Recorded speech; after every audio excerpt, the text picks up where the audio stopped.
Human beings are not terrifying. What is truly fearsome is human nature.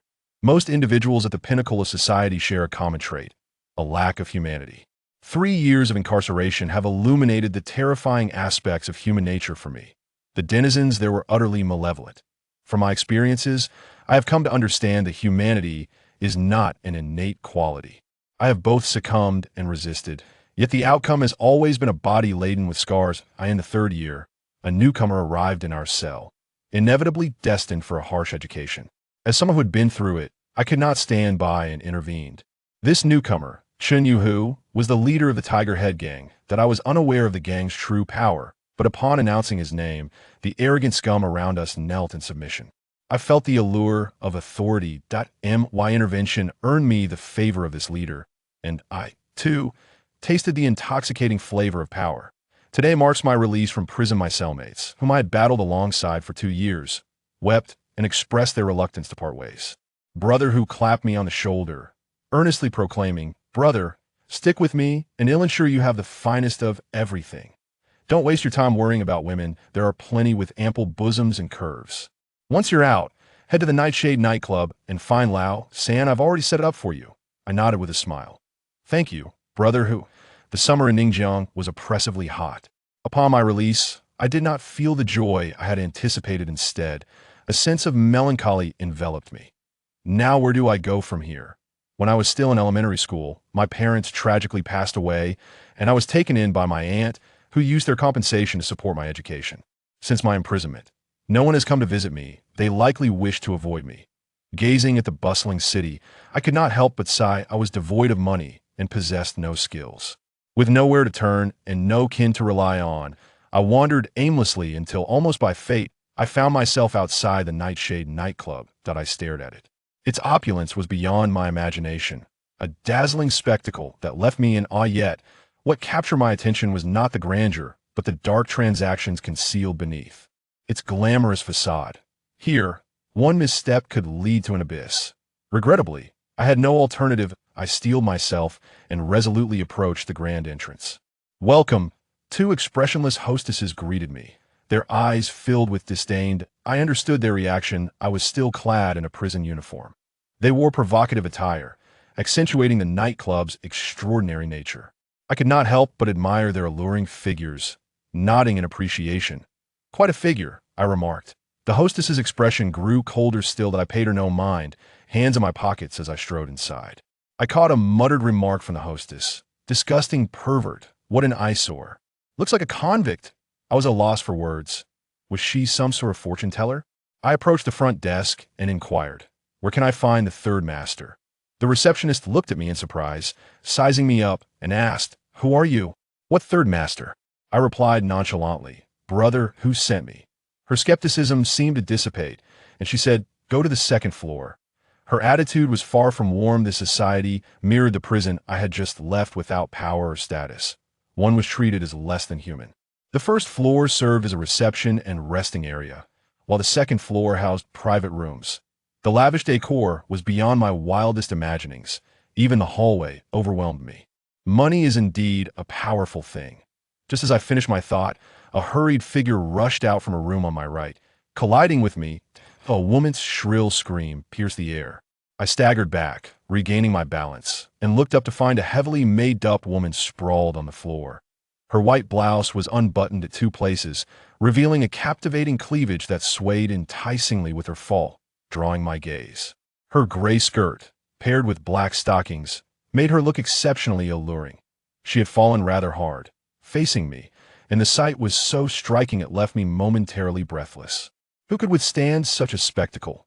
Behind her trailed a man and 2 women, rushing to assist her. The woman regained her footing, her face twisted in anger. "Who the hell are you? Are you blind? How dare you bump into me?" I had grown somewhat immune to verbal insults over the years. I had heard far too many. Just as I was about to respond, I suddenly realized she looked vaguely familiar. As I appraised her, her expression shifted slightly. Was I who recognized her first. Xiao Shue? Long time no see. She was my high school classmate, and I felt a surge of joy at seeing a familiar face. The young man beside her widened his eyes and exclaimed, "You're Lin Dong?" The moment he spoke, the 3 women looked astonished. I recall the young man, his name was Li Bin, though I could not remember the names of the other two women. I couldn't help but chuckle, about to engage in small talk when Zhao Xiaoxua suddenly took a few steps back, her face contorted in disdain. What terrible luck. Why did it have to be you? You didn't just get out of prison, did you? How unfortunate to run into a convict like you. My smile faded, that Li Bin sneered. Was it an accident, or were you trying to take advantage? Who doesn't know that Lin, the hopeless romantic, lives for women? 3 years in prison, and he still can't escape his fate, especially when it comes to our beautiful Xiaoxua. The two women showed clear disgust. Zhao Xiaoxua shivered, disdainfully brushing off her clothes. Ugh, stop talking, it's so disgusting. After he touched me, I feel unclean. Their expressions conveyed utter revulsion, a bitter sensation welled up within me. Humanity. This first blow upon my release shattered the remnants of my hope regarding human nature. In this world. What place is there for humanity? A monk wandering into a brothel. What scriptures could he possibly recite? I gazed at Zhao Xiaoxua, a cold smile creeping upon my lips. Dressed like a courtesan, yet you still harbor a princess's heart. Dream on, you're far too ugly for me. Even if you stood before me naked, I'd have no interest. I replied with calm assurance. My words. Zhao Xiaoxua's face contorted as if I'd stepped on her tail. What do you think you are? Did you learn only to boast in prison? Don't you have a mirror? Isn't it hard to take a look at your own shortcomings? I gazed at her, a confident smile on my face. Indeed, I appeared disheveled now, but fortunes change. Do not mock the young, and poor fate is a fickle mistress. Their reactions intensified my yearning for status. These words came from the depths of my being. Yet all I received in return was a chorus of derisive laughter. Li Bin and his companions laughed uproariously, their mockery reaching a peak. Deep within, I felt a sense of humiliation, my desire for status growing urgent. You may laugh, I shall take my leave. I turned and walked away. That I'm currently devoid of strength and confidence, rendering me unable to take any action however soon. The circumstances shall change. Li Bin's booming voice echoed, halt. You think you can take advantage of our Xiaoxua and just leave? With a knowing smile, I replied, rest assured, we shall meet again soon. I waved lightly and turned to depart. Li Bin's furious shout followed. Damn it, stand still. Unexpectedly, Zhao Xiaoxu intervened. Enough, let him go. It's not worth it to waste breath on such a person. It only diminishes our dignity. Although taken aback, I continued onward without pausing. Li Bin's irate voice resounded once more. That won't do. He took advantage of you. He acts so pretentiously, and he dares to say, well, meet again? Does he have the audacity? As their voices faded into the background, I was left with a chilling sense of resolve. Before long, I stood outside the office door, and without hesitation, I raised my hand to knock. Come in. Upon entering, I noticed a young man seated at the desk, engrossed in signing documents, his head unraised. Third master, brother who sent me. I spoke with a hint of trepidation. To my surprise, the third master promptly halted his pen and looked up, a delighted smile illuminating his face. Dongzi, right? I've been waiting for you for ages. You finally arrived. With that, he approached with an enthusiastic demeanor. I was rather astonished the third master, who presides over the entire Yisei nightclub, was treating me with such cordiality. Dressed in a gray suit and adorned with gold-rimmed glasses, he exuded a cultured aura. I smiled politely. Thank you for your patience. Third master, he patted my shoulder. Chuckling, call me third brother, you're a good brother who, so just address me as such. I, sensing the camaraderie, replied, third brother. He scrutinized me and smiled. Good, from now on, you'll thrive here, and I assure you'll enjoy the finest luxuries. You've just arrived, so let's celebrate your coming a good time. And once you've rested, come find me for your assignments that I intended to decline and swiftly resolve matters with Zhao Xiaoxue and her companions, yet he did not afford me that opportunity. Xiao Li, a woman, dressed as a secretary, entered. Her appearance was striking, tall, and exuding an air of decisiveness. The third master returned to his desk, instructing, arrange a full package for Dongzi C to his every need. Secretary Li respectfully responded, yes, third master. Donggu, please follow me. I nodded with a smile. Secretary Li first took my measurements for a tailored suit, and after a delightful meal, she escorted me to the bathing area. The bathing experience was indeed a genuine indulgence. After the complete regimen, I felt rejuvenated. Clad in a bathrobe, I exited without visiting the changing room, directly following Secretary Lee to the next appointment. Donggu, we're down to the final segment of our comprehensive package. This is the most exciting part. Please enjoy. Just call me once you've finished. Secretary Lee paused outside the VIP room on the fourth floor. A knowing smile gracing her lips, I couldn't help but raise an eyebrow in curiosity. All right. Thank you for your efforts. As I pushed the door open, I was greeted by an opulently decorated room, the curtains drawn, and a large round bed illuminated by pink LED lights, creating an exceptionally intimate atmosphere. Sitting on the bed, I felt a flutter of apprehension. Someone entered.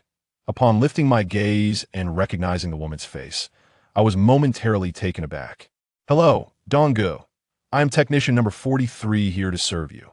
Her words trailed off, her signature smile freezing in shock as she stared at me in disbelief. It's you. Her reaction was one of utter astonishment that I couldn't contain my amusement, as I thought it would take time to vent my frustrations. But fate had conspired in a most delightful manner. The individual before me was none other than Zhao Xiaoxue, the very classmate who had earlier humiliated me. I was already reveling in the moment. What a coincidence, I said, grinning at her. She stood there, still in a daze, seemingly unable to comprehend the situation. Are you that Donggu? Impossible, it can't be. I must be in the wrong place. With that, she turned to flee. I shook my head, chuckling softly, relishing the sight of her retreating form as she stepped out. Secretary Lee's cold voice rang out. What are you doing out here? If Donggu is displeased, you know the consequences. My amusement only grew. Before long, Zhao Xiaoxue returned, looking utterly dejected, her expression blank. This sensation was undeniably gratifying. Especially when recalling her earlier mockery of me, the feeling was extraordinarily surreal. What surprised me most was discovering she indeed was a courtesan. How could this be? She stammered, unable to articulate a coherent thought. Are you certain? Shall we proceed? I inquired playfully. Zhao Xiaoxue's body visibly tensed, her eyes darting about in conflict. Yet, I couldn't help but admire her alluring figure, that I must admit. Her petite frame was quite appealing. After what felt like an eternity, Zhao Xiaoxue seemed to accept the reality of the situation. I need a shower, please. Wait a moment. Her mind was clearly elsewhere. With a cheerful tone, I replied, No need, just come here first. Her throat visibly constricted, yet she ultimately dared not defy my request. Soon, she stepped closer, and I could distinctly sense her body trembling. I leaned back on the bed, propping myself up with my hands and crossing my legs. Undress. Take your time. Zhao Xiaoxue inhaled deeply, but couldn't summon the courage to meet my gaze. She placed her handbag aside and slowly began to unbutton her shirt, revealing expanse of her fair skin that I watched silently, my expression unchanged, though my heart raced to an exhilarating rhythm. How thrilling! Continued I feigned calmness, smiling. Zhao Xiaoxue gritted her teeth, seemingly reluctant, yet she continued. Gulped that I couldn't help but swallow, feeling a surge of restlessness within me. She stood there, appearing exceedingly awkward, that I let out a cold laugh. What's this? Do I need to order you to move? Chapter 3. Do you wish to serve me? Let us see how you perform. Zhao Xiaoxue's body trembled once more. I sensed her reluctance and confusion.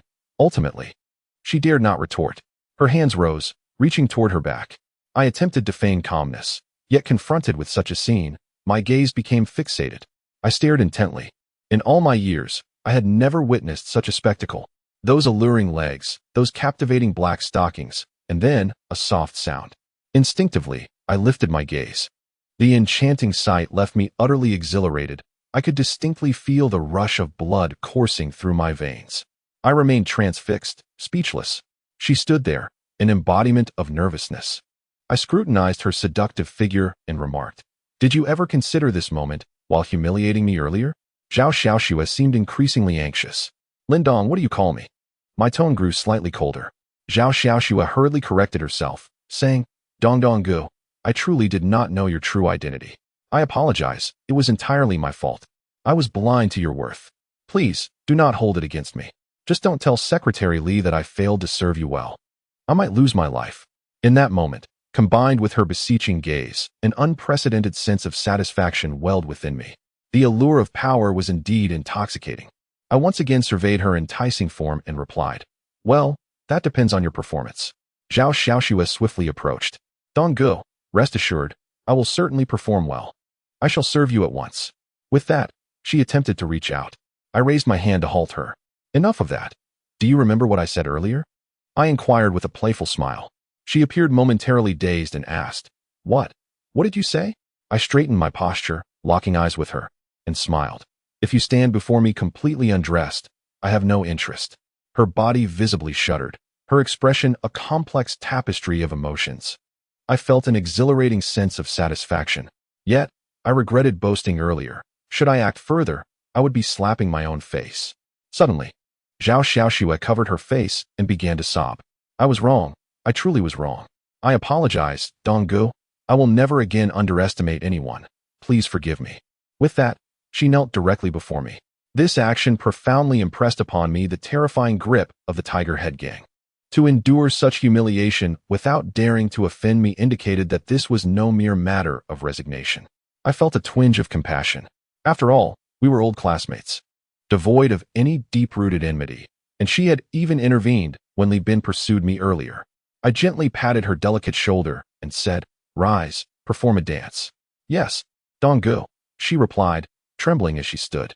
Soon, her delicate figure began to sway, and this dance set my blood racing. The sensation was utterly intoxicating. The anger from earlier humiliation had been largely vented, yet I found myself unable to continue watching, as it was simply too overwhelming. Conveniently, we both needed to find Secretary Li, so we entered the elevator together. She stood behind me, appearing somewhat reserved. I understood that she must be apprehensive about my opinion of her service before meeting Secretary Li. As the elevator doors opened, I spotted Li Bin chatting animatedly with two female classmates, his demeanor brimming with cheer. Zhao Xiaoxue's body tensed up once more. I couldn't help but chuckle at the turn of events. Fate seemed to favor me, and my pent-up frustrations dissipated entirely. Li Bin exclaimed in surprise, Oh, Xiaoxue, weren't you supposed to be at work? Why? Before he could finish, he noticed me. Lindong, why are you still lingering around? What business do you have with Xiaoxue? Are you looking for a fight? His expression was fierce. Zhao Xiaoxue kept her head down, seemingly disinclined to speak. I gently nudged her out of the elevator. Just as I intended to respond, Li Bin stepped forward, forcefully shaking off my hand, and shouted, Remove your filthy hands. Xiaoxue is not someone of your ilk to be touched. Do you wish to lose those hands? The two female classmates regarded me with mocking expressions. Li Bin's loud voice drew considerable attention, and onlookers began to gather, intrigued by the spectacle. Zhao Xiaoxue appeared unable to contain herself any longer, exclaiming, Li Bin, what are you doing? Are you out of your mind? My affairs have nothing to do with you. I was taken aback, but quickly realized that she dared not offend me before encountering Secretary Li. Li Bin looked momentarily stunned. He muttered in confusion, What's wrong with me? This scoundrel is bothering you and taking advantage of you, so I'm helping you teach this waste a lesson. Why are you being hostile towards me? Zhao Xiaoxue, flustered, swiftly slapped him across the face. Shut your mouth. The sound of the slap echoed, leaving Li Bin staggering and his confusion deepening. The female classmates were equally bewildered. Zhao Xiaoxue pointed at him, furiously declaring, If you dare insult Donggu again, don't blame me for being unkind. Li Bin's mouth twitched violently, and he muttered, Donggu? The surrounding crowd wore expressions of astonishment. I raised my right hand and cleared my throat softly. Ahem. Seeing this, Zhao Xiaoxue hurriedly nestled into my embrace. Her face adorned with a demure expression, smiling sweetly as if thoroughly enjoying the moment. I gazed at Li Bin with amusement, my hand resting on her fragrant shoulder, tracing down to her collarbone. Chapter 4. Shocking Li Bin and appending his worldview. Li Bin's pupils visibly constricted, his expression akin to that of someone who had seen a ghost. The two female classmates were equally dumbfounded, rendered speechless. I was quite pleased with this reaction. I quietly observed Li Bin, saying nothing. In this scenario, silence was the most effective form of superiority. Li Bin's expression remained one of utter astonishment, as if he were struck dumb by shock. Zhao Xiaoxue seemed to have regained her composure and remarked, Li Bin, things are different now. It is no longer Donggu pursuing me, but rather I who am pursuing Donggu, taking advantage of him. So, I hope you can discern the situation. It must be said that power can indeed distort the truth. This sensation is quite delightful. With a creaking sound, Li Bin clenched his fists tightly, and I could almost hear the grinding of his molars. The two female classmates still appeared frozen in disbelief. After a prolonged silence, Li Bin squeezed out a few words through gritted teeth. Why? The venomous glare he directed at me was almost lethal. I met his gaze with a smile, replying, "Perhaps it is due to my unrequited affection." In an instant, the veins on Li Bin's forehead bulged. His murderous intent was palpable as he glared at me. The more he reacted, the stronger my exhilaration became. After enduring 2 years of brawls in prison, I was not intimidated by his threats. Suddenly, Zhao Xiaoxue gently tapped my arm. "Oh dear, what are you saying, Donggo? You're making him shy." Her playful demeanor suggested that she was genuinely flustered. But what was she embarrassed about? Li Bin was breathing heavily, his chest heaving. I inquired with a hint of confusion, "Are you trying to grind something?" Upon my utterance, Zhao Xiaoxue burst into laughter, and the onlookers wore expressions of mockery, unable to contain their amusement. Li Bin looked as if he might shatter his molars. "You bastard! You're asking for death," he shouted, clenching his fists and charging directly at me. Zhao Xiaoxue sprang to her feet, exclaiming, "Li Bin, stop it!" Yet, it was evident that Li Bin was blinded by rage and paid no heed, launching a punch toward me. Unfortunately for him, he possessed no fighting experience, merely swinging his fists in the most basic manner. In terms of speed and strength, he was no match for my fellow inmates, let alone me. I did not even withdraw my hand. Instead, I delivered a forceful kick. Before his fist could reach me, my foot struck first. With a thud, he expelled an unknown substance from his mouth, his body crashing backward to the ground. Zhao Xiaoxue's mouth fell slightly open, and the two female classmates wore expressions of sheer shock. I relished their astonishment. Li Bin clutched his face in agony, yet even in pain, his murderous glare remained fixated on me. With a smile, I said, "Not quite up to par. Shall we try again?" Although Li Bin was unlikely to stoop so low as to call the authorities over such a beating, I aimed to avoid any possibility of being apprehended again. I could not strike first. Li Bin struggled to move his body, declaring, "Just wait. You'll regret this." With that, he staggered a few steps, clutching his abdomen, and pushed through the crowd. I couldn't help but shake my head and chuckle lightly, as the pent-up frustration within me had finally been released, leaving me feeling utterly relaxed. As for his threats, I paid them no mind. Retracting my gaze, I noticed that Zhao Xiaoxue and the two female classmates were still staring at me in astonishment. My interest in the situation had waned. "All right, let us go," I said, prompting Zhao Xiaoxue to regain her composure and lead the way. Before long, we arrived at the secretary's office. "Knock, knock, knock." Zhao Xiaoxue raised her hand to rap on the door, her demeanor quite reserved. I was taken aback. A mere secretary had her own office? This Secretary Li was no ordinary individual. "Come in." Her voice was cool and distant. Zhao Xiaoxue and I stepped inside. Secretary Li was perched at her desk, legs crossed, engrossed in whatever she was typing on her laptop, her long, elegant legs clad in black stockings, a sight to behold. Zhao Xiaoxue cautiously announced, "Secretary Li, I'm here." Secretary Li furrowed her brow slightly before looking up. However, upon her gaze sweeping over me, she swiftly rose, her previously frosty and displeased demeanor transforming into a warm smile. "Donggo, why have you come personally? You could have just waited in the room." She approached me with genuine enthusiasm. I distinctly sensed Zhao Xiaoxue's emotions hardening, her expression akin to that of someone who had seen a ghost. The underlying wariness in her eyes intensified. "It's no trouble. I'm content to stay," I replied with a smile. "Where's third brother?" Secretary Li replied graciously, "Third master is in his office. Allow me to escort you to him." At her words, Zhao Xiaoxue's expression froze completely, and her dazed appearance lingered until we departed. I followed Zhao Xiaoxue to seek out third master. As we chatted casually along the way, I learned that third master was named Zhou Jun, a name that suited his handsome visage quite well. Soon, we reached the office door. Secretary Li, beaming, said, "Donggo, you may enter. Third master is awaiting you inside." I nodded with a light smile. "Thank you for your efforts." With that, I pushed the door open and stepped inside. The room was luxuriously decorated, with 2 long tables positioned centrally. Zhou Jun was leaning over one of them, flanked by 2 tall, alluring women in short skirts and black stockings, both smiling invitingly.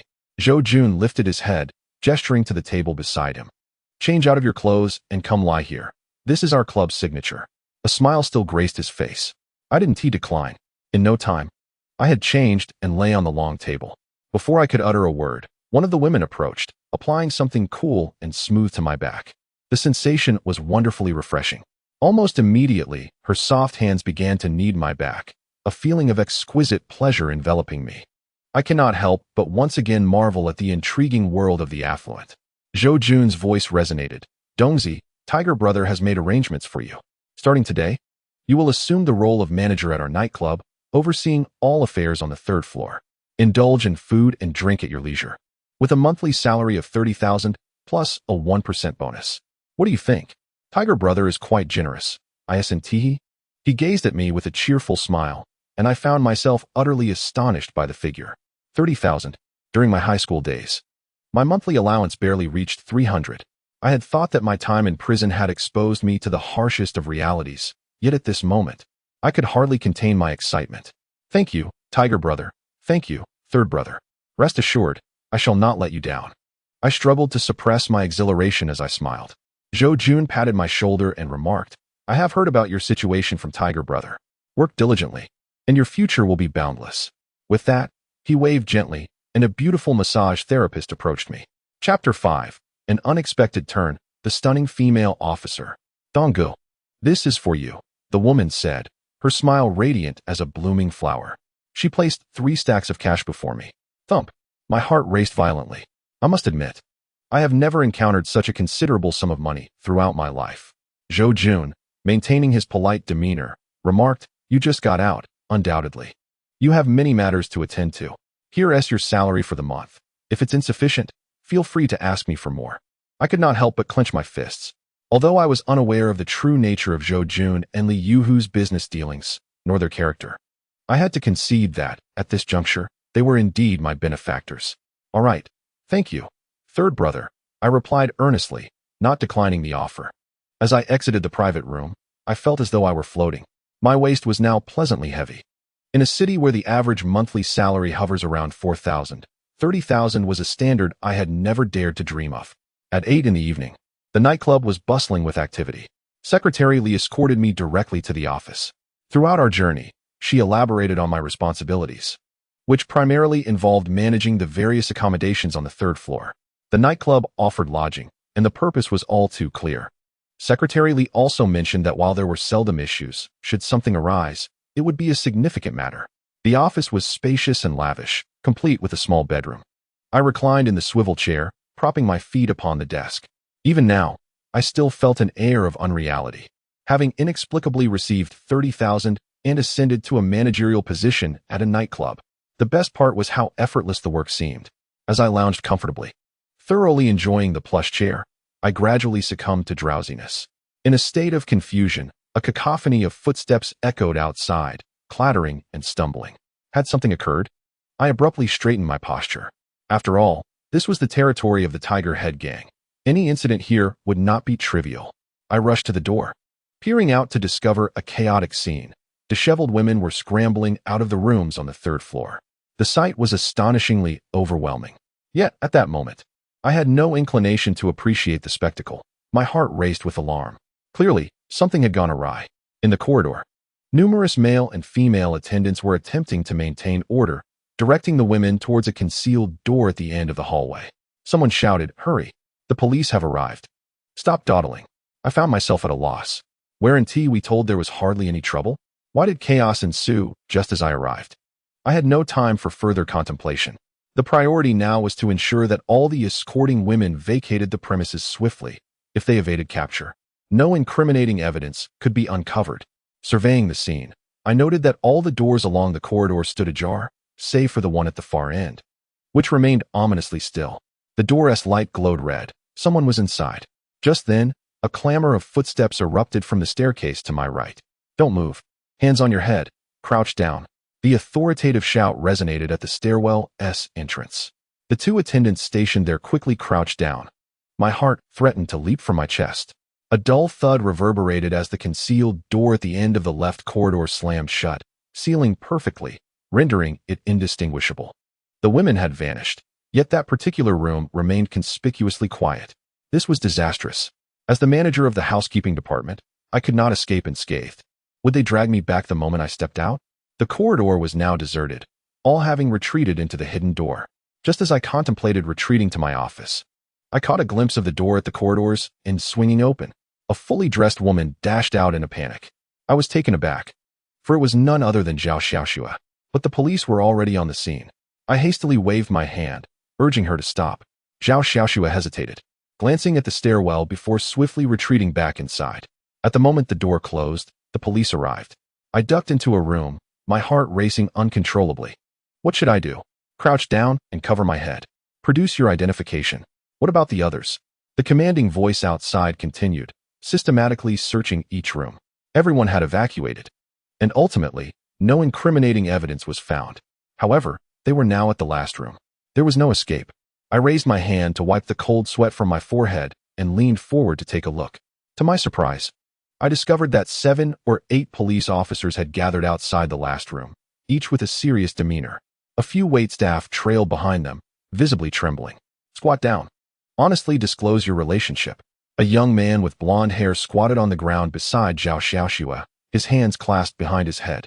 I took a deep breath, striving to calm my racing heart and quickly formulate a strategy. If this continued, I would be doomed. I could barely hear the murmurs between the blonde youth and Zhao Xiaoxue. Before I could ponder further, 2 more figures emerged from the staircase. It was Zhou Jun and Secretary Li.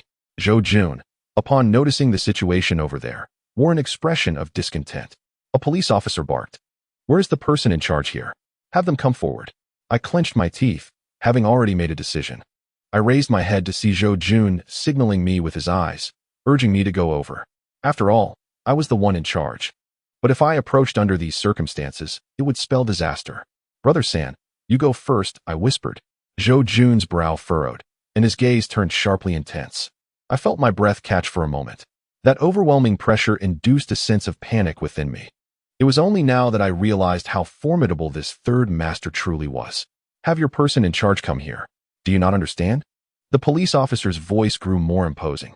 Zhou Jun shot me a cold glance before turning and walking towards them. I hurriedly composed myself. Zhou Jun's reaction was somewhat unexpected. If this situation were not handled properly, not only would I be in peril, but the Tiger Head gang would surely be in jeopardy as well. The trial had arrived with alarming swiftness. Zhou Jun halted his steps. "Hello, officer. I am the person in charge here. How may I assist you?" He regained his composed demeanor.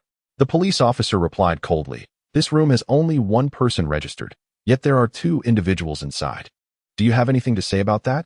Zhou Jun, appearing bewildered, responded, "Is that so? I sincerely apologize. It was an oversight on our part." This statement effectively minimized the nightclub's liability. Before I could express my admiration, a melodious voice suddenly chimed in. "Zhou Jun, think carefully. If you confess now, it will be seen as a proactive admission. If we uncover anything later, your responsibility will be substantial." The voice was exceptionally enchanting. I turned to see a female police officer, her back to us, the loose-fitting uniform failing to conceal her graceful curves. As her words fell, the female officer turned around. In an instant, a phrase flashed through my mind, a beauty that could topple kingdoms. Words like pretty or beautiful were utterly inadequate to describe her unparalleled visage. She was simply the epitome of exquisite beauty. Chapter 6. Trapped in a deadlock? I shall step in. Her face, reminiscent of an egg, with a prominent nose and captivating eyes that exude an aura of intensity, is a visage seemingly sculpted by divine hands. Tall and elegantly curved, even clad in a police uniform, her alluring silhouette remains unmistakable. What of Zhao Xiaoxue? What of Secretary Li? They pale in comparison. The female officer cast a piercing gaze upon Zhou Jun, her eyes gleaming with cold resolve. In that exquisite countenance, I sensed an unsettling anomaly. It appeared that this officer was indeed targeting Zhou Jun unfazed. Zhou Jun responded with a smile. "Officer Su, you jest. It was merely a work-related oversight, nothing to conceal." Officer Su's gaze sharpened further. "Beautiful and formidable." Soon, she coolly remarked, "Very well, we shall see." Zhou Jun nodded with a light chuckle. Officer Su's frosty eyes shifted to Zhao Xiaoxue, her voice icy as she demanded, "Speak. What is your relationship?" Zhao Xiaoxue seemed visibly anxious. We are in a romantic relationship," she stammered, her voice trembling slightly. I could not help but shake my head. Her expression practically screamed of an improper liaison. Taking a deep breath, I carefully selected my moment to intervene. This situation could not afford any errors. Officer Su reiterated coldly, "What is his name?" Zhao Xiaoxue quickly looked up and answered without hesitation, Wang Xiaolong. I was taken aback. Yet, upon seeing the faint smile on Zhou Jun's lips, it became clear that he had anticipated this. Officer Su's brows furrowed slightly. Clearly, she was well prepared. She turned her attention to Wang Xiaolong, her tone growing more severe as she commanded, Now, tell me, what is her name? Wang Xiaolong quivered, hesitating. Zhao Xiaoxue's eyes widened in alarm. Zhou Jun's smile faltered a touch. I, he stammered. Officer Su, her eyes gleaming with determination, barked once more, Speak. Wang Xiaolong was at a loss. Zhou Jun's expression darkened considerably. I understood that if this continued, the nature of Zhao Xiaoxue and Wang Xiaolong's relationship would be established, inevitably dragging Zhou Jun into the fray. I stealthily maneuvered to the staircase, feigning the appearance of having just arrived upstairs. The atmosphere had turned icy. Without hesitation, I shouted, Zhao Xiaoxue, you wretched woman, how dare you be here? With a stern countenance, I stormed forward. All eyes turned towards me, drawn by my outburst. Zhou Jun frowned, perplexed. Zhao Xiaoxue looked bewildered. The others regarded me with furrowed brows, confusion etched on their faces. I advanced decisively, seizing Zhao Xiaoxue by her collar, lifting her from her stupor. I bellowed, You vile creature! Have you truly only known this scoundrel for a day before seeking a hotel room? After all these years of our relationship, do you truly believe you have treated me fairly? With that, I cast her a knowing glance. Ah, my dear, what brings you here? She stammered, Please, let me explain. We did nothing but share a meal, don't misunderstand. In her panic, she finally grasped the gravity of the situation. This time, her acting was commendable. Get away, I exclaimed, striking Zhao Xiaoxue across the face. She stumbled, nearly collapsing, her eyes glistening with tears. The blow was indeed forceful, and I had not held back. Do you think me a fool? Just yesterday, I witnessed you two embracing, as if I were blind. I swear I will make you pay, I roared, my voice grating even to my own ears. Zhao Xiaoxue hung her head, seemingly genuinely frightened, softly sobbing. Even Wang Xiaolong stood in stunned silence. I paid him no mind and prepared to advance. Stop! Officer Su's melodious yet frigid voice rang out. Before I could move, two officers seized my arms and pinned me against the wall. It was then that I noticed Zhou Jun's countenance once again adorned with a genteel smile, which eased my tension somewhat. Yet, the performance must continue. Release me. Why are you apprehending me? My girlfriend is seeking another man behind my back. Am I not entitled to teach her a lesson? I feigned irrationality, my tone low and fierce. Officer Su furrowed her brows. We currently suspect your girlfriend of illegal activities, so you will remain silent, understood? I feigned disbelief, rendered mute. Officer Su turned her gaze back to Wang Xiaolong, her voice icy. Now, answer the earlier question. Wang Xiaolong's eyes darted about. Anxiety gnawed at me. I had intentionally called her name multiple times. Surely he had not forgotten? Zhao Xiaoxue. Her name is Zhao Xiaoxue. He finally managed to stammer out. I felt a wave of relief wash over me, and Zhou Jun's smile broadened. Officer Su's displeasure was palpable as she shot me a cold glare, which I pretended not to notice. She continued her inquiry with an unyielding tone. Where does she reside? Wang Xiaolong faltered again, seemingly recalling my words. We only met yesterday. I haven't asked yet. Officer Su appeared increasingly dissatisfied. Her frosty gaze fell upon me as she coldly inquired. Ah, so you are her boyfriend? Where does she live? Without hesitation, I promptly replied, Jinbi Garden, Building 18. I had pondered this question for quite a while, and fortunately, the answer came to mind. Their community had a basketball court I frequented during high school. Zhou Jun's expression grew increasingly animated. Officer Su glanced at Zhao Xiaoxue's ID, her expression darkening further. Zhou Jun cheerfully remarked, Officer Su, the situation is quite clear. This woman is evidently hiding from her boyfriend, sneaking in to avoid detection. Certainly, we shall not evade our dereliction. Officer Su, however, remained unfazed, replying in a calm manner. Investigate whether this individual is an employee of the nightclub. If so, their testimony is invalid. As her words lingered, a gaze imbued with significance fell upon me. Chapter 7. The former school belle, the present enchantress. I could not suppress a frown, yet Zhou Jun appeared utterly unperturbed. Could it be that the employee information had not yet been recorded? An inquiry was made. Before long, the officer returned, shaking his head at Officer Su. Her expression turned icy, and her displeasure intensified.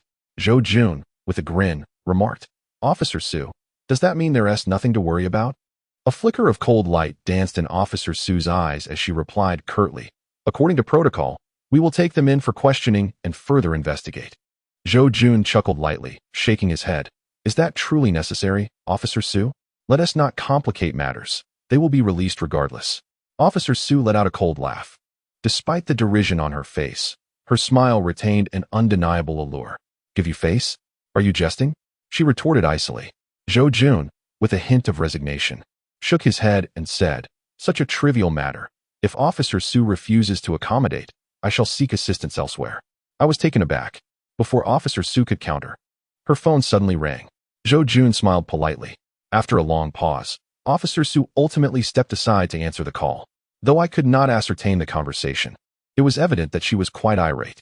Soon, Officer Sue returned with an impassive demeanor, not sparing Zhou Jun a glance. "Let us wrap this up," she commanded. As she passed by me, her cold gaze shot another glare in my direction. I must admit, the sense of pressure was formidable. Nevertheless, my anxious heart finally found solace. It was a narrow escape. Yet, I was curious. Who had just called Officer Sue? Did the Tiger Head gang wield such influence? Before long, the corridor once again fell into silence. Zhou Jun approached me with a beaming smile, warmly patting my shoulder.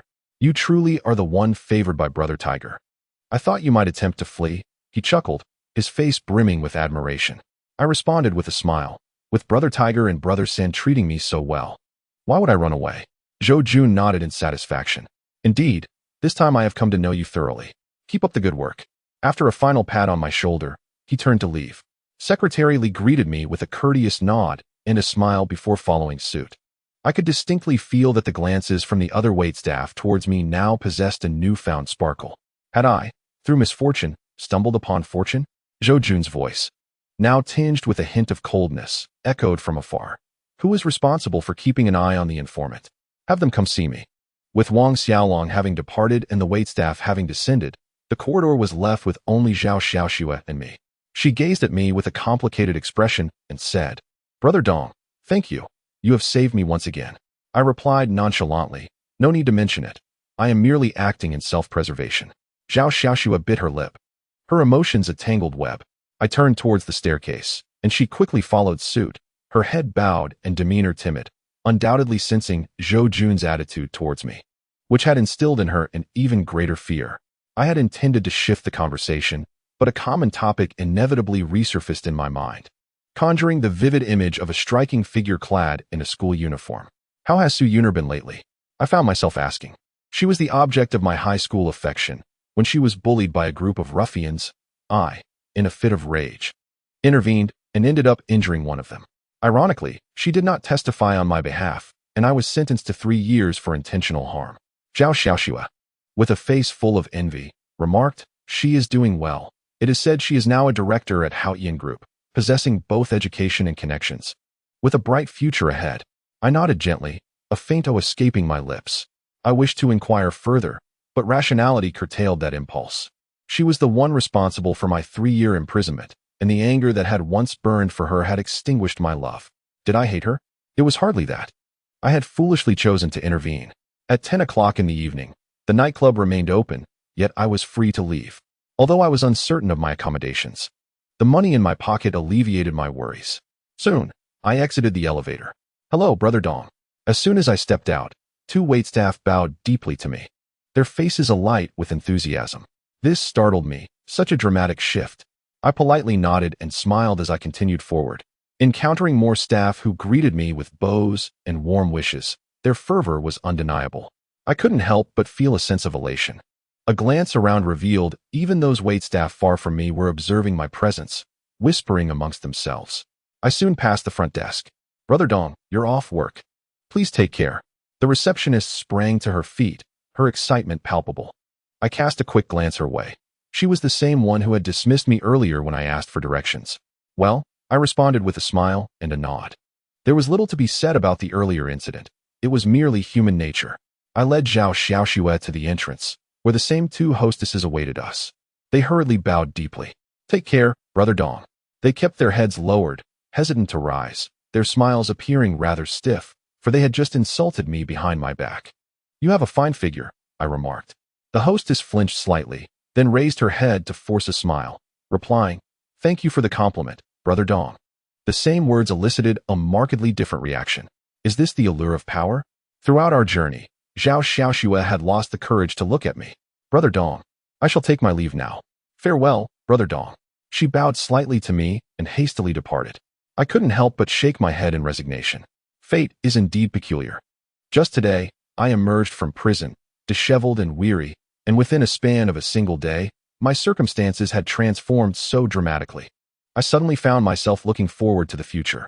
Just as I was about to step away, my peripheral vision caught sight of someone lying on the ground not far off. Upon closer inspection, I discovered it was a girl clad in a white floral dress. Sprawled on the earth, her body swaying slightly, her hair disheveled. Had she overindulged? Chapter 8. Recovering a corpse? This is my cousin. I couldn't help but shake my head in disbelief, utterly baffled by the current generation of girls. Suddenly, two young men approached stealthily from a distance. Their eyes fixated on the girl on the ground, grinning lewdly. I furrowed my brow. During my time in prison, I had heard ample tales of such incidents. Bars often had girls who were too inebriated to stand, leading to unsavory characters lurking about, colloquially referred to as corpse collectors. The two young men crouched beside the girl. "Hey, beautiful, had too much to drink, huh? Let us help you up," one of them, with red hair, said as he patted the girl's shoulder. The girl, in a drunken slur, replied, "Get away, I still want to drink. I won't lose." Her voice was melodious, yet strangely familiar. The red-haired man exchanged glances with his companion, their grins growing even more lascivious. He waved his hand dismissively. The other thug crouched down, pretending to extend a hand to assist the girl. I could no longer bear to watch. "Stop," I called out coldly as I approached. The two thugs were evidently taken aback, rising to scrutinize me. The red-haired one grumbled, "Hey, brother, are you with us? There's a certain order to things, you know. We spotted her first." I replied nonchalantly, "She is my friend." "Huh." The red-haired one scoffed. "Don't act all high and mighty here. Do you think I'm a fool? She doesn't even have a male friend. And she came in with a group of girls. What is it to you?" I frowned involuntarily. How could he know she had no male companion? Indeed, she was not my friend, but for the sake of appearances, I urged, just give her some space and move elsewhere. I attempted to maintain a semblance of politeness. Though I couldn't see her face, the familiarity of her voice stirred a sense of compassion within me. The two thugs erupted into mocking laughter. "Kid, you're really pushing it, aren't you? Who do you think you are to demand respect? Scram. If you don't blame us for being unkind." One of them boasted arrogantly. I couldn't help but chuckle softly, shaking my head. There was no other choice. I stretched my body slightly, warming up.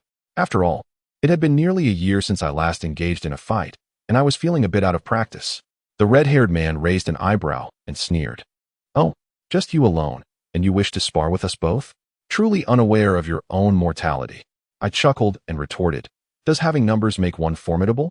The red-haired man, now even more dismissive, mocked, "Of course. With numbers, one can overpower you. One can indulge in the company of this beauty. Wouldn't you agree that it's impressive?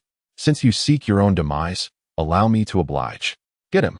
As the words fell, two thugs approached with sinister smiles. My fists clenched tightly. Yet, before I could make a move, a sudden flurry of footsteps echoed from behind.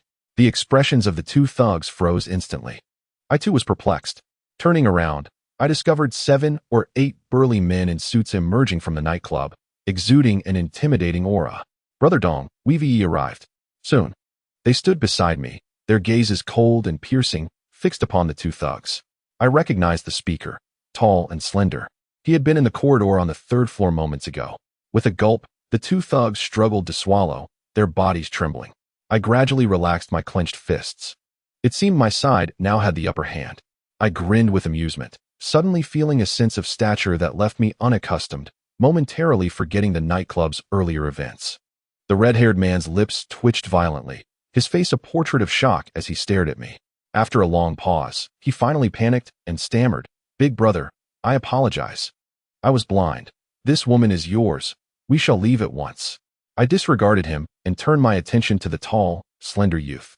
"Brother, if we strike them, will we end up in hot water?" I asked, perplexed. The youth chuckled coldly. "Rest assured, Brother Dong, there are rules on the streets. As long as you're one of us, feel free. If they dare to call the police, they won't survive on the streets anymore." I raised an eyebrow. Such rules existed? I chuckled playfully, glancing at the two thugs. With a gulp, the red-haired man struggled to speak. Why you dare lay a hand on me? I am one of Brother Hua's men. If you touch me, I guarantee you won't see the light of tomorrow. His feigned composure was rather amusing. Initially hesitant. But your provocation leaves me no choice. How could I save face by not retaliating? Right? I beamed at him. The red-haired man was taken aback. I suppressed my smile and barked, attack. No sooner had the words left my mouth than the 7 or 8 burly men charged towards the two thugs. The thugs turned to flee. Unfortunately, their stamina paled in comparison to that of the burly men, and after a mere 30 or 40 meters, they were swiftly caught. The tall, slender youth kicked the red-haired man to the ground, and the burly men swarmed, encircling them to commence the brawl. It hurts. The agonized cries rang out, a most pitiful lament. I too have lost all interest. It is truly detestable to see individuals employing such underhanded tactics for their own gain. I made my way to the girl's side. She lay sprawled on the ground, her floral dress in disarray, her alabaster legs exposed, revealing a commendable figure. Her disheveled hair concealed her face, and from a distance, I caught a whiff of intoxicating alcohol. Gently, I tapped her shoulder and spoke. Wake up, can you move? Let us head home. She stirred slightly, emitting a faint sound before falling silent once more. I couldn't help but shake my head in resignation. Just as I pondered what to do next, she suddenly rolled over with force, her face that had been buried in the ground now visible. Her complexion was flushed, undeniably beautiful. However, at that moment of realization, my eyes widened in shock, and all my movements ceased. Hastily, I brushed the hair from her face, revealing her exquisite features. No wonder her voice sounded familiar. This was my cousin. The cousin from Aunt Chui's family who supported my education. Chapter 9. Such thrills in the late hours? Wake up, don't sleep. I gently shook her head, calling out. Yet, she merely smacked her lips and turned her head aside, slipping back into slumber. Rising with a sense of helplessness, I began to feel a sense of relief. Thankfully, I had intervened in this matter, preventing those two ruffians from succeeding. After all, although Aunt Chui hadn't visited me in years, she had raised me for quite some time. My gaze shifted to the side where the two ruffians writhed in pain, lamenting their plight. Initially, I had only harbored disdain for them, but upon recalling my cousin lying on the ground, a wave of hatred surged within me. I strode towards them with fierce determination. A few burly men quickly stepped aside. The two ruffians, seemingly forgetting their pain, ceased their movements and stared at me in terror. Don't come any closer, the red-haired one pleaded, shifting backward despite his agony. I clenched my fists and growled, You scoundrels, your existence is utterly superfluous.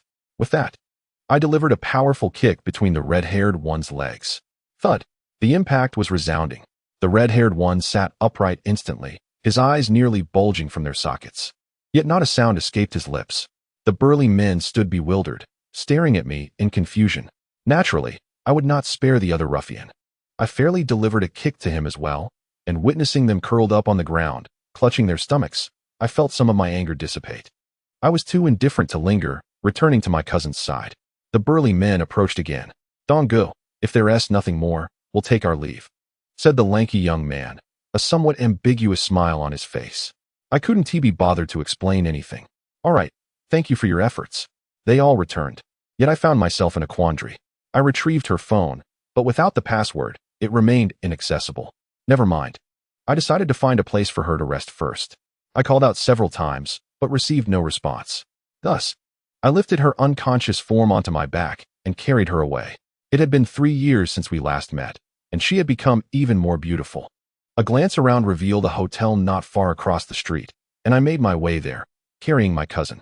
Fortunately, her bag contained her identification. The hotel receptionist, seemingly unperturbed by the situation, regarded me with disdain, yet proceeded to book a room. Though I felt helpless, I could offer no explanation. Before long, I entered the hotel room, a standard double, unremarkable but spacious enough. I gently placed my cousin on the bed and rubbed my aching back. She had vomited all over me. Thankfully, it was merely alcohol, so it wasn't overly filthy, but the stench was overpowering. I removed my suit jacket, soaked it in water, and hurried downstairs to procure some hangover remedy, returning swiftly. Upon re-entering, I was dismayed to find my cousin had rolled off the bed and was gently writhing on the floor. I made a concerted effort to avert my gaze, lowered her skirt, and lifted her back onto the bed. After great exertion, I managed to administer the remedy. I then retreated to the bathroom to cleanse my suit of the alcohol stains. Just as I was about to hang it up to dry, I heard her voice from outside. "Xiaoling, I'm home. I'm so tired. I'm going to sleep now." Her words were still slurred and heavily laced with alcohol, but at least she seemed more aware. Had the medicine begun to take effect? I felt a wave of relief wash over me as I hung my suit up. Once tidied up, I stepped out of the bathroom, only to freeze in my tracks. Could it be that I was to face another overwhelming sight? I took a deep breath, trying to quell the flames rising within me. I couldn't let my thoughts wander. She was my cousin. After a prolonged moment, I approached cautiously, daring not to glance at the bed, and quietly picked up the dress that lay on the floor, stained with alcohol and reeking strongly. I decided to return to the bathroom and wash it, for it would be unwearable by morning otherwise. The cold water gradually subdued the fire within me. With the dress hung up to dry, I found myself standing at the bathroom door, hesitant to step outside, fearing yet another provocative scene. However, I could not stay away forever. Taking a deep breath, I finally ventured out. Fortunately, my cousin seemed to have succumbed to a deep slumber. Avoiding any further actions that might disturb my composure, I approached her and tucked the blanket around her. As time slowly passed, I tossed and turned, uncertain of how the night had slipped away. Chapter 10. This is my cousin. Do not let your mind wander. The hours crept by slowly, and throughout that night, I remained restless, oblivious to how time had flown. I cannot ascertain how much time has elapsed when my cousin's voice jolted me awake. Oh dear, my head aches terribly. Xiaoling, where am I? How much did I drink last night? My thoughts gradually began to clarify, and my heart started to race. Footsteps echoed. She had indeed risen from her bed. As she approached, I stealthily drew the covers over my face. I had initially intended to rise early and procure breakfast. But who could have anticipated that she would awaken first? How utterly embarrassing. Although it was merely a matter of sequence, the implications were profound. What should I do? Slip away while she was in the restroom? Just as this thought emerged, it was doused with a splash of cold reality. She began to pat my shoulder, exclaiming, "Xiaoling, wake up, it's almost noon." My lips involuntarily twitched in response. No wonder she had arisen first. It was nearly noon. I had no idea at what hour I had finally succumbed to slumber the previous night. I awkwardly clawed at the sheets with my toes. "Xiaoling, wake up. I'm pulling your covers back." Her melodious voice struck my ears like a siren's call. Suddenly, I froze. Wait a moment. I had indeed performed a noble deed, aiding her greatly. Why should I feel apprehensive? Correct, there was no reason to be. I gathered my thoughts, feigning the demeanor of someone just roused from sleep, and deliberately tossed the covers aside. Upon closer inspection, I noticed my cousin's weary expression as she braced herself on the bed, leaning over me. "My stomach feels uneasy," she began, but her words trailed off. I struggled to shift my gaze to her face, only to find her weariness had solidified into a mask of shock. I too found myself at a loss. Although I had encountered numerous situations, I had never witnessed anything quite like this. In that moment, time seemed to stand still. For a full 10 seconds, my cousin's eyes widened dramatically, and her expression shifted. The sudden scream nearly sent me reeling. "You pervert! You sicko!" Before I could comprehend her words, I realized a pillow was hurtling toward my face. It struck, though it did not hurt. My already warm nose could no longer withstand such a blow, and blood began to flow forth. Hastily, I pressed a nearby tissue to my nose, casting an indignant glare in her direction. It was then that I noticed my cousin had retreated to her bed, cocooned under the blankets, her face contorted in fury. "You filthy pervert, you." Her words were cut short as her expression froze once more. It seemed she had recognized me.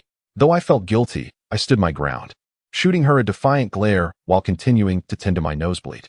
My cousin finally regained her composure. "Why, you are Lindong. You," she stammered, her expression vacant. I tossed the tissue aside and, with irritation, remarked, "You still recognize me. Why didn't you just end my life?" My cousin appeared even more bewildered, a hint of cuteness emerging. "How on earth are you here? You were released from prison. Wait." Her thoughts began to regain focus, and her expression sharpened once more. "You scoundrel! What are you doing here? What have you done to me?" she exclaimed with clenched teeth, her demeanor suggesting she was on the verge of collapse. I quickly raised my hand and interjected, Hold on. Why are you so agitated? I haven't done anything to you." My cousin threw off the covers, glanced downward, and scrutinized the sheets, her expression seemingly assessing the situation. Soon, she appeared to relax somewhat, though her gaze toward me remained laden with fury as she demanded, "What about my clothes? Did you take them off me? Speak up, what exactly did you do? Just when you thought you could change your ways. Do you wish to return?" I thought to myself, already regretting my previous decisions. Had I known the previous night that I would be so distressed over the 600 yuan for the room, I would have simply booked an additional one. With a hint of annoyance, I replied, "You drank too much and nearly became a victim. It was I who saved you and brought you here. You took off your own clothes. I did not touch you at all, and I even washed them for you." My cousin clenched her teeth. "You're talking nonsense. Me? A victim? I took off my own clothes. Lindong, do you have any shame left?" She retorted angrily. My frown deepened, my irritation growing. "It is the truth. I'll say it again. You were intoxicated. I saved you. And when your phone wouldn't unlock, I couldn't find Aunt Chui, so I brought you here. You undressed yourself, and I even provided you with the hangover remedy, which you consumed," I stated methodically, for reasons unknown. Her anger seemed to provide me with a sense of reassurance.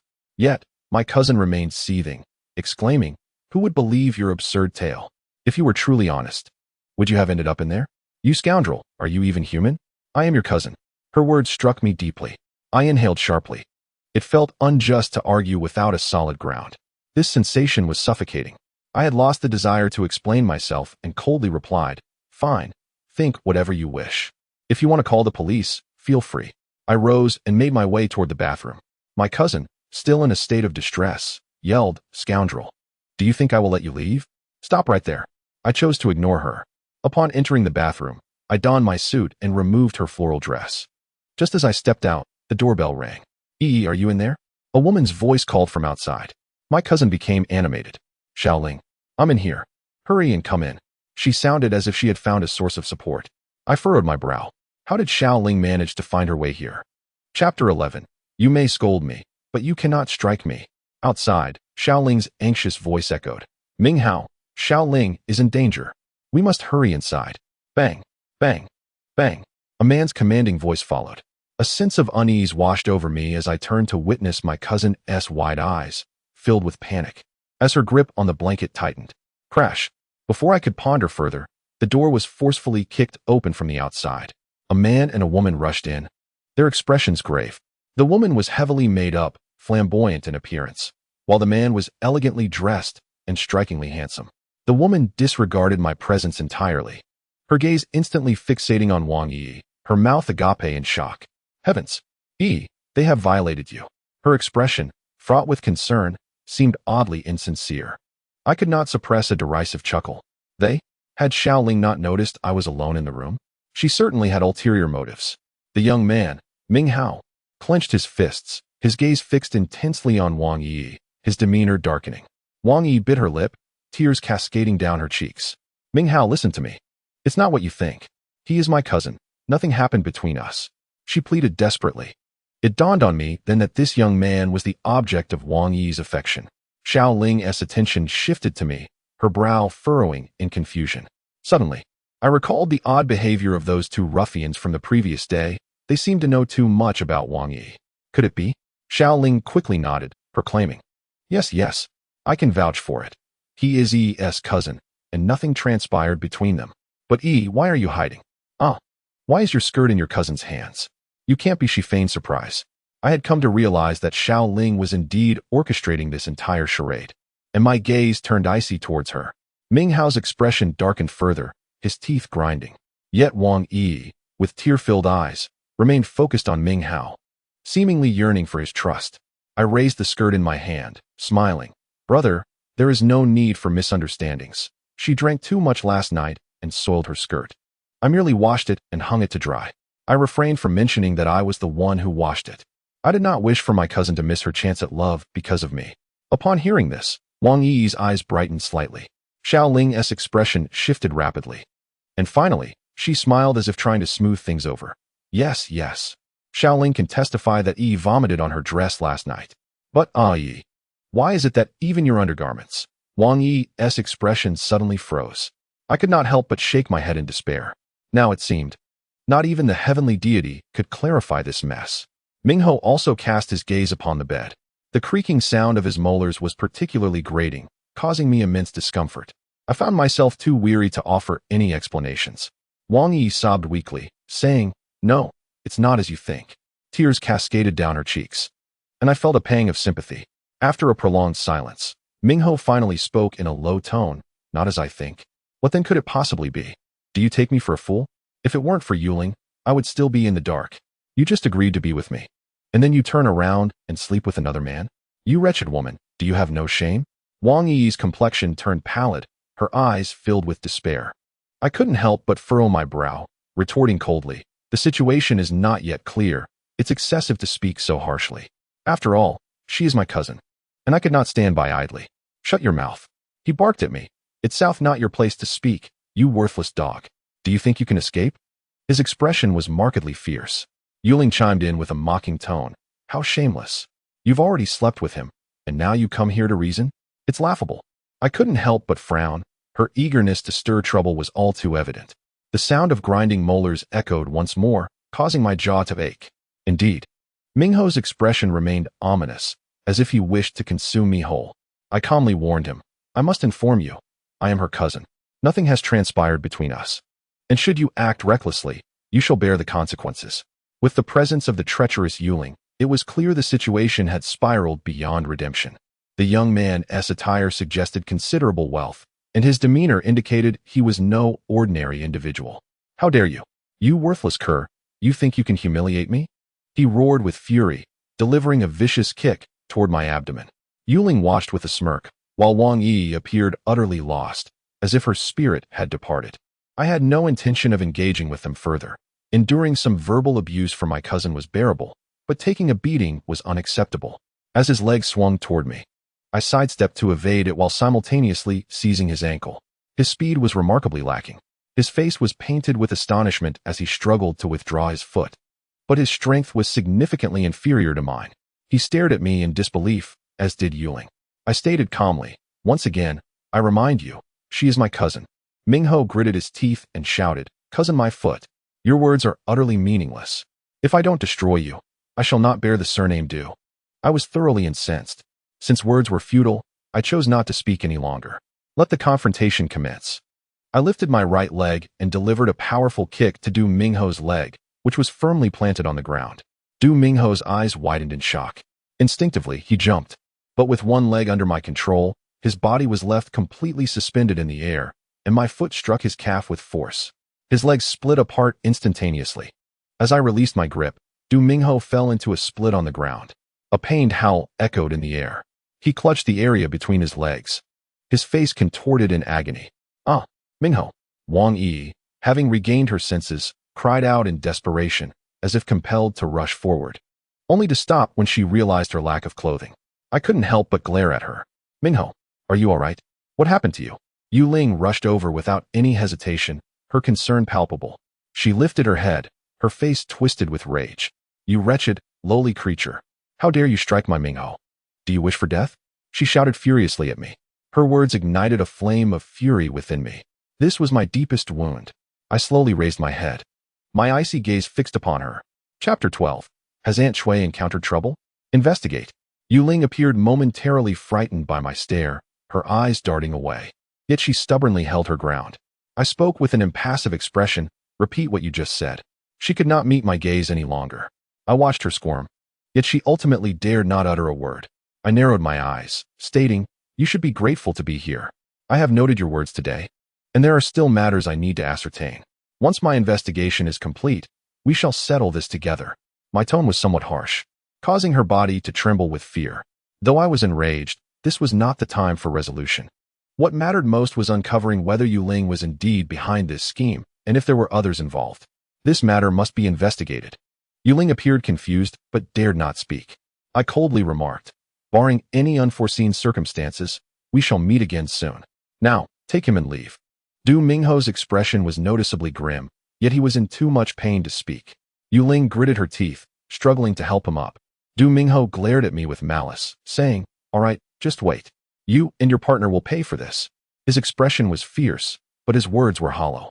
I furrowed my brow and replied coldly, "If you cannot control your tongue, I shall remove your teeth." After 3 years in prison, I had long since moved past impulsiveness. Especially since this issue was still unresolved, There was no need to rush.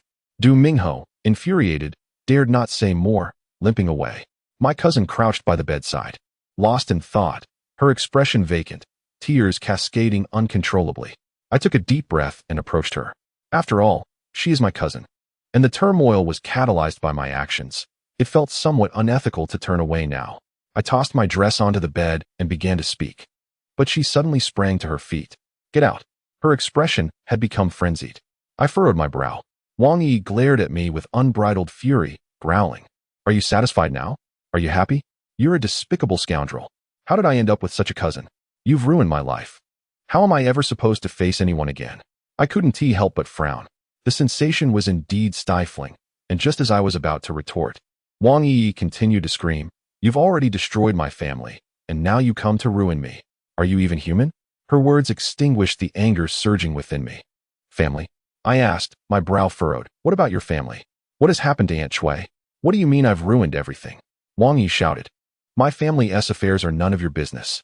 You wretch, just wait. I won't let this go. With that, she wiped her tears away, grabbed the dress from the bed, snatched up another piece of clothing, and stormed into the bathroom. I had no inclination to heed her vitriol, standing vigil by the bathroom door. What had happened to Aunt Chui?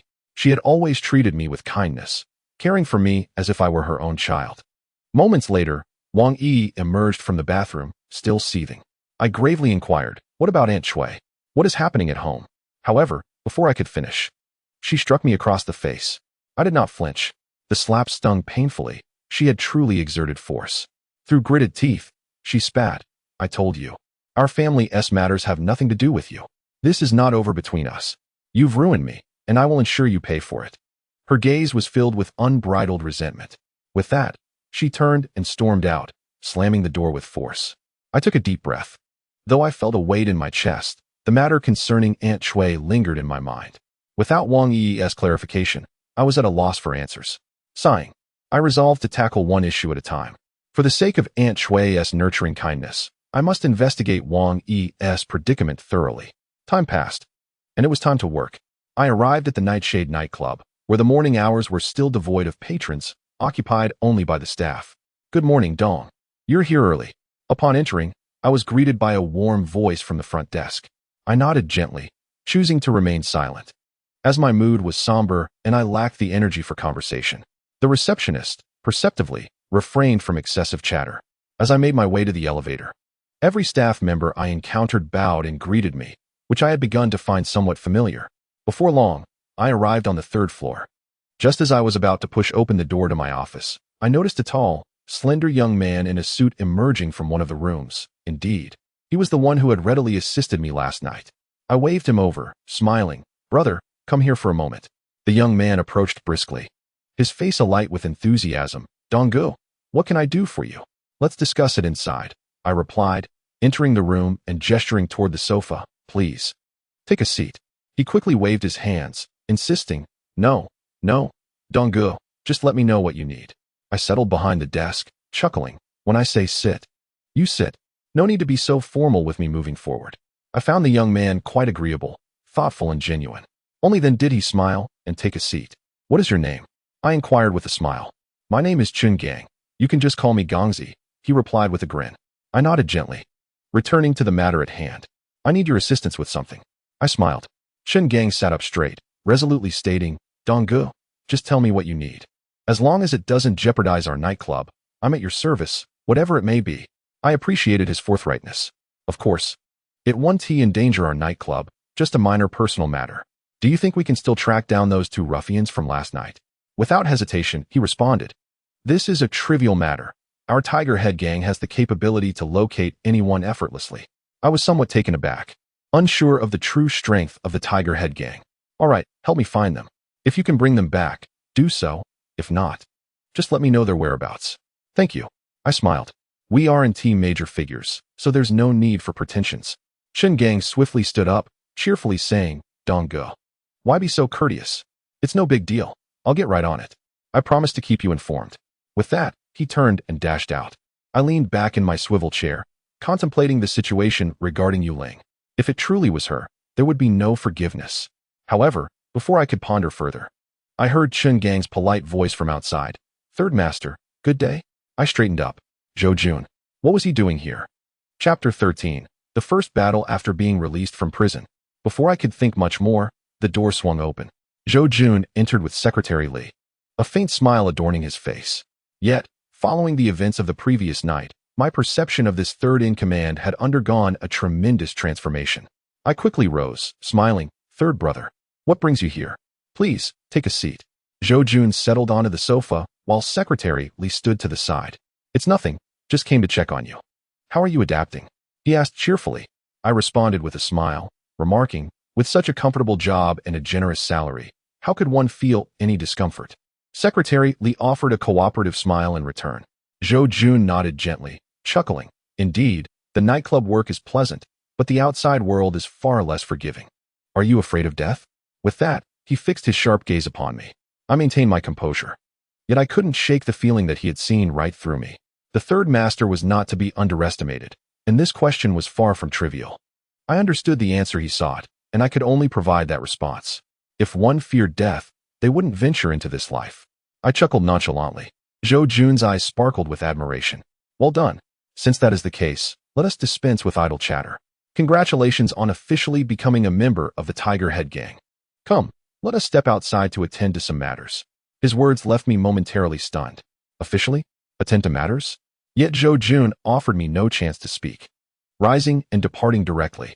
Without further thought, I followed suit. Upon leaving the nightclub, we entered a sleek black Mercedes. Zhou Jun and I occupied the back seat, while Secretary Li sat in the front passenger seat. With a subtle wave of his hand, the vehicle began to glide forward. I sensed that something significant was about to unfold, yet I had no choice. I could not afford to lose my hard-won position. I had to do everything in my power to avoid returning to that place.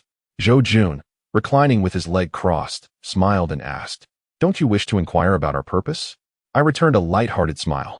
No need to ask, it's enough to follow the third brother. Zhou Jun raised an eyebrow and replied, Good, good. You possess the necessary courage. We have our people watching the police. Last night, the police suddenly came to check the premises, yet we received no prior warning. Someone must take responsibility for this. I was not surprised, after all. What gang could thrive without some connections? As time passed, we soon arrived at a seed distribution center. The expansive yard housed only 4 warehouses. Zhou Jun, with his hands in his pockets, strode confidently toward one of the warehouses, exuding a commanding presence. Secretary Li gestured for me to follow. Only then did I regain my focus, stepping forward as my heart began to race uncontrollably. This was an experience I had never encountered before. Zhou Jun halted, raising his hand lightly. I was still deciphering his intentions when the distant roar of an engine reached my ears. Turning my head, I saw a black Jetta speeding toward the warehouse entrance. Good heavens! Was this tactic so brazen? With a resounding crash, the dilapidated roll-up door was violently torn open, sending chaos erupting within the warehouse. It was utterly insane. As I focused, I noticed the interior shrouded in smoke, with a throng of people frantically seeking refuge. The Jetta came to a halt, having crashed into a table designated for gambling. This was, quite astonishingly, an underground casino. The sound of gunfire echoed through the air. A group of robust men emerged from the other vehicles, advancing with an air of menace towards the warehouse. Zhou Jun stepped forward, and I silently followed suit. Although I had often heard tales from my fellow inmates about the Underworld, I had not anticipated the extent of their madness. Broad daylight, boldly brazen. Everyone, behave yourselves and get down. You think you can escape? Strike him. A cacophony of various sounds erupted from within the warehouse. Ultimately, under the onslaught of those suited brutes, all present were compelled to crouch down, heads clutched in fear, numbering around 20 to 30, each face etched with terror. Zhou Jun strolled to the center and spoke coolly. The Tiger Head Gang is here on business. This does not concern you. Cooperate willingly. Where is the person in charge here? I could palpably sense the profound dread that gripped the crowd upon hearing the name of the Tiger Head Gang. Heads bowed, no one dared to respond. Zhou Jun approached the nearest individual and whispered, "You speak." The man trembled, stammering, I don't know," too afraid to raise his gaze. Zhou Jun gently beckoned, and a burly man promptly handed him a bottle. Without hesitation, Zhou Jun swung it down. The sound of shattering glass coincided with the man's anguished scream, blood erupting from his head as he collapsed, clutching his injury in agony. The surrounding crowd was petrified. I couldn't help but sneak a glance at Zhou Jun. His ruthlessness was palpable. He pointed a shard of the broken bottle at another man, his tone icy. "You speak." The man, paralyzed by fear, fell to the ground, struggling to swallow. Eventually, with trembling hands, he gestured towards a pile of seed bags on the right. Zhou Jun turned his gaze towards me, his eyes conveying a silent message. I nodded slightly and stepped towards the mound of seeds. Zhou Jun was watching me intently. I understood that it was time to perform. The pile of seeds rose 3 meters high, and I discovered a concealed space obscured by wooden boards. I kicked at it twice, declaring, "Come out. Did you think I wouldn't find you?" There was no response from within. I had not considered the situation thoroughly, and as I approached to move the boards aside, I realized I had underestimated the scenario. Just as I neared, a sudden commotion erupted from within, and the boards came crashing down towards me. I crossed my arms to shield myself, stumbling back a couple of steps. Fortunately, the boards were not overly heavy.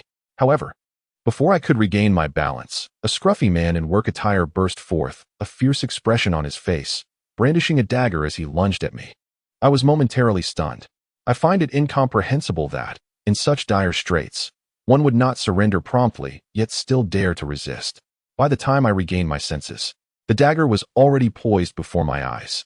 Almost instinctively, I reached out and grasped his wrist, but he, as if possessed by madness, attempted to free himself with the blade held horizontally. I was, after all, a moment too slow to react. His strength prevailed, and he broke free. Whoosh! The dagger sliced through, and I immediately felt a searing pain in my arm. Panic began to set in. Despite my extensive combat experience in prison, that had always been in close quarters without weapons, I swiftly retreated. Yet, the man, in a frenzy, with a face contorted in rage, lunged forward, thrusting the dagger down once more. "No, remain calm." Raising my gaze, I saw his arm lifted high, the dagger now mere inches from my face. Chapter 14. Summoned 2 individuals to accompany me on an errand. It was only at this moment that I finally awakened to the ferocity of his murderous intent. Without hesitation, I stepped forward, seizing his wrist with my left hand while my right clasped his arm, leaning in with my body, pressing my back firmly against his front. I summoned my strength in my waist and abdomen, executing a shoulder throw that slammed his body harshly into the ground. Ugh! The man's face contorted in pain. With a forceful twist, I wrested the dagger from his grip and pressed it against his throat. I pinned him down with my knee and bellowed, "Don't you dare move." He was taken aback by my intimidation, and the menacing expression on his face gradually froze. Slowly, he began to weep. The group of burly men had arrived, their gazes towards me imbued with a complexity of emotions. Zhou Jun, too, wore an astonished expression. "Brother Dong, leave it to us," one of the robust men said with a courteous smile. The sincerity in his demeanor was striking. I slowly rose, relinquishing the man still engulfed in despair to them. Zhou Jun approached and patted my shoulder, exclaiming, "Well done. I had no idea you possessed such skills." His face radiated admiration, and even Secretary Li's expression shifted slightly at my prowess. I waved my hand dismissively, chuckling, "You're too kind, third brother." He glanced at my arm, and it was then that I noticed a gash, roughly 7 to 8 centimeters long, inflicted by the dagger, though thankfully not deep. "It's nothing, just a scratch," I replied nonchalantly. Zhou Jun nodded in approval. "Good job. It seems appointing you as the manager of the guest room department might be an underestimation. You are truly a man of both letters and martial prowess." The praise in his words was unmistakable. Clearly, my performance had earned his recognition, solidifying my standing even further. My efforts had not been in vain. Those who had gambled were released, and the man was taken away by several strong men for a reprimand. We returned to the car to await further developments. I fixed my gaze on the warehouse not far off, where cries of anguish occasionally echoed. I could vividly imagine the suffering within. Alas, in the realm of the underworld, one must accept the fate of the ill-fated. Not long after, a robust man hurried over, his fist stained with blood. Zhou Jun lowered the car window and said, "Who did this?" The man respectfully replied, "Third Master." It was done by Xiao Si of the Qinglang gang. They captured his wife to prevent him from sending a warning. Zhou Jun narrowed his eyes, the knuckles of his fists cracking with a sharp sound. "The Qingling gang, have you finally lost your composure?" His aura radiated a keen intensity once again. After a lengthy pause, Zhou Jun coldly instructed, "Detain him for now. We will keep him as a witness." Understood.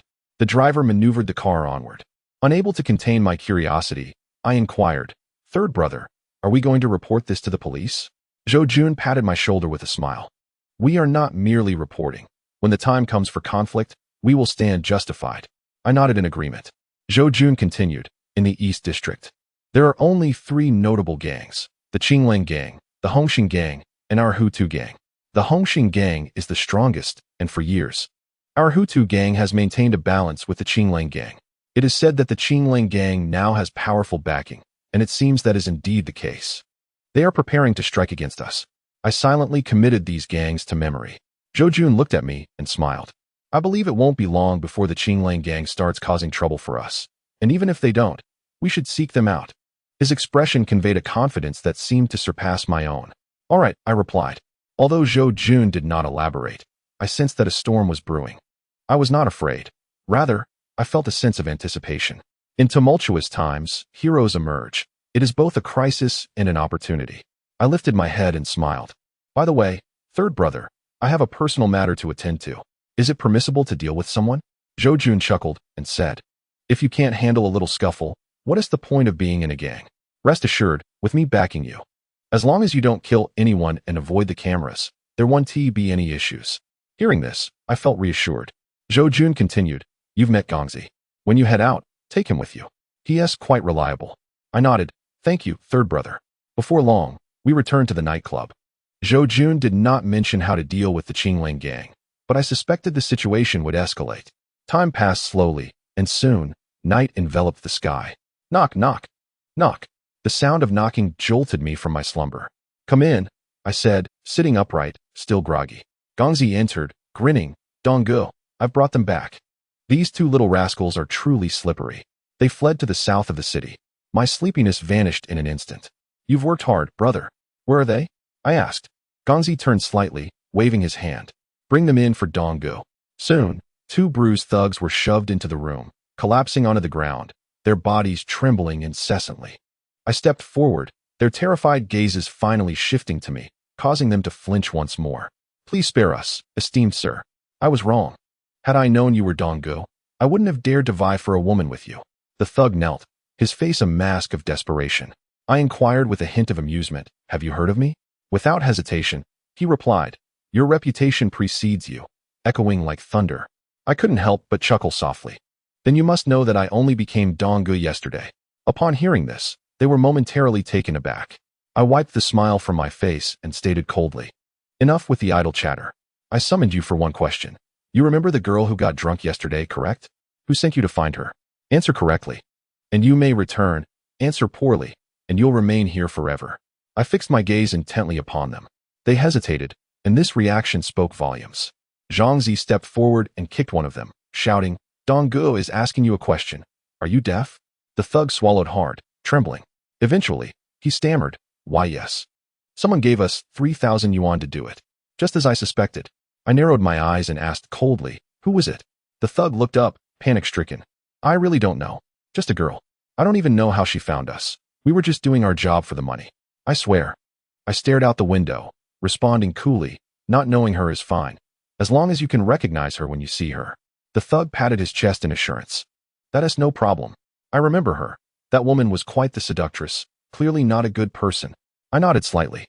"Zhangzi, bring 2 people. We have some business to attend to." Chapter 15. My cousin arrives to speak for me? Zhangzi replied decisively, "No problem." The eyes of the Tiger Head gang were sharp. In less than 20 minutes, they had located Yu Ling's whereabouts. I led my men directly there. The sky had turned completely dark. Shortly after, our convoy of 3 cars had parked outside a bustling food stall. I turned to Zhangzi, who was driving, and said, "You all wait for me here."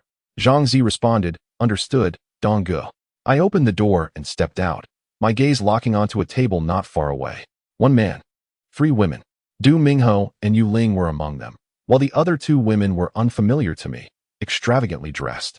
Seeing Yu Ling's cheerful demeanor ignited a fire of anger within me. If I hadn't arrived just in time. That cousin of mine. I clenched my fists and approached silently behind Yu Ling and Du Mingho. They were oblivious to my presence. But the 2 women across from them noticed, their faces filled with confusion. Yu Ling's expression was laced with flattery and a hint of seduction. "All right, Mingho. You are already so exceptional. And with such a considerable fortune, what kind of woman could you not attract? Yi is simply unworthy of you. Let us not be angered. How could we stoop to the level of such a woman? She said this while putting on a show of feigned comfort. I took a deep breath. What kind of woman is Wang Yi? I replied coldly.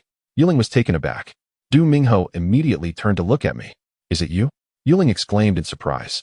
Du Mingho slammed his hand on the table, rising abruptly, his expression darkening as he shouted, You bastard! I haven't even come after you yet, and you dare confront me? Many diners around us were drawn to the commotion. I was equally filled with pent-up rage. Though Wang Yi had treated me somewhat unfairly, I had lived in her home for many years. In my eyes, she was no different from a younger sister. That sister was nearly ruined by her. And the instigator dared to speak ill of her character behind her back. I pointed at Du Mingho's nose and said coldly, Shut your mouth. His status was not trivial. Yet at that moment, all I desired was to vent my anger. Ignoring his reaction, I fixed my gaze on Yuling and coldly inquired, What kind of woman is Wang Yi? Yuling was clearly intimidated, but after glancing at Du Mingho, she regained her composure. Crossing her arms, she sneered. This person is truly audacious. Having slept with our Mingho's woman, they come here to provoke? You think Mingho will let you off the hook? I narrowed my eyes and demanded, I ask you, what kind of woman is Wang Yi? She instinctively took a step back, but, steeling herself, replied, Oh, what kind of woman could she be? So promiscuous, yet she pretends to be virtuous. Such a woman can only be described with 2 words. With a cold smirk, she enunciated clearly, whore. In an instant, an inferno of rage surged within me. The moment her words fell, I raised my arm and struck her hard. The sharp sound of the slap echoed alongside her pained wail. With a crash, her body toppled from the chair, knocking over the table, landing amidst the scattered food in a most undignified manner. The onlookers gaped in shock, and the 2 women hastily stood up, frightened. Du Mingho was equally stunned, his expression suggesting he had never anticipated I would strike. My hand throbbed painfully, yet I felt a sense of catharsis. Yuling covered her face, struggling painfully. Wow, Mingho, look. Why aren't you helping me to fight him? She cried out, her voice filled with sorrow. Du Mingho seemed to snap out of his stupor. His eyes narrowed as he said darkly, Bastard, you are truly overstepping your bounds. Did you truly believe that I could be easily bullied? Come here. The sound of heavy footsteps echoed from a distance. I couldn't help but raise an eyebrow. Following the sound, I soon discovered 4 formidable men in suits approaching me. These were no mere thugs, they were professional bodyguards. In no time, the quartet had effectively blocked my escape routes, their intense gazes fixed upon me, exuding a menacing aura. Yuling had already managed to rise, her face swollen and contorted with resentment as she glared at me, her expression one of sheer loathing, as if she wished to tear me apart. Du Mingho narrowed his eyes and coldly declared, You wretched fool, don't blame me for being ruthless. If you kneel and apologize, I might consider sparing your life. Otherwise, no one can save you. I let out a derisive laugh. Kneel? Do you think you deserve such submission? The onlookers shook their heads, regarding me with expressions that suggested they thought I was foolish. Yuling gritted her teeth in fury. Mingho, take him down. Kill him. She shouted, her anger palpable. Du Mingho, his face twisted with malice, replied coldly, Fine, since you seek your own demise. Don't blame me for my lack of mercy. Attack. As soon as the words left his lips, a sinister satisfaction spread across his face. As if he were certain of my defeat, the 4 bodyguards advanced towards me, their hostility palpable. Yet, I remained composed, for I knew that my allies had already arrived. Just as I was about to signal them, a frantic voice suddenly cried out, Wait. I frowned involuntarily, and Du Mingho along with Yuling froze in surprise. The voice was familiar. It belonged to my cousin. Straining my eyes, I spotted Wang Yi rushing through the crowd, breathless, her gaze immediately locking onto mine. Her expression a complex mixture of emotions. I furrowed my brow, feeling a twinge of annoyance. What good could come from her arrival? Du Mingho pointed at her and scolded. You filthy whore, how dare you show your face to me?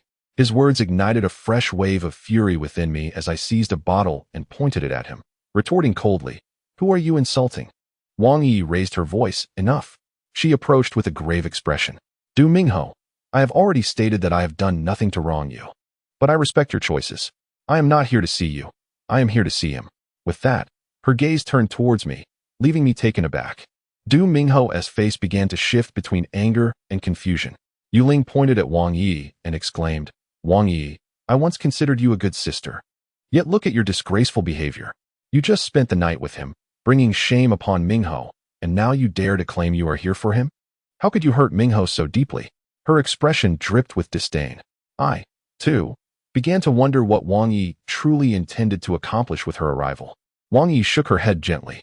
It's not like that. I don't want to explain anymore, nor can I clarify it. She lifted her gaze towards Du Mingho, her expression intricate. Mingho, could you, for my sake, spare my cousin this time? I was utterly bewildered. Why was she speaking up for me? Chapter 16. My cousin's actions bring me comfort. Yu Ling wore a similarly astonished expression.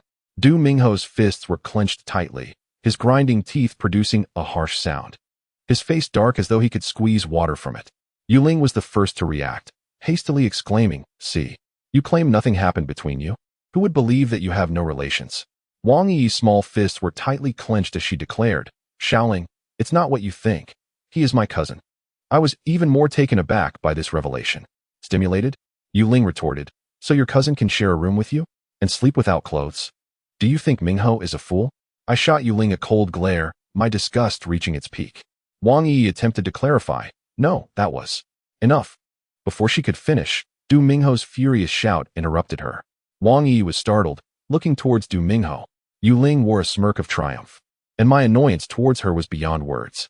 Wang Yi continued to plead, Mingho, I beg you, for my sake, let my cousin go. Will you? I apologize, I'm sorry. Her demeanor was quite humble. I felt a pang of sympathy. Although she had acted excessively yesterday, she was now resembling the obedient cousin I once knew. However, upon her words, Du Mingho's expression darkened further. Give you face? You've humiliated me, and still expect me to give you face? Wang Yi, what are you thinking? Do you take me for a fool? Du Mingho pointed to his own face, his anger palpable. Wang Yi's eyes instantly reddened as she said, It's not like that. I haven't humiliated you. It's all a misunderstanding. Yu Ling, ever so opportunistic, interjected with a cold laugh. You really can't even explain yourself. If it's a misunderstanding, then how did your underwear end up on his bed? Mingho isn't easily deceived. I shot her another cold look. Yu Ling was now openly reveling in her malice. Wang Yi appeared anxious. Du Mingho's gaze was frigid as he replied, It doesn't matter anymore. It's not important.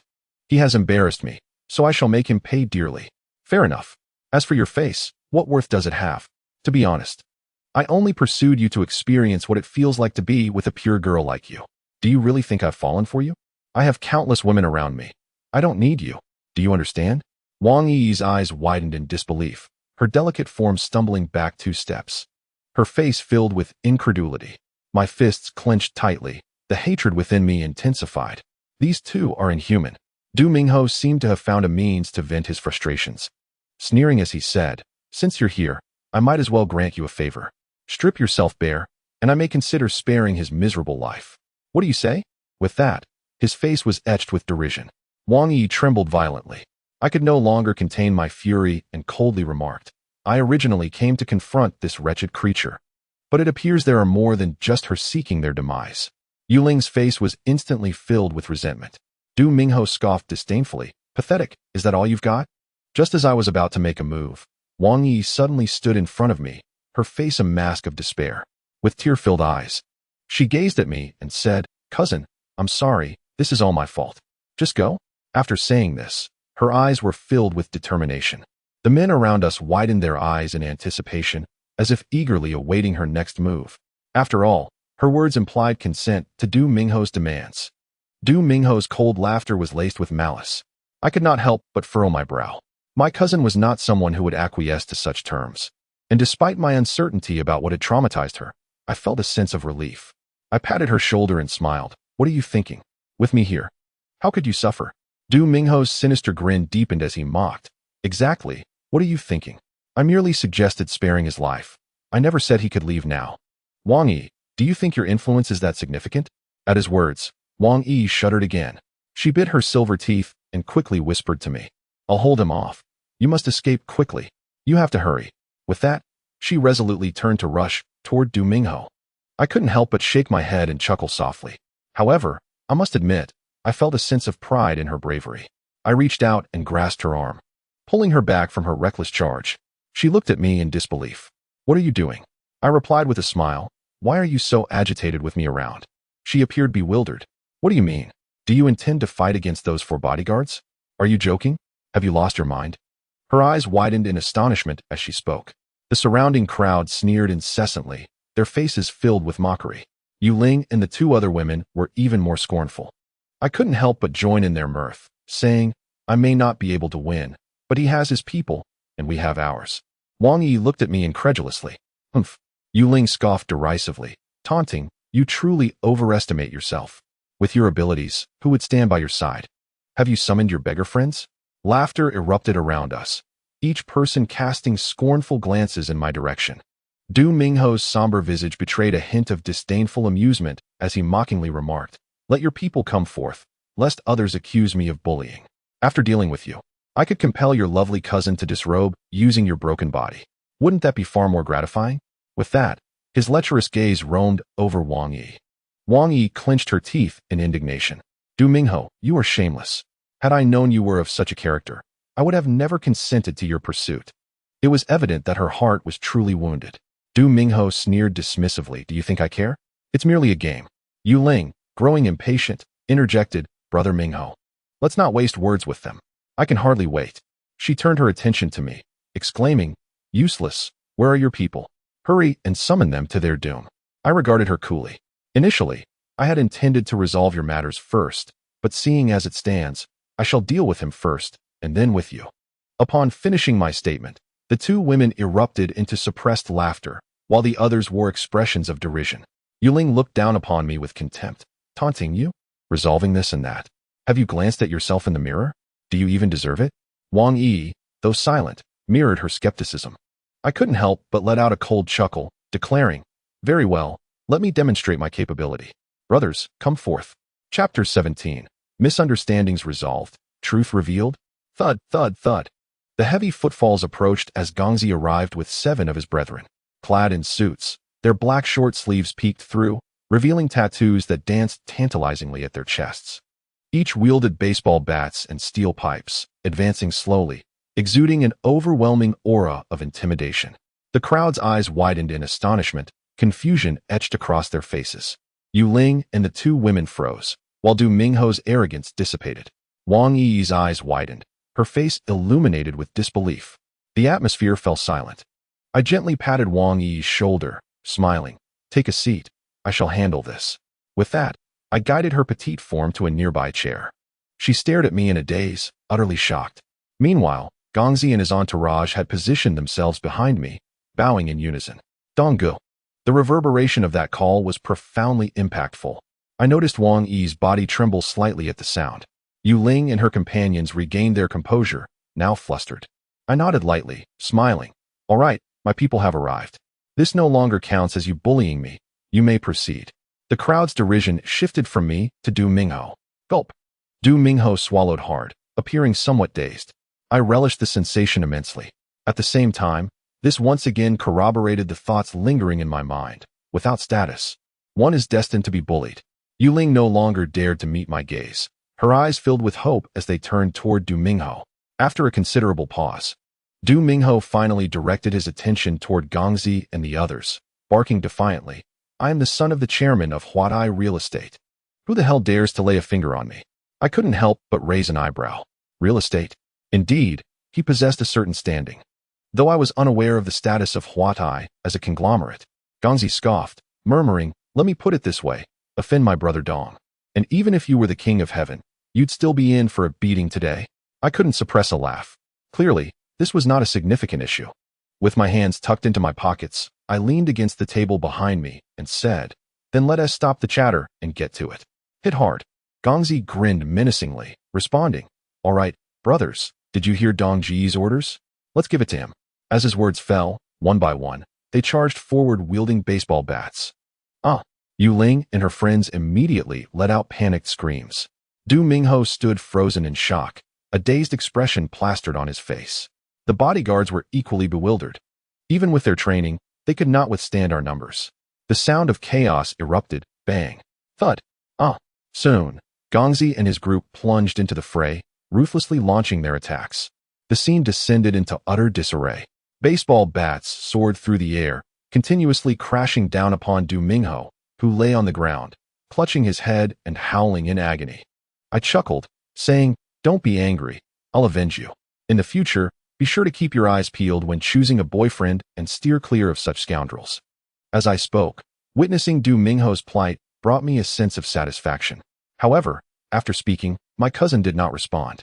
Confused, I turned to her, only to find she was not looking at Du Mingho at all, but was instead staring at me in disbelief. "Why are you looking at me?" I asked, puzzled. It was as if she snapped back to reality, retracting her gaze. "Oh, it's nothing." Her demeanor suggested she was somewhat hesitant to meet my eyes. I grew more intrigued, pondering what had come over her that she would come to my defense. I chose not to dwell on it. Before long, the bodyguards lay groaning on the ground, with Du Mingho in the most pitiable state, bruised and battered. He had lost the strength even to wail, merely gasping for breath. I cast a glance at my cousin and found her glaring in indignation. Gongzi and the others finally ceased their assault. Yu Ling and the other two women cowered in fear nearby, their faces drained of color. I turned my attention to Yu Ling and asked with a smile, "So, is it all resolved?" She reflexively looked at me, her face a mask of terror. "Why, yes, it's resolved," she replied quickly. I continued to inquire, "Is it necessary for me to relieve myself to see my own reflection?" She shook her head vigorously, much like a bobblehead, and replied, "No, no need." I suppressed my smile and coldly stated, "Very well, his matters have been settled. Now it is time to address yours." Yu Ling's eyes widened in shock. Panic ensued as her gaze darted around, ultimately landing on her cousin. Please, intercede on my behalf with your cousin. It was my fault. I should not have spoken to you in that manner. I implore you, help me." Her voice trembled with desperation. Wang Yi seemed to awaken from a dream. Cousin, she is my close friend. She only spoke that way due to a misunderstanding regarding our relationship. Please, let us forgive her this time." She glanced at me, her tone laced with unease. I could not fathom why, but it felt as though her cousin dared not meet my gaze, appearing particularly disconcerted. Yet, this was not the moment for such musings. I smirked at Yu Ling, saying coolly, "A misunderstanding? She knows the truth better than anyone." At my words, Yu Ling's eyes widened in alarm, and her body trembled violently. Her cousin, confused, asked, "Cousin, what do you mean?" "She truly is my close friend. She believed I would only be upset if I were that kind of woman. Our relationship is excellent." However, this time, Yu Ling remained silent, seemingly aware that I knew the truth. I patted her shoulder and chuckled, "Silly girl, you must keep your eyes peeled. There are no good people around you." Her cousin looked bewildered. Yu Ling's body began to shake uncontrollably. I waved my hand gently. Zhangzi let out a cold laugh and barked, "Bring them over." The crowd wore expressions of confusion. Soon, two individuals were ushered forward, the two ruffians from a distance. Yu Ling's pupils constricted in horror as she stumbled back, her face ashen with despair. I let out a mocking laugh. Indeed, it was her. Suddenly, her cousin's furious voice pierced the air, "It's you two scoundrels." I was taken aback. Acquainted? The two ruffians, now brought closer, dared not lift their heads to meet my gaze. I stated flatly, "Look up and see if it is that woman." The ruffians quickly scanned the area, ultimately locking their gaze on Yu Ling, and without hesitation, declared, "It's her. It's this woman who paid us to take this beautiful lady." He stared at Yu Ling, pointing towards her cousin. At these words, her cousin's expression froze, confusion enveloping her lovely eyes. My inner fury could no longer be contained. Such a wretched person deserves punishment. Chapter 18. Has someone called the police? Farewell, police officer. I spoke slowly. Cousin, do you have any further questions? If not, I shall proceed with the matter. Wang Yi finally regained her composure. She lightly bit her lip, her beautiful eyes once again glistening with tears. I understood. She truly regarded Yu Ling as a close friend, and the sting of betrayal was undeniably painful. It was akin to that time when the school bell failed to stand up for me. Wang Yi clenched her delicate fists and demanded, "Why? How could you orchestrate this?" Her emotions were spiraling out of control. Yu Ling, utterly despondent, wept profusely, crying, I'm so sorry. It's my fault. I'm not human. I was jealous that Mingho liked you. I was wrong. Please forgive me. I truly regret it." Her demeanor was particularly pitiable. Yet, I felt no compassion. I had witnessed too much suffering to feel sympathy for someone like her. Wang Yi wept like a rain-soaked pear blossom, trembling yet unable to utter a single word. Her reaction was even more intense than when Du Mingho revealed his true colors. Yuling's hopeful gaze remained fixed on Wang Yi, endlessly murmuring her name. After a long pause, Wang Yi finally raised her hand to wipe away her tears and declared, "I misjudged you. From this day forth, I never wish to see you again. Get lost." I furrowed my brow, not rushing but rather observing Yuling's response. To my surprise, Yuling's face instantly transformed with overwhelming joy as she exclaimed, "Thank you. Thank you, Yi. I'll leave right now." She turned to flee. I narrowed my eyes and said coldly, "She told you to go.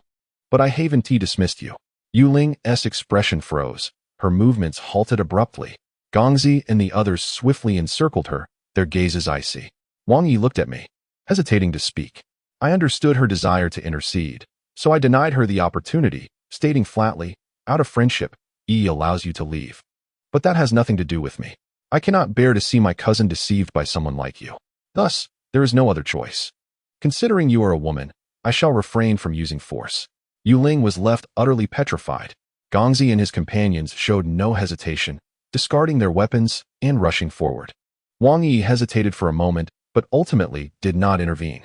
A scream of anguish soon echoed as Yuling's torment became apparent. I paid her no mind, intending to lead Wang Yi away, when suddenly, the blare of police sirens pierced the air. I couldn't help but frown. The sound grew increasingly closer, and police cars came into view, heading directly toward us. Had someone called the authorities? It quickly dawned on me, given the multitude of onlookers. "All right," I hastily said. Gongzi and the others promptly rose, astutely concealing their baseball bats and the like. Though brief, the encounter had left Yuling with a battered face, now sprawled on the ground, weeping in despair. I gazed intently at the approaching police cars, realizing that it was too late to flee. Soon, 2 police vehicles came to a halt. 8 officers swiftly exited, 6 of whom spread out to encircle the entire food stall. Meanwhile, 2 officers approached our location. A chorus of gasps erupted around us. Furrowing my brow, I shifted my gaze and discovered that one of the officers striding towards us was a female officer, Officer Su, the stunning policewoman who had inspected the nightclub the previous night. Her presence again? The crowd was utterly captivated by her enchanting beauty, including my companions. But a sense of unease began to settle within me. Although Zhou Jun assured me that as long as no one was killed, we would be fine, I couldn't shake the worry that last night's events might lead to complications. If she recognized me as one of the nightclub patrons, she would undoubtedly question the circumstances of the previous evening. All I could do was take it one step at a time. "Everyone, crouch down. Protect your heads," Officer Su commanded with unwavering authority, exuding an air of confidence. I hesitated. My companions had already crouched down, gently shaking their heads and even smiling at me, their expressions indicating a lack of concern. I nodded in acknowledgement, choosing to remain still and wait silently. Before long, Officer Su and another young male officer were before us, their focus directed towards Du Mingho and Yuling. The male officer approached them and stated, "He has fainted." I was taken aback. I hadn't realized that I had lost consciousness while lying down. Officer Su furrowed her brows and ordered, "Call an ambulance." She then directed her cold gaze towards my companions. Just as she seemed poised to scold them, she appeared to notice me, shifting her focus in my direction. Her brow furrowed as she scrutinized me. I felt a sense of resignation.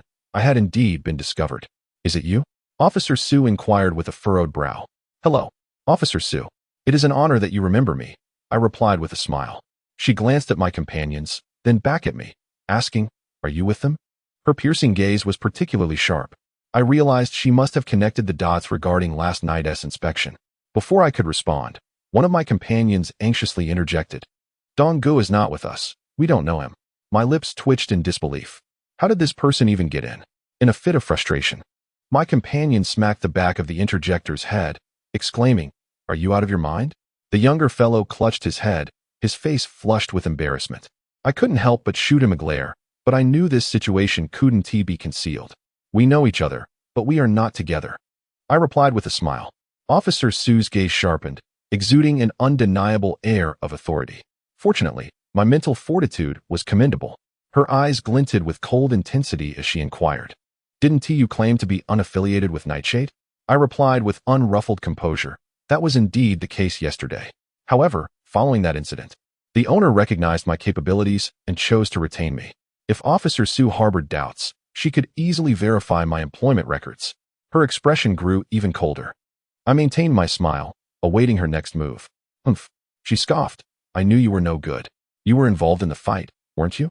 Step forward and kneel. I quickly shook my head, laughing. Officer Su, you've misunderstood. I am a model citizen. Gongzi promptly chimed in. Yes, Dong-gu did not fight. Officer Su narrowed her eyes, murmuring, Dong-gu? Your status seems to have risen swiftly. I smiled easily. Talent shines brightly, regardless of the setting. Yet, Officer Su remained stern, asserting, whether you fought is not for you to decide. I helplessly shrugged. Her gaze shifted to Yu Ling, who was struggling to rise while still weeping. My smile faded, replaced by a weighty concern. Was he among those who assaulted you? She asked Yu Ling. Yu Ling cast a furtive glance in my direction before shaking her head. No. He didn't lay a hand on me. Her voice was soft yet resolute. Indeed, her words held truth. I had not struck anyone, merely directed the situation. Officer Su furrowed her brows, coolly stating, Let me warn you, I am advocating for you. If you do not speak the truth, no one can assist you. I shall ask you again, does your assault relate to him? With that, she fixed her penetrating gaze upon Yu Ling. I frowned, observing Gongzi's sharp stare directed at her, as if issuing a silent warning. Yu Ling swallowed hard, murmuring, It's not related. He didn't participate. He came with my girlfriend, it was not him. She spoke with her head bowed, avoiding eye contact. My anxious heart began to ease, though I recognized her fear of speaking out. Officer Su's brow was tightly knit as she demanded, Are you certain? Think carefully, we are here to help you. This time, Yu Ling responded without hesitation. I'm certain, he truly has no connection. I couldn't help but chuckle. Officer Su, however, appeared incensed. Her fair face now veiled in frost. She scanned the onlookers, who promptly diverted their gazes, none daring to speak. It seemed she was aware of the underlying truth. As her cold eyes returned to me, I maintained my relaxed demeanor, smiling. Officer Su cast a glance at Wang Yi, mocking, You certainly change girlfriends quickly. Last night, your girlfriend was with someone else, and today you have a new one? I could not help but gently shake my head and smile. Officer Su, you misunderstand. This is my family, my sister. Officer Su's expression darkened further. She fixed her icy gaze upon me and stated, Well, do not get too smug. When the other victim regains consciousness, I will inquire further. I raised an eyebrow and replied with a smile, All right. Officer Su shot me another frigid look before commanding, Take them away. Several officers moved in to apprehend the individuals. Jiangzi continued to smile and shake his head at me, seemingly trying to reassure me. I found myself at a loss for words. Officer Su turned to leave, and my gaze inadvertently fell upon the swaying, enchanting figure. Such a physique, truly remarkable. I cheerfully called out, Goodbye, Officer Su. She did not look back, coldly replying, Rest assured, we shall meet again. I quietly watched her retreat, a vague sense of foreboding creeping into my heart, as if I had caught her attention. Once everyone else had departed, and only Wang Yi and I remained. I turned to her and said, Let us go. Wang Yi nodded softly, her expression complex, as if she had yet to fully comprehend the tumult of events that had just transpired. Ignoring the curious stares around us, I led her to the roadside.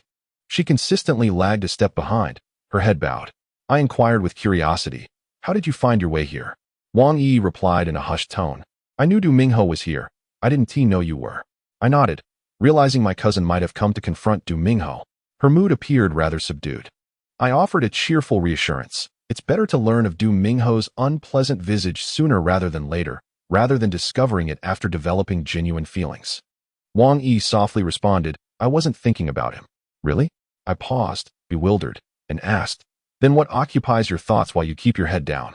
Wang Yi, facing me, fiddled with her small hands, whispering, I was thinking about you. I have something to say. Her expression was shy and hesitant. My curiosity intensified. What could be troubling her? Then speak, I urged. Wang Yi seemed increasingly conflicted, her expression one of distress. After what felt like an eternity, she finally lifted her head and asked, Do you have plans later? Her eyes were glistening with unshed tears. I could not help but furrow my brow. What was the matter? Is it about Aunt Chui? Is everything all right? I quickly inquired, my heart racing. If I were to say so, Aunt Chui was indeed the closest person to me in this world. Wang Yi appeared significantly relieved and asked, Would you come with me for a while? I have much to convey to you. Yet for this journey, I implore you to remain silent. Is that agreeable? Upon hearing these words, I was utterly bewildered. What on earth is happening? Nevertheless, I acquiesced. Her demeanor alleviated my apprehension, and it did not seem as though Aunt Chui was in distress. Coincidentally, I was eager to inquire about her previous remark regarding how I had ruined their family. Wang Yi appeared overjoyed, hastening her pace as if driven by urgency, while I silently trailed behind, uncertain of our destination. Wang Yi made a brief stop at a grocery store, and I seized the opportunity to call the nightclub. Soon, she emerged carrying a large bag, leading me to hail a cab to a neighborhood known as Hexinuan. The area was rather dilapidated, devoid of an elevator. Residing on the 4th floor, she retrieved her keys and unlocked the door. My heart raced. Was I about to see Aunt Chui? Although I could not comprehend why she had not visited me in 3 years, I could not believe she was capable of such indifference. She was not that kind of person. With a click, the lights illuminated the modest room, a one-bedroom apartment furnished with worn-out items, yet remarkably tidy. I felt a tinge of disappointment. Aunt Chui was absent? I settled onto the sofa while Wang Yi placed the plastic bag in the kitchen before approaching me. She maintained her gaze downward, her hands nervously entwined before her. I inquired, "Can I speak now?" However, Wang Yi did not take a seat but instead stood a meter away from me, ignoring my question. My confusion deepened. What was amiss? After a prolonged silence, Wang Yi seemed to resolve herself, raising her tearful eyes to meet mine. Her expression was indescribable. Chapter 20. The origins of this entangled grievance. My bewilderment intensified. I could not fathom what had distressed my cousin. At last, Wang Yi gazed earnestly at me and said, "Cousin, I am truly sorry." As she spoke, tears cascaded down her cheeks. My lips twitched in confusion. What was this all about? I stood and asked, "Why do you say that? What is troubling you?" Wang Yi trembled as she cried, "I feel so sorry for you. I was wrong, cousin. I have wronged you terribly." A glimmer of understanding dawned upon me.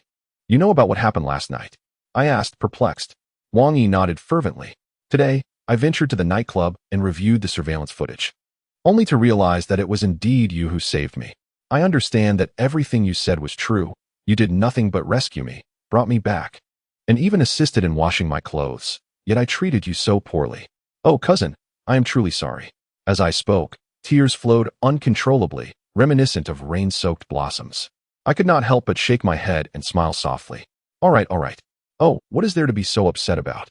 We've had misunderstandings before," I reassured her, pressing gently on her shoulders to sit her down. She looked up at me, her face filled with guilt, her large, glistening eyes evoking a sense of compassion within me. I felt a pang of sympathy. Not to mention, my cousin's beauty and figure are undeniably remarkable amidst the crowd, her expression woefully delicate. "It's different now. Before, it was trivial matters. Just this morning, I slapped you," she retorted. I chuckled lightly, shaking my head.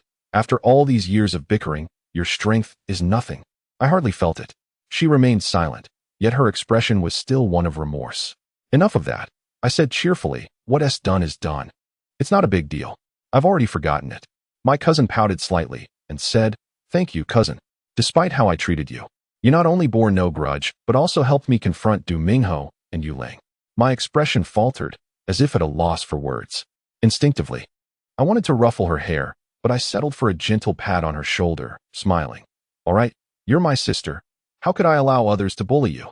Rest assured, those 2 rascals were dealt with yesterday. As long as I'm here, no one will dare to harm you." I beamed at her, but something about my words seemed to strike a chord within her, and she gazed at me, stunned. "What's wrong?" Suddenly, she stood upright and threw herself into my embrace, her face pressed against my chest as she quietly sobbed.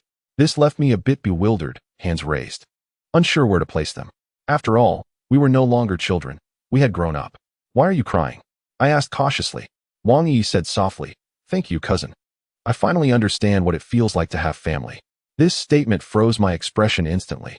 I quickly pushed her away from my embrace and asked, "Where's Aunt Chui? What happened to her?" My voice was filled with urgency, and she seemed startled. "Cousin, don't worry. My mother is fine. She's just not in the city," she hurriedly replied. A sigh of relief escaped me. I guided her back to the sofa and inquired, "Where's Aunt Chui? And what did you mean by saying I ruined your family?" Wang Yi felt a wave of guilt wash over her once more, saying, "Cousin, I spoke too harshly. I apologize. In truth, it was not a matter of great consequence. That year, did you not incapacitate a thug? After your incarceration, they somehow traced our family and began to torment us." My fists clenched tightly, a surge of indignation rising uncontrollably within me. What? They sought you out? Those beasts. Do you know who they are? I inquired anxiously. Wang Yi hastily replied, Cousin, please do not be angry. There is no need to rush. It has already transpired. Your expression is somewhat frightening. I struggled to suppress my fury. All right, I shall remain calm. Now tell me, who are they? After a moment's contemplation, Wang Yi responded, I believe they are called the Qinglang Gang. What? My eyes widened in shock, momentarily lost in disbelief. The Qinglang Gang? Wasn't that the very group Zhou Jun mentioned today? My fists tightened, and a wave of impulsiveness surged within me. Sensing my anger, Wang Yi quickly reassured me, Cousin, it has been so long. Do not dwell on it. I have already forgotten. Taking a deep breath to quell my wrath, I said, Very well. Recount to me what transpired after I was imprisoned. Wang Yi nodded gently. As she pondered, she began, The day following your imprisonment, those 3 thugs met a gruesome fate. What? I furrowed my brow, asking, They died? How did they perish? Wang Yi shook her head lightly, replying, I do not know, but it was indeed horrific. One of them was apparently the younger brother of a certain brother who from the Qinglang Gang. Unable to locate you, brother who came to our home. And my mother and I were too frightened to return, as he vandalized and set fire to things. I could not help but clench my fists. The most distressing part was that I had never anticipated that my misdeeds would cause Aunt Shui and Yi to suffer as well. The Qinglang Gang, brother who? I silently etched their names into my memory. And then, I urged. Wang Yi continued, I was too afraid to attend school. And my mother was too frightened to go to work. We lived cautiously in our rented home, yet they still found us, surrounding my mother and me with over 20 men. Strangely, they left without causing harm, and the next day, my mother took me to the countryside. I could not suppress my frown. What was the situation? They surrounded us but did not act? Wang Yi ignored my confusion and continued. My mother and I lived in the countryside for 2 years. A year ago, my mother introduced me to my current job, and I began my life here. I nodded gently. Regardless, at least Aunt Shui was unharmed. Although my cousin did not elaborate, I could only imagine how difficult it must have been when she could not attend school and Aunt Shui could not work. There was no money in the household. Brother who? Initially, I had merely anticipated the matters concerning the Qinglang Gang, but now it was different. The suffering of Aunt Shui and Yi could not be in vain. However, how exactly did those 3 ruffians meet their demise? Why did the members of the Qing Wolf Gang encircle Aunt Shui only to depart shortly thereafter? Clearly, Yi was oblivious to the answers to these inquiries. I lifted my gaze towards her, offering a gentle smile, and said, Cousin, you and Aunt Shui have endured much hardship. Rest assured, I shall protect you both henceforth. At last, a smile graced her tear-streaked visage, and she nodded vigorously. Yet, almost immediately, a flush of color surged upon her cheeks. She looked at me, words lingering on the tip of her tongue, her demeanor seemingly imbued with a hint of bashfulness. Chapter 21. Truly unbelievable. Am I not allowed to live? I found myself momentarily lost in thought. What was this about? What kind of look was that? It seemed that Wang Yi had mustered her courage, as she ventured, Cousin, may I pose a question? An unsettling premonition stirred within me. What question? Yi's face reddened further as she inquired, Did you remove my clothing last night? I felt a sudden spasm at the corners of my mouth, a wave of embarrassment washing over me. Though I had nothing to fear if my conscience was clear, I had witnessed it nonetheless. I attempted to maintain my composure, saying, When I brought you back last night, you had vomited all over me, and you were in disarray. You had already removed part of your clothing in your stupor, so I simply assisted you in taking it off to wash. My unease was palpable, and hers was even more pronounced. Her cheeks glowed a deep crimson, reminiscent of a ripe apple, radiant and alluring. Ahem. I cleared my throat softly and added, I must clarify that when you were asleep, you were entirely unconscious. I administered an antidote to you before I went to bed. Yi's expression was one of bewilderment, yet she ultimately nodded, her face still aflame. So what is your occupation? Did Aunt Shui recommend it? Unable to endure the awkward atmosphere any longer, I opted to shift the topic. She nodded softly. I work as an accountant at a company, and it's quite a splendid job, simple, relaxed. And I earn a decent income. Our boss is wonderful and often visits our home, bringing me an abundance of household supplies each time. Her demeanor visibly brightened. I couldn't resist teasing her, saying, Is it that your boss is generous, or is it that your boss is fond of you? Wang Yi playfully scolded me. Oh, our boss is a woman, a veritable heiress. There are suitors who could circle the globe for her. Even I find myself captivated," she exclaimed with evident envy. "A circle?" I chuckled lightly, shaking my head. "Well, it seems fortune smiles upon you. Work diligently, and should you encounter any difficulties, feel free to reach out to me at any time." Yi nodded earnestly, finally breaking into a genuine smile. After exchanging a few pleasantries, her spirits were thoroughly lifted, and she dashed to the kitchen to prepare a meal, having purchased a plethora of ingredients. I leaned back on the sofa, listening to the sounds of cooking and inhaling the savory aromas wafting through the air, inexplicably enveloped in a sense of contentment. Yet, my mind remained haunted by that name. Brother Who? Tonight is late. Seeking revenge must be carefully orchestrated, for my position within the Tiger Head gang remains precarious. "Dinner's ready," exclaimed my cousin with delight. I approached, and on the table lay 4 dishes, each a feast for the senses. My appetite surged, and I remarked, "This is impressive. When did you acquire such culinary skills?" With pride, she replied, "The boss taught me. Come, taste it, and see if it's delicious." Her eyes sparkled with anticipation as she gazed at me. I sat down and sampled a bite. Indeed, it was delightful. "Delicious, truly," I affirmed. A smile blossomed on her face, and she turned to rummage through a plastic bag. Soon, she triumphantly placed a case of canned beer on the table. I couldn't help but give her a disapproving glance. "You still want a drink? What is a young lady like you doing consuming alcohol? It's quite dangerous." Wang Yi chuckled. "Oh, but I'm drinking with you, cousin. Is it perilous to drink too much with you? I promise, from now on, I shall only drink with you." How does that sound? Such words were music to my ears. "All right, but remember, this is your commitment. If you wish to drink again, you must seek me out, no drinking with anyone else." Wang Yi nodded vigorously. "Pinky swear," she said, extending her little finger with a beaming smile. I couldn't help but chuckle softly, finding her childishness endearing. Though I teased her, I still linked my pinky with hers. As the evening progressed, laughter and drinks flowed. My cousin, however, consumed too much and her cheeks flushed, revealing her tipsy state. During this time, she apologized and shared numerous anecdotes about her life with Aunt Chui, granting me insight into their lives over the past 3 years. After we finished our meal, she swayed unsteadily.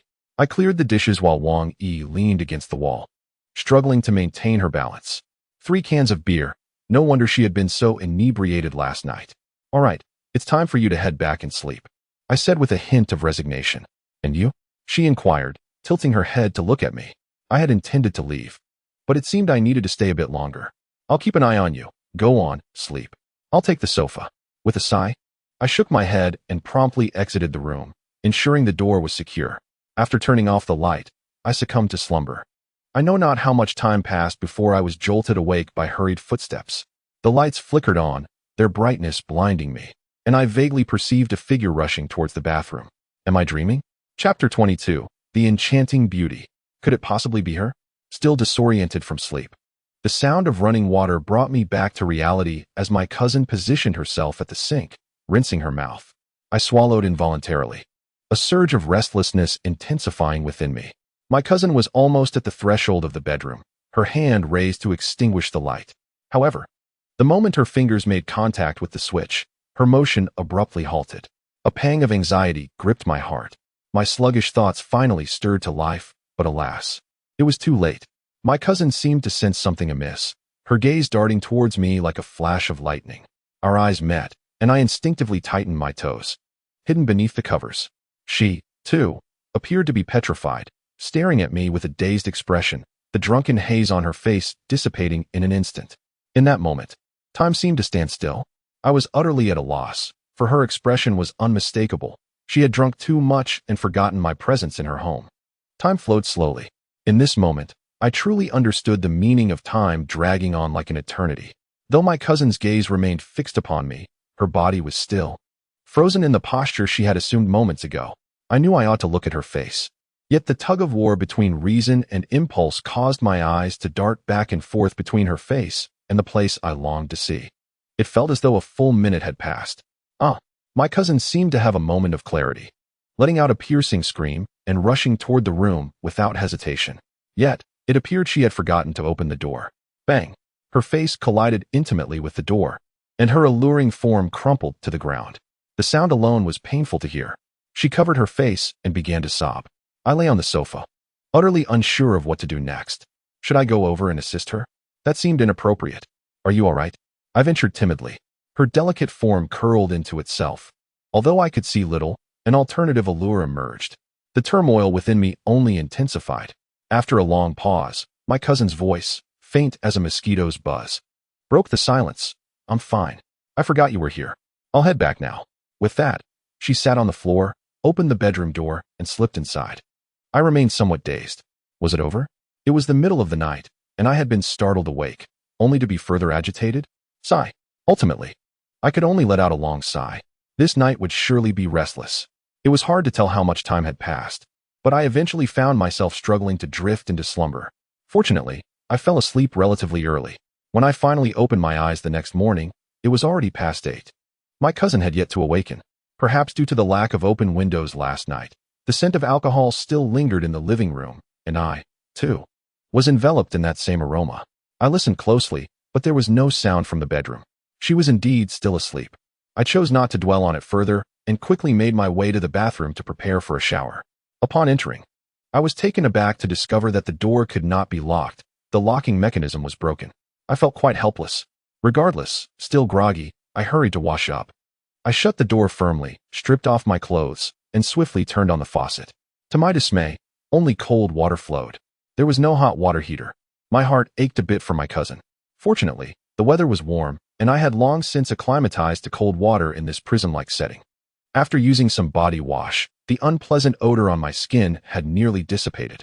However, before I could rinse off, a voice suddenly called out from outside. "Hey, are you still in bed? Have you been drinking again? What is that strong smell?" It was a woman's voice, gentle and melodious, quite pleasant to the ears. My movements froze instantly. Who could that be? The woman was pacing in the living room, seemingly opening the windows. I had to hurry and wash. I pushed aside my thoughts and quickly rinsed off the suds from my body. With the sound of running water, I could no longer hear her footsteps. At last, the foam washed away, and I swiftly grabbed a towel, preparing to dry myself.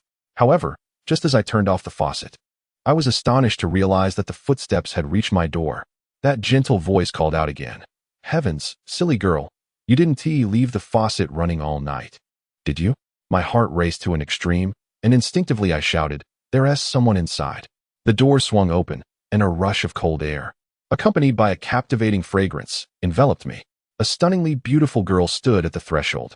Her long hair cascaded freely, framing a perfectly oval face with features that adhered to the golden ratio. Her delicate nose, high bridge, and slightly parted cherry-red lips, combined with her gentle, crystal-clear eyes, were utterly enchanting. This beauty could easily rival Suchiyu.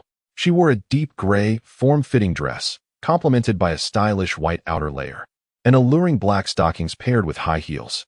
Her demeanor exuded a blend of gentleness and authority, serious, yet vibrant. At that moment, her smile froze, and her enchanting eyes widened as they fixed on me. I awkwardly fidgeted.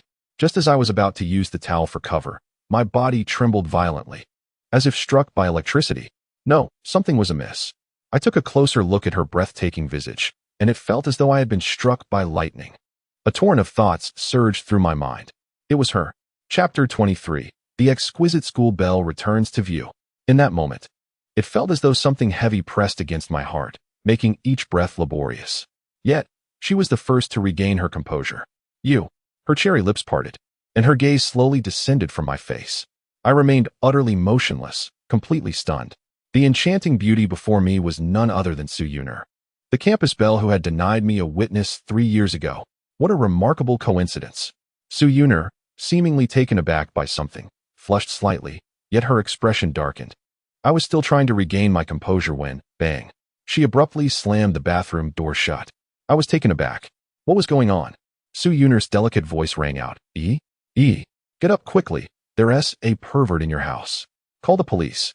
A pervert? Was she referring to me? I shook my head with a wry smile. Despite the stimulating scenario, I felt no stir of emotion. At that moment, my heart was a chaotic mess. I leisurely dried myself with a towel and slowly donned my clothes. She continued to shout from outside. However, my mind was preoccupied with how I should present myself when facing her. When I had just entered prison, I harbored deep resentment towards her, but as time passed, I gradually let it go. After all, it was my unrequited feelings, merely my own folly. I had thought that upon my release, we would be like two people from different worlds, never to cross paths again. Little did I expect the world to be so small. The resentment I believed had vanished reignited upon learning about the hardships Aunt Shui and my cousin had faced over the years. If it weren't for her, none of this would have transpired. Taking a deep breath, I sought to adjust my mindset. Let it unfold naturally, follow my heart.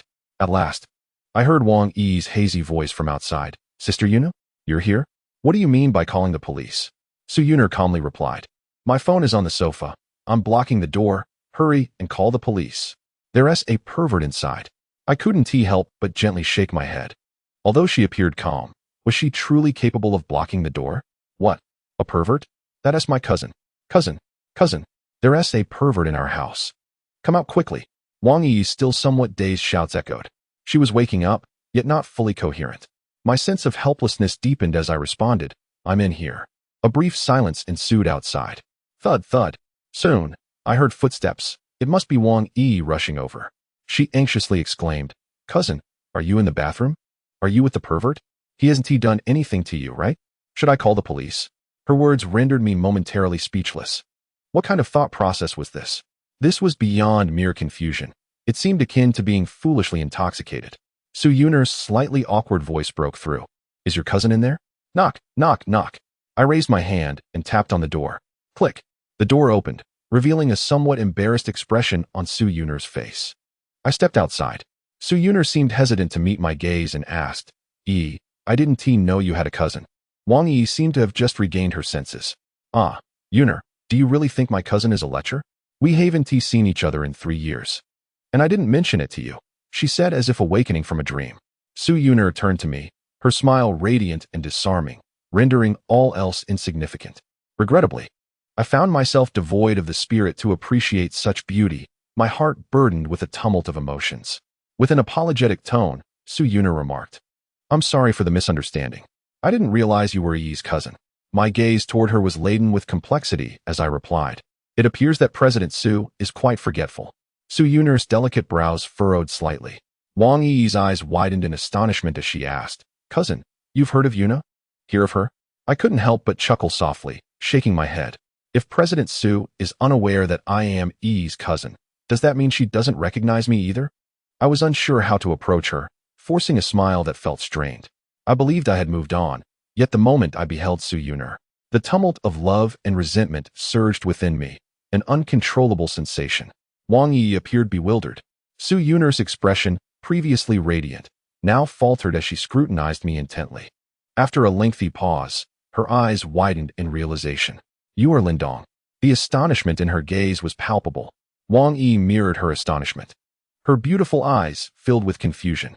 I nodded gently, smiling. I never expected to encounter you here. Su Yuner remained silent, standing there, lost in thought, her expression inscrutable. After what felt like an eternity, she finally spoke. I didn't expect it to be you. Really? I couldn't suppress a frown. Her words struck me as somewhat awkward. We exchanged glances, both uncertain of what to say next. A dream that once seemed unattainable now stood before me, yet I felt devoid of the fervor I once had. Wang Yi seemed to have just regained her composure, asking, Yuner, do you know each other? Despite her lack of expression, Su Yuner's fists tightened, revealing the complexity of her feelings. I found myself puzzled. What could be so complicated for her? At last, Su Yuner turned her gaze toward me and replied, Yes, we know each other. Wang Yi was even more perplexed. Su Yuner continued to fix her gaze on me, saying, I have something I wish to discuss with you. If she had said such words 3 years ago, I would have been elated, unable to sleep through the night. However, now I shook my head and smiled. There's nothing to discuss. It has come to this, and words would be futile. What could there be to say? An apology? An explanation? At least her current demeanor made my past affections not entirely in vain. Su Yuner's delicate face finally betrayed a hint of anxiety. I shifted my gaze to Wang Yi and said, I've given you my phone number. Call me if you need anything. With that, I turned to leave. Wang Yi looked at me, her expression one of confusion, and nodded slightly. Su Yuner seemed to want to say something, but hesitated. I didn't afford her the opportunity to speak and stepped out of the room. This place was simply unbearable. For some inexplicable reason, the sight of Su Yuner filled me with an overwhelming sense of suffocation, making it difficult to breathe. Clearly, I had not moved on from the past 3 years. Yet, the emotions buried deep within my heart clashed with the resentment I harbored towards her, rendering me utterly speechless. Lindong, wait, she called out, but I did not pause. I had no desire to hear her words. Upon exiting the building, the expansive view and fresh air eased my tension considerably.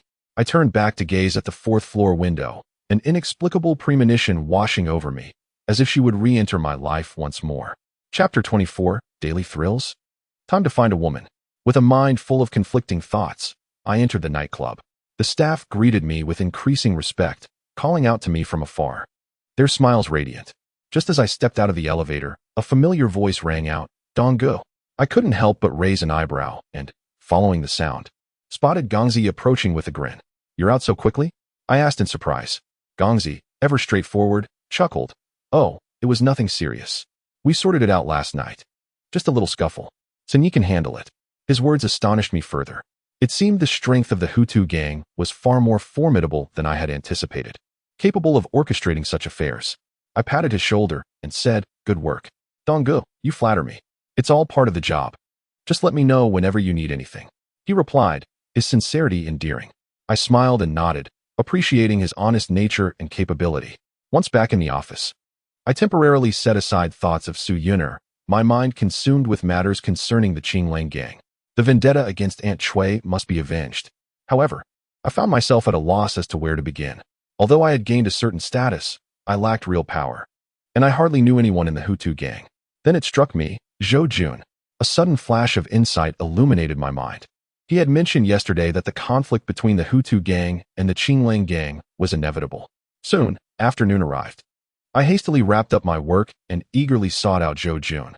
Just as I reached the office door, a loud bang echoed as someone slammed their hand on the table. Damn it, the Qinglang gang is pushing me too far. Before the formidable tiger boss emerges. Do you intend to extinguish our tiger head gang? Such delusions. You dare to disrupt my territory? Inform the troops to gather, and tonight, we shall retaliate.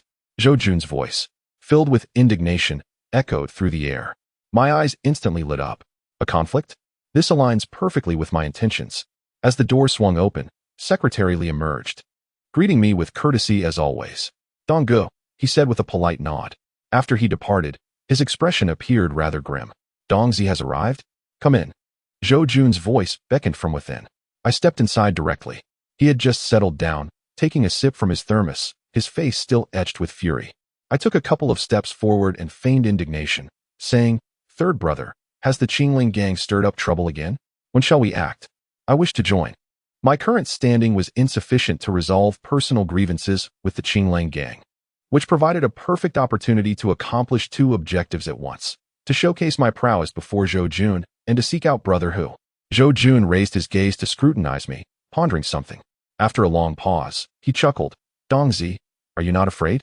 This is not merely a brawl. If something goes awry, it could become troublesome. Although his words were laced with concern, his expression bore an oddity. He was the first person I found so inscrutable. I responded with a smile, what is there to fear? The ones who should tremble are the members of the Qinglang gang. They have already vandalized our territory, and I can no longer tolerate it. A glint of brilliance flickered in Zhou Jun's eyes. With a resounding clap of his thigh, he exclaimed, what bravado! Had you not mentioned it, I almost forgot that you are also quite adept at fighting. It would be fitting for you to undertake a couple of tasks, allowing you to establish your reputation within our Tiger Head gang. Merely relying on me and Tiger Boss is insufficient. The brothers of Tiger Head gang must also be convinced.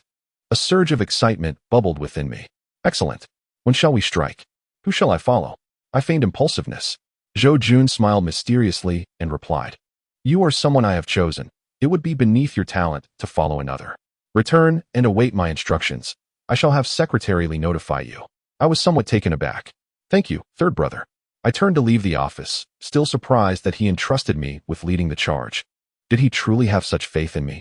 Although this was a fortuitous opportunity, I could not shake the feeling that Zhou Jun, a man of such rationality, would not act so impulsively. After much contemplation, I found no answers and decided to dismiss my thoughts. Before long, the night had enveloped the sky.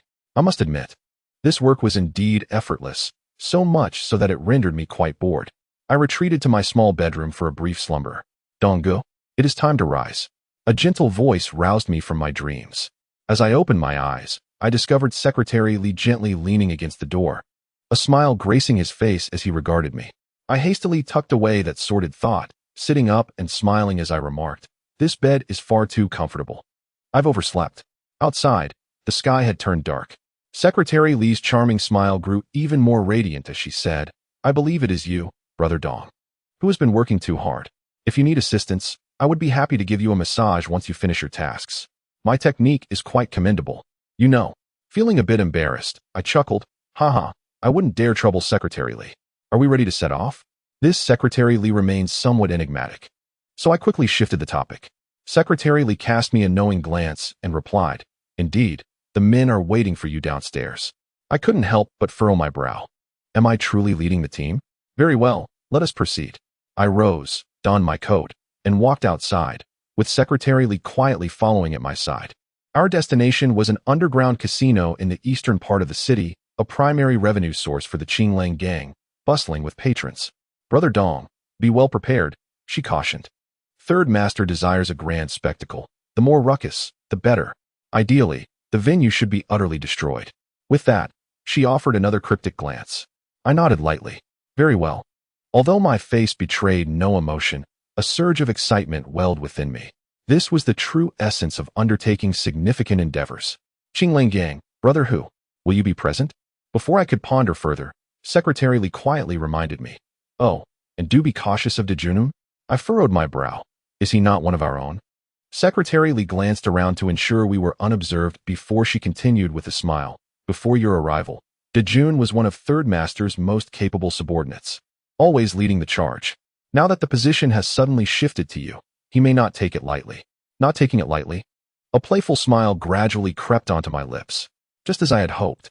Chapter 25. The first mission must succeed. "Thank you, Secretary Li," I said with a smile.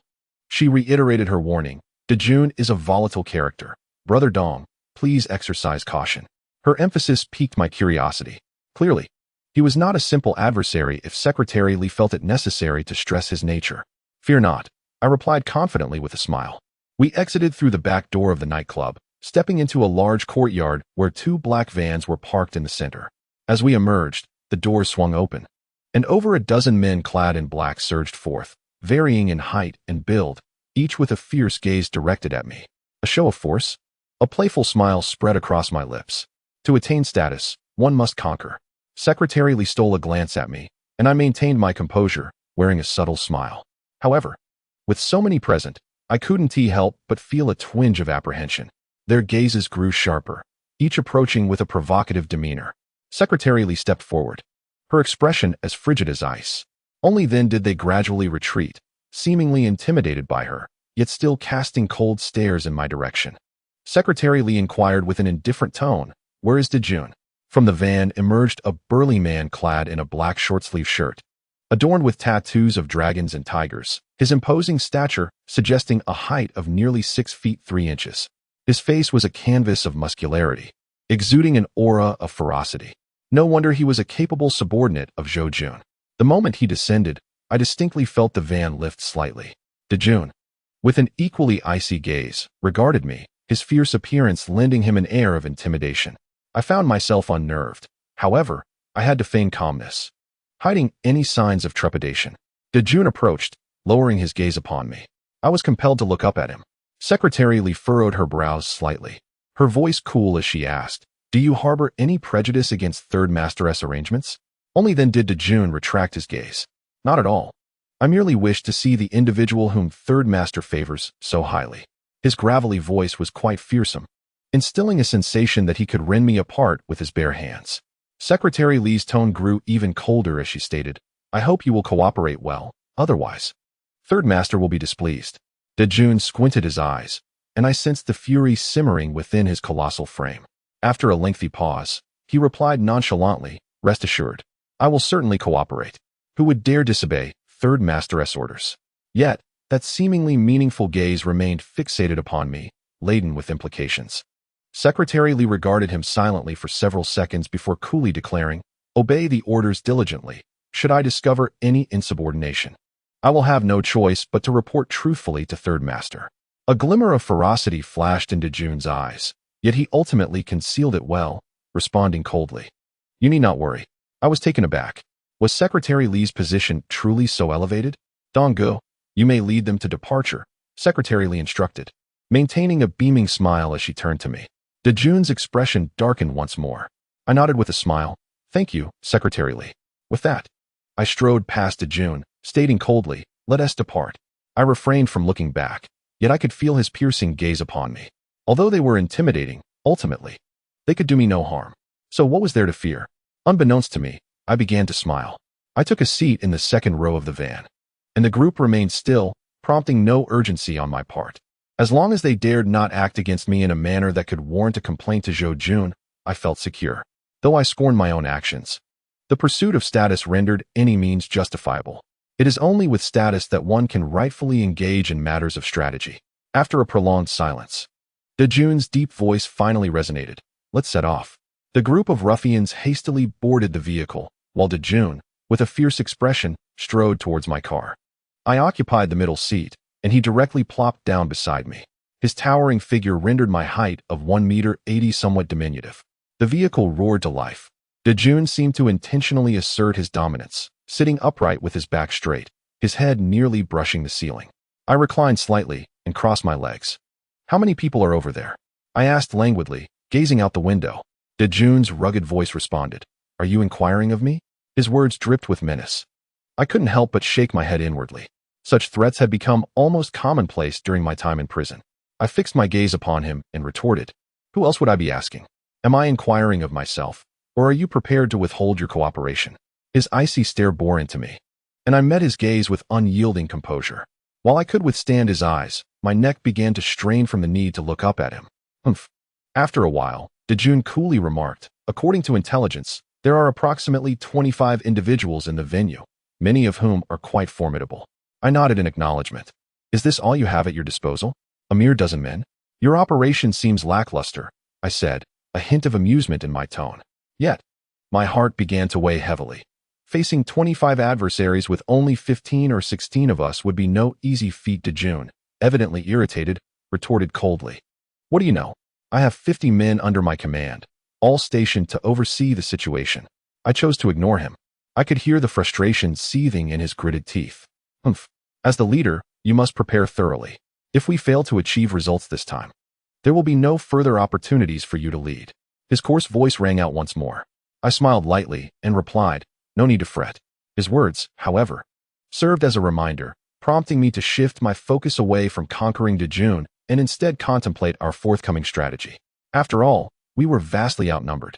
Before long, the vehicle came to a gradual halt.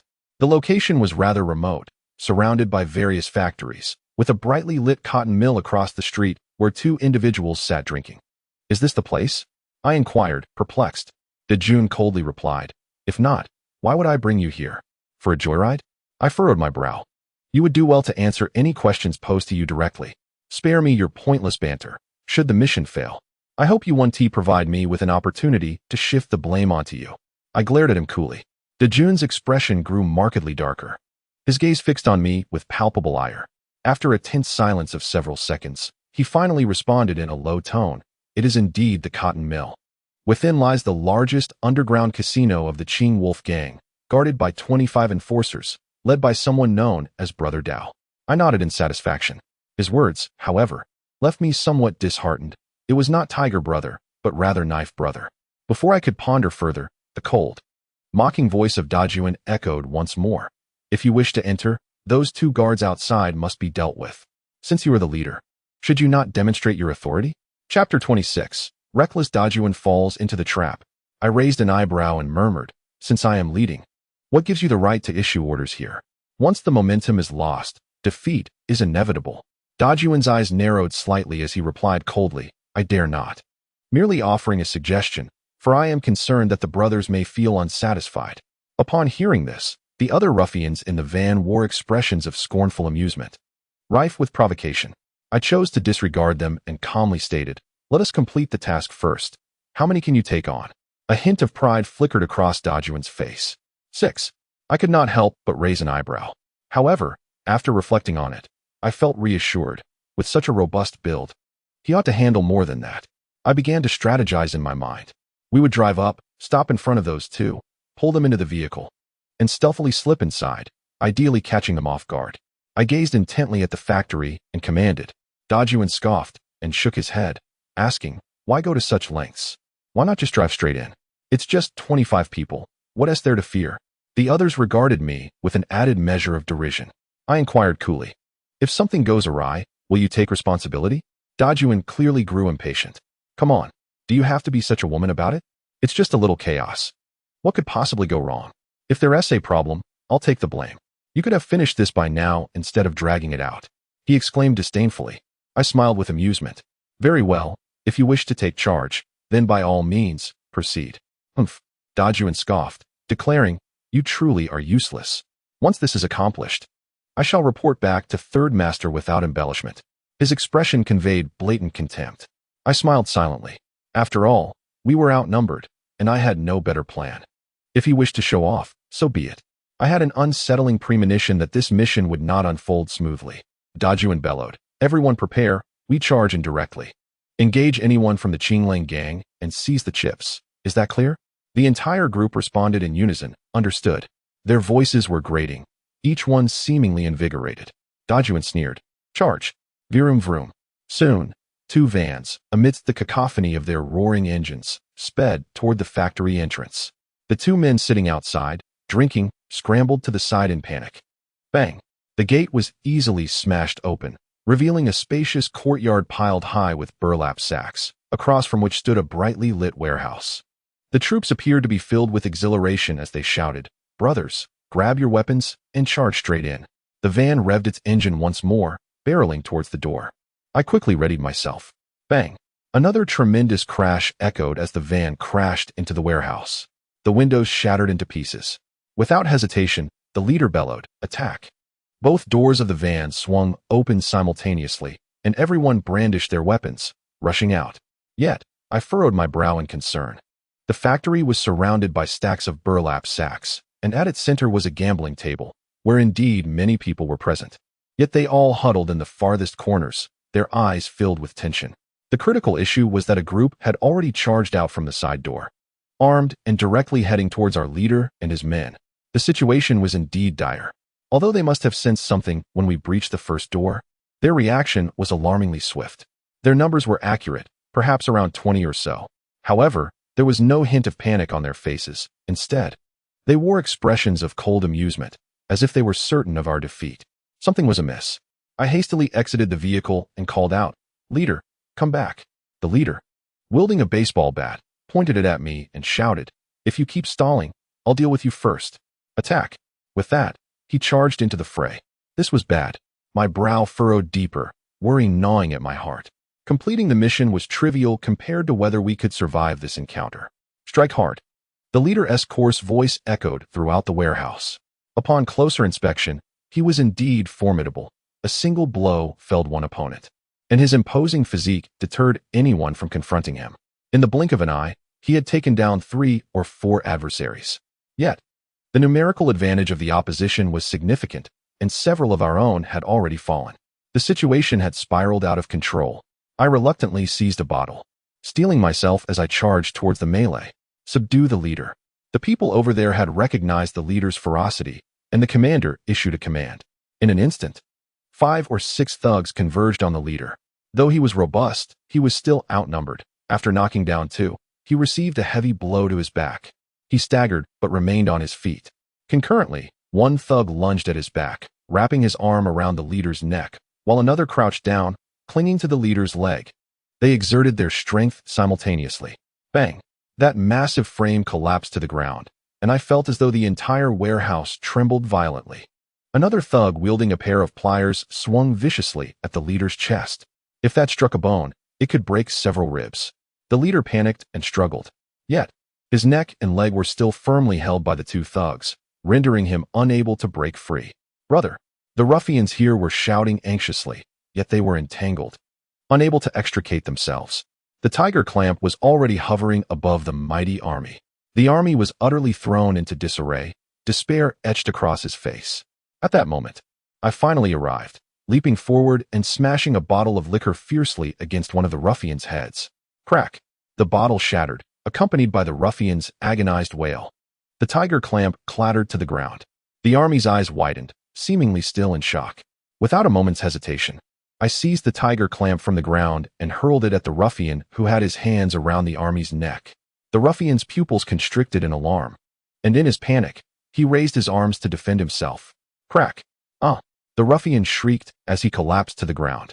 Only then did the army seem to awaken, using his arms for support and kicking out fiercely with his legs. The ruffian clinging to his legs was instantly knocked down. He sprang to his feet, a complex expression in his gaze as he looked at me. I paid it no mind and spoke solemnly. We must have walked into an ambush. Let us find a way out quickly. The army appeared utterly bewildered. An ambush? Clap, clap, clap. Before he could utter another word, a sudden round of applause erupted from within the warehouse. My brow furrowed. Following the sound, I saw a bald man clapping his hands as he entered through the side door. Behind him trailed a group of ruffians. This is it. A wave of dread washed over me. The bald man, hands in his pockets, sneered. I knew the third officer would send you, this reckless fool. Brother Dao has been waiting for you. With that, his face radiated fervor. Chapter 27. In a desperate situation, life hanging by a thread? Indeed, we had fallen into a trap. As Brother Dao spoke, the ruffians behind him swiftly formed a formation, over 30 men encircling us entirely. Our combat strength had already been halved. We could not win. Brother Dao continued to regard the army with a cold smile. The army's expression was exceptionally grave as he said in a low voice, I made a mistake. I should have listened to you. I will carve a path for you to escape. His voice was soft yet remarkably resolute. I was somewhat taken aback. I had assumed this army was a hothead. Yet he proved to be quite loyal. I chuckled and replied, I cannot abandon my brothers to flee alone. What is paramount on the road? Loyalty. To win hearts, one must rely on strength and camaraderie. The army seemed somewhat astonished. I paid it no heed. The most important thing now was to escape this wretched place swiftly. They were still arranging their formation. I began to scan the area rapidly, ultimately fixing my gaze on a van. Although it was battered and broken, it could still run. I whispered, I will cover you. You find a way to drive the vehicle. Dejun shook his head gravely. They would undoubtedly target me, 5 or 6 of them, leaving me no chance. I chuckled, saying, wait for my signal. He looked at me with skepticism, and I chose not to elaborate further, quickly scanning the surroundings for any useful tools. Brother Dao swaggered forward with a smirk, taunting, Dejun, are you not going to surrender? Is there a hint of rebellion in you? Dejun narrowed his eyes and replied solemnly, do you think I am the kind to surrender without a fight? Enough with the nonsense, let us go. Brother Dao shook his head mockingly, saying, since you seek death, I shall oblige. Go. Subdue Dejun. Instantly, the group of ruffians surged forward, brandishing their weapons. This scene instilled an involuntary sense of trepidation within me. Yet now, there was no retreat. Dejun gripped his baseball bat tightly, his gaze sharp. I anticipated they would target him, but I did not foresee such a fierce assault. Out of 30, at least 17 or 18 charged directly at Dejun. Brother Dao lit a cigar, coldly enjoying the spectacle.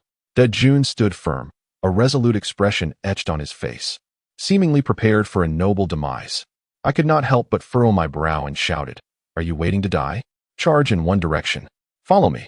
I dashed towards the left, where the crowd was comparatively sparse, wielding a pair of pliers. Dejun was a moment behind me before he caught up. The thug in front swung a steel pipe down upon me. I raised the pliers to deflect it and kicked him in the stomach. I then swung the pliers again, striking the thug on my right. He was caught off guard and fell to the ground, unable to rise. Meanwhile, Dejun had just taken down another thug, staring at me in astonishment. I paid him no mind. The remaining ruffians had already closed in. Only 2 were left by the van. Follow me, I commanded. Dejun instinctively nodded, dispatching the thug before him and rushing towards me. The gang pursued closely behind. The 2 thugs by the van also surrounded us. 1 for each. Fight! I shouted again, simultaneously hurling the pliers at the thug in front of me. He was momentarily stunned, frantically trying to defend himself, but failed. Ah! He cried in pain, blood streaming from his head. At that moment, Dejun also successfully dealt with the thug before him. I must admit, his skills were quite impressive. Ahead lay the van, while a dozen thugs were still chasing us. There was no choice. This was our only escape route. I steeled myself. You drive? I'll hold them off, I declared, picking up the steel pipe from the ground. Dejun clenched his fists and replied, you can't hold them off. You drive. I'll block them. Though it was a matter of loyalty, my frustration was palpable. Get the hell out of here. I can't drive. I shouted at him. Dajuan momentarily froze, yet he dashed towards the van. I silently prayed for swiftness. They were already charging towards us, and the weight of the impending danger made my legs feel like jelly. But retreat was not an option. To falter now would mean certain doom. With all my might, I hurled the steel pipe I held, momentarily delaying the nearest thugs as they instinctively raised their defenses.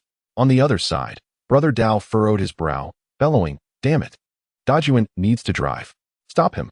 My brow knitted in concern. The gang was advancing towards Dajuan, intent on bypassing me. Dajuan hadn't yet entered the vehicle. Damn it! I was determined to fight. I snatched up a baseball bat from the ground and charged forward, shouting, "Where do you think you're going? Come here and face your doom." I swung the bat to block their path, forcing the first wave to dodge swiftly. Damn it, you little brat. You're seeking death. 4 or 5 thugs charged at me. Just as I steadied myself, the steel pipe came crashing down. I quickly raised the bat in defense. The sharp sound of impact resonated as the tremendous force stung my palms. At that moment, 2 thugs swung their pipes from either side. Damn it! There was no way to evade. I hastily lifted the bat to block one side, but the other side struck my shoulder with a solid blow. The searing pain made me gasp, causing me to stumble, nearly losing my grip on the bat. Before I could regain my composure, a thug raised the steel pipe again. Panic surged through me. His fierce expression bore down as he swung it toward me. I hadn't yet stabilized myself and had no chance to dodge. There were too many of them. In that critical moment, the roar of an engine filled the air. A surge of hope welled up within me. The thug instinctively turned to see Dajuan behind the wheel, his face a mask of fury as he barreled forward. I steadied myself and quickly retreated. The gang scattered in fright, leaping away. Brother Dao shouted, "Pull Dajuan out." The thugs began searching for another opportunity. Dajuan halted the vehicle in front of me and opened the passenger door. "Get in." I prepared to charge forward, but a thug lunged to grasp my arm. Simultaneously, the gang surged toward Dajuan. I seized the thug's arm, yanked him forcefully, and spun around, executing a shoulder throw that sent him crashing to the ground. But the gang had already reached the driver's seat, forcing Dajuan to hit the gas again. To make matters worse, the exit was blocked with burlap sacks, rendering the van immobile. This was not good. Continuing down this path, certain death awaits. I endured the pain, my gaze swiftly scanning the surroundings, only to discover that all the thugs were fixated on the position of the van, completely ignoring me. A glimmer of determination flickered in my eyes. Yes, that knife brother. Chapter 28. I step in to turn the tide.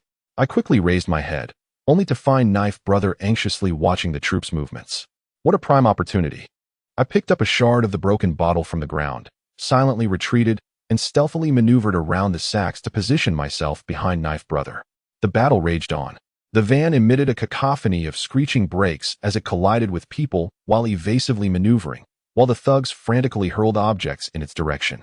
The warehouse door had already been barricaded with sacks, leaving little chance for escape. This was the decisive moment.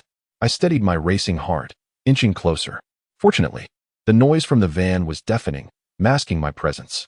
Suddenly, the engine's roar ceased, replaced by the sound of futile ignition attempts, the van refusing to catch fire. Knife Brother bellowed, "Charge! Go!" The gang surged forward, rushing towards the troops' position.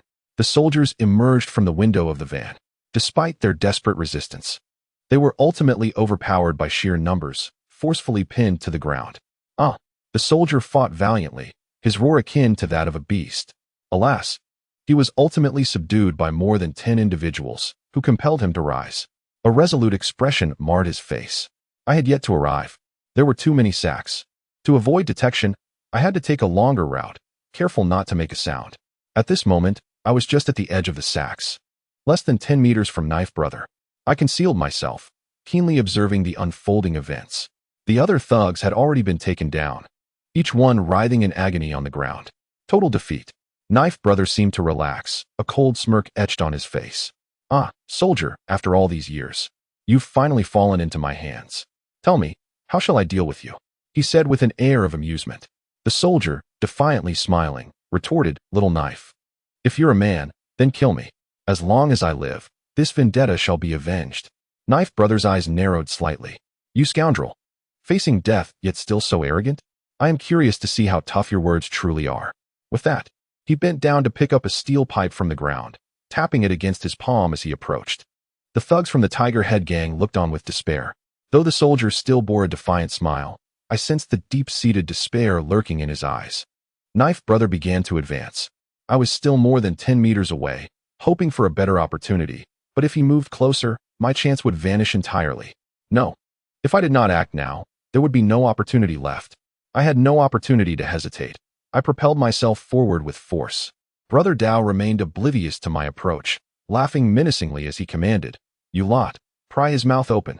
I drew closer, 10 meters, 8 meters, 6 meters. Suddenly, one of the thugs widened his eyes in alarm and shouted, "Brother Dao, watch your back." Brother Dao paused momentarily. As I closed the distance to 4 meters, he turned around. With 3 meters left, I launched myself into the air, delivering a powerful kick. The gang from the Tiger Head Society gaped in astonishment. And even Dejun's expression was one of intense focus upon me. Brother Dao, startled, froze for a moment before belatedly raising his steel pipe defensively across his chest. My feet struck the pipe with tremendous force. Despite the obstruction, he stumbled back 2 steps and fell to the ground, pain etched across his face. The thugs from the Qing Wolf gang were already charging towards us. Ignoring the pain coursing through my body, I swiftly rose, closing in on him to deny him a moment's respite. However, Brother Dao was no fool. By the time I regained my footing, he was already back on his feet. "You little beast, die?" he roared, swinging the steel pipe viciously towards me. He presumed I was unarmed and would not dare to confront him head-on, thus wielding the pipe with reckless abandon. Yet, he underestimated me. Instead of retreating, I surged forward, propelling myself with a powerful stride, my left hand lightning fast grasping his wrist, while my right hand discarded the debris on the ground, seizing his armpit. I pivoted, bracing my back against him, and exerted force with my waist and abdomen. Bang! His still formidable physique was thrown to the ground by my shoulder throw, causing him to refrain from even gasping in pain. "Brother Dao, you little brat. You're courting death." The voice of insult grew closer. I had no time to look. I seized his arm and twisted it with force. Brother Dao let out a pained howl, his body forced to the ground, his arm contorted behind him in a hold. I swiftly picked up the glass shard from the ground, pressing it against Brother Dao's neck. I dare anyone to move. The heavy footsteps halted beside me. Looking up, I realized that the furious gang members were no more than 3 or 4 meters away. It was perilously close. I exhaled deeply, my racing heart finally beginning to calm. "Back off. Anyone who moves will meet their end," I bellowed. The gang members seemed momentarily taken aback, instinctively retreating. The members of the Tiger Head Society stared wide-eyed, disbelief etched on their faces. Dejun's expression was filled with excitement. Surrounded by so many thugs, my heart trembled, but I could only feign composure. "Brother Dao," his face twisted with fury, bellowed, "You all get in there. I refuse to believe this bastard dares to kill me." The footsteps of the ruffians from the Qing Wolf gang abruptly halted, their glances darting left and right, betraying a hint of hesitation. A surge of resolve ignited within me. "Dare you? Allow me to demonstrate my audacity."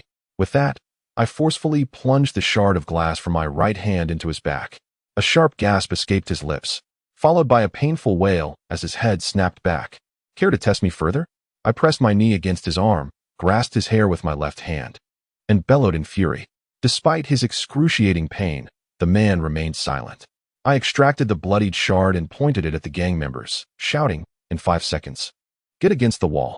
Otherwise, your brother will be left for dead." The gang, seemingly cowed by my display of force, wasted no time in complying. Quickly positioning themselves against the wall, I yanked the man up from the ground. Upon closer inspection, I noticed that despite their pain, the members of the Tiger Head gang watched me with expressions of exhilaration. "You lot in that vehicle, leave first, the rest stay behind," I instructed promptly. It seemed to dawn on them only then. "What are you waiting for? Move," barked Dejun. They hurriedly climbed into the battered van and drove off. Only then did I realize the gamblers were still huddled in the corner, trembling in fear. "Everyone get out," I commanded, including the gamblers.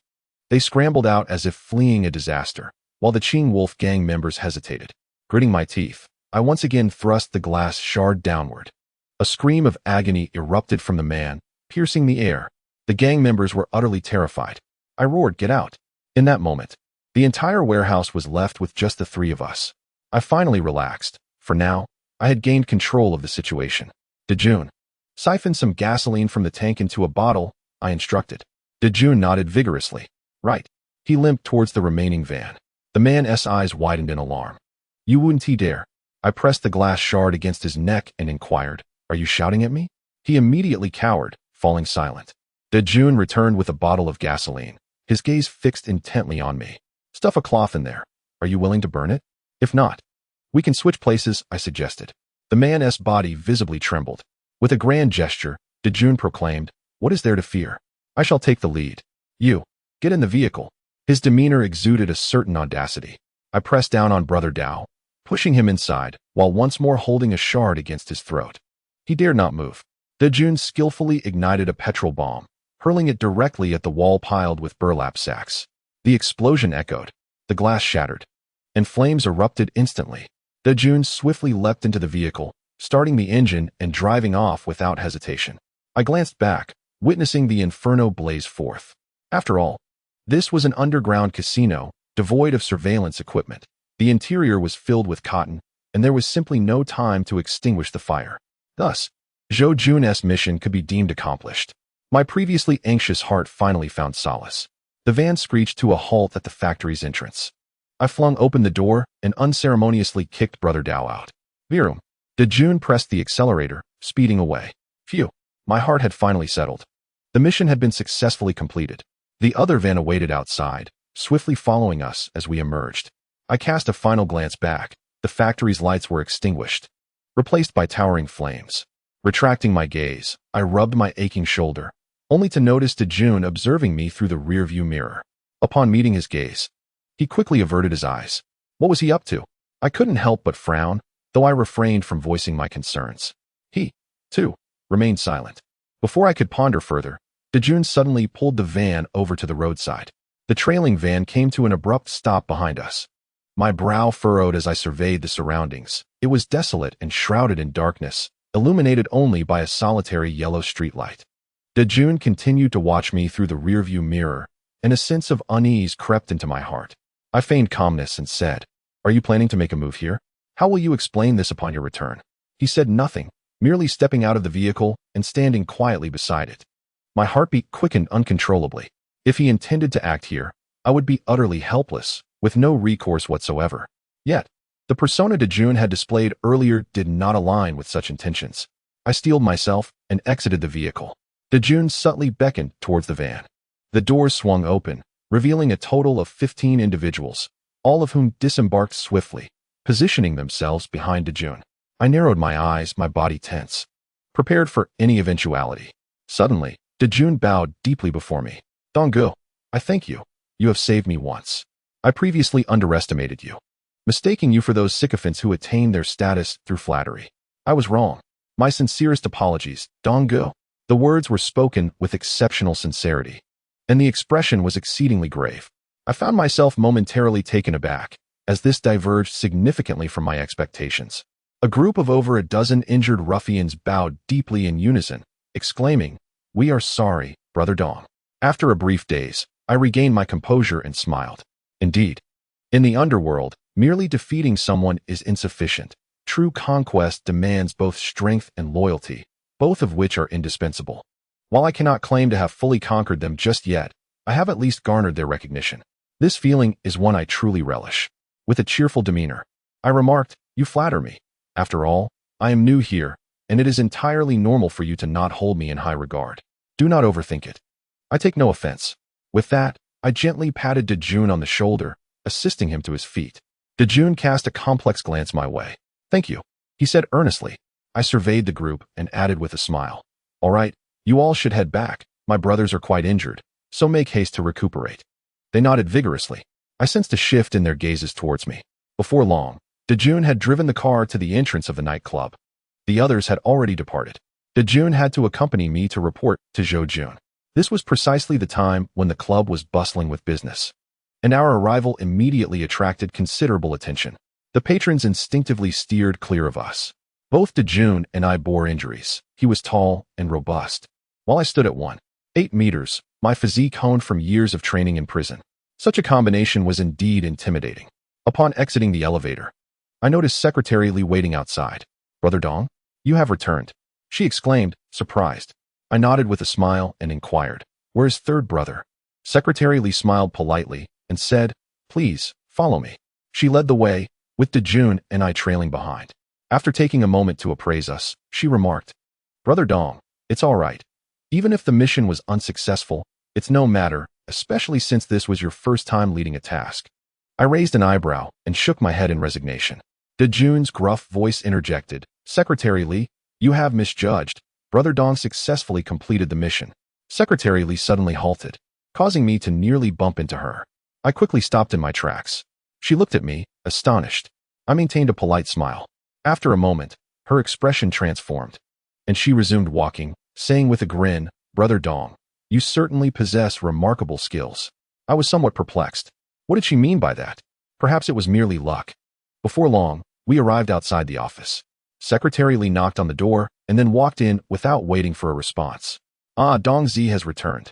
How did the task go? Zhou Jun inquired, leaning back in his chair as he set down his pen. I responded with a smile, saying, I have not failed my mission. Those individuals have been driven away. A brawl ensued, and the warehouse was set ablaze. In an instant, a gleam of excitement sparkled in Zhou Jun's eyes. He regarded me earnestly and remarked with a smile, Well done, Dongzi. You have truly exceeded my expectations. I shall duly note the contributions of both of you. You may claim your rewards from Secretary Lee shortly. Just as I was about to express my gratitude, Dejun stepped forward and stated, Third Master, the success of today's mission is entirely due to Brother Dong. I interjected, I had no part in it. Chapter 30, Rapid Ascendancy, Promotion to Hall Master. Zhou Jun raised an eyebrow, and a look of confusion crossed Secretary Lee's face. Unable to contain my laughter, I said, Dejun, we went together. How can you say you had no part in it? Zhou Jun cast a puzzled glance my way. Dejun met Zhou Jun's gaze directly, solemnly stating, I underestimated the situation. I thought there were merely 20 or so men, disregarding Brother Dong's prudent advice, and charged in recklessly. The beasts of the Qinglang gang were aware of our intentions and had set a trap. It was not just 20 men, but a full 50 or 60. Had it not been for Brother Dong's quick thinking in taking Little Knife hostage, our brothers would likely have perished today due to my blunder. As he spoke, guilt was etched across his face. I had not anticipated Dejun's straightforwardness. He truly spoke his mind. Secretary Lee's eyes widened in astonishment, and a serious expression emerged on Zhou Jun's face as he inquired, 50 or 60 men? Dejun nodded gravely. Zhou Jun and Secretary Lee's astonished gazes turned towards me, leaving me feeling somewhat awkward. They had clearly been prepared. Even if we had followed my plan, we would have likely been ensnared regardless. Furthermore, without your help, could I have accomplished the task on my own? Enough of this overthinking. I gently patted Dejun on the shoulder and laughed nonchalantly. Dejun turned to glance at me, his expression complex, leaving me unsure of his true feelings. Suddenly, Zhou Jun slammed his hand on the table, rising with a hearty laugh. Haha, brother who has brought me a treasure. Dongzi, well done. Those scoundrels of the Qinglang gang even laid an ambush. Thank goodness for you, Dongzi, or our Hutua gang would have suffered a tremendous loss today. Acknowledging his mistake, Dejun quickly corrected himself, insisting that he too deserved recognition and reward. As for Dongzi, having executed such an impressive feat, it would be unjust to merely acknowledge you with accolades and monetary rewards. Secretary Lee, notify all departments. Everyone must gather tonight to celebrate Dongzi's achievement. With that, Zhou Jun's eyes sparkled with admiration directed towards me. Secretary Lee beamed and replied, Certainly. I will take care of it immediately. Zhou Jun urged us to recount the entire event, showering me with praise. I could distinctly feel his admiration for me, which was undoubtedly a positive development. Not long after, Secretary Lee returned to inform us that everything was prepared. Zhou Jun warmly led me and Dejun out of the office, and we took the elevator to the 5th floor. Upon exiting the elevator, we were greeted by magnificent, grand wooden doors. 2 attendants, beaming with smiles, swung the doors open, revealing a vast dining hall adorned with 4 large tables, capable of accommodating over 100 guests without a hitch. As we entered, a thunderous applause erupted from within. The restaurant was nearly filled to capacity, with staff clad in suits and a few rough-looking individuals, numbering at least 100. I couldn't help but feel a stir of curiosity. What, after all, was Zhou Jun planning for such a grand occasion? Dejun, ever perceptive, made his way to the dining table and took a seat, his gaze still fixed on me with a complicated expression. Zhou Jun gently patted my shoulder and urged, "Follow me." He strode confidently towards the small stage at the center. I silently trailed behind him. Soon, I found myself facing the crowd of hundreds, feeling somewhat nervous and unsure of where to direct my gaze. After all, the last time I had found myself in such a situation was during a school presentation. The room gradually fell silent. Zhou Jun placed his hand on my shoulder and declared with a smile, "Today is a celebration banquet to honor Dong Zi's triumphant success. As for the specifics, I shan't divulge them. Let us have some applause." Claps echoed through the hall as his words concluded. I felt somewhat embarrassed, though I understood the need for discretion. The introduction felt rather cursory. After a considerable time, the applause subsided. All eyes were fervently fixed upon me, as if filled with admiration. I remained somewhat dazed, primarily because I couldn't fathom why merely accomplishing a task warranted such attention. Zhou Jun continued, "In addition to the celebration, I have one more announcement to make. From this moment forth, our Tiger Head Gang is establishing its fourth hall, the East Hall. The hall master will be Lin Dong." The moment he finished speaking, another wave of thunderous applause erupted. I was utterly bewildered. Master of the hall? Had I truly become a hall master? The name East Hall was hardly appealing. Completely perplexed, I struggled to comprehend the unfolding events. Meanwhile, Zhou Jun appeared quite pleased. The crowd's eyes sparkled with excitement as they regarded me. Zhou Jun had arranged for me to sit at the main table, directly next to De Jun. Sensing my confusion, De Jun offered me an explanation. It turned out this was customary. Each gang leader, to express trust in the hall master, would name the hall after them, symbolizing an unbreakable bond of loyalty. The Tiger Head Gang had 3 halls, 2 of which were under the command of the second-in-command, while Zhou Jun had only De Jun as his hall master, responsible for the security of venues outside the nightclub. The nightclub itself was under Zhou Jun's personal protection. Now I have become the master of the 4th hall, assuming the responsibilities previously held by Zhou Jun, tasked with safeguarding the security of the nightclub. The ruffians of the nightclub have now become the members of the Eastern Hall. Regrettably, there are not many of them, merely 20, while other halls boast over 50 members. Yet, I am content. This signifies that from this moment forth, I have secured a stable position within the Tiger Head Gang, and more importantly, I have acquired genuine power. As the drinks flowed and the feast progressed, I found myself abstaining entirely from alcohol, as I am not adept at drinking, a trait I share with Zhou Jun, thus providing me with a valid excuse. Once the banquet concluded, I returned to my office. Although my position was evidently solidified, an unexpected weight settled in my heart. Just moments earlier, Dajuan had imparted some intricate details about the Tiger Head Gang. The organization is divided into 2 factions. The second-in-command is responsible for territorial disputes, while the third-in-command focuses on laundering money. The gang's true combat prowess resides with the second-in-command. I had assumed my ascension was swift, yet now I felt the pressing weight of responsibility. As the night deepened, signaling the end of the workday, I prepared to rise when I heard the melodious voice of Secretary Li outside. "Brother Dong, are you in there?" With a gentle knock. I sat back down and replied with a smile. "Come in, Secretary Li." She entered, holding a small black leather bag, her face adorned with a bright smile. "It's not time to leave yet, Brother Dong." I responded cheerfully. I was just about to head out. For reasons unbeknownst to me, I have always sensed there was more to Secretary Li than met the eye. She stepped closer, placing the black bag on the desk, and said with a smile, "This is a reward from Master Sant for you." It suddenly dawned on me that there was a monetary reward, and upon opening the bag, I discovered a sum of 100,000 yuan. My heart raced uncontrollably. However, before I could ponder further, Secretary Li leaned over the desk, her breath fragrant as she spoke softly. "Brother Dong, you are truly remarkable. Quite the pleasant surprise." I lowered my head, smiling as I replied, "You flatter me, Secretary Li. It's merely luck." I found myself somewhat overwhelmed by the situation. Although Secretary Li may not possess the breathtaking beauty of Su Yuner or Su Chiyu, she certainly stands on par with my cousin, undeniably a stunning woman. With a playful laugh, Secretary Li remarked, "Those with strength often attribute their success to luck. Brother Dong, we're familiar enough now, so let us dispense with the formalities. Just call me Jiao Jiao." Referring to me as Secretary feels distant. I did not hesitate to comply. "Very well, that's a lovely name." I casually echoed her sentiment.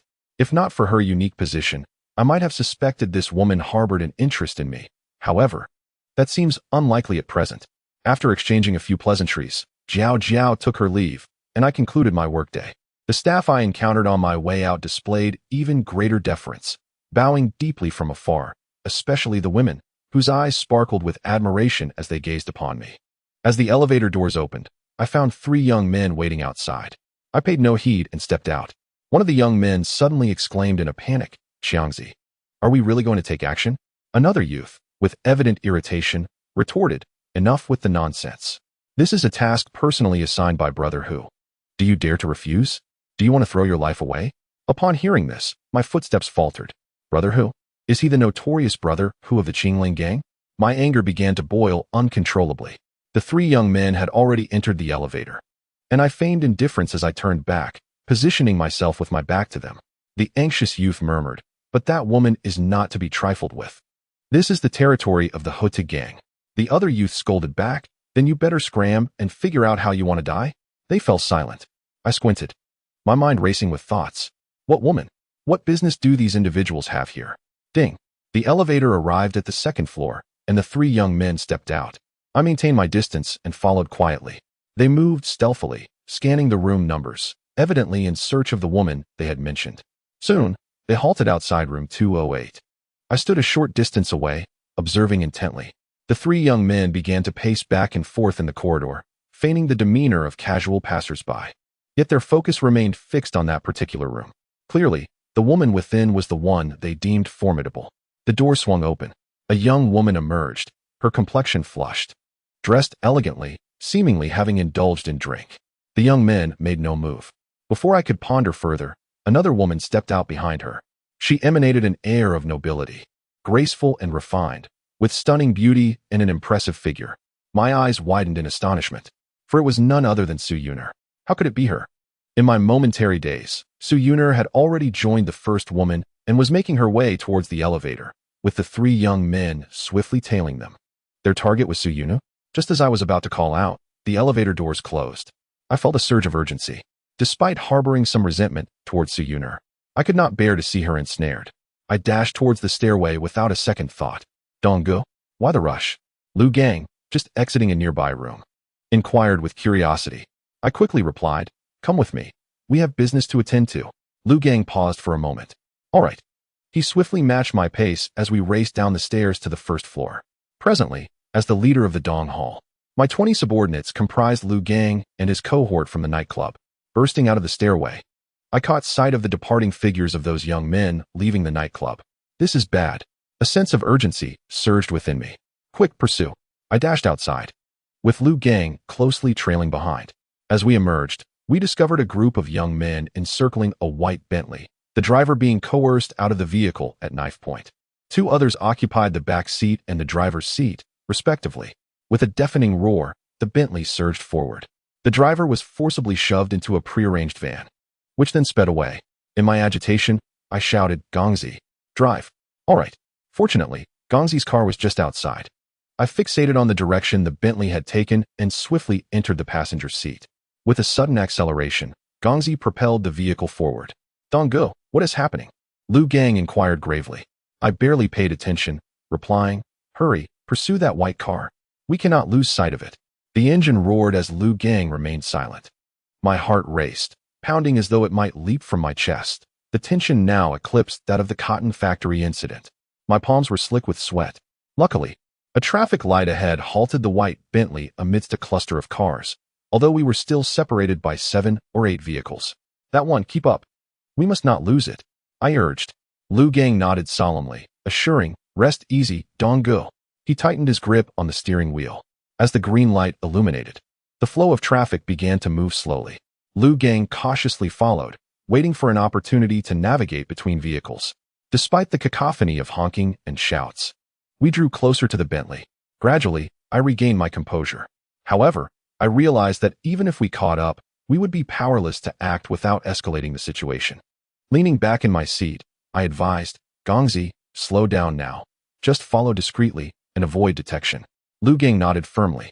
The Bentley's speed was unhurried, weaving through streets as if evading surveillance, ultimately steering toward the outskirts of the city. Was this a kidnapping? Lu Gang's driving skills were commendable, maintaining a steady distance as the Bentley remained oblivious to our presence. Before long, we had fully exited the city. The Bentley showed no signs of stopping, continuing along the provincial road while Liu Gang kept a careful distance in silence. As time passed, after a full 20 minutes, the Bentley finally slowed down, turning onto a dirt path leading into a junction. Liu Gang remarked gravely, "Donggu, this is risky. We could easily be detected." I frowned and replied, "Do not fear detection. We must not lose sight of them. We cannot let them escape." Liu Gang nodded earnestly. He followed from a distance, entering a village, as the Bentley gradually made its way into a courtyard. Soon, the dim courtyard was illuminated by lights. I squinted my eyes and spoke in a low voice. "Park the car here. Let us proceed directly." Chapter 32. Is Yuna in a dire situation? A hero to the rescue. Without hesitation, I leapt from the car and dashed towards the courtyard. Delays could lead to unforeseen changes. Liu Gang followed closely behind, his voice heavy. "Brother Dong, are we capturing someone or rescuing?" It dawned on me that Liu Gang was still in the dark. "We are saving a friend who has been captured. There were 2 individuals in that car. I am uncertain if there are others inside." I spoke gravely. Liu Gang chuckled. "2 people are manageable. We can charge in and rescue them." That was indeed my thought as well. However, upon reaching the courtyard's exterior, I was taken aback. The window was quite dilapidated, obscuring the view inside, though I could faintly discern 3 or 4 shadowy figures moving about. The crucial detail was that besides the white Bentley, there was also a black Jetta within the courtyard.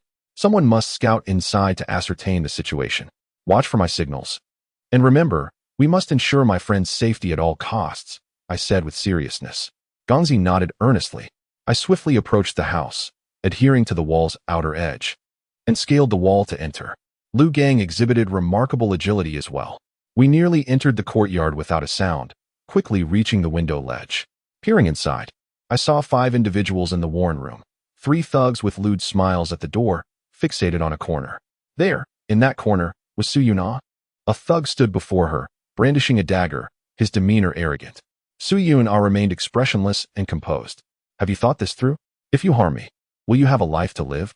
If you release me, I will offer you 10-fold the benefits of the Qing Wolf gang." This was indeed shrewd. She had invoked both threats and incentives. The red-haired thug sneered. "Miss Su, abandon that thought. The fate of betraying the Qing Wolf gang is far more terrifying than death. Moreover, in the entire Ning City, there are only 2 beauties of your caliber. If you can have a moment of pleasure before you die, it would be worth it." His face was instantly filled with a lewd expression. The other thugs became equally animated, laughing obscenely. A flame of fury ignited within me. The crucial detail was that they were indeed members of the Qing Wolf gang. Suddenly, a phone rang. The red-haired thug pulled out his phone, grinning lasciviously, and deliberately pressed the speakerphone button. A deep voice resonated from the phone. "The bastards from Haoyan Group are not cooperating. Send over a photo first, understood?" The thug's eyes instantly lit up, saliva pooling in their mouths. The red-haired thug responded excitedly. "Understood, I understand. I will send it right away." The call ended. The red-haired thug, with a lascivious grin, said, "There's no other choice, Miss Su. Since your family is uncooperative, we must compel you to cooperate." He turned to his companions. "Boys, strip her clothes off." The group of ruffians, brimming with excitement, hurriedly approached. Su Yuna, in a state of panic, clenched her teeth and coldly warned, "Have you thought this through? If you touch me, you will all meet your doom." The thugs, however, remained unfazed. The red-haired one, with a lewd grin plastered across his face, retorted, "No worries. If we get to have a bit of fun, we'd be more than willing to play along." With that, they surged forward. Su Yuna was utterly alarmed. Damn it, this pack of brutes. I knew I couldn't wait any longer. But with Su Yuna in their grasp, the risk of her being used as leverage made my rescue even more perilous. I spoke in a low voice. "Go outside and create a distraction. I'll look for an opportunity." Liu Gang nodded vigorously and swiftly maneuvered to the front of the room, shouting, "Hey, is anyone in there dead? Can't you hear me? Get out here."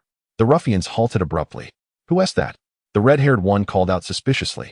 Liu Gang responded from his position, "I'm one of Brother Dao's men. Brother Dao has sent a message, so get out and listen." His cleverness was evident. After all, the purpose of his distraction was to draw their attention, and mentioning Brother Dao would likely make them lower their guard.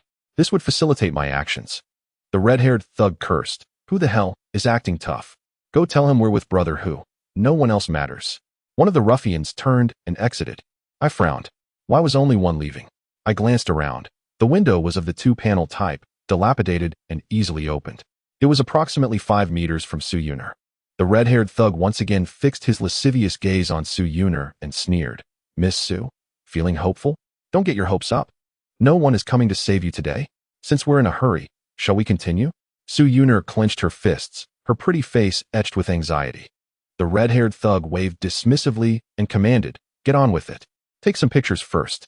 The other two ruffians wasted no time and lunged towards Su Yuner with predatory intent.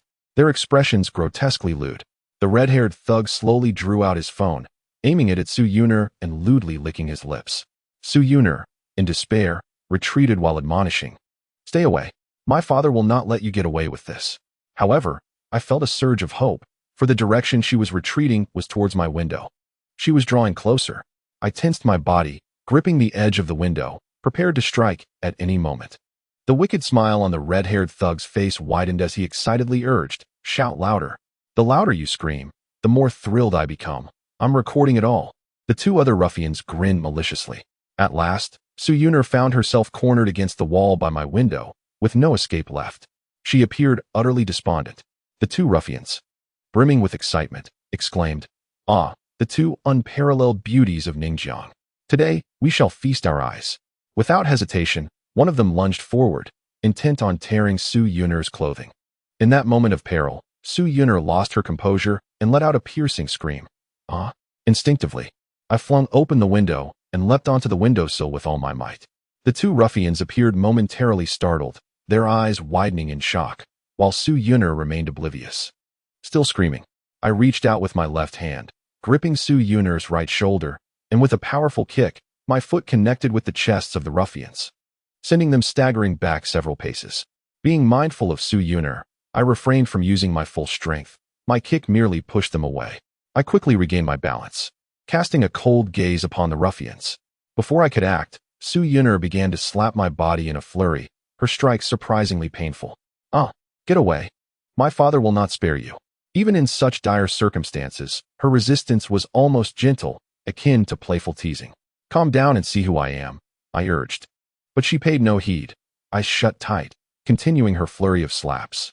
I couldn't help but roll my eyes. Swiftly, I grasped her wrist and declared, I am here to save you. At those words, Su Yuner's movements halted abruptly.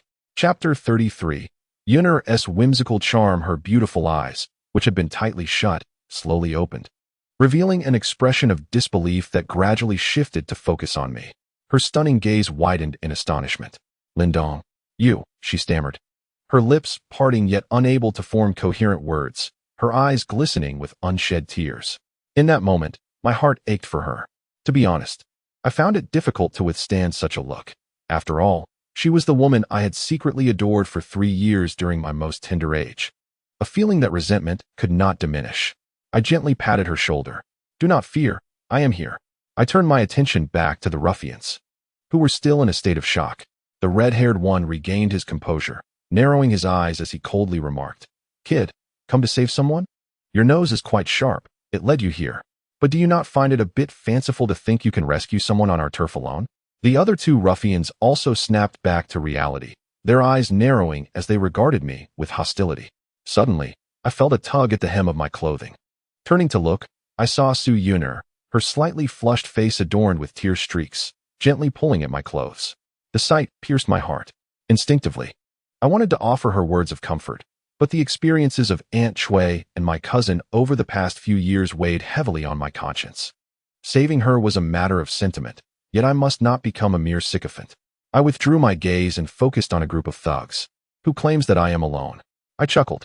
The expressions on the faces of the thugs instantly froze. In the next moment, a piercing scream of agony erupted. The thug who had just exited crashed through the wooden door and collapsed onto the ground, writhing in pain. The others were taken aback. Lu Gang entered with a cold smirk, his sharp gaze fixed upon the thugs. They were flustered. I said cheerfully, What now? The red-haired thug, his expression shifting between dark and light, replied in a low voice, So what? 3 against 2. Are we afraid of you? Take him down. As his words fell, one thug lunged at Lu Gang while the red-haired man and the remaining thug advanced towards me. After all, Su Yuner was here. I felt the grip on my clothing tighten once more. I pushed Su Yuner aside, stating, "Stay safe, wait for me." With that, I dashed forward. These two thugs were not a concern for me. The red-haired thug was the first to arrive, swinging his fist directly at my face, his features contorted with effort. I swung my left arm, deflecting his strike, while simultaneously coiling my right fist low, delivering a powerful blow to his chest. Thud! The red-haired thug staggered back twice before collapsing to the ground. The other thug arrived as well, launching a kick towards me. Seizing the opportunity, I grasped his ankle and executed a sweeping kick. Bang! The thug tumbled to the ground, pain etched across his face. Simultaneously, Liu Gang had dispatched his opponent and was poised to charge towards me when he noticed the two thugs sprawled on the ground, his expression one of surprise. I steadied myself, brushing off the dust from my hands. Liu Gang grinned. Not bad. Donggu, quite impressive. I chose to ignore him. Turning my attention, I found Su Yuner cowering in the corner, her face reflecting astonishment as she stared at me, tears marking her delicate features, panic still evident. I cast a cold glance at the red-haired thug lying on the ground, pondering for a long moment, ultimately refraining from asking anything. After all, Liu Gang was present. I slowly said, "All right, let South leave this place for now." Liu Gang nodded. The red-haired thug, enduring his pain, raised his head and shouted, "Don't go. Our people will arrive soon. If you dare, don't you dare leave." I frowned at him, my anger boiling over. If I had not happened upon this situation, what would Su Yuner have experienced today? I shuddered to think. Summoning all my strength, I delivered a kick. Thud! The red-haired thug coughed up a mixture of blood. His face flushed with pain. "Then I shall heed your words. I will not leave." I stepped forward and delivered another fierce kick. His body was dragged across the ground for 2 or 3 meters, tears streaming down his face from the agony. I lifted my leg to step forward, and the red-haired one trembled as he raised his arm, struggling to utter, "Let's hurry." I fought to suppress the anger swelling within me. Although I was still seething, I realized that continuing down this path could lead to dire consequences. These feet were already heavy. Suddenly, a piercing scream from the red-haired one echoed through the air once more. I paused, only to discover that Su Yuner had viciously stomped the heel of her high-heeled shoe onto the area between his legs. The impact made my body involuntarily tense. Su Yuner gritted her teeth and exclaimed, "You scoundrels, mark my words. I will not let you off easily." Yet, the red-haired one offered no response, the pain beyond description. Surprisingly, with that one decisive kick from Su Yuner, I felt my own fury diminish somewhat. It was indeed satisfying. I decided not to linger, suggesting, "Let us leave this place. We may have company soon." Liu Gang turned to exit.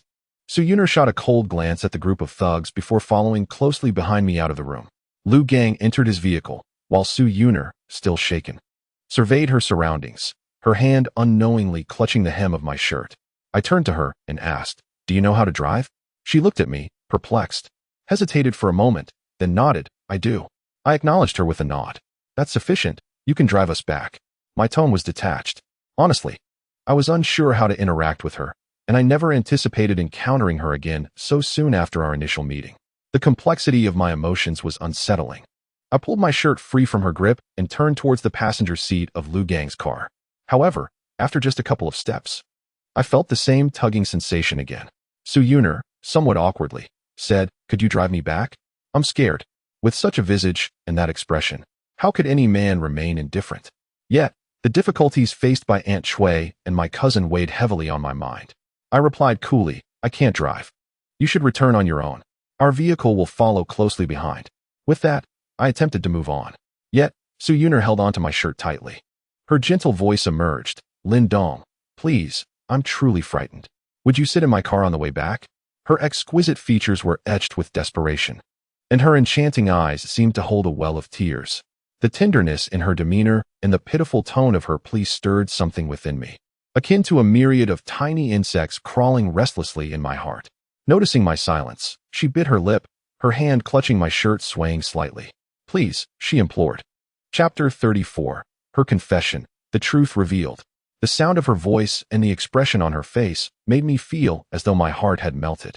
However, the matter concerning Aunt Shui and my cousin lingered incessantly in my mind, rendering it impossible for me to move on. Just as I hesitated, Liu Gang flashed a grin and said, "Hey, Donggu, Why don't you ride back with my sister-in-law? I'll head back on my own. Goodbye, Dong-gu. Goodbye, sister-in-law. With that, he cast a suggestive glance my way, waved lightly, and drove off. Sister-in-law? I couldn't help but furrow my brow and quickly reached out. Gongzi. As soon as I spoke, his car had already turned around and sped away. That rascal. I shot him a glare, my exasperated gaze shifting to Su Yuner, whose expression seemed to be filled with intrigue. Let's go, I said coolly, making my way to the passenger seat. After all, Lu Gang had already left, and there was no point in saying anything further. Though resentment lingered in my heart, I found it hard to shake the concern of letting her return alone. Just as I closed the door, Su Yuner swiftly took the driver's seat and fastened her seatbelt. I turned my gaze to the window. She remained silent, quickly driving off. Though her speed was far from brisk. Where are we headed? Her still trembling voice broke the silence. I glanced up, to the right, and after that, straight ahead, onto the highway. Now what? Continue along the road. What about here? Just keep going straight. And this place? Continue straight. I had initially intended to reflect during the journey. Yet Su Yuner afforded me no such opportunity. She took a moment to inform her family of her safety. Time gradually slipped by. It was already late, and the road was nearly devoid of vehicles. We had finally entered the city limits. Streetlights illuminated the surroundings, and Su Yuner appeared more familiar with the roads here. Suddenly, she pulled the car over to the side of the road. I emerged from my thoughts, looking at her in confusion, and she was gazing back at me with a complex expression. I furrowed my brows and asked, "Can't you find your way here?" Throughout the journey, she had composed herself considerably. At least the look of shock had vanished from her face, replaced by her usual calm elegance. Yet her expression remained intricate. She parted her crimson lips and said, "I can find it. I just have something to discuss with you." "How did you know I was there?" Her expression bore a mix of confusion and complexity. I replied nonchalantly, "I happened to see you and just followed. There's no need to overthink it. It's a trivial matter." Su Yuner gazed at me in a daze.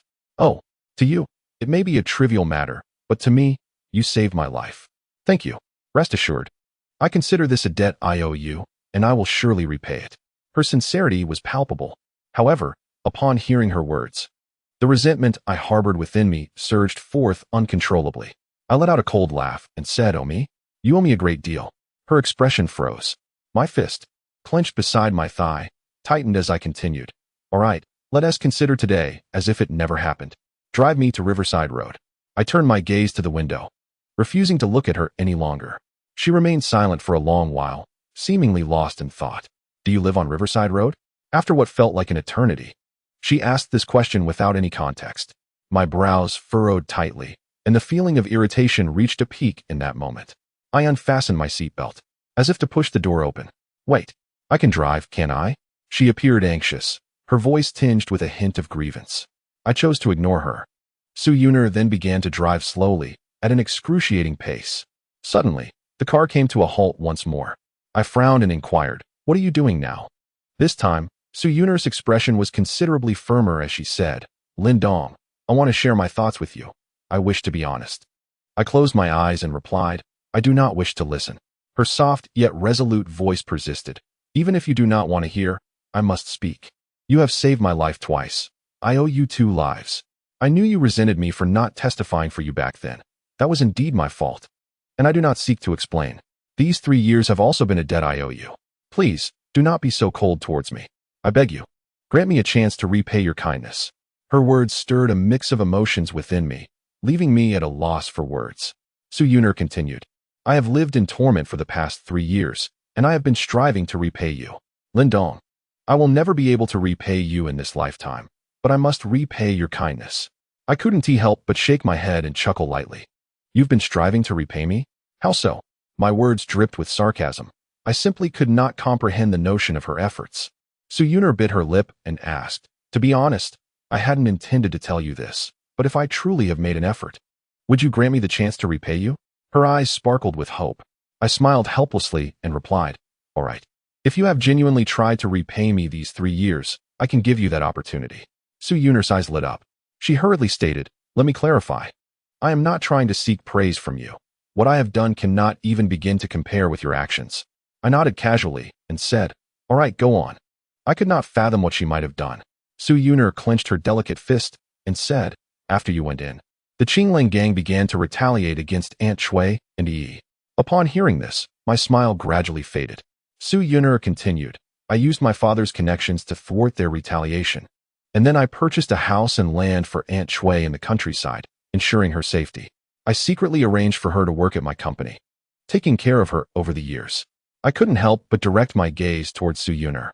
It was no wonder that when Wang Yi spoke, I was puzzled as to why the members of the Qingling gang had surrounded her and Aunt Shui yet refrained from harming them. The truth was finally revealed. As for my cousin's job, it made perfect sense why Su Yun'er was present at her home that day. At this moment, all my lingering doubts were resolutely dispelled. I looked at her, and the complexity of my feelings surged even more intensely. Su Yun'er appeared somewhat flustered, avoiding my gaze. She softly said, I know that Aunt Shui and Yi are your family. In this situation, I cannot repay you in any substantial way. I am uncertain if this can be considered my effort to repay you, but it is truly the only thing I can do. Her enchanting face was filled with anticipation, and her captivating eyes were fixed on me, seemingly awaiting my response. Yet, I found myself at a loss for words. Everything had become utterly chaotic. Just as I was about to contemplate further, the wailing of sirens jolted me back to reality. I looked up to see 7 or 8 police cars swiftly surrounding ours. Chapter 35. Arrogant policewoman? Apologize to me. I couldn't help but furrow my brow. Shortly after, a group of police officers approached our vehicle. The most alarming aspect was that the 2 leading officers were wielding firearms. Don't move. Get out of the car with your hands on your head. Hurry. The crisp, melodious voice rang out. I turned in surprise, only to discover that one of the officers aiming a gun at me was none other than Officer Su, someone I had encountered previously. She remained as beautiful and poised as ever. Su Yun'er's face also mirrored the astonishment I felt, seemingly taken aback. Bang! Bang! Get out of the car. Officer Su knocked on the window, commanding with authority. Her voice was undeniably imposing, and I had no choice but to raise my arms and slowly exit the vehicle. Officer Su widened her eyes and exclaimed, It's you? I responded with a smile, Yes. What a coincidence, Officer Su. No need to be alarmed. I am cooperating. Faced with the ominous barrel of the gun, I genuinely felt panic. If it were to discharge. I raised my hands above my head, moving deliberately to demonstrate my compliance. Officer Su's expression instantly turned cold, and she said in a low voice, So it is you. Truly no good person. This time, let us see what excuse you can come up with. Take him down. I couldn't help but frown. Misunderstanding? Before I could contemplate further, 2 officers rushed over, seizing my shoulders and pinning me down. A wave of searing pain shot through my shoulders, igniting a surge of anger within me. I spoke in a low tone, Officer Su, can't you ascertain the situation before taking action? Officer Su looked at me with a face full of disdain and snapped, At this point, do you still wish to play tricks? Don't you possess any common sense? Were you not quite arrogant before? Let us see how you maintain that arrogance now. My brows furrowed deeply, and my anger surged even more. Yet, confronted by the ominous muzzle of a gun, I found myself at a loss for words. It was at this moment that Su Yun'er finally regained her senses and hurriedly pushed the door open to exit the vehicle. Chuyu, what are you doing? She approached and exclaimed, Chuyu? They know each other? I realized that this officer Su was named Su Chuyu. Su Chuyu placed her hands on Su Yun'er's shoulders, inspecting her up and down, her expression one of palpable concern. Yun'er, are you all right? You nearly scared me to death, she said anxiously. I was taken aback. I hadn't anticipated that not only did they know each other, but their relationship appeared quite amicable. Su Yun'er continued to look at me with worry, saying, Oh, I'm fine. Why are you arresting him? A slow, cold smile crept across my lips. This pain certainly could not be endured in vain. This statement left Su Chuyu utterly bewildered, as if she couldn't comprehend. She asked, He kidnapped you. What could possibly be wrong with my arresting him? My derisive smile only deepened. What is the problem? The problem is substantial. Su Yun'er, exasperated, exclaimed, Oh, Chuyu, you've misunderstood. He is not the one who kidnapped me. He is the one who saved me. The group of police officers stood in stunned silence.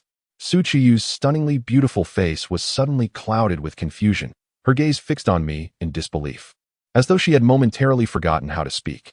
I felt no urgency, quietly waiting. However, Su Yun'er appeared quite anxious, insisting, He saved me. You've apprehended the wrong person. What are you still standing there for? Release him at once. Su Chuyu's puzzled gaze shifted toward me, still unsure of what to say. I could understand her predicament. After all, she had been eager to apprehend me, only to find herself grasping at air. Yet, I remained perplexed as to what had provoked her ire. Seeing this, Su Yuner stepped forward, raised a finger, and commanded, "Can't you understand words? Release him now." Her demeanor was casual, akin to commanding her subordinates. Strangely enough, after she spoke, the two officers indeed complied and released me. The Haotian group was truly formidable. Su Chiyu's phone rang, and she answered it. I couldn't hear what was said on the other end, but I noticed Su Chiyu's expression darken once more as she responded. Understood. She hung up the phone, her icy gaze fixed upon me, a look of disappointment evident on her face. After a long pause, she finally spoke slowly. I apologize. Yuner, I misunderstood. I just received word that you had already been rescued. Su Yuner hesitated, her eyes occasionally darting toward me. I am unaware of her thoughts. Yet I feel a profound discomfort within my heart. Officer Su, have you perhaps misdirected your apology? It is I who has been scolded. It is I who bears the pain. What reason do you have to apologize to her? I remarked coldly, massaging my aching shoulder. I could distinctly see Su Yuner's eyes brighten, yet I remained indifferent to her thoughts. Su Chiyi's delicate brows furrowed, clearly displeased. But I was disinclined to concern myself with her feelings. Are you implying that I owe you an apology? She inquired icily. I could not help but chuckle and shake my head. What else could it be? Su Chiyi fixed her gaze upon me and retorted coldly. What if I refuse to apologize? With a nonchalant smile, I replied, it matters not. I am in the right, so why should I fear? You not only wronged me, but also mocked me for an entire duration. Surely, that constitutes emotional distress? Your people inflicted serious harm, and my shoulder still aches. If you do not mind the trouble, we could visit a hospital for an assessment, and I may contemplate whether I require your compensation. Su Chiyi's expression soured further. I exchanged a smile with her. I must admit, this beautiful woman shows no decline in allure even when angered. After a lengthy pause, Su Chiyi finally spoke with a frigid demeanor. Very well, I acknowledge my misunderstanding. I apologize. Is that sufficient? I shook my head and laughed. Is this your attitude toward an apology? Su Chiyi clenched her silver teeth, her expression suggesting she wished to devour me whole. After a considerable time, she managed to calm her emotions and stated, I am sorry. It was my fault. I misunderstood. I hope you can forgive my error. Though still cool in tone, her demeanor had improved significantly. I nodded in satisfaction and said, very well. I shall be magnanimous and overlook your transgression this time. Do be more careful in the future. Su Chiyi's fists were tightly clenched, her gaze particularly piercing. I continued to regard her with a smile, unafraid of offending her. After all, she would be watching me regardless, so why not indulge in a moment of pleasure? After a while, Su Chiyi gritted her teeth and said, thank you. I hope you do not fall into my hands next time. I replied with a smile, rest assured, that shall not happen. Su Chiyi's teeth were once again clenched, and she glanced at Su Yuner, her words unspoken, ultimately choosing silence. The command to regroup was laced with her palpable animosity toward me. With that, she stormed into the police car, and others followed suit, speeding away. I watched the departing vehicle with a bemused smile. Suddenly, Su Yuner's soft laughter broke the silence. You truly are the first man capable of rendering Chiyi so helpless. Chapter 36. The consequences of action are not to be taken lightly. My smile gradually faded as I remembered Su Yuner was still present. I gazed at her, unsure of the emotions swirling within me. After all, I had never anticipated that Aunt Chui and Yi's affairs were orchestrated by Su Yuner behind the scenes. Upon encountering me, Su Yuner wore a blank expression, her previous smirk gradually fading into a semblance of unease as she nervously brushed her bangs aside. She averted her gaze and inquired, do you consider what I did as an effort? This question left me momentarily speechless. I must admit, after learning of this matter, my animosity towards her diminished significantly. Yet it lingered. Were it not for her, Aunt Chui and the others would never have faced such peril. However, my decision to rescue her was my own. I could not blame anyone else. The concept of cause and effect can be quite detrimental. I found myself hesitating. Su Yuner seemed to muster her courage to look at me again, asking once more, does it count? I lifted my gaze to find her standing there, radiating an air of expectation, her delicate face illuminated by hope, her small fists clenched, her form appearing somewhat tense. At that moment, I felt a sense of disorientation. Once upon a time, I lacked even the courage to meet her eyes directly, merely observing her from afar, believing I had no right to engage in conversation with her. Yet here she was, eagerly awaiting my response, exuding a vulnerability that tugged at my heartstrings. I took a deep breath. I could not resist the expression and gaze she bore. "It counts," I replied softly. I was the one who had incapacitated the thug. The thug sought revenge on Aunt Shui and Yi. The consequences lay with me, and strictly speaking, she bore no blame in this matter. Su Yun'er's expression instantly brightened. "Then, this is what you said. You cannot go back on your word. You must give me the chance to repay you." Her small fists tightened, her face unable to conceal her joy. In that moment, her enchanting beauty resembled that of a child delighted by a cherished toy, which struck me as peculiarly odd. I gazed at her and asked, "Why is repayment so necessary? You are the esteemed president of Haoyan Group, while I am merely a recently released prisoner. As long as you remain silent, no one in this world will ever know of this incident. Our paths need not cross. What are you afraid of?" I stared at her angelic visage, puzzled. Su Yun'er's expression softened slightly as she replied, "I fear nothing. I simply wish to follow my heart." "Follow your heart." I nodded gently, smiling. "So, you dislike being indebted to others?" She shook her head vigorously. "It's different." Her expression was inscrutable, and I could not fathom her true thoughts. After all, the world of the affluent was still foreign to me. As I raised my head, a taxi approached in the distance. "Very well. I am willing to gamble and accept the outcome. I will grant you this opportunity. If there is nothing else, I shall take my leave." With that, I moved to signal the taxi.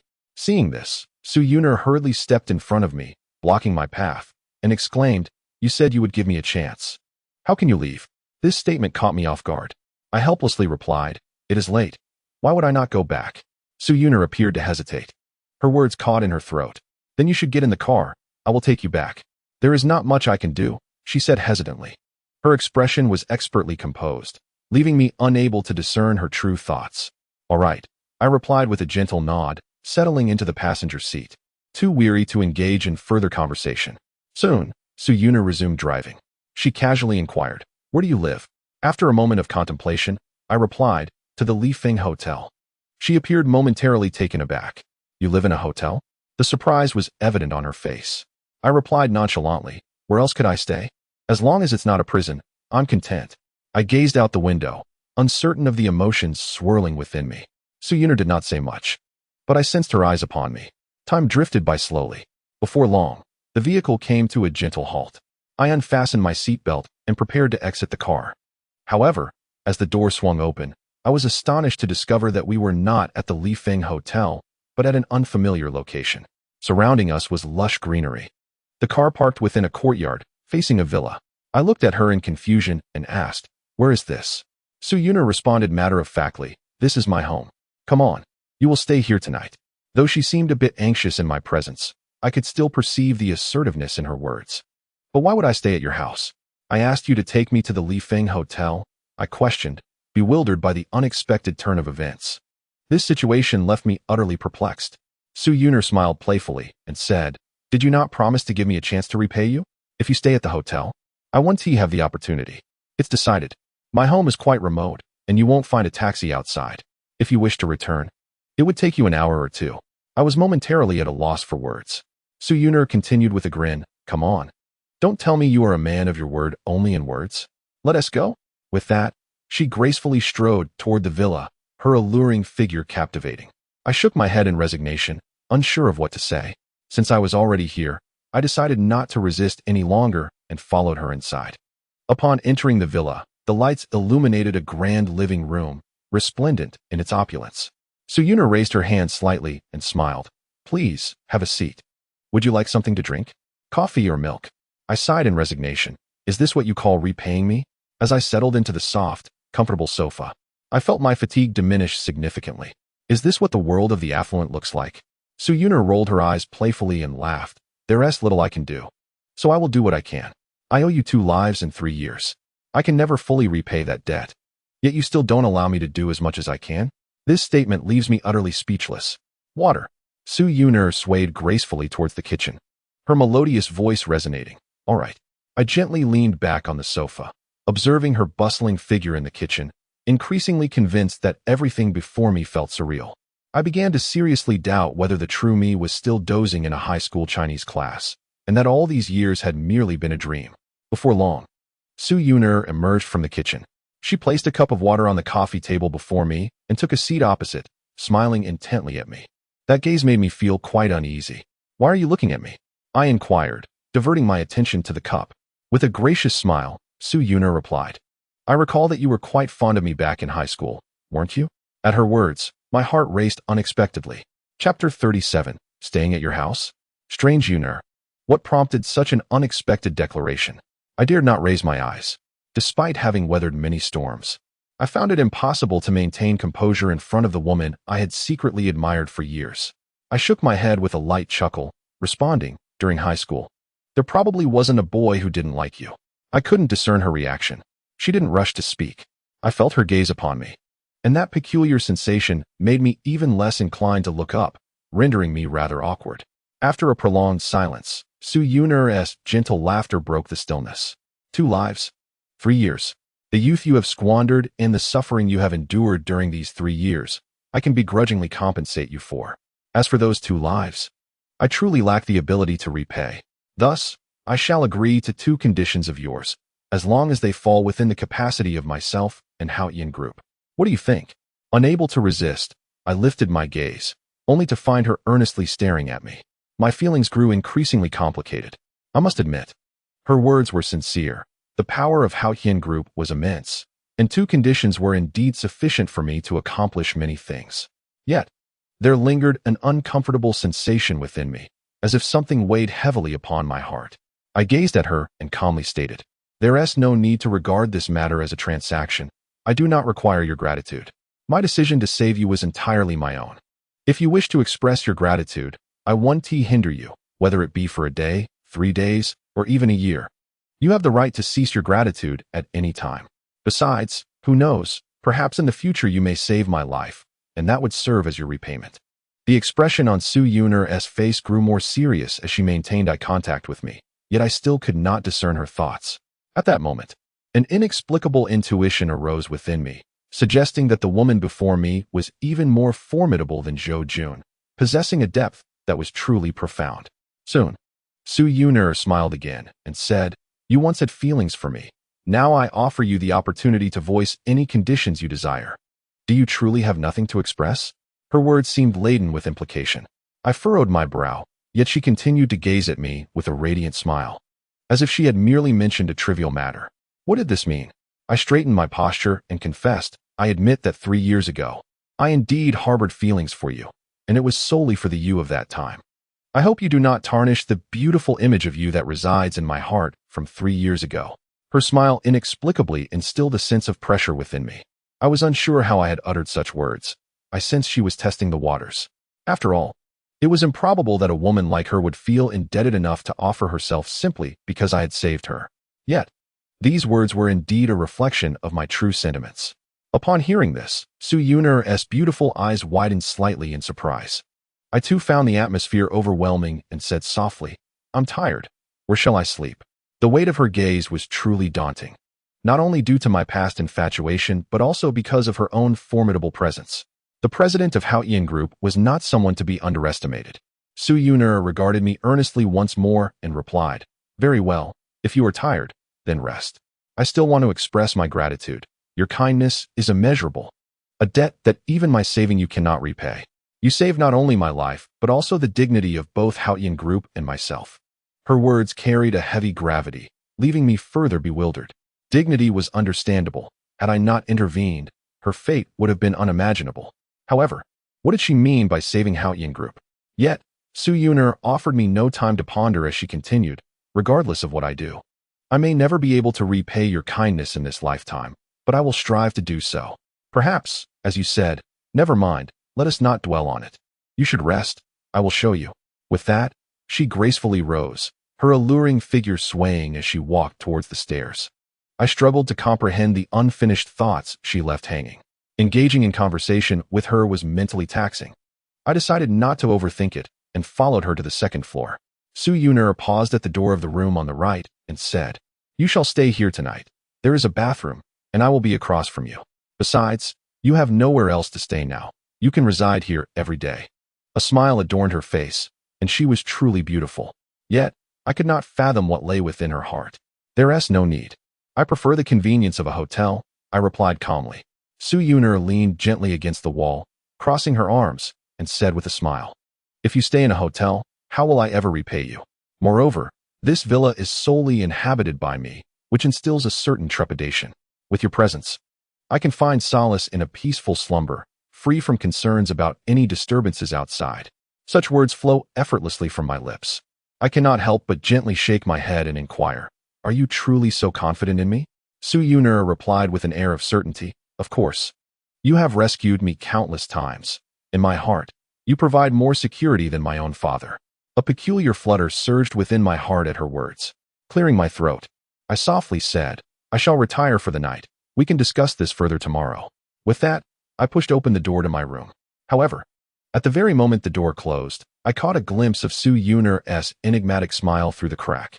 As the door clicked shut, I remained rooted at the threshold, grappling with an indescribable sensation, particularly the unsettling nature of her recent smile. What on earth does this woman intend? I switched on the light. The room was similarly adorned in opulence, a black and white theme that exuded understated elegance. The hour was late, and I was genuinely fatigued. As I lay on the bed, enveloped in the covers, the events of the day flickered through my mind like a slideshow. Yet, in the end, my thoughts settled upon Su Yuner's enigmatic smile and her final words. I vigorously shook my head, attempting to dispel her image from my mind. Yet, once more, I found myself recalling her pure and radiant appearance from high school. Sigh. Ultimately, I could only let out a long sigh. Su Yuner had taken root far too deeply in my heart. Extricating her would not be a simple endeavor. The crux of the matter lies in the vast disparity between our statuses. Had it not been for my obligation to repay a debt, our worlds would have never intertwined. Alas, I shall let things unfold naturally. I closed my eyes and, amidst the chaos, drifted into slumber. Time passed slowly. I was unaware of how long I had slept when I was abruptly awakened by a faint sound.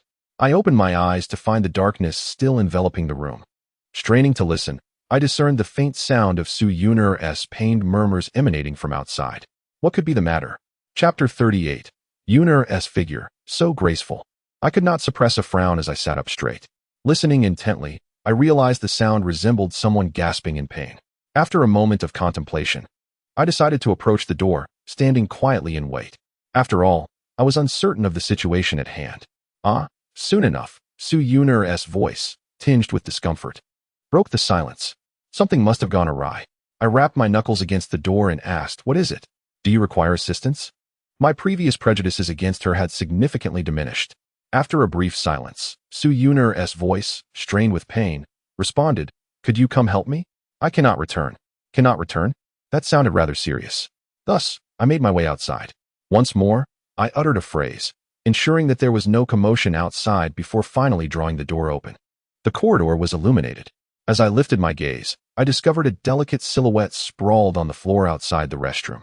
My steps faltered, and my eyes widened in astonishment. Her silky hair cascaded carelessly, and she wore a simple, strappy nightgown that had ridden up above her knees, revealing her long, slender legs. It dawned on me that Su Yuner was not only breathtakingly beautiful, but her figure was equally remarkable. I swallowed hard, unable to suppress the impulse. After all, Su Yuner's allure was in a league far beyond that of Zhao Xiaoxua. Even my cousin paled in comparison. This scene was simply too exquisite. "What are you staring at? Come help me. I'm in excruciating pain." Su Yuner's soft voice broke through my reverie. In that moment, a sense of helplessness washed over me. This was it. If this continued, I would truly become a man driven by base instincts. I hastily stepped forward, only to notice that Su Yuner was gently cradling her right ankle, and the floor outside the restroom was drenched. She must have fallen. "Did you twist your ankle?" I squatted beside her, inquiring. Up close, her alluring fragrance enveloped me, heightening my unease. Su Yuner nodded slightly. Gritting her teeth against the pain, she said, "I can't stand up. Please help me back." I nodded in response, "All right." However, when I intended to assist her in rising, I found myself at a loss as to where to begin. My hand reached out, but I had nowhere to anchor it. Su Yuner, however, was remarkably composed, directly grasping my right hand, causing a delightful, cool sensation to envelop my palm. My left hand hovered aimlessly, unsure of its place. Perhaps it was the deeply ingrained notions from high school, but I still perceived her as that distant, unattainable dream. With one hand supporting herself on the ground and the other pressing against mine, she endeavored to rise. Yet, as her right foot barely touched the floor, a sharp cry of agony escaped her lips, and she collapsed back onto the ground. I then noticed that her ankle was swollen and red, indicating a serious injury. Su Yuner looked at me with mild discontent, chiding, "You're not helping me. I can't get up." A wave of helplessness surged within me.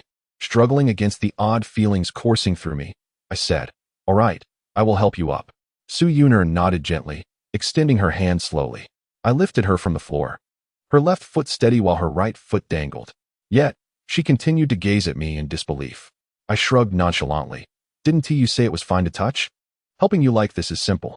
Su Yuner parted her lips, but did not utter a sound, leaving me feeling somewhat awkward. "Does your room not have a private bathroom? How did you end up here?"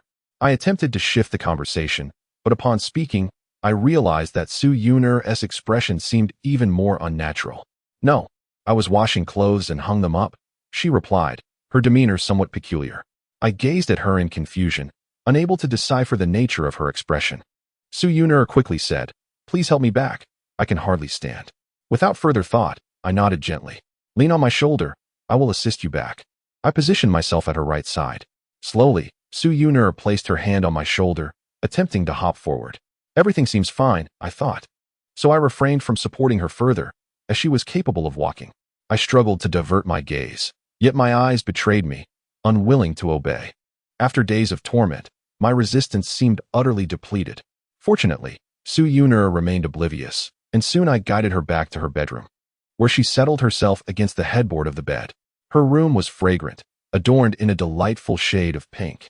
I stood at the bedside as she, without much thought, lifted her leg onto the bed to inspect her ankle. I endeavored to control my gaze and said, "You should rest. I'll take my leave." As I turned to depart, she called out, "Wait a moment." Chapter 39, a truly thrilling evening. Su Yuner obstructed my path. I looked at her in puzzlement and asked, "What is it?" She raised her delicate hand and said, "There's a medical kit in that drawer. Could you fetch it for me? I'm afraid if I don't tend to this, it might affect my walking tomorrow." I approached the drawer, retrieved the medical kit, and placed it on the bed, preparing to leave. Her slightly embarrassed voice interrupted, "Could you assist me? I'm uncertain which item to use." I couldn't help but gently shake my head, feeling a sense of resignation. Truly, a pampered young lady, lacking in basic knowledge. I opened the medical kit and found a medicinal alcohol for bruises. "Is it your gratitude or mine?" I remarked with mild irritation. Su Yuner responded somewhat awkwardly, "It was an accident." I offered no reply. Soon, I poured some of the liquid into my palm, gently rubbed it, then applied it to her ankle. "Ouch," she gasped in pain. I disregarded her discomfort, entirely absorbed in the softness of her skin. Before long, I finished applying the medicinal alcohol. I returned the kit and asked, "Is everything all right now?" Su Yuner nodded lightly. I turned to exit the room, my steps hurried. Just as I was about to leave, an urgent need to relieve myself arose. Lacking a private bathroom in my room, I made my way to the restroom where she had washed her clothes. Upon entering, I was greeted by the fresh scent of laundry detergent. I paid no heed and began to release. Lifting my head, my gaze suddenly froze. The liquid that had been released came to an abrupt halt. Goodness, is this truly how one is to live? A sudden realization struck me, and I finally understood why Su Yuner had worn a peculiar expression while doing laundry earlier. Indeed, this is an utter torment. When will this predicament ever be resolved? I returned to my bedroom, feeling as though my body were ablaze. No, I must hasten to find a girlfriend. I can scarcely endure this any longer. However, despite my thoughts, no suitable target came to mind. There are indeed many beautiful women. Yet Su Yuner is out of the question. Our statuses are far too disparate, and I lack the confidence to believe I could ever be worthy of her. Su Chuyu? She is also lovely, yet harbors a deep-seated hatred for me. Sigh. I let out a long sigh, tossing and turning for what felt like an eternity before finally drifting into slumber. The next day, I was awakened by the sound of knocking. Upon opening my eyes, I realized the sun had risen high, and time was slipping away. Just then, before I could gather my thoughts, the door swung open. I felt somewhat dazed. Having just awakened, my mind was still foggy. As I focused, an exquisitely delicate face appeared in the doorway, adorned with a gentle smile. Su Yuner beamed and said, "It's time to get up. I've been waiting for you for ages." I stood there in a daze. This scene was identical to the life I had fantasized about in high school. She was calling me to rise. What was I thinking? Lindong. Su Yun'er's voice pulled me back to reality. Ah, yes. I'm getting up, I replied somewhat sluggishly. Su Yun'er waved lightly, smiling. I'll be waiting for you downstairs. She departed, leaving me still immersed in the moment I had just experienced. After a long while, I shook my head and chuckled bitterly. The image was the same, yet the distance remained unchanged. I freshened up and made my way downstairs. Su Yun'er was seated at the dining table, beckoning me over, saying, "Come eat." I nodded gently, though I felt quite out of my element. There was a sense of enjoyment in this moment. Clearly, the feelings I thought had long extinguished were merely buried deep within my heart. On the table lay buns and soy milk. "Did you make this?" I asked, somewhat astonished. Su Yun'er lowered her head and replied, "I bought it." I nodded lightly. That was acceptable. I paid no further mind and picked up my chopsticks to begin eating. Suddenly, Su Yun'er looked up at me and inquired, "By the way, are you still unemployed? Would you like to come work at my company?" I was taken aback. "I have a job now," I replied casually. Su Yun'er seemed visibly surprised. "You found a job already in just 2 days? Is it as a security guard or something?" She inquired earnestly, her expression devoid of any mockery. I could not help but shake my head and chuckle softly. Indeed, we hailed from different worlds. To her, it seemed I ought to be a security guard. I replied slowly, "It's merely an ordinary job." I was too indifferent to elaborate, especially since I hardly knew how to describe it. Su Yun'er pondered, biting her chopsticks. Soon, a glimmer of inspiration flashed in her beautiful eyes as she proposed, "Why not resign? I can arrange a position for you with a monthly salary of 10,000. What do you think?" I couldn't suppress a raised eyebrow. I sensed her sincerity. For someone like me, with no work experience and a past in prison, such a salary was indeed substantial. Yet, it still fell short of my current earnings. Moreover, mingling with a woman was not in my nature. Nor did I aspire to mediocrity. Ever since I had tasted the sweetness of status, my yearning for a higher standing had become insatiable. No, I quite enjoy my current job. If there ever comes a day when I can no longer sustain myself, I will seek your assistance, I responded nonchalantly. Su Yun'er merely pursed her lips and nodded, choosing not to elaborate further. Breakfast was soon finished. Though she offered to drive me to work, I politely declined. And she ultimately left me her phone number. I took a taxi to the nightclub, arriving precisely at 10 o'clock. Once again, everyone greeted me with respect, their faces adorned with smiles. The feeling of status was palpable. Before long, I returned to my office. However, just as I settled in, a knock echoed at the door. Li Jiaojiao entered, her pretty face bearing a hint of gravity.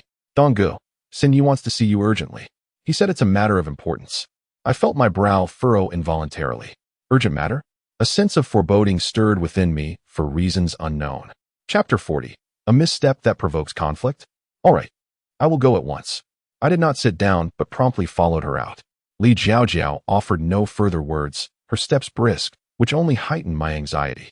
Could this be related to yesterday's events? With a nervous heart, I arrived outside Zhou Jun's office, where Li Jiaojiao gently knocked on the door. "Sanyi, Donggu has arrived." "Come in," Zhou Jun replied, and Li Jiaojiao gestured for me to enter. I adjusted my demeanor and pushed the door open. Zhou Jun sat behind his desk, looking up at me, his face betraying no emotion. I smiled and asked, "Senggu, what is the urgency?" Zhou Jun spoke in a calm tone. "Last night, someone was abducted on the territory of the Qinglang gang. Have you heard about it?" His gaze bore into me, revealing no change in expression. This was precisely what made me uneasy. Without hesitation, I replied, "Yes, I did it." "Have we inadvertently caused trouble for our Tiger Head gang?" His demeanor clearly indicated that he was aware of the situation, leaving no room for my hesitation. Zhou Jun remained silent, merely gazing at me. I feigned anxiety and inquired, "Have we truly attracted trouble? Is it severe? I shall bear the consequences of my own missteps." Zhou Jun leaned back in his chair, a smile gracing his lips as he reassured me, "Do not fret. It is not a grave issue. After all, our rivalry with the Blue Wolf gang is perpetual. However, our Tiger Head gang members have encroached upon their territory to abduct individuals, and I was previously unaware of this matter. If this continues, it could lead to significant repercussions. Your actions have indeed been rather audacious." Though he maintained a smile, I distinctly sensed an overwhelming pressure emanating from him. A smile concealing a dagger, indeed. My face betrayed my discomfort as I responded with a chuckle, "They are far more brazen than I. They came to our nightclub to seize people. And unable to tolerate it, I stirred up some chaos." Zhou Jun's smile dimmed slightly as he inquired. They were apprehending individuals at our nightclub? I was taken aback. He was unaware of this incident. This was pivotal. I nodded vigorously and explained, indeed, not only did they come here to seize people, but they also humiliated our nightclub. One individual remarked that raiding the Tiger Head Gang's territory was perilous, to which the leader retorted that the Tiger Head Gang was insignificant, threatening to slap anyone who dared to intervene, even claiming he would strike Li Yuhu if he dared to show up. I embellished the tale for emphasis. Bang! As I finished speaking, Zhou Jun slammed his hand on the table, exclaiming in fury, "These wretched scoundrels are truly overstepping their bounds. Not only do they invade our territory to capture individuals, but they also insult Brother Hu and then attempt to shift the blame?" I was taken aback. I had anticipated that mentioning Brother Hu would incite Zhou Jun's wrath, yet his reaction was far more intense than I expected. However, his emotions quickly stabilized. His scrutinizing gaze fell upon me as he asked, "Dongzi, you wouldn't deceive me, would you?" My heart raced. How could he be so perceptive? I knew I could not waver, so I quickly replied, "Isn't there surveillance in our elevator? I was just about to leave work yesterday when I encountered those three." Upon overhearing their insults towards Brother Hu, I decided to follow them back. Zhou Jun nodded gently. His eyes narrowed as he coldly stated, "All right. You need not concern yourself further with this matter. I shall negotiate with them. Prepare yourself well. There may be a fierce battle tonight." As he spoke, he exuded a powerful and chilling aura once more. I could not help but raise an eyebrow. "Very well." Zhou Jun nodded slightly and said, "You may return now. I will handle the remaining matters." I refrained from saying more and turned to leave. Soon, I found myself back in the office, unable to suppress the urge to laugh. The world is truly remarkable. Although Zhou Jun did not explicitly state it, his words implied that the Blue Wolf Gang had sought him out for answers. Initially, my intention was merely to alleviate my own responsibilities, yet by a stroke of fate, I inadvertently exacerbated the animosity between two rival factions. This, of course, serves my interests splendidly, for if these factions do not engage in conflict, how could I possibly seek retribution against Brother Hu? Once the external turmoil subsided, I resumed my work. I retreated to my small bedroom, nestled into my blankets, and found a comfortable position to concentrate on my tasks. I slumbered until 3 in the afternoon. After briefly attending to some paperwork that required my signature, I found myself unable to remain seated any longer. Thus, I began to meander through the corridor. As dusk fell, the businesses on the 3rd floor commenced their operations. However, before I could take more than a few steps, I was startled by a woman's cry emanating from a nearby room. "Let me go." I paused, furrowing my brow. The voice sounded eerily familiar. It resembled that of Zhao Xiaoxue. Straining my gaze, I spotted her hastily emerging from one of the rooms. Yet before she could fully escape, a hand shot out, seizing her hair and forcibly yanking her back. "Ah!" Zhao Xiaoxue's pain scream pierced the air. My frown deepened as I hurried towards the source of the commotion. Setting aside the fact that Zhao Xiaoxue is my classmate, I could not condone such behavior occurring in a place under my management.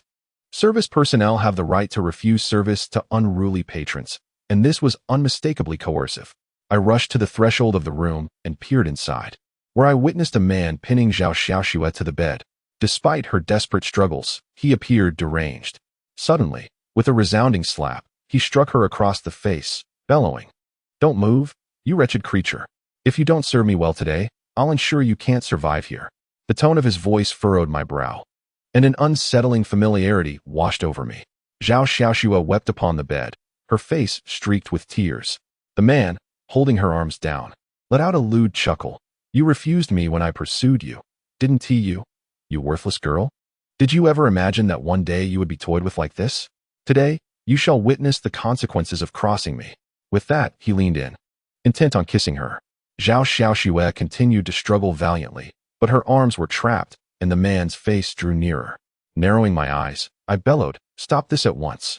The man's actions came to an abrupt halt. Zhao Xiaoxue's gaze darted to me, her tear-stained visage transforming into one of elation. "Donggu, save me!" she cried out desperately. The man clenched his fists, veins bulging on his neck. Gradually, he turned to face me, revealing his features. I could not suppress a frown. It was him. Chapter 41. The Arrogant Li Bin? Let us fight again. The man clenched his fists, his eyes burning with unbridled hatred. Yet a cold smirk graced his lips.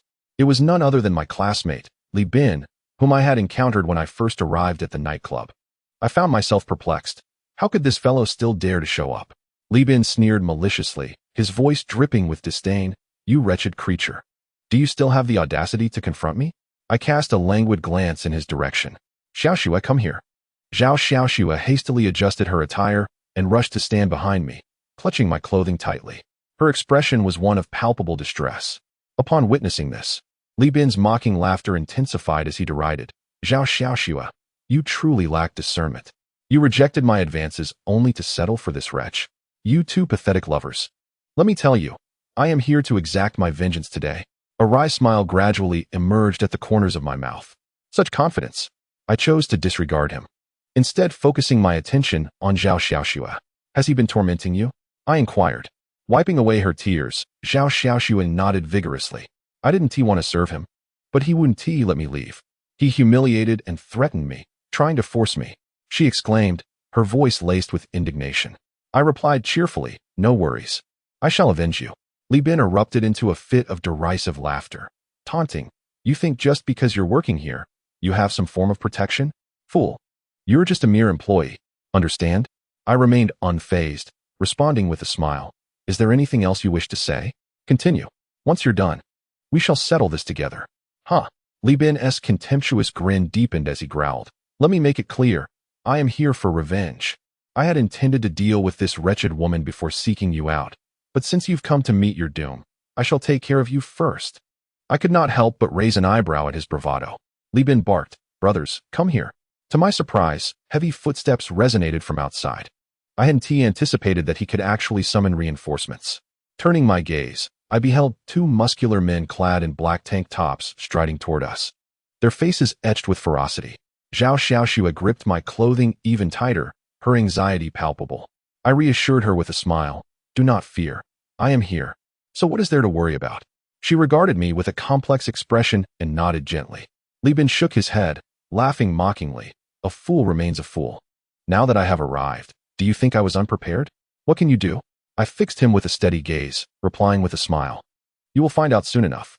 Li Bin's smile faltered, his face now a mask of ominous rage as the two muscular men took their positions at the doorway. Their fierce gazes locked onto me. I paid little heed to it. I had seen such muscle many times before. The aesthetic appeal was undeniable, yet it lacked efficacy in actual combat. Zhao Xiaoxue appeared increasingly reserved. Li Bin lifted his head, an expression so fierce I feared he might bite his own tongue. You shameless wretches. You dare to humiliate me? His malevolent glare turned toward me as he venomously declared, then I shall deal with you first.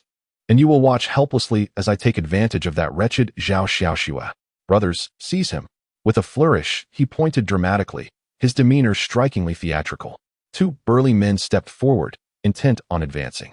I could not suppress a subtle shake of my head, feeling a sense of resignation wash over me. Come in. I commanded in a low voice. No sooner had the words left my lips than a cacophony of hurried footsteps echoed from outside. Zhao Xiaoxue's expression brightened at the sound. Li Bin's fierce countenance momentarily faltered. The two muscular men were similarly taken aback, casting anxious glances behind them.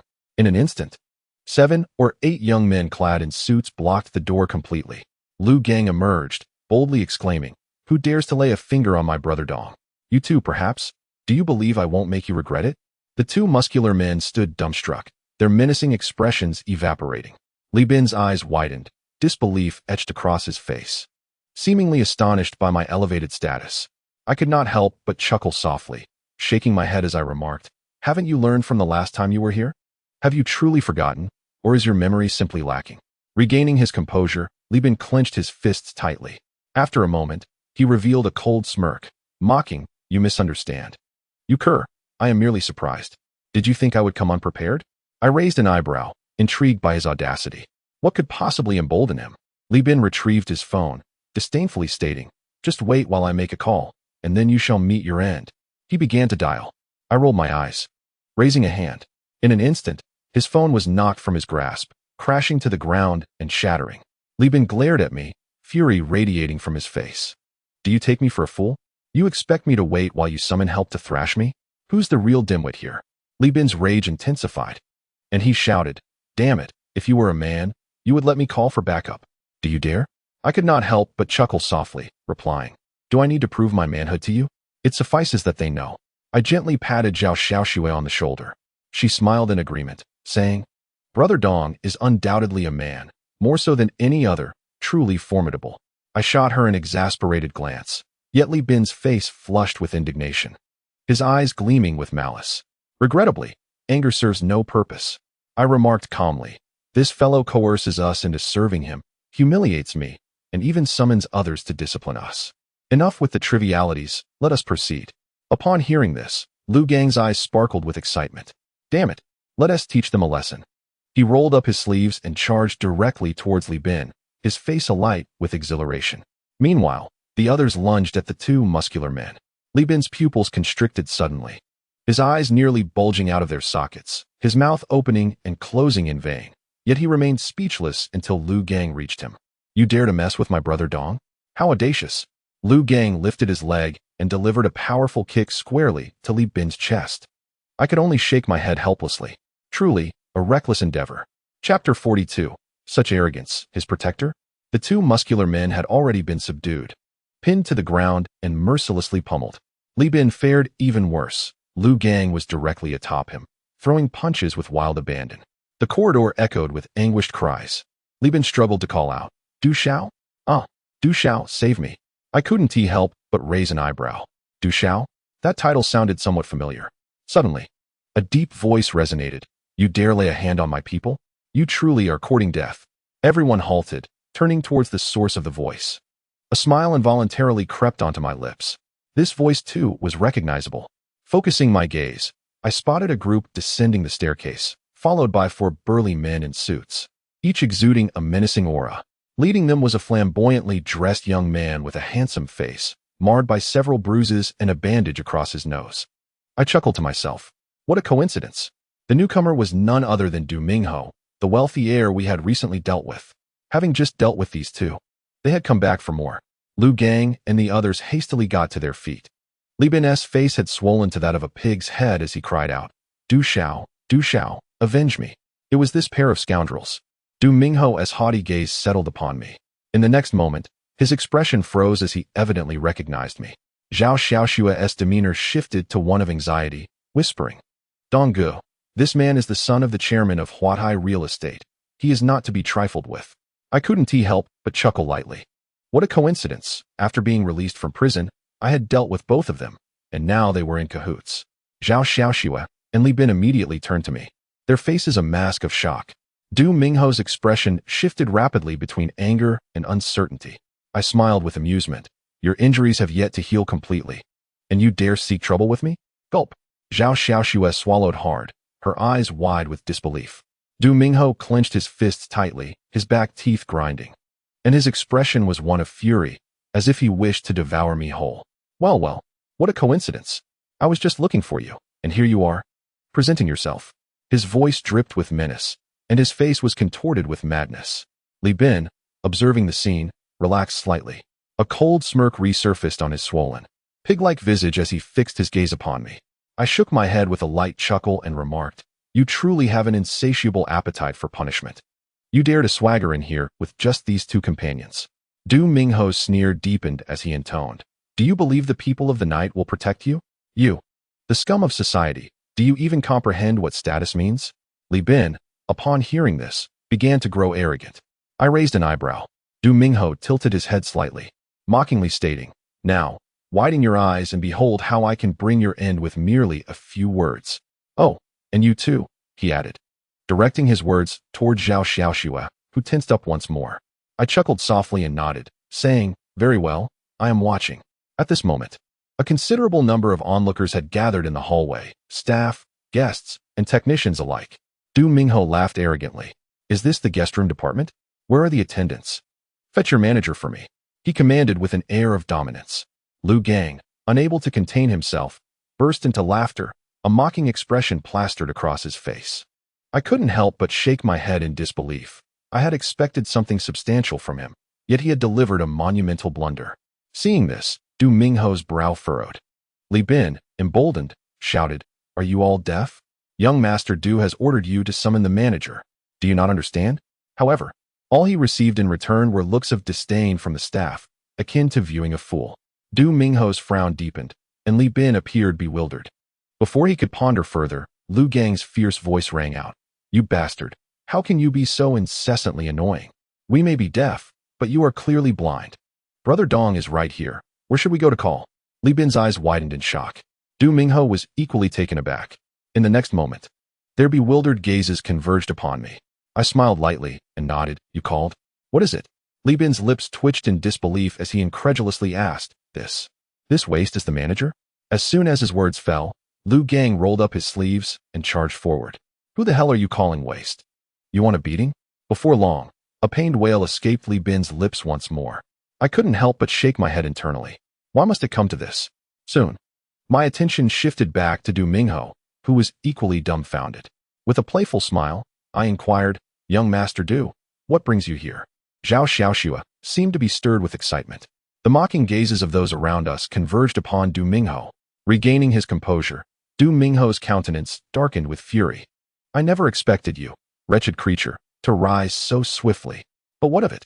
Today, I shall make you comprehend the true meaning of status. With that, he wore a haughty expression, his icy gaze fixated on one of the attendants. Go, summon your third master. I couldn't help but raise an eyebrow.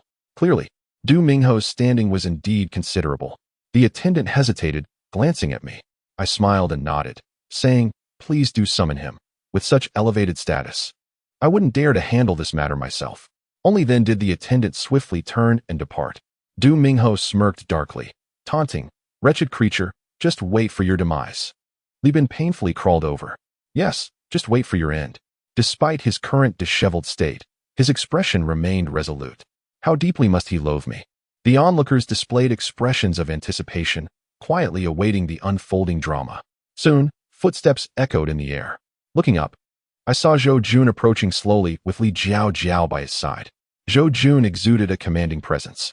Du Mingho's smile was sinister as he remarked, Kid, if you kneel and apologize now, I might grant you a chance. Otherwise, your fate is sealed. I couldn't resist shaking my head lightly, responding with a smile. I'm afraid I'm not accustomed to such practices. Humph. Du Mingho narrowed his eyes, barking, Then don't blame me for being ruthless. As his words fell, Zhou Jun stepped forward, and the crowd parted for him. Zhou Jun surveyed the scene, his gaze ultimately settling on Du Mingho.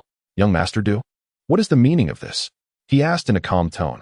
Du Mingho shot a glance at me, sneering, Third Master.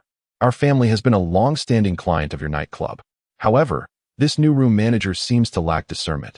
He assaulted me while I was here with friends. What do you propose we do about this? With that, his mocking smile intensified. Li Bin wore an ominous grin, as if he could already envision my impending misfortune.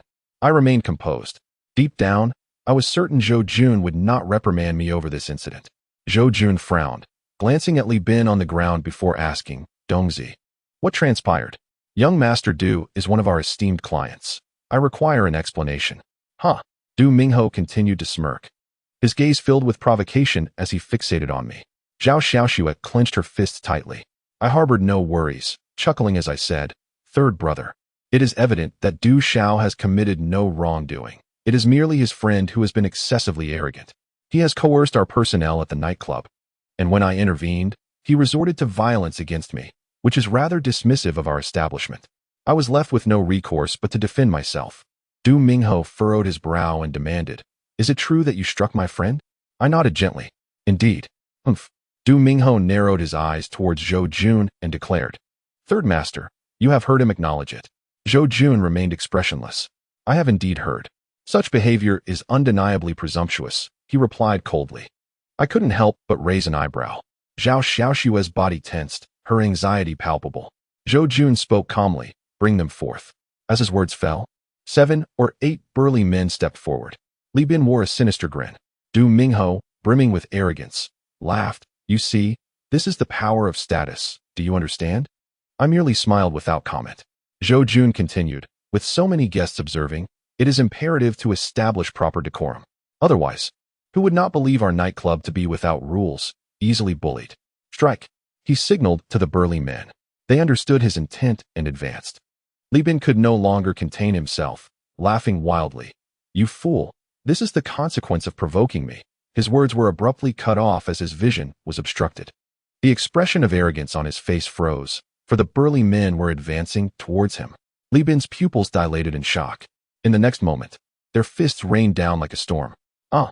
Ouch! Please, don't hit there. In an instant, the corridor echoed solely with Li Bin's anguished cries. Everyone stood in stunned silence. Zhao Xiaoxue was dumbfounded. Du Mingho's expression mirrored that of someone who had seen a ghost. A smile gradually crept onto my lips. This is more like it. I genuinely thought Zhou Jun would take their side against me. After a lengthy pause, Du Mingho regained his composure and said, "Third Master, have you made a mistake? This is my friend." Zhou Jun raised his hand slightly, and the burly men ceased their assault, retreating. However, at that moment, Li Bin lay on the ground, frothing at the mouth, utterly motionless, his body convulsing uncontrollably. Du Mingho fixated on Zhou Jun, who finally directed his cold gaze towards him, stating, "Du Xiao, do you truly believe that our Tiger Head gang is easily trifled with? You violate our rules, coerce our technicians, and bring men to assault our hotel manager. Do you think we have no temper?" The final words hung heavily in the air. With those fierce eyes, I was immediately enveloped by a chilling sensation. Du Mingho staggered back in fright. Everyone around us was left in stunned silence. A playful smile crept onto my lips as I pondered the implications. It was evident that the affairs of the Qinglang gang had greatly affected Zhou Jun. Now, as we prepared to engage in full-scale war against the Qinglang, maintaining morale within our ranks became paramount. Du Mingho swallowed hard, visibly bewildered. Zhou Jun pointed a finger at him, his voice laced with menace. "Considering you are one of our long-standing clients, I shall not hold you accountable today. Take your people and leave." Du Mingho's breath quickened, his expression fluctuating between rage and desperation as he darted glances between Zhou Jun and me. I chuckled. "Du Xiao, why not seek out someone higher up? Perhaps our brother Hu?" The sound of his grinding teeth was unmistakable. After a prolonged pause, he venomously retorted, Fine, just wait for it. Leave." With a slight wave of his hand, the burly men begrudgingly dragged Li Bin away and quickly vanished from sight. Zhou Jun gently patted my shoulder, surveying everyone present. "Listen closely, everyone. Though we are in the service industry, remember that you belong to the Hutu gang. With me here, no one shall bully you, understood?" I could not help but raise an eyebrow. Lu Gang and the others from the nightclub responded with fervent excitement, their eyes gleaming. I cast an appreciative glance at Zhou Jun. He was adept at rallying spirits. With just a few simple words, he had elevated our pre-battle morale to new heights. I had to admit, I learned a valuable lesson from him. Zhou Jun then turned his gaze to me and said, "Dongzi, you needn't worry. As long as I am here, no one can harm you. If the sky falls, Sangu will support you." Lu Gang and the others looked at me with newfound warmth, while Li Jiao regarded me with a knowing glance. Zhao Xiaoxue's mouth fell agape, her expression one of astonishment. I feigned excitement, exclaiming, "Thank you, Sangu," although I truly felt grateful. I was cautious about entrusting my heart to others so easily at this moment. Zhou Jun clapped my shoulder and smiled. "Come with me. We are about to depart." With that, he turned and walked away. My brow furrowed in anticipation. Indeed, we were truly about to go to war. Yet, a thrill began to stir within me. I was finally going to meet Brother Hu. I followed him into the office, where Zhou Jun took a seat. Li Jiao then presented several photographs before me, saying, "Donggu, these are our tasks for this time. Please take a look." I received a photograph depicting several men with fierce expressions. Li Jiao continued, "This individual is Zhao Hu, the one we are to negotiate with. Unless unforeseen circumstances arise, the talks will likely collapse tonight. Therefore, it is imperative that we subdue him." Zhao Hu. My heart began to race at the mention of his name. Could he be the notorious Brother Hu of the Qingling gang? I eagerly inquired. Li Jiao appeared momentarily taken aback. Zhou Jun raised an eyebrow and questioned, "You know him?" My heart tightened as I realized I had perhaps revealed too much excitement. "I have heard of him. They say he is quite arrogant, and I have longed for the opportunity to witness it." I feigned indignation. Zhou Jun, seemingly unfazed, chuckled, "Indeed. He is quite audacious. Today, we must let him experience the might of our Hutu Pang." With that, a fierce glint sparkled in his eyes. Once again, I felt the terrifying aura of this cultured yet formidable third-in-command. "Excellent," I responded passionately, my heart genuinely aflame with anticipation at the prospect of finally meeting Brother Hu. Zhou Jun, with a piercing gaze, instructed, "Remember these three individuals well. They are key members of the Qinglang gang, and it would be best if we leave them incapacitated." I nodded vigorously. Rest assured, I shall remember. Zhou Jun lightly nodded and smiled. All right, prepare yourselves. We depart in 20 minutes. I turned and exited the room. Returning to my office, I merely glanced at the photographs of the other two individuals before fixing my gaze on Zhao Hu's picture. True to his name, he appeared robust and brutish, his countenance brimming with recklessness. Is it truly you? The one who has caused Aunt Cui and Yi such distress? Today, we shall settle the score. I had little to prepare, but I meticulously etched the features of the three men into my memory. This day not only presented an opportunity for vengeance on behalf of Aunt Cui, but also a splendid chance to earn merit. My current standing is still inadequate. Knock, knock, knock. Li Jiaojiao's melodious voice rang out from outside. Donggu, it's time to set off. All right, I replied and rose to exit. As I opened the door, Li Jiaojiao stood outside, her demeanor lively and a charming smile gracing her face. There was something peculiar in her gaze. I smiled and said, "Thank you for your hard work, Secretary Li." Li Jiaojiao playfully rolled her eyes at me and retorted, "Calling me Secretary Li again?" I was suddenly at a loss for words. "Jiaojiao, I apologize," I chuckled awkwardly. Satisfied, Li Jiaojiao nodded and said, "All right, Donggu, let us hurry. Third Master has already gone down to the backyard." I nodded lightly and turned to descend the stairs. Li Jiaojiao's sweet voice called out from behind, "Donggu, good luck. Jiaojiao awaits to celebrate your success." I felt a strange twitch at the corner of my mouth. Is she truly not attempting to seduce me? All right. I did not look back and swiftly entered the elevator. Soon after exiting through the back door, I discovered that a crowd of 50 or 60 had already gathered in the courtyard. The scene was particularly grand. On the left stood the imposing figure of Dejun, leading a contingent of over 40 individuals, while on the right were Lu Gang and his associates. Zhou Jun stood across from them, hands tucked into his pockets. This spectacle ignited a fervent feeling within me. Lu Gang quickly waved at me, smiling, "Donggu, over here." I nodded gently and walked over. Everyone else was also scrutinizing me, including Dejun. I glanced up just in time to meet his gaze. He nodded slightly in acknowledgement. I smiled in return, as there was no animosity between us, and I rather appreciated his character. I positioned myself in front of Lu Gang and the others. Zhou Jun surveyed us and remarked, "Although today marks a conflict between our Tiger Head Gang and the Qing Wolf Gang, the second-in-command cannot participate. Only Zhao Hu and his men will represent the Qing Wolf Gang. They outnumber us. Are you not afraid?" The response from everyone was a unified, "Not afraid." The momentum was indeed formidable. However, I was curious about this second-in-command, who had yet to make an appearance, as he represented the fighting capability of the Tiger Head Gang. Zhou Jun nodded in satisfaction, saying, "Good. You display courage. Now, let us not waste words. We shall celebrate our victory upon our return. Let us go." Everyone climbed into their vehicles with enthusiasm. Just as I was about to turn, Dejun's deep voice suddenly boomed, "We're with San Yi." I halted, and Dejun stood there, watching me intently. "All right," I replied with a smile and a nod. Though his expression was stoic, I sensed a complexity beneath the surface that was difficult to articulate. Once everyone was settled, I joined Dejun in Zhou Jun's vehicle. Dejun took the front passenger seat, while I sat in the back with Zhou Jun. The convoy began to move slowly. Zhou Jun, appearing relaxed, asked, "Are you nervous?" I shook my head. Not nervous, but quite eager. Zhou Jun regarded me with interest, saying, "Indeed, you seem destined for this line of work." I raised an eyebrow. "Oh, by the way," Zhou Jun said, reaching into his pocket to retrieve a finely crafted dagger, which he handed to me. "You don't have any weapons. Take this for self-defense." Without much thought, I smiled and replied, "Thank you, Sangu." I accepted the dagger, which was heavier than I had anticipated, its material reflecting a chilling gleam. The hilt bore an intricately carved tiger head. Just as I was about to stow it away, I noticed Dejun gazing intently at the dagger, his eyes filled with a complex light. I couldn't help but raise an eyebrow. "What are you looking at?" Dejun returned his gaze to me, saying nothing. A playful smile gradually curled at the corners of my mouth. It seemed that this dagger was not so simplistic after all. Time slipped by slowly, and before long, the vehicle came to a halt in a parking area. I surveyed my surroundings with curiosity. It appeared to be a hillside, though the darkness obscured any clear view. Zhou Jun spoke slowly.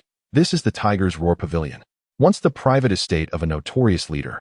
After his demise due to revenge, his estate became the venue for gang negotiations, or rather, for violent confrontations." I nodded lightly, acknowledging his words. Dejun respectfully announced, Third master, they have arrived.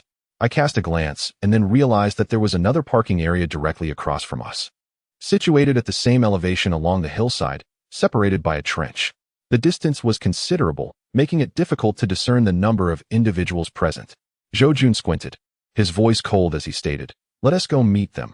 I am quite eager to witness the current strength of the Qing Wolf gang." With that, he pushed the door open and stepped out. I followed suit, noting that 50 or 60 individuals had already divided into two groups and stood ready. Looking across, I could vaguely see another throng of dark figures. This scene was indeed quite grand, and my heart began to race uncontrollably. Zhou Jun remained aloof, hands in pockets, coolly sizing up the opposition, who were similarly scrutinizing us, their imposing leaders standing out among them. "Let us move," Zhou Jun declared, ascending the steps. De Jun and I flanked him, with others trailing closely behind. The same was true on the other side. An intangible tension began to permeate the air, as if war had already commenced. The two sets of steps led directly to the grand entrance of the estate, and as we approached, I discerned the formidable figure leading the opposing group, none other than Brother, who from the photograph. My fists involuntarily clenched. At last, I had found you. Chapter 45, Beyond Brotherhood. There are tactics. Soon, the two sets of steps converged at the grand entrance of the estate. Zhou Jun faced his adversary, radiating a commanding presence. The distance between them was merely about 10 meters. Zhao Hu's gaze was fierce, while Zhou Jun appeared considerably more composed. An unbidden fantasy flickered in my mind. When would it be my turn to lead? The two men remained locked in their stare, their subordinates exchanging hostile glances. After a prolonged moment, Zhou Jun and Zhao Hu simultaneously stepped into the courtyard, and everyone silently followed suit. The desolate courtyard was illuminated, revealing an octagonal table at its center, accompanied by 3 chairs. Zhou Jun and Zhao Hu sat facing each other, while 2 burly men stepped forward to stand on either side of Zhao Hu, one named Zheng Guang and the other Li Han. The trio from the photograph had gathered at last.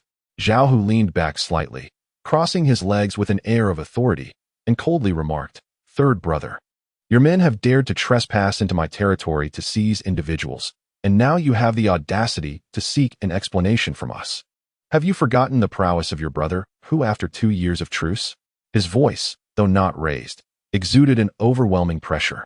Was this the aura of one who has long resided in power?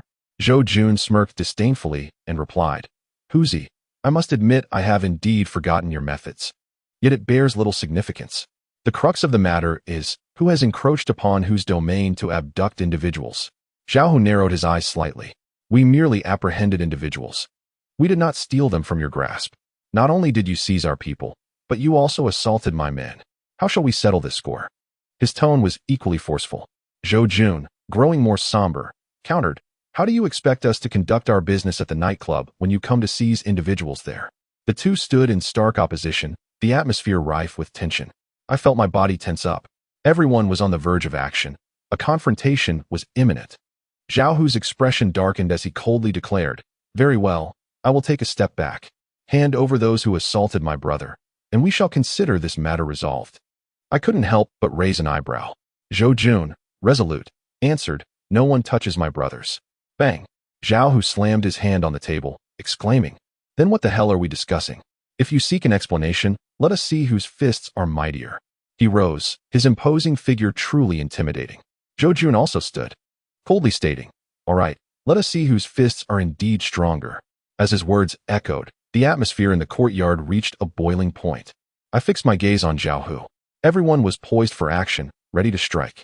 A manic expression flickered across Zhao Hu's face as he grinned savagely. "Very well. From this moment on, the Qinglang gang and the Huta gang are officially at war. Attack." With his command, the emotions of all present surged to a crescendo. Attack. In the next instant, both sides charged forward. In my eyes, there was only Zhao Hu. As the crowd surged, I too surged toward Zhao Hu. Just as everyone was about to clash, a piercing wail of sirens suddenly pierced the air. I couldn't help but furrow my brow. All others halted, confusion written on their faces. Zhou Jun narrowed his eyes and shouted, "Zhao Hu, you have no regard for the rules. Calling the police?" Zhao Hu retorted in a low voice, "It's not me who called them. Do I look like a fool who would summon the police to arrest me?" Zhou Jun furrowed his brow in contemplation. After a long moment, he finally stated, "All right, Since we have clarified our positions today, let us rely on our own means when we return. Zhao Hu gruffly replied, agreed. I was taken aback. Is this how it ends? After all this time? I finally encountered Zhao Hu, and now it concludes? Withdraw. Before I could ponder further, Zhou Jun and Zhao Hu simultaneously issued commands. Everyone quickly rushed toward the parking lot. I gazed at Zhao Hu's retreating figure, a sense of reluctance swelling within me. Yet at that moment, I found myself devoid of any recourse. Ultimately, I had no choice but to descend the mountain. Upon reaching the steps, I discovered that the base was awash with flashing police lights, and the gravity of the situation dawned upon me. Yet, the path below was entirely obstructed by police vehicles. How was I to proceed? To my astonishment, the convoy did not retrace its steps. Instead, they maneuvered along the right side of the lawn, weaving through the forest and circumventing to the painted road behind the mountain. Their skillful turns suggested that this was not their first venture. The wailing of sirens faded into the distance, and I leaned back in my seat, feeling a tinge of disappointment. Suddenly, Zhou Jun patted my shoulder and chuckled. What's the matter? You seem rather aggrieved that a fight didn't ensue. I hastily concealed my thoughts. Indeed, I had heard that Zhao Hu was formidable, and I had yearned for a taste of that challenge. Yet alas, the opportunity eluded me. I expressed my mild regret. Zhou Jun, however, shook his head with a soft laugh and queried, Do you know why the police were called? Why? I could not help but raise an eyebrow in curiosity. Leaning closer, Zhou Jun whispered, I made the call. What? I widened my eyes in disbelief, my mind momentarily frozen in shock. Zhou Jun continued, This negotiation was unavoidable, but we are not yet Zhao Hu's match. We are vastly outnumbered. Should we act aggressively, we would falter. If we do not assert ourselves, we will forever remain subjugated. I had no choice in this matter. I nodded gently, still struggling to comprehend. It turned out that all of this was merely Zhou Jun's orchestrated strategy. I could not deny that it was indeed the most effective solution to our immediate dilemma. Zhou Jun was undeniably astute. His words imparted a valuable lesson. I had previously believed that strength and loyalty would pave the way for success. Yet now I realized my thinking had been overly simplistic. It required not only strength and loyalty, but also cunning. Zhou Jun spoke slowly, moreover. We have other objectives for our presence here. I could not resist lifting my gaze. There was a glimmer of insight in Zhou Jun's eyes as he declared, Today, we have irrevocably severed ties with Zhao Hu. He agreed to rely on his own means, which signifies that from this moment forth, friction between us and the Green Wolf gang will be incessant. If we cannot match their overall strength, we shall erode them gradually. I couldn't help but steal a glance at Zhou Jun. His thoughts ran deep. Before long, all vehicles had entered the nightclub's rear courtyard, and the fake license plates were hastily removed.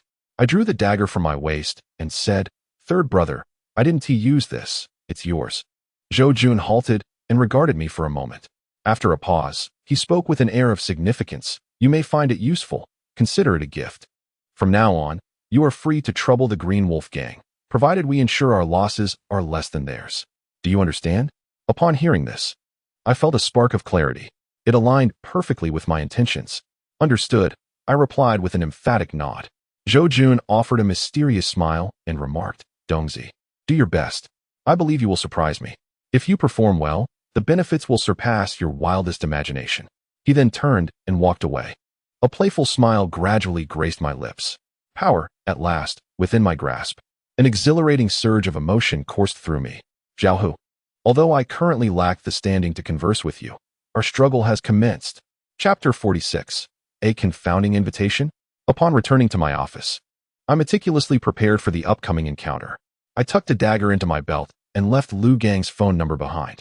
Before long, it was 5 in the afternoon. The phone rang. I retrieved my mobile device and noticed an unfamiliar number. Hello, I answered. A gentle and gracious voice resonated from the other end. What do you mean by hello? You didn't save my contact. I found myself momentarily taken aback. Su Yunu? I responded slowly. I forgot. Is there something you need? Su Yun'er replied with a hint of irritation. You are the first man to take the initiative to call me. What kind of attitude is that? Where do you work? I'll come to pick you up. Her words stirred an odd feeling within me once more. Reluctantly, I said, You can show your gratitude, but there is no need to repay me in daily life. Without hesitation, Su Yun'er countered, What do you understand? The matter of you saving my life cannot be repaid in mundane terms, but those 3 years can be. I intend to reclaim the joy you lost during those 3 years. All right, where are you? I'm already on my way. There was an unmistakable hint of assertiveness in her tone. Just as I was about to decline, she added, you promised me a chance to repay you. Don't go back on your word, big man. This statement decisively blocked all my avenues of retreat. Fine. I'm at the Nightshade nightclub. You can come here, I replied nonchalantly. There was a brief silence on the line before she responded, all right. As the call ended, I sensed an unusual undertone in Su Yunar's voice, but I dismissed it. All preparations had been made, and there was nothing pressing to address. Soon, Su Yunar arrived. After giving Lu Gang a few instructions, I departed the nightclub. As I stepped outside, I spotted a Bentley parked by the roadside, and through the windshield, I could see Su Yunar's enchanting visage. I approached, opened the passenger door, and took a seat. What brings you here? I said softly. It wasn't that I was averse to Su Yunar. Rather, I was uncertain how to engage with her. I could only strive to maintain my composure. Su Yunar glanced at the nightclub and then at me. You just came out. How can you afford to spend time in a place like this? She asked, perplexed. I cast her a sidelong glance, exclaiming in mild irritation. It appears that the privileged often forget so easily. I've been working here, and yet you have already forgotten. Su Yunar's expression momentarily stiffened. I couldn't help but gently shake my head. If I were not working here, how would I have witnessed your abduction? It was then that Su Yunar seemed to come to a realization. I forgot. My apologies, I nearly misjudged you again. She smiled graciously and continued to drive forward. Perplexed, I inquired, what could there possibly be to misinterpret? Su Yunar replied matter-of-factly, I thought you might be some wayward scoundrel, seeking thrills in such places despite lacking fortune. My heart sank further into resignation. Yet, I could understand, for how many upright individuals frequent such establishments? What brings you to me? I shifted the conversation. Su Yunar spoke slowly. Let us first enjoy a meal, and then someone wishes to meet you. Meet me? Who desires to meet me? I asked, bewildered. Su Yunar smiled gently, saying, once you meet them, you shall understand. It should be a fortunate encounter for you. Her words only deepened my intrigue. A fortunate encounter? She offered no further details, and I felt no inclination to pry. After all, I had already ventured out with her. She would not lead me astray. By the way, why did the Qingling gang capture you? I suddenly recalled and asked. However, as soon as the words escaped my lips, a chill descended upon Su Yunar's fair visage. Her beautiful eyes were filled with icy disdain. I cannot divulge that. I would not want to implicate you. She hesitated for a moment before continuing. I couldn't help but raise an eyebrow. Clearly, the matter was significant. Yet, contemplating it brought some relief. After all, how many enemies must a conglomerate as vast as Hao Yin possess?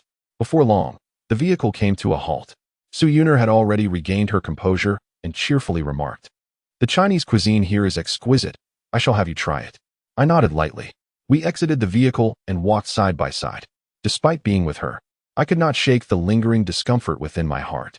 I understood that years of insecurity and unrequited affection formed a psychological barrier that would not easily dissolve. Her presence instantly captivated the attention of every male patron in the restaurant, yet Su Yunar seemed entirely unfazed. She led me to a table by the window on the second floor, and the upscale ambience of the restaurant left me feeling somewhat out of place.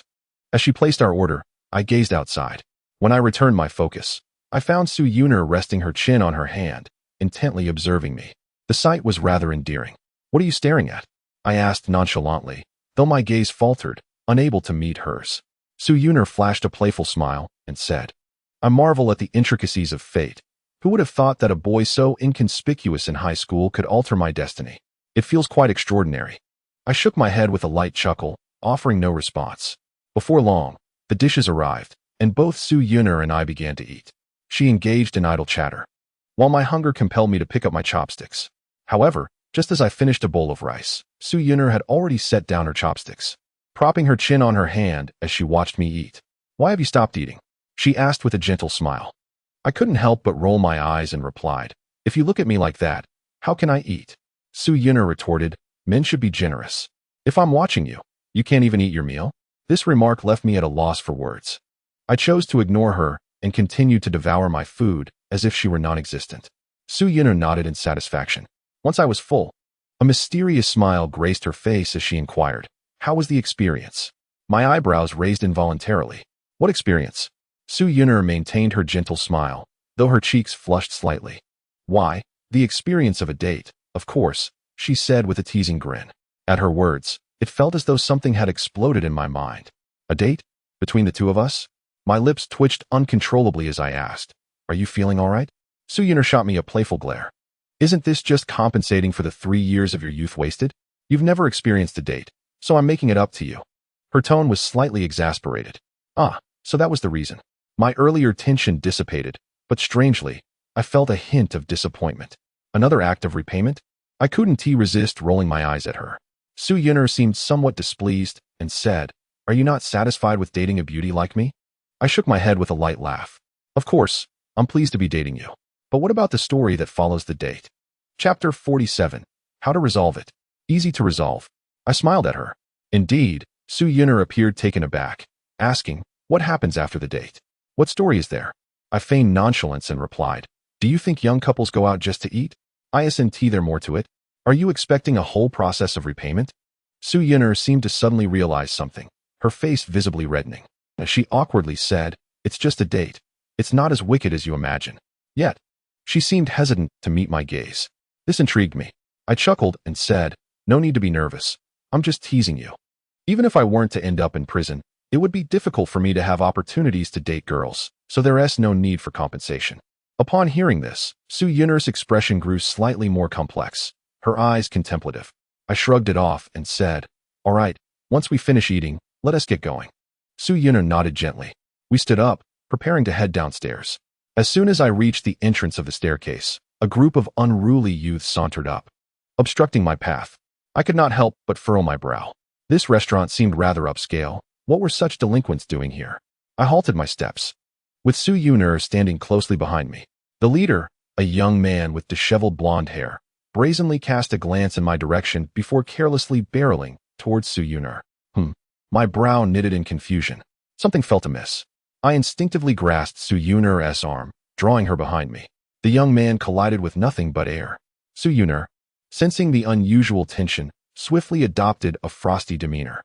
The young man, with his hands shoved into his pockets, regarded me with a nonchalant air. "Kid, your hands seem rather restless. Would you like us to help you remove them?" He taunted, his demeanor reeking of bravado. The other 3 delinquents advanced, encircling us. I felt a wave of exasperation wash over me. "What do you intend to do?" I inquired with a feigned cheerfulness. The blonde scoffed, "What do you think? You're ruining my plans. What do you suppose I want to do?" I surveyed the surroundings. Numerous onlookers were casting curious glances our way, their expressions rife with intrigue. I maintained my cheerful facade. "There are far too many people here. Surely, you wouldn't want to attract undue attention. Perhaps we should relocate?" The group of delinquents seemed momentarily taken aback. Well, I've been in this game for years, and this is the first time I've encountered someone so fearless." The blonde exclaimed with sudden delight. "Let us go."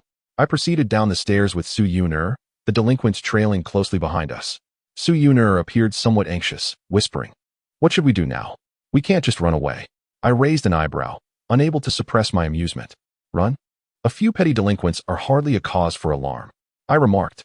"With so many eyes upon you, hasn't your father sent anyone to ensure your safety?" I queried, puzzled. It was evident that these ruffians were here to seek trouble with Suyuner. She pouted slightly, replying, "They did send someone, all men. And they insisted on a 24-hour bodyguard. But the way they look at me is more unsettling than these thugs, so I declined." This reasoning took me by surprise. I glanced at the small park ahead and said, "All right, let us resolve this issue first." Suyuner appeared bewildered. "How do you plan to resolve it?" "I didn't bring anyone with me," she asked, perplexed. I chose not to respond to her confusion, stating, "You'll find out shortly." As we entered the park, we arrived at the lakeside, where few souls could be seen. This location seemed promising. Turning around, I noticed the 4 delinquents following us with expressions of eager anticipation, as if they were certain of their impending victory. "Please, take a seat over there." I gestured toward a small stone table not far away. Suyuner, still puzzled, fixed her gaze on me, but eventually stepped over to the stone table and sat down slowly. I turned my attention to a group of unruly youths nearby. Their slight frames posed no concern for me. I waited patiently for them to draw closer. "Kid, you've truly opened my eyes," sneered the blonde youth. "You really dare?" The others shared his mocking expressions. I chuckled and replied, "One must know the way of the world, with so many eyes around. It would be unwise for you to act here." This place is ideal, secluded, and empty. If you deal with me, that beauty will be entirely at your mercy. Su Yuner's face was a canvas of confusion. At my words, the blonde youth erupted into a lewd laugh, saying, "Kid, you're quite clever. Since you understand the situation, you can leave." I couldn't help but shake my head and chuckle. "You've misunderstood. I meant that after resolving me, you'd be free to do as you please. But you haven't dealt with me yet."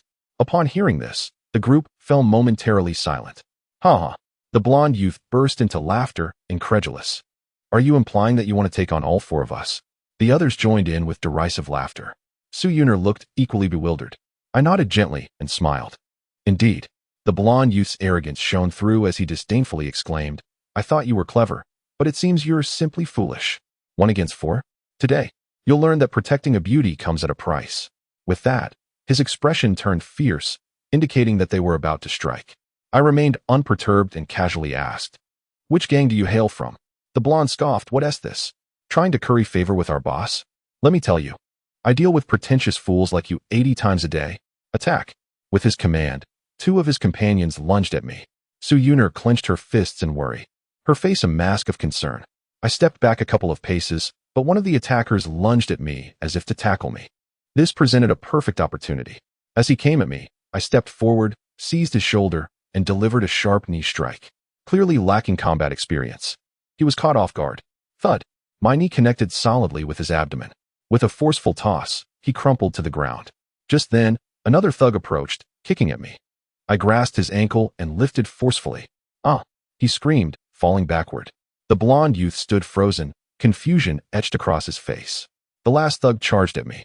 Despite his trembling demeanor, he gritted his teeth and persisted, displaying commendable courage. Alas, his efforts were woefully inadequate. He swung his fist towards me. Yet the speed was painfully slow, and his punch lacked any force. With a gentle motion of my arm, I deflected his blow and delivered a swift kick to his chest. Thud! The ruffian was sent flying backwards, crashing to the ground. Su Yuner's mouth fell agape, her expression one of sheer astonishment. Chapter 48. Meeting the parents? What is this situation? I relished that expression. The young man with the yellow hair was equally stunned. Standing rooted to the spot, his shocked gaze fixed upon me. I chuckled lightly and remarked, "It seems it's just you left. As for me, this pretty boy, what do you think of my strength?" Gulp. The yellow-haired youth struggled to swallow, his feet retreating involuntarily. I teased, "Did I provoke you?" No sooner had I spoken than he froze in place. A reflexive reaction. "Where do you come from?" I inquired with a grin. The young man clenched his fists, replying coldly, "I am under Chang Ji's command. Do you dare to lay a hand on me?" "Changgu," I replied nonchalantly, "and who might that be?" The young man seemed to swell with pride, sneering, "Kid, do you even dare to claim you're part of this world? Don't you know Changgu? His brother is the infamous Dao Gu. Are you beginning to feel fear?" With that, he appeared emboldened. I couldn't help but raise an eyebrow. Dao Gu, wasn't he the one overseeing the casino incident? The Qingling gang, I stated coolly, a playful smile emerging on my face. The yellow-haired lad looked visibly taken aback. Soon, however, he regained his arrogance, sneering, "Now that you know who my grandfather is, why don't you quickly kneel and apologize to me?" I regarded him as if he were a fool. How foolish to utter such words. Since he was indeed with the Qingling gang, there was no choice but to deal with him. "Come here and take your beating," I said, playfully beckoning with my finger. The young man clenched his fists tightly, stating ominously, "Knowing I am with the Qingling gang, do you still dare to act? Aren't you afraid of death?" I replied with a smile, "I am here to fight against you and your gang. Do you wish to come over, or shall I come to you?" Crack! The yellow-haired lad gritted his teeth, his face ablaze with fury. "You think I'm afraid to strike? Who's scared of whom?" Die! Suddenly emboldened, he charged at me with a vengeful punch aimed at my face. Yet, his speed remained painfully inadequate. I sidestepped and seized his arm, pivoting and aligning my body for leverage. Bang! The young man was thrown over my shoulder and slammed hard into the ground, writhing in agony. I stood upright, stating, "In the future, refrain from pretending to be powerful when you're lacking strength. It's an invitation for disaster, understood?" The little yellow-haired boy was in such distress that he could hardly utter a word. I slowly shifted my gaze to Su Yuner, who was not far away. Her lips slightly parted, her complexion flushed, appearing quite exhilarated. Her incredulous eyes were fixed intently upon me. An involuntary smile crept upon my lips. Delighting her, and bringing her a sense of satisfaction. I spoke lightly. I came here specifically for you. Do you not have any questions? Su Yuner seemed to awaken from a dream. She cast a complex glance in my direction and replied, I have no questions. I am fully aware. Really? I could not help but raise an eyebrow. However, Su Yuner's expression hardened slightly as she declared, but I wish to vent my frustrations. I nodded gently. They were now beyond any resistance. I chuckled. Without hesitation, Su Yuner gracefully strode towards the group of little yellow-haired boys, her demeanor icy. The little yellow-haired boy widened his eyes in terror and exclaimed, "Don't come any closer." Yet, Su Yuner showed no mercy. She lifted her stiletto heel and aimed a kick at a vital area of the little yellow-haired boy. The resulting scream was thunderous, startling the birds from the trees in the park. My body involuntarily trembled at the sound. Indeed, the more beautiful the woman, the colder her heart. Soon, Su Yuner and I returned to the car. She seemed to have truly released her anger, her spirits lifted. Once seated, her astonished gaze began to scrutinize me, leaving me feeling somewhat awkward. Su Yuner's voice rang with curiosity. Strange, you weren't particularly athletic in high school. How is it that you fight so well now? I sighed, feeling a bit helpless, and replied, in prison, if you cannot fight, you will be beaten every day. The astonishment on Su Yuner's face suddenly froze. She slowly lowered her head. I'm sorry. Those 3 words carried a heavy weight. I was taken aback and, upon realizing this, quickly said, don't overthink it. I'm merely explaining why I learned to fight. Su Yuner nodded gently. She composed herself and smiled brightly, saying, let us go. I want to introduce you to someone who has been eager to meet you. If you perform well, it will be greatly beneficial for you. Her expression hinted at something I could not quite decipher.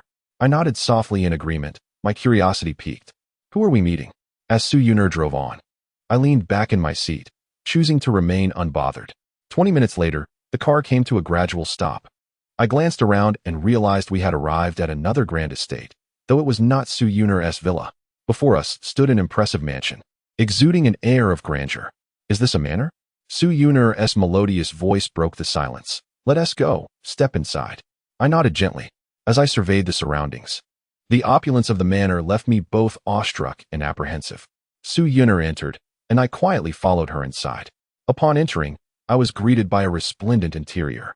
How could one articulate the arrangement? In the simplest terms I could muster, it exuded a lavishness imbued with artistry. Yuna, you're back? Hurry, did you bring him? A woman's voice resonated, warm and inviting. Yes, I did. Su Yuner beckoned me with a smile. Come along. She turned and made her way into the living room. I slipped into a pair of indoor slippers and stepped forward, striving to maintain my composure. Yet my breath quickened involuntarily. Who exactly was I to meet? Upon entering the living room, my gaze fell upon a voluptuous woman. Her hair was meticulously styled, and her attire was dignified. Despite being in her 40s or 50s, her skin remained remarkably youthful. Notably, she bore a resemblance to Su Yuner. Since my arrival, her eyes had been fixated on me, scrutinizing me from head to toe. Su Yuner took a seat across from her mother and patted the sofa. Please, sit here. Don't be shy. This is my mother. You can call her Andy. A sense of bewilderment washed over me at her words. Mother? Why was she introducing me to her mother? Hello, Auntie, I said with a smile and a nod. Su's mother beamed with delight. Oh, there's no need for formality. Please, take a seat. Lu, Auntie, prepare some tea. I settled beside Su Yuner, feeling increasingly out of place. What was the purpose of this meeting? The peculiar thing was, after I sat down, Su's mother maintained her silence, simply observing me with a smile, her gaze appraising. Soon, a servant placed tea on the coffee table, and at last, Su's mother spoke. Young man, so you were the one who saved Yuner last night? In that moment, I understood the reason for this encounter. I lifted my teacup and glanced at Su Yuner, who wore a gentle smile, revealing no other emotions. I replied candidly, yes. I happened to be there. Su Yuner remained inscrutable, while her mother's smile broadened. We are so grateful to you. Otherwise, my daughter could have faced dire consequences. The Su family truly does not know how to thank you. May I ask your name? Her expression was particularly warm. With a cheerful demeanor, I replied, Andy. You flatter me. My name is Lindong. The Haoyan group is quite prosperous, and even if I hadn't been there, Miss Su would have surely been fine. Su's mother smiled sagely. Ah, little Dong, there's no need for modesty. Yuner has already informed me of the circumstances. At that moment, Even the wealthiest man in the world would have been at a loss. Not to mention Hao Yin. As she spoke, a subtle shift in her expression hinted at something peculiar, and her tone grew oddly enigmatic, as if laden with unspoken implications. Yet, I could not decipher the hidden meaning behind her words. With an air of elegance, Mother Su smiled and remarked, "Xiao Dong, regardless of the circumstances, it is because of you that Yuner is safe and sound. Do you have any wishes that we might fulfill as a gesture of gratitude?" Upon hearing this, a look of helplessness instantly washed over my face. Gratitude again. Su Yuner also shook her head in resignation, laughingly saying, "Mother, we cannot possibly repay this man, he." I could not help but raise an eyebrow, and Mother Su displayed a look of surprise as well. However, before she could finish her sentence, a voice from outside interrupted with a sarcastic tone. "Oh dear, Mother, you truly are biased. When I ask you for a bit of pocket money, you refuse to give me a single cent, yet for him, who merely lent a small hand, you're offering wishes. If he were to ask for 500,000, would you oblige?" I could not suppress the frown that creased my forehead. Following the sound, I turned to see a girl in a black dress sauntering in, arms crossed, radiating beauty of a rare kind, though still somewhat overshadowed by Su Yuner's exquisite allure. Her face was adorned with disdainful smirks, her eyes glinting with mockery. Did Su Yuner have a younger sister? And their relationship seemed far from amicable. The smile on Su Yuner's face vanished, replaced by a serious demeanor mirrored by Mother Su, who emanated a powerful aura. The speed at which their expressions shifted was remarkable. Indeed, the presence of the affluent is distinctly palpable. "Xiaoyu, what brings you here?" Su Yuner said coldly. Su Xiaoyu, as if amused by a joke, retorted, "Sister, this is my home too. Why shouldn't I come?" The tension between them was palpable. I hadn't anticipated such discord. Su Yuner coolly replied, "However, this is my room with Mother. I assume it? You just walked in without considering what manners are?" She exuded a similar air of authority. The Su family seemed quite chaotic. I quietly sat there, prepared to observe the unfolding drama. Yet, I did not expect the next words to draw me into the fray. Su Xiaoyu's contemptuous gaze scrutinized me as she said, "Is it appropriate for my sister to bring any random man into the Su residence? Are you unaware of the house rules?" "Random man?" I could not help but frown. Su Yuner retorted sharply, "Su Xiaoyu, mind your words. What do you mean by random man? He is my savior." Su Xiaoyu dismissed her disdainfully, saying, "He merely happened to cross paths and dealt with a few thugs." "Is that what you call a savior?" A wave of irritation surged within me. This little girl was indeed insufferable. Su Yuner furrowed her brows and stated, "He is my savior, and it is I who shall define that, not you." With a helpless gesture, Su Xiaoyu remarked, "All right, since I lack the authority to define this, I shall seek someone who possesses such qualifications." Upon finishing her statement, the cold smirk on her face intensified. Su Yuner furrowed her brows, while Su's mother's expression grew more solemn. The sound of footsteps resonated from outside. Su Xiaoyu, grinning with satisfaction, said, "Oh, what a coincidence. Just as we were speaking, the person has arrived." My gaze shifted towards the entrance of the villa, where a middle-aged man emerged. In his 50s, with slicked back hair and a somewhat weathered visage, he exuded a commanding presence. It was evident that this was Su Haoyin, the actual controller of Haoyin Group. The expressions of both Su Yuner and Su's mother turned increasingly grim. The moment Su Haoyin entered, his gaze was already fixed upon me, scrutinizing me with a piercing intensity. I instantly felt an overwhelming sense of pressure, causing my breath to become somewhat uneven and an inexplicable anxiety to arise. Indeed, the presence of a powerful figure was daunting. Su Xiaoyu stepped forward, her demeanor deceptively sweet, and said, "Daddy, this is the little ruffian who saved my sister. He came to our home to seek accolades." I couldn't help but furrow my brows at her words. Such a remark was rather unkind. Su Yuner rose in indignation, exclaiming, "Su Xiaoyu, how can you speak like that? He is the one I brought back. What do you mean by little ruffian? What do you mean by seeking accolades?" With a face full of disdain, Su Xiaoyu retorted, "Is there a problem? Did he not come to seek recognition? Or perhaps he is here to express gratitude?" Su Yuner's expression grew even colder. "Enough." Su Haoyin's grave voice interrupted their sisterly exchange, resonating with authority. Beneath his serious demeanor, I began to feel a twinge of nervousness.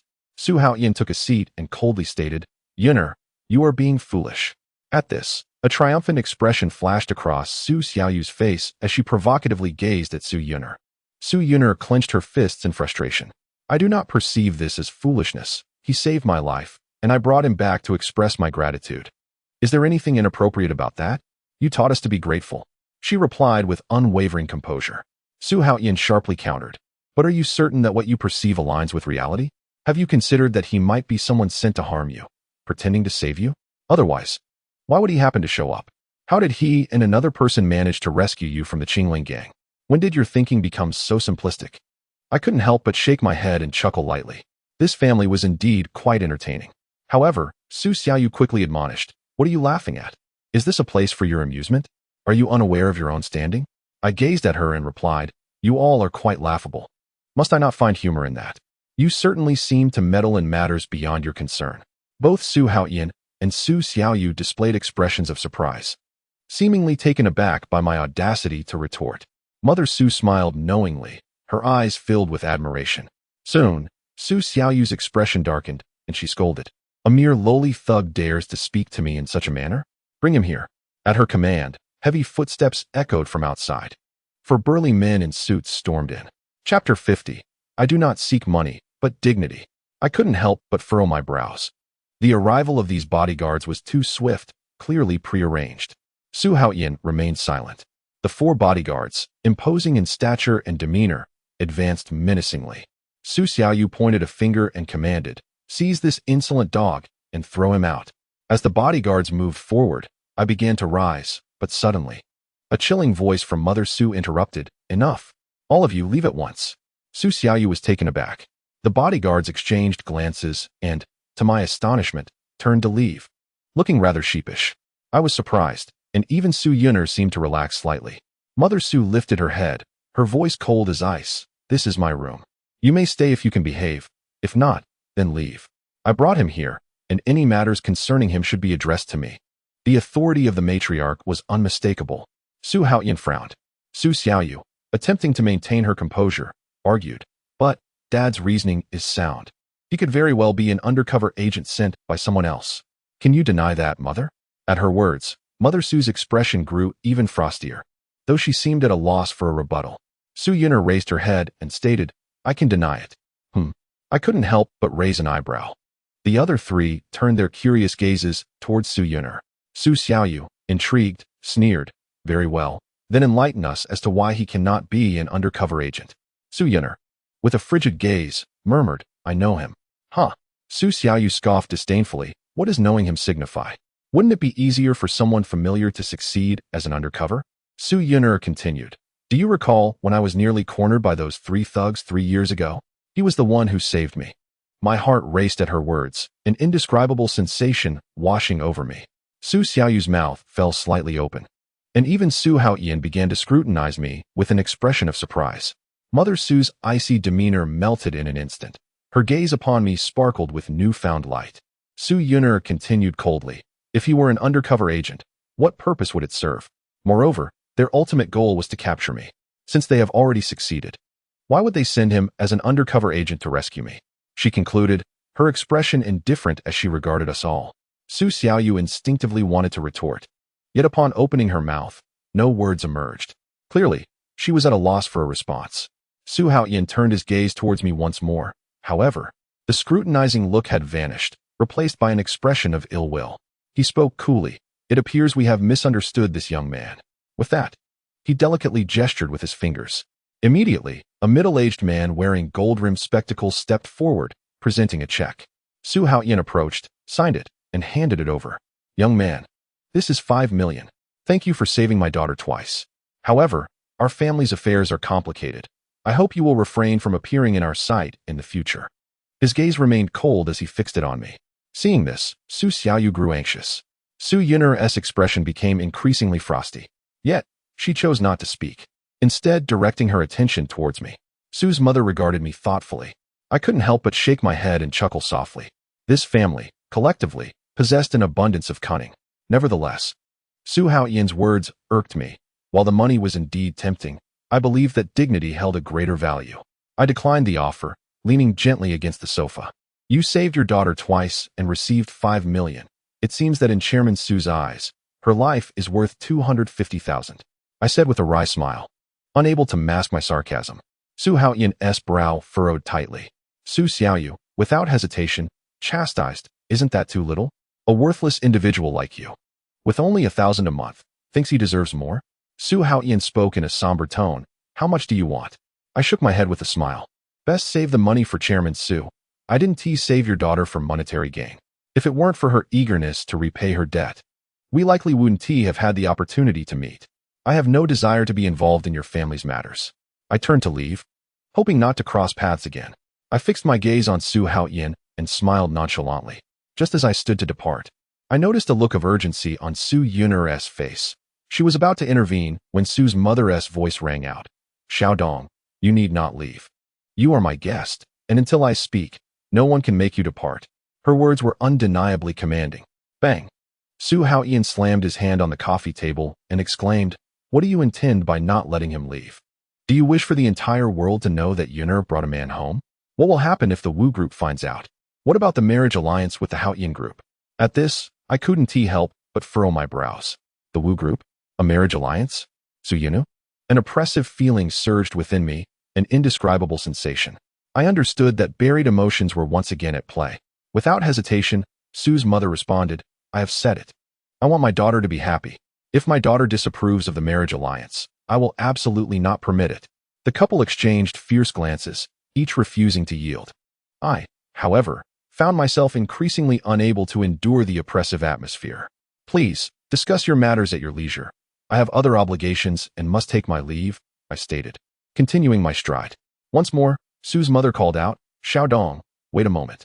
You have rescued my daughter twice, and I have yet to express my gratitude." I replied slowly, "Auntie, there is no need for gratitude. My actions were not motivated by a desire for thanks." "Huh?" Su Xiaoyu scoffed, retorting, "Your words are far sweeter than your intentions. Do you truly assert that your rescue of my sister was devoid of ulterior motives? Willing to languish in prison for 3 years on her behalf? Do you even believe that yourself?" Upon hearing this, a tumult of negative emotions surged within me, leaving me feeling exceptionally stifled. I regarded Su Xiaoyu and smiled. Does Miss Su not comprehend that there exists a concept known as love in this world? With love, no recompense is required. Ah, indeed. Given your capricious and harsh nature, it is likely you have yet to experience such a sentiment. I understand and do not hold it against you. I gazed at her, smiling. Although our social standings were worlds apart, I felt no fear. After all, if the Qingling gang dared to abduct Su Yun'er as the leader of the Hutu gang, I had little reason to be apprehensive. This thought brought me a sense of relief. As for the word love, I could not fathom why it escaped my lips. Perhaps it was simply a matter of fate. After I spoke, a complex expression washed over Su Yun'er's face, a sentiment I could not quite decipher. It seemed that she and I were destined to inhabit different realms. However, before I could ponder further, Su Xiaoyu's furious exclamation cut through the air. "You scoundrel! How dare you insult me? I will make you pay." In the next moment, she seized a cushion from the sofa and hurled it towards me with great force. I hesitated, contemplating whether to defend myself when a sharp command from Su's mother rang out. "He is a guest invited by Yun'er. Su Xiaoyu, show him some respect." Although Su Xiaoyu seethed with anger, she appeared to fear her mother. Ultimately, she begrudgingly cast the cushion aside, pouting, "But he insulted me, and you say nothing. He is a wretched lowlife from the bottom of society. How dare he insult me? What am I to do with my dignity?" I chose to ignore her. Such words, while irksome, could not wound me. Su's mother admonished, "You are the one lacking sense. Who can you blame? You deserve the reprimand." Su Xiaoyu's fists clenched, her eyes brimming with unshed tears of indignation. In the end, her resentful gaze fell upon me. I cast a fleeting glance her way before averting my eyes. Su's mother glanced at Su Haoyan, who, though silent, showed no intention of leaving. She then turned to me, saying, "Xiaodong, I apologize. I originally invited you here to express my gratitude, but it seems I have inadvertently put you in an awkward position. Perhaps it would be best to let today pass, and I shall express my gratitude on another occasion." The sincerity in her words was palpable, and her expression was genuine. At the very least, I did not perceive any air of arrogance from her, which was quite comforting. I smiled politely, saying, "Auntie, there is truly no need for thanks. I shall take my leave now."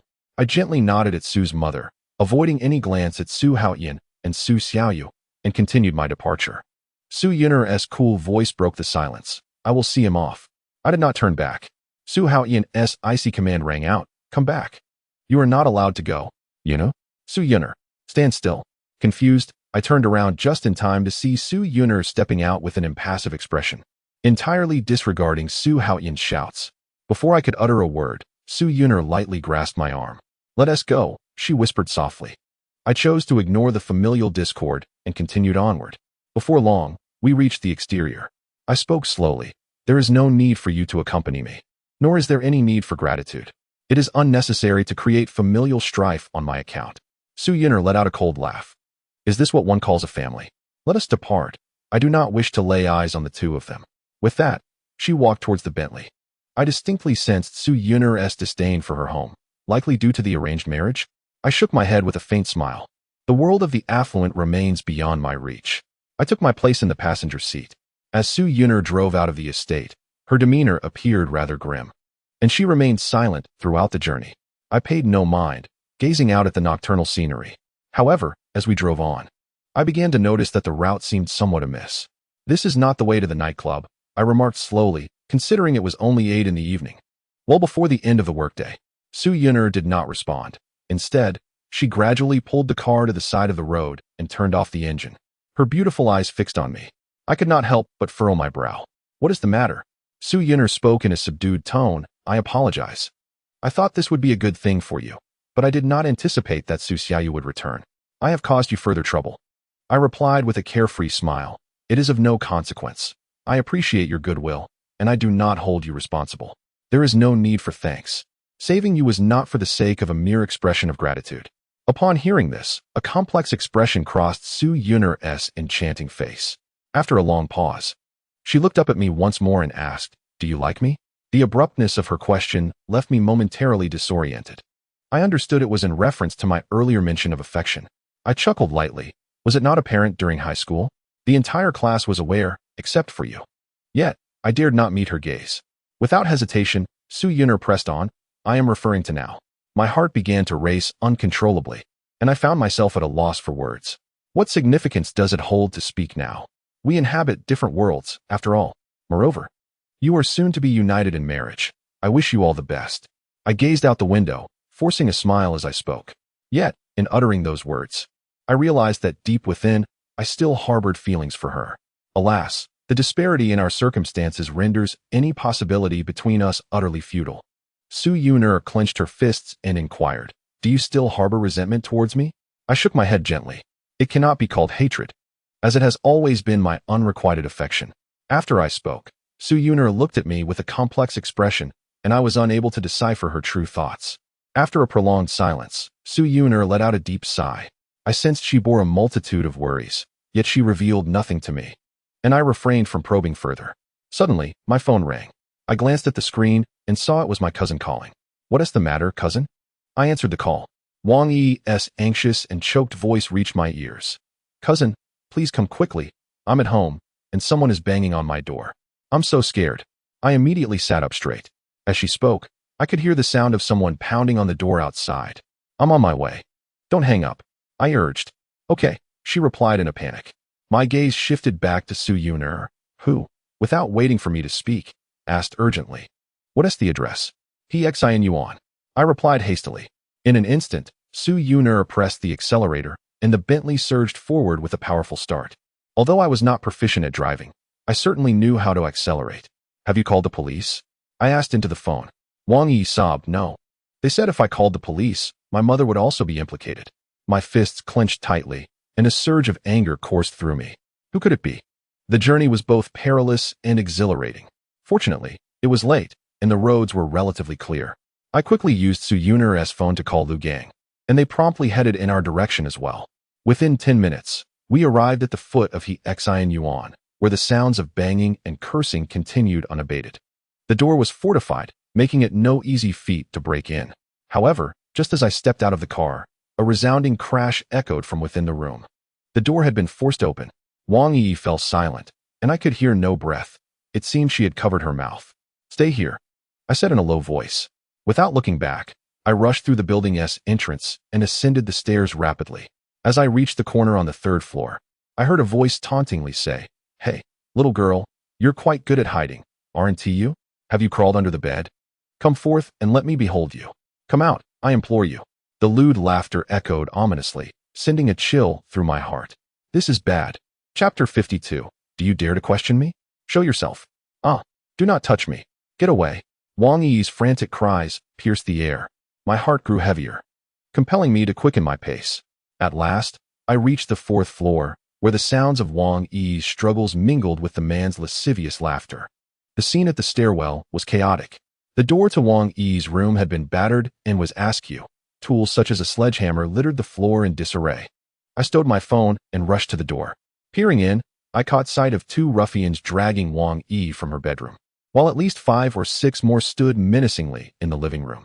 Tears streamed down Wang Yi's face as she desperately cried out, "Let me go! Ah, you bastards! Release me!" Unfortunately, her arms were firmly restrained by the 2 thugs, and no amount of thrashing proved effective. The short-haired thug, with a depraved grin, taunted, "Little girl, the more you struggle, the more excited I become. If you don't behave, my friends and I might just have to enjoy your delicate form here and now." Upon hearing this, Wang Yi's face drained of color, terror etched across her features. The red-haired thug leered at my cousin's alluring figure, saying, "Boss, as long as we deliver her for the job, why not indulge a little first? A beauty like this is a rare find." I'm about to burst. Wang Yi's complexion turned ashen, despair washing over her. The buzzcut thug raised an eyebrow. After a moment, he fixated on Wang Yi's striking figure and remarked, "Well, that might not be out of the question." Wang Yi appeared dazed, tears cascading down her cheeks. Cousin, she murmured softly. At that moment, my heart ached with profound pain. Am I truly her last flicker of hope? Simultaneously, my animosity towards these thugs surged fiercely, a visceral urge to eliminate them igniting within me. My fists clenched tightly as I prepared to enter. Suddenly, a warm sensation enveloped my wrist. Turning to look, I found Su Yuner, her delicate brows furrowed, whispering, "Have you lost your mind? There are so many of them inside." I frowned and inquired, "What are you doing here?" "This matter does not concern you. You should leave." I shook off Su Yuner's grasp and stepped forward. "What are you doing? Are you seeking death? Come back." Her faint voice reached me, but I had no intentions of listening. At this moment, all I desired was to rescue my cousin and teach these scoundrels a lesson. They remained oblivious to my presence. The red-haired thug, upon hearing the buzzcut's words, became animated, eagerly exclaiming, "Boss, you go first. I'll be second." I've never tasted such a beautiful woman before. The grotesque expression on his face was repulsive, saliva nearly dripping from his lips, his gaze fixated on Wang Yi's voluptuous form, his eyes unblinking. The crew-cut fellow smirked mischievously and remarked, "Understanding, huh? Then I shall have a taste first." Wang Yi's face turned ashen, resolute despair etched upon her features. I inhaled deeply, striving to suppress the fury bubbling within. Impulsiveness would not resolve our predicament. They were ensconced in the innermost chamber, separated by those 6 ruffians, making any forceful attempt at rescue utterly futile. With narrowed eyes, I coldly declared, "A pack of beasts, you truly possess no shred of humanity." The moment I uttered those words, every gaze in the room shot toward me with lightning speed. The red-haired man and the crew-cut both furrowed their brows. Wang Yi, initially stunned, suddenly sparkled with intense determination in her previously despondent eyes.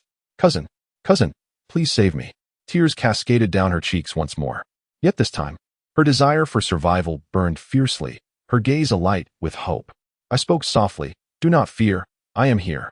Wang Yi nodded vigorously. The red-haired man and the crew-cut began to scrutinize what lay behind me.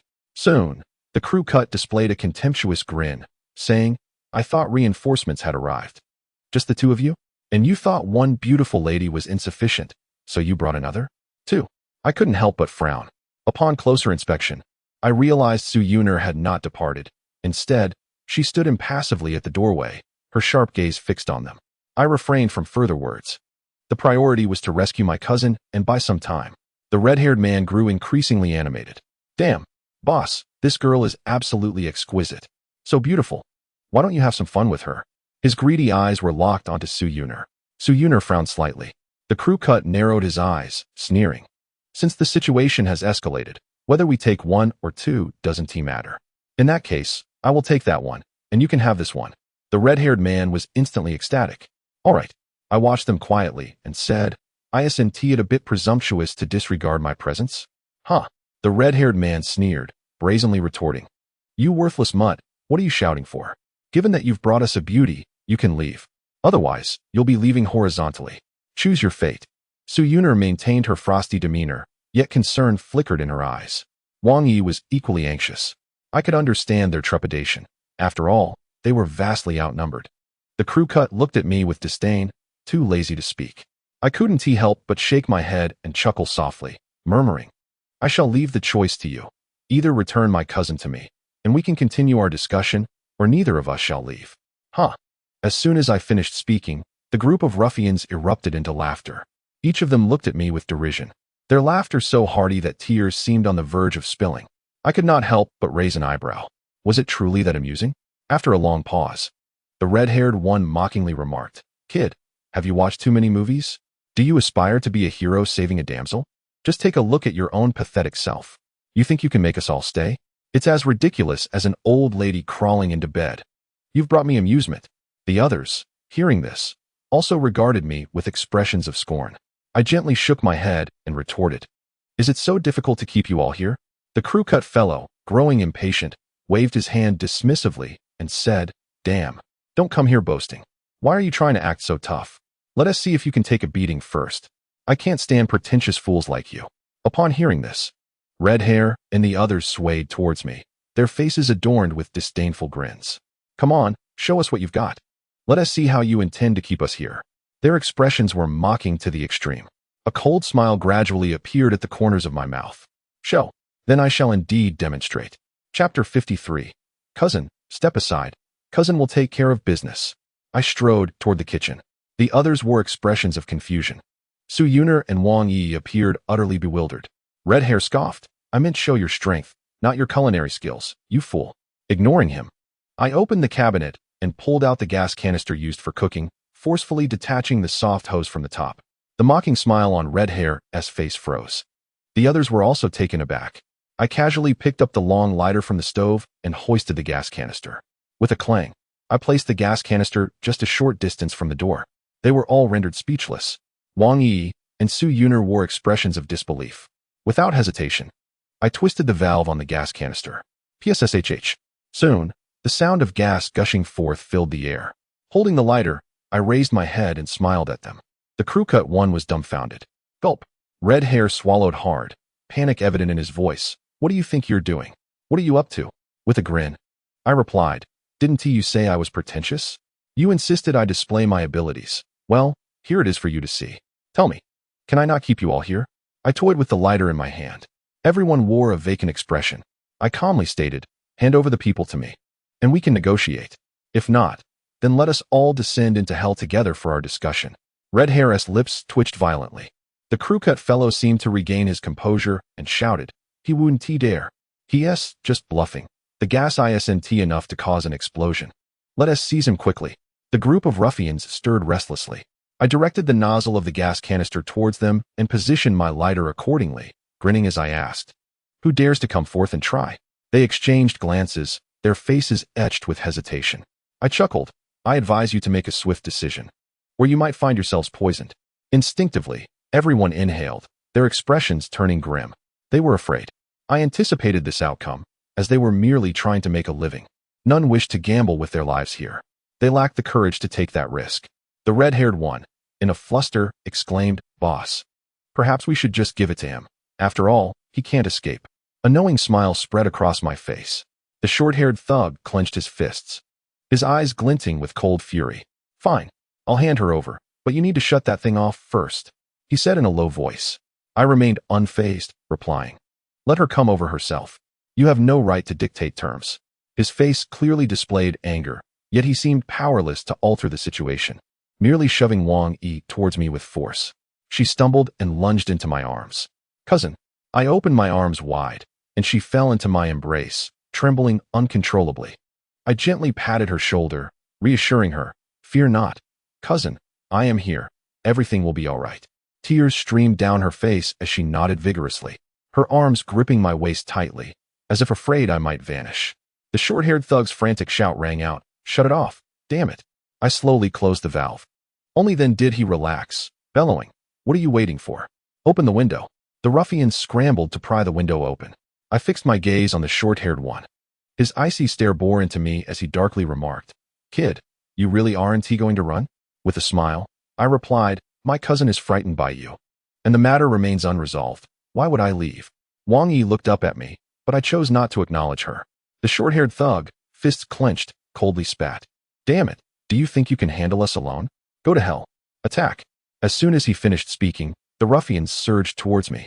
Without hesitation, I reopened the gas canister and positioned the lighter at the nozzle once more. All movement suddenly ceased among them. The short-haired thug quickly raised his hand to halt them, furiously shouting, "You've already got the girl. Why are you still using that?" I chuckled. I never said I wouldn't use her if she was given to me. "Go back and sit tight." They exchanged anxious glances, ultimately turning their eyes toward the short-haired thug. I couldn't help but shake my head and smile, saying, "It seems none of you fear death." With that, I made a motion as if to ignite the lighter. "Go back. All of you get back." The buzz cut truly startled me, prompting an instinctive shout. The group of thugs recoiled in response. I calmly turned off the gas canister valve, watching them with a smile. The buzz cut, fists clenched, spoke in a low voice. "What do you intend to do?" I replied nonchalantly, "As I mentioned earlier, you frightened my cousin and vandalized her home. This matter must be addressed." It seemed the buzz cut was on the verge of emotional collapse. "Then for heaven's sake, resolve it. What are you waiting for?" I remarked with a knowing smile. "If I could handle it myself, I would, but I am awaiting someone." The buzz cut furrowed his brows. He asked in a subdued tone, "How long must we wait?" I glanced at the time and grinned. "Not long. They should arrive in 3 to 5 minutes." Confusion spread across everyone's faces. I fixed my gaze on the buzz cut and said, "While you still have the chance to speak, I have a question for you. Who sent you?" As I uttered these words, a surge of anger threatened to overwhelm me. I could hardly bear to imagine what might have befallen my cousin had I not been present. The buzz cut narrowed his eyes, sneering, "Kid, don't pry into matters that don't concern you. Watch your back." I couldn't help but shake my head lightly, smiling. "If you don't speak now, you may regret it later." The buzz cut remained dismissive. "You think you can intimidate me? You truly overestimate yourself. I'm curious to see whom you can summon." He retorted arrogantly. I nodded gently. "Right. It was you two who attempted to assault my cousin, if I recall correctly." I addressed the red-haired thug, and the buzz cut with a grin. The buzz cut feigned a smile, saying, "Indeed, and I absolutely intend to have my way with her. What are you going to do about it?" I raised an eyebrow. Just as I was about to respond, a heavy and chaotic sound of footsteps echoed from downstairs. "Are they here?" I relaxed completely, stating with a smile, "Soon, you will see what happens." A flicker of anger crossed the buzz cut's face.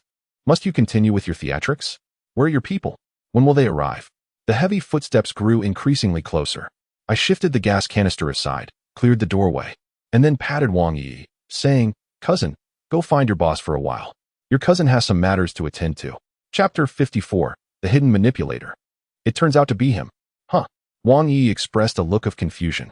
Su Yuner waved at Wang Yi, saying, Come here, over this way." Wang Yi appeared astonished, as if she had just realized Su Yuner's presence. "Be careful, cousin," she said with concern. I gently patted her shoulder, smiling. "Go on." Only then did Wang Yi take a step toward them. I lifted my head to gaze at the crew-cut and blonde-haired man, and the fury within me surged uncontrollably. The footsteps grew increasingly heavy. I slowly unfastened the top button of my shirt and rubbed my wrists, preparing myself. The man with the crew-cut gritted his teeth. "Are you done pretending? What else can you do besides showing off?" He barked angrily. I replied with a playful smile, "I am not putting on an act. I am merely biding my time, and now the time has come. It can begin." "Humph." The crew-cut man scoffed derisively. "You think you can take me on? I could crush you with one hand. Without the gas tank, brothers, get him." As his words fell, the group of thugs advanced, their faces fierce as they fixed their menacing gazes upon me. The crew-cut and the blonde-haired man crossed their arms, their expressions dripping with contempt. Su Yuner and Wang Yi exchanged worried glances. Finally, Lu Gang rushed to my side, panting heavily. "Brother Dong, we're here." Su Yuner and Wang Yi's expressions froze, their faces filled with confusion. But that was not all. Several other well-dressed men charged into the room, filling the already cramped space. A total of 10 men. The scorn on the faces of the crew-cut and blonde-haired men vanished entirely, replaced by shock, their mouths twitching uncontrollably. The other thugs looked equally bewildered, gripped by fear. After all, they were mere ordinary thugs, Unlike the carefully selected fighters led by Zhou Jun, the 10 men, each with fierce expressions, fixed their stares on the opposing thugs. Gulping, the thugs struggled to swallow, panic setting in. Suddenly, the trembling voice of the crew-cut man broke the tension. "Brother, why are you here?" A cold smile crept onto my lips. "Do you still remember?" Lu Gang furrowed his brow, glaring at him. After a long pause, he cursed. "Aren't you that bastard Xiaochang's subordinate? How dare you provoke Brother Dong? How dare you?" My explosive temper flared, but I interrupted, saying, "Leave him to me. You handle the others." Lu Gang retreated, responding, "All right, Brother Dong, take care of it. Clear out the rest first." Without hesitation, the other 9 stepped forward, heading straight for the thugs. "Brother, this is a misunderstanding," the crew-cut man pleaded in panic. Lu Gang roared, "Misunderstanding my ass. Shut up and wait to die?" The crew-cut man froze. The next moment, agonizing wails erupted. The thugs, facing such towering figures, lacked the courage to fight back and could only endure the beating. In an instant, 6 of the thugs lay sprawled on the ground, writhing in pain. The fury within me has become utterly uncontrollable. It is now your turn. I stride towards the positions occupied by the red-haired man and the crew-cut fellow. With each step, my fists tighten further. I was wrong. My apologies. Esteemed sir, I failed to recognize your stature. Please, show me mercy. The crew-cut man, devoid of any will to resist, implores incessantly. I halt my advance and inquire. Have you pondered the previous question? Who sent you? The crew-cut fellow abruptly raises his head, his expression fraught with uncertainty. That look of his seems to convey immense anguish. Lu Gang's irate voice pierces the air. Damn it, why aren't you speaking? Are you waiting to die? The crew-cut man is now in a state of sheer panic. He quickly exclaims, I will tell you. It was Brother Chong who sent me. I heard it was a task from someone named Young Master Du. Young Master Du? My anger surges within me, my gaze turning frigid. Du Mingho? The crew-cut man's eyes light up. Yes, that's the name. It's him. I take a deep breath, the fury inside me now entirely beyond my control. Du Mingho, very well. Wang Yi clenches her teeth, her lovely face equally adorned with animosity. I coldly inquire, once you capture the person, where are you supposed to take them? The crew-cut man, trembling, hastens to respond. To the Star C bar, box 305. I glance at Lu Gang and ask, can you find it? Lu Gang nods vigorously, declaring, yes, I can find it. That's the territory of the Blue Wolf Gang. I cannot help but raise an eyebrow. The Blue Wolf Gang? I redirect my gaze back to the crew-cut man, asking, are they all members of the Blue Wolf Gang? Lu Gang replies slowly, they can be considered, albeit the most peripheral thugs. I nod in acknowledgement. Soon, my attention returns to the crew-cut man and the red-haired individual. That will suffice. You are no longer of any value. I stride forward decisively. The crew-cut man, in a state of panic, exclaims, I've told you everything. Why are you still hitting me? Brother Gang. I respond coolly, did I ever say that after you spoke, I would spare you? The crew-cut man is left dumbfounded. In a swift motion, I lunge forward, my fist coiling back before striking him forcefully. Clearly, the crew-cut man lacks any fighting experience. In his fright, he instinctively shields his head. Bang! My fist crashes down upon his arm. The crew-cut man emits a pained wail. I feel no sense of satisfaction. He bends slightly, his legs inadvertently spreading apart. Without hesitation, I deliver a powerful kick. Ugh! The crew-cut man doubles over, clutching his abdomen, his movements abruptly ceasing. His eyes bulging.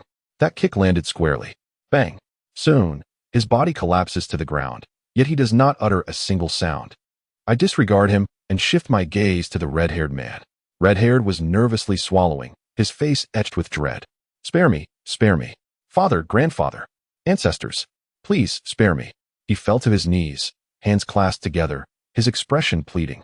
I gazed at him and remarked, one must bear responsibility. Having chosen to think with one's lower half, one must be prepared to endure pain. Thus, begging for mercy is futile. Upon hearing my words, his expression abruptly froze, his eyes filled with boundless terror.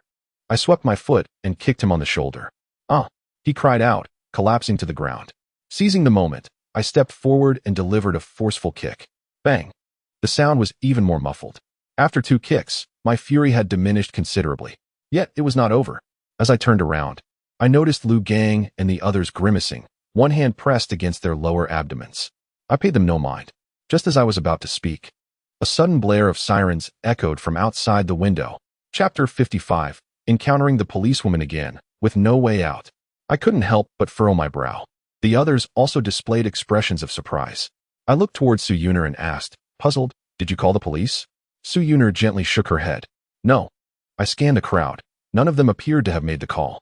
Although perplexed, this was not the time for such thoughts, as the police had already arrived. And we needed to find a solution. Thud, thud, thud. Heavy footsteps echoed from downstairs. There were quite a few of them. Lu Gang grinned. Dong Gu. Just like old times. I couldn't help but raise an eyebrow. Lu Gang was quite the loyal friend. Before I could ponder further, a melodious voice rang out from downstairs. "Everyone, crouch down. Hands on your heads." It was Su Qiyu again. I complied and crouched down, with Wang Yi beside me. Aside from those still sprawled on the ground, everyone else followed suit. Before long, a group of police officers burst into the room, led by none other than the policewoman Su Qiyu, with whom I had crossed paths before. I raised my head and met her gaze. "Officer Su, we meet again," I said with a cheerful smile. Su Qiyu's stern expression suddenly solidified but quickly transformed into a more vibrant one. "You again? What a coincidence. You found yourself in my grasp once more." She surveyed the scene, a cold smile gracing her lips. "In such a grand spectacle, how do you expect to escape this time?" I nonchalantly shook my head. "Didn't you hear me tell you to crouch? Get down." Suddenly, another male officer's voice rang out. I turned in confusion, only to be surprised to find that Su Yuner was not crouching, but standing quietly at the edge of the sofa. While the male officer was reprimanding her, Su Yuner cast a fleeting glance at the officer, showing no inclination to comply. She approached with a gentle smile, wrapping her arms around her shoulders. It dawned on me that she was acquainted with Su Qiyu. The male police officer was momentarily taken aback. Su Qiyu also exhibited a look of astonishment, exclaiming, "Yuner, what brings you here?" Su Yuner stepped closer to Su Qiyu and me. To my greater surprise, she slowly reached out and grasped my arm, lifting me up. My astonishment deepened. Su Qiyu furrowed her brows slightly, casting a cold glance, but surprisingly refrained from saying anything. Su Yuner smiled and said, "This is my dear sister's home. She is also one of my employees." Gesturing toward Wang Yi, Su Qiyu nodded gently, saying, "You may rise." Wang Yi swiftly stood and instinctively clung to my arm, evidently still in a daze from the earlier chaos. Su Qiyu's frown deepened at the sight. Su Yuner continued, "I was dining with Lin Dong when Yi called to say someone was pounding on her door, so we hurried over. Lin Dong also brought his friends to assist. And upon our arrival, we found this group of ruffians attempting to assault Yi. When I entered, they even threatened to include me in their assault, and they resorted to violence. Lin Dong and his friends had no choice but to deal with them." A smile involuntarily crept onto my lips. Although merely recounting a fact, her eloquence was undeniably impressive, effectively excluding us from the narrative and turning it into a self-defense retort. Su Qiyu's eyes widened in shock. It was the first time I had witnessed such an expression on her face. "What is the matter?" After a prolonged silence, Su Qiyu finally inquired, her face a picture of confusion. "Yuner, you were dining with him? What were you thinking?" My lips twitched involuntarily. Damn, this woman knows how to talk. Su Yuner couldn't help but roll her eyes, retorting, "Oh dear, could you not think so naively? He saved my life. What is wrong with me treating him to a meal?" Su Qiyu appeared momentarily stunned, her gaze oscillating between me and Su Yuner. After a long pause, she finally said with irritation, "Let us set your matters aside for now. I need to address the case first. We can discuss your situation later." She turned to Wang Yi, asking, "Is what she said true?" Her expression shifted to one of utmost seriousness. Women can be quicker to change their demeanor than one can turn a page. Wang Yi nodded obediently, affirming, "It is true." Su Qiyu furrowed her brows once more, shifting her focus back to the group of ruffians. "Is what she said accurate?" she demanded coldly. The ruffians exchanged glances. Yet the leader with a buzz cut and red hair was in too much pain to respond, ultimately nodding in a guilty manner.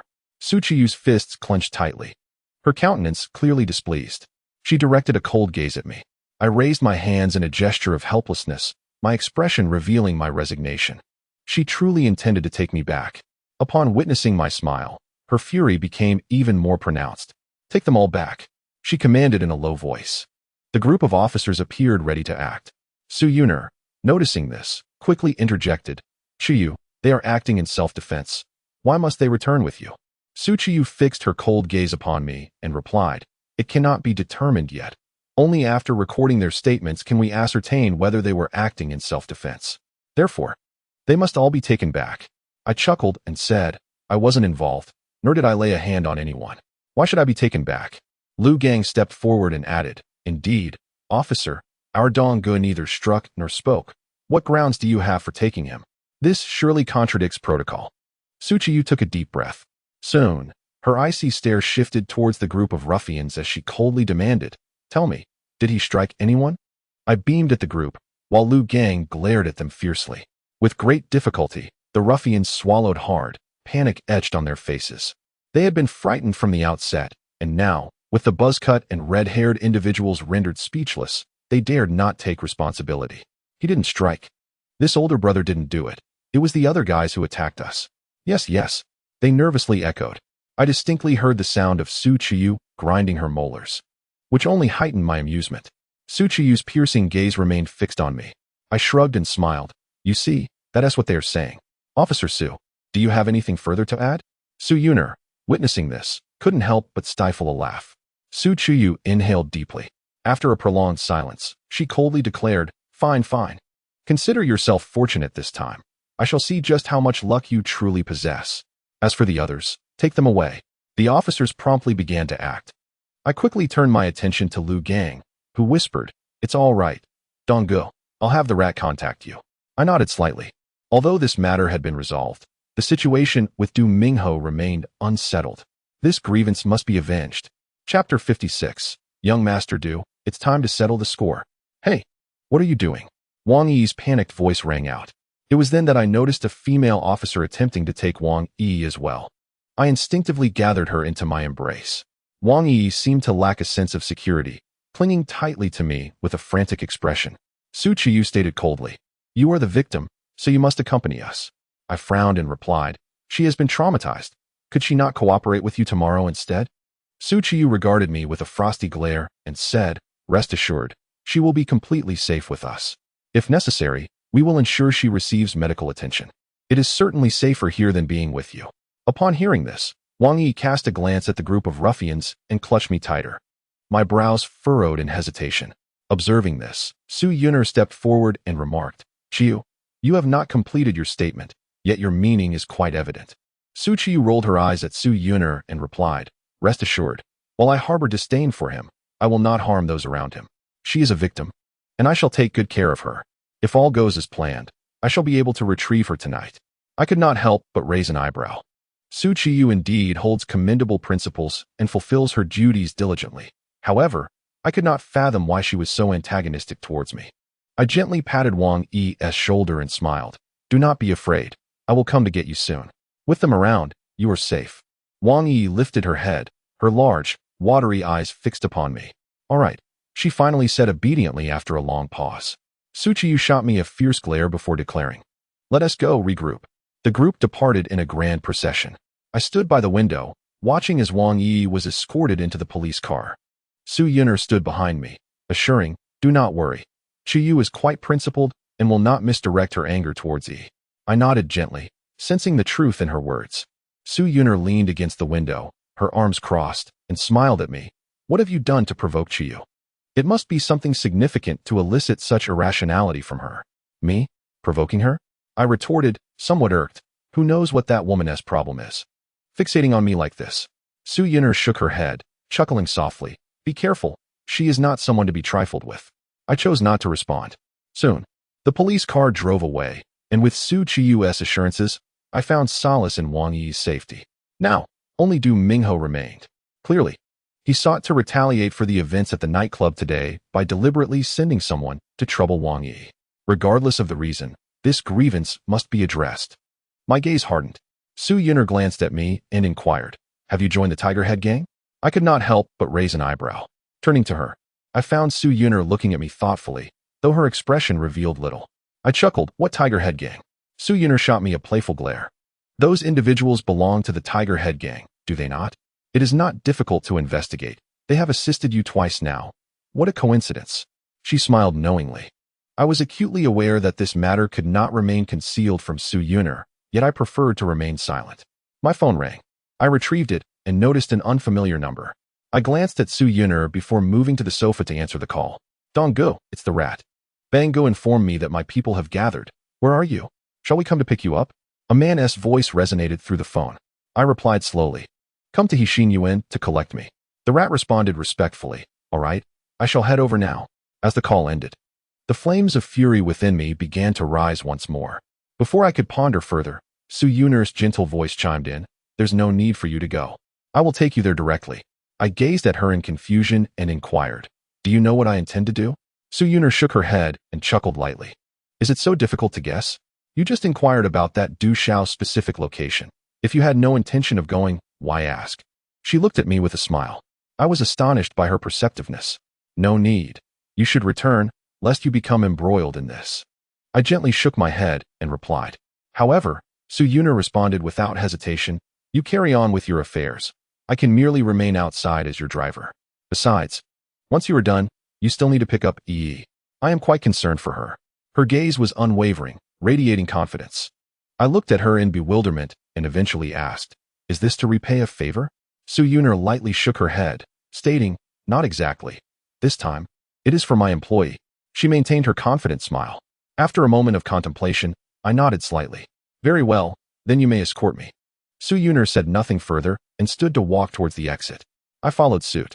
Once seated in the car, I called the rat again, instructing him to bring his men directly to Shanghai Bar for a rendezvous. 15 minutes later, the vehicle came to a gentle halt by the roadside.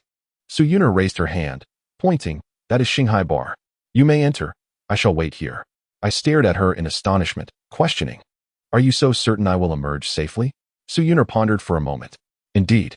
I looked at her, surprised by her unwavering confidence. She smiled graciously. I chose not to say more and opened the door to exit. Raising my head, I gazed at the bustling Shanghai Bar before me, and the flames of anger within me surged endlessly. Du Mingho, it is time to settle the score. With a stoic expression, I stepped forward and stood outside the bar. From either side, 5 or 6 men clad in suits emerged, approaching me with impassive expressions. I paid them no mind. Soon, a long-faced man stood beside me, stating, Donggu, everyone has arrived. The remaining 12 are present. I nodded lightly. Currently, I had only 22 men at my disposal. Is this the territory of the Qinglang gang? I asked. The rat hastily replied, yes, this is the venue overseen by Zhao Long, the leader of the Dragon Hall of the Qinglang gang. Although it is not a significant place, there are still 20 guards on watch. Zhao Long. Upon hearing this, I immediately felt invigorated. Is it Zheng Guang or Chen Han? Zheng Guang. A playful smile slowly crept across my lips. Now, the justification was all the more legitimate. Entering in batches, we proceeded to the private room 305 on the 3rd floor. I instructed them to await my command and to act according to my cues. Without hesitation, I stepped into the bustling atmosphere of Shanghai Bar, which was teeming with patrons. The establishment had private rooms, the purpose of which was self-evident. After familiarizing myself with the 1st floor, I made my way directly to the 3rd floor, where my associates had already gathered in the hallway. Soon, I found myself standing before the door of room 305. My companions closed in around me. Narrowing my eyes, I forcefully kicked the door open. Chapter 57, Iron-Fisted Measures. Smash them all. Inside the room, a thick haze of smoke enveloped the air, and the noise was deafening. I surveyed the scene, spotting 5 or 6 men lounging on the sofas, with Du Mingho conspicuously among them. A few women danced energetically in front of the screen, swaying to the pulsating rhythm. The moment I entered, all eyes turned towards me, including Du Mingho's. In an instant, his lecherous grin froze into a mask of shock. My presence took him by surprise. I advanced a couple of steps, and the suppressed fury within me began to surge uncontrollably. That scoundrel! My companions surged in behind me, taking their positions at my sides.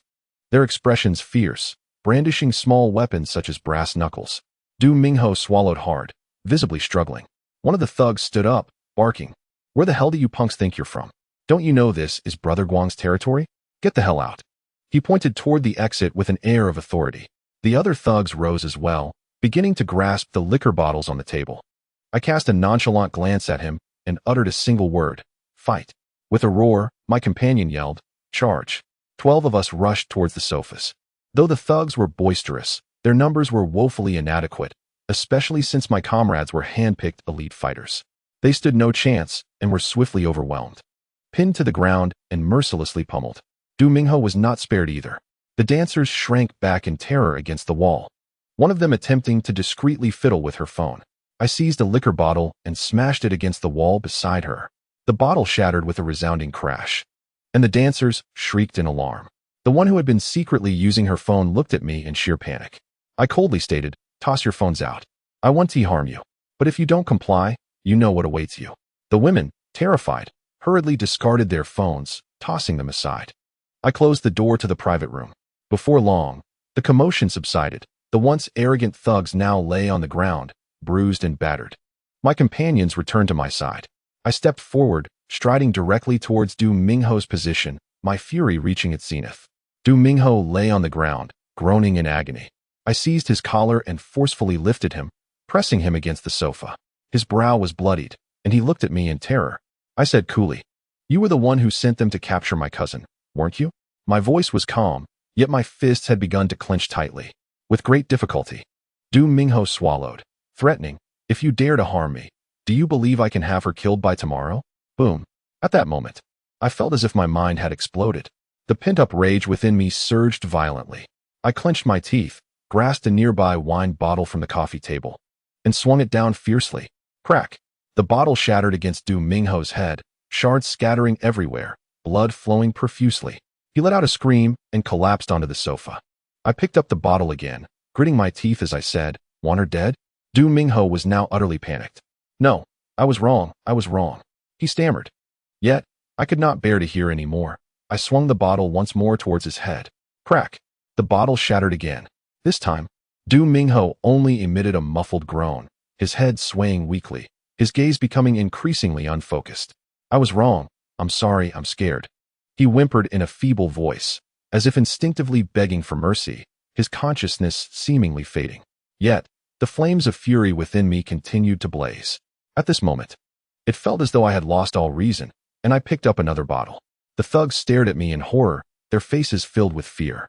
Before I could strike, a man rushed over to block me, whispering, "Brother Dong, if you cause a fatal incident here, it will be difficult for you to handle. If you want his life, perhaps another day would be better." His words restored a modicum of my sanity. Indeed, if I killed him, would I not be destroying myself as well? I gritted my teeth, lowered the bottle, and fixed a cold stare at Du Mingho. His head bobbed unsteadily before finally tilting to the side as he lost consciousness. I took a deep breath, the fire in my chest gradually subsiding. I had been too brutal. He had fainted before I could truly vent my anger. I cast a cold glance at the thugs and ordered, "Go destroy the surveillance footage. I will wait here for you." The man quickly complied, saying, "All right, you too, come with me." They turned and left. I gazed at the thugs on the ground and inquired, "Is Zheng Guang here?" Swallowing hard, one thug replied, "And no, Brother Guang is at the main venue." I frowned. "Main venue?" The thug hastily explained, "It's the Shanghai bar. That's the main venue." I nodded gently, contemplating silently. Soon, the rat returned, his pockets bulging. "Dong go, it's done." A cold smile gradually crept across my lips. "Let's go." I turned and exited the private room, making my way downstairs. I was aware that once we left, they would promptly alert their associates, and before they arrived, it would be our prime opportunity to wreak havoc. In the elevator, I spoke calmly. "There are 2 individuals at the bar. The rat and I will handle them. Then we'll start our assault. We need to resolve this skirmish within 10 minutes, then retreat." The rat nodded vigorously. "Understood." Upon exiting, the atmosphere on the first floor remained electrifying. Completely oblivious to our intentions, the 2 burly men in suits at the bar were still present. I waved my hand lightly. The 11 others, aside from the rat, dispersed into various corners, seeking out targets to smash. I headed straight for the bar with the rat. The 2 men failed to notice us as each of us stealthily grasped a bottle, pretending to be mere passers-by as we walked past them. They were leering at a scantily clad girl in the crowd, grinning lewdly. The rat and I swiftly advanced, and with a bottle each, we struck them forcefully on the back of their heads. Crack! Crack! The sharp sounds echoed as the 2 giants crumpled to the floor. Nearby patrons were drawn to the commotion. In the next moment, crack! Bang! People in every corner sprang into action, beginning the onslaught. The cacophony startled the revelers, who began to flee in panic, screams erupting all around. The rat joined in the chaos. The entire bar descended into pandemonium. I surveyed the frantic crowd, a cold chuckle escaping my lips. The throng surged towards the bar's exit. Suddenly, a group of individuals burst around the corner of the hallway. Chapter 58. Is the rich young lady in such distress?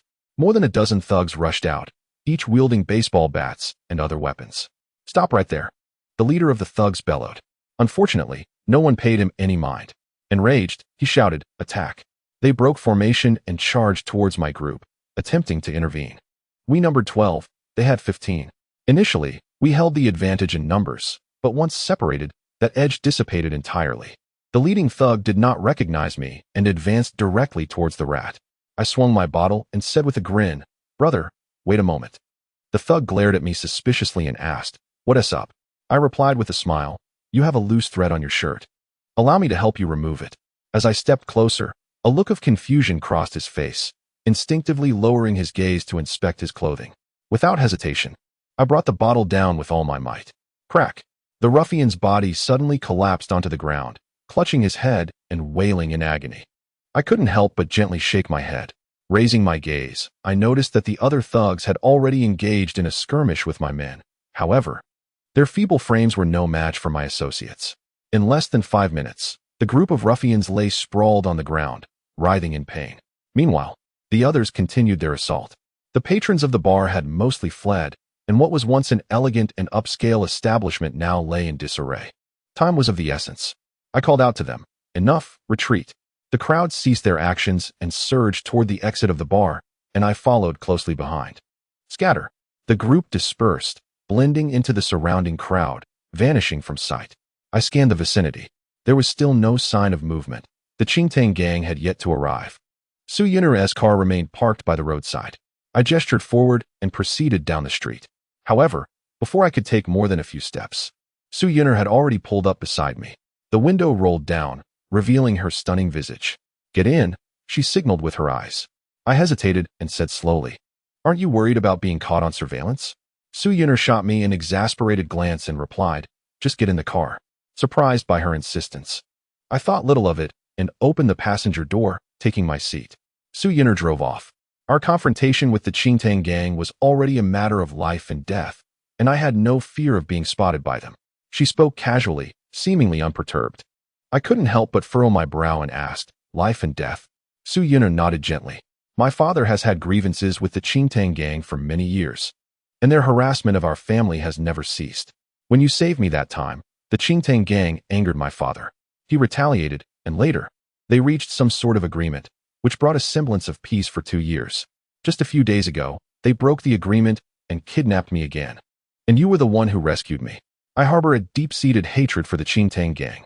Throughout our conversation, Su Yun'er maintained a stoic demeanor, seemingly unfazed. But her last words were laced with resentment. I began to grasp the situation. It seemed the Qingtang gang had found a new backing, emboldening them against her father. And the agreement with the Tiger Head gang had also begun to unravel just days ago. A glimmer of insight sparkled in Su Yun'er's beautiful eyes. A backing? Perhaps. She mused thoughtfully. I continued to probe. But if the Qingtang gang intends to capture you to threaten your father, why do they still send others to harass you? That seems ineffective. Capturing you would be far more useful. A bittersweet smile crossed Su Yun'er's face as she replied slowly, "They are not the same group of people. Nor do they share the same objectives." "Oh," I asked in astonishment, "do you have so many enemies?" Su Yun'er gently shook her head and replied, "They are not enemies. Nor are they from the Blue Wolf gang. It is my own people who have come to harass me." With that, a bitter smile graced her face. "Your own people?" My surprise deepened. For some inexplicable reason, the visage of Su Xiaoyu involuntarily surfaced in my mind. "Your sister?" I inquired, puzzled. Su Yun'er cast a surprised glance in my direction. I realized my conjecture was accurate. Indeed, within wealthy families, chaos often reigns supreme. Su Yun'er slowly articulated, "She merely wishes to embarrass me or create a minor scandal. She has not yet contemplated my demise. I can only speculate, as I cannot be certain. But aside from her, I can think of no one else." I nodded gently. Her words offered me a newfound understanding of her situation. Though she appeared glamorous and was a daughter of affluence, her reality was far from idyllic. With the Blue Wolf gang perpetually seeking to capture her as leverage, a sister sending harassers, and a father pressuring her into an arranged marriage, Her circumstances were rather grim. I chose to remain silent. Time passed languidly. Before long, Su Yun'er had parked her car outside the police station. The engine fell silent as we awaited. My phone rang. Upon checking, I discovered it was a call from Zhou Jun's third brother. What's up? I answered. Zhou Jun's ecstatic laughter erupted. Dongzi, you've done quite the deed while keeping it from me. Haven to you? You took down the Blue Wolf Gang S-Bar? I was momentarily taken aback. Well, it's not such a big deal, third brother. It's merely a small bar with about 20 people. I chuckled. Zhou Jun, still animated, teased. You have quite the ambition, don't you? Zhao Long oversees only 4 venues, and you've already dismantled one. You still call it a minor affair? I was somewhat surprised. In truth, I hadn't regarded the bar as a significant matter. Zhou Jun continued. All right, where are you? Hurry back. We're throwing a celebration feast for you. I felt a surge of helplessness. Was it truly such a monumental event? I quickly replied, third brother, I'm out handling some matters. There's no need for a celebration feast. Zhou Jun replied, somewhat annoyed. The feast is merely a reward for you. This is indeed a morale booster for our Tiger Head gang. Since you have business, let us reschedule it for tomorrow night. I responded cheerfully, that works. We shall celebrate tomorrow then. After exchanging a few pleasantries, we ended the call. I gazed at Zhou Jun's number, unable to suppress a chuckle. I had not anticipated that avenging my cousin and inadvertently demolishing a bar would yield such significant merit. Just as I put my phone away, I noticed Su Yun'er was looking at me with a knowing expression. What is it? I asked, puzzled. Su Yun'er smiled gently and said, I've arranged a job for you. And you're not coming? Are you truly willing to remain entangled with the Tiger Head gang? Their activities are quite perilous. As she spoke, her eyes sparkled with intensity. Chapter 59. A phone number? Want to invite me? I looked at her and replied with a smile, though I am but a nobody. I hardly require a woman to support me. Su Yun'er shot me a disapproving glance. With a hint of annoyance, she retorted, I merely offered you a job. Who said I would support you? I chuckled softly and shook my head. I possess grand ambitions. Mere employment cannot satisfy my aspirations. While this path is fraught with danger, is yours truly devoid of risk? You, the esteemed heiress of Haotian Group, still encounter peril. Su Yun'er remained silent, gazing at me earnestly. After a lengthy pause, she finally said, very well, I respect your choice. The doors of my company will always be open to you. I nodded in acknowledgement. Regardless of the circumstances, her words provided me with a measure of comfort. The phone rang again. It was Zhou Jun. I answered the call. Dongzi, I got so caught up in delight that I forgot to remind you. Be cautious out there. After you wrecked Zheng Guang's venue, he will undoubtedly come after you. Zhou Jun advised. I couldn't help but raise an eyebrow and chuckled. I don't even have a home. How could he possibly find me? Zhou Jun replied slowly. Do not underestimate the Qinglang gang. Their network is quite extensive. His words weighed heavily on my heart. All right, understood, I said before ending the call. I instinctively scanned my surroundings, but noticed nothing unusual. Su Yun'er was watching me with an amused expression, saying, no wonder you rejected me so decisively. It seems you've never been beaten before. I shot her an exasperated look. Why must one be beaten? Su Yun'er gazed towards the police station and remarked, in this line of work, who truly gets to end well? Her words carried a profound meaning, and an unsettling heaviness settled in my chest. Isn't there? Yet, it's too late to speak of it now. Having tasted the sweetness of status, nothing can extinguish my thirst for it.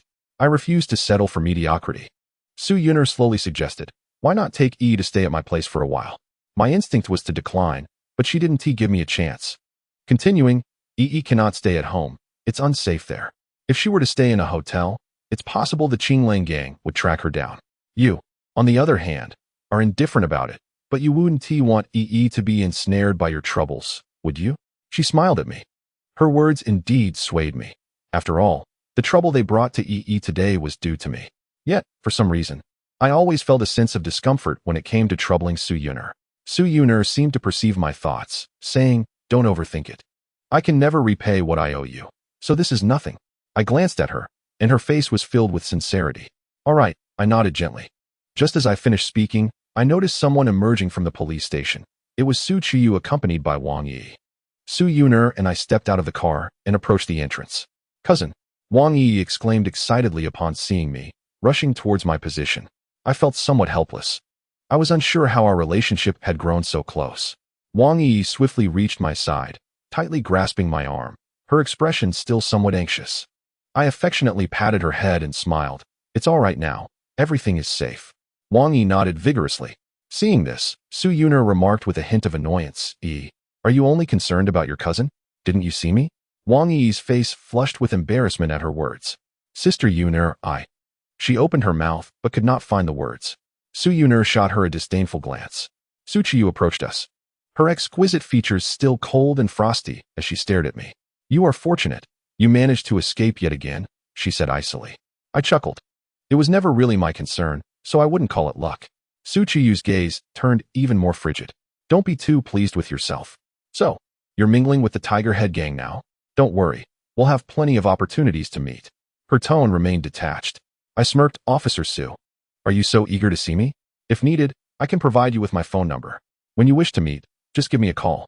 If I am available, I will agree. Su Yuner bit her lip, struggling to suppress her laughter. Su Qiyu's stunning visage darkened, as if she could squeeze water from it. Before she could retort, Su Yuner hurriedly interjected. All right. Why must you two always bicker when you meet?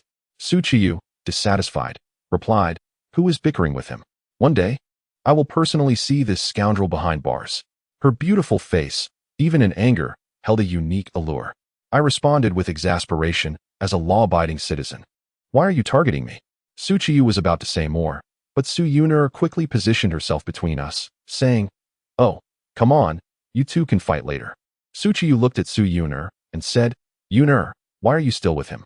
Stay far away from such a scoundrel. Don't let him corrupt you.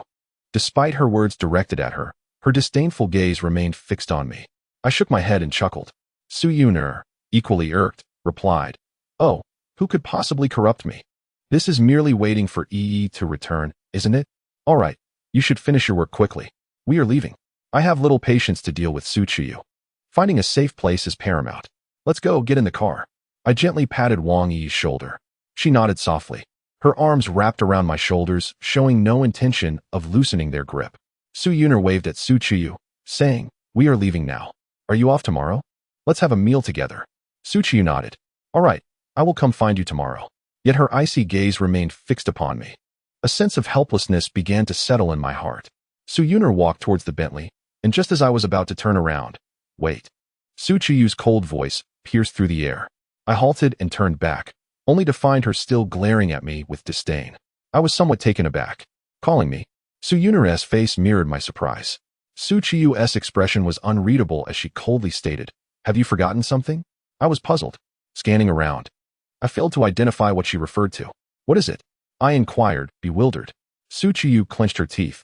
Didn't you say you would leave me your phone number? How else am I supposed to reach you? Chapter 60. What brings you here in the dead of night? Upon hearing this, I was momentarily stunned. What had initially seemed like a jest was now taken seriously. Her frigid and contemptuous demeanor made me doubt her intentions, provoking a sense of unease within me. After all, it was merely a phone number. What could it lead to? I hesitated. Su Yuner's face reflected similar astonishment, her eyes wide in disbelief. Su Qiyu furrowed her brows. Questioning what? A grown man wouldn't he go back on his word, would he? An involuntary sense of caution arose within me. Something that could provoke such a reaction from her surely boded ill. Yet, before I could ponder further, Su Yuner leaned in with a smile. Why are you still dawdling? Quickly give her your number. It's rare for Qiyu to ask for contact information. Su Qiyu's face revealed a fleeting look of discomfort as she shot Su Yuner a glare, but she remained silent. I contemplated seriously. Still, I couldn't fathom how providing a phone number could lead to any harm. All right, I shall oblige. I conceded and handed her my number. She promptly dialed it. My phone rang, and only then did she seem relieved enough to hang up. Whenever you wish to arrange a meeting, just give me a call. If I'm free, I will gladly accept, I said with a smile. Su Qiyu's expression shifted from cold to uncertain. She clenched her teeth, squeezing out a single word between them. Good. I gently waved my hand. Goodbye. I settled into the Bentley with Wang Yi.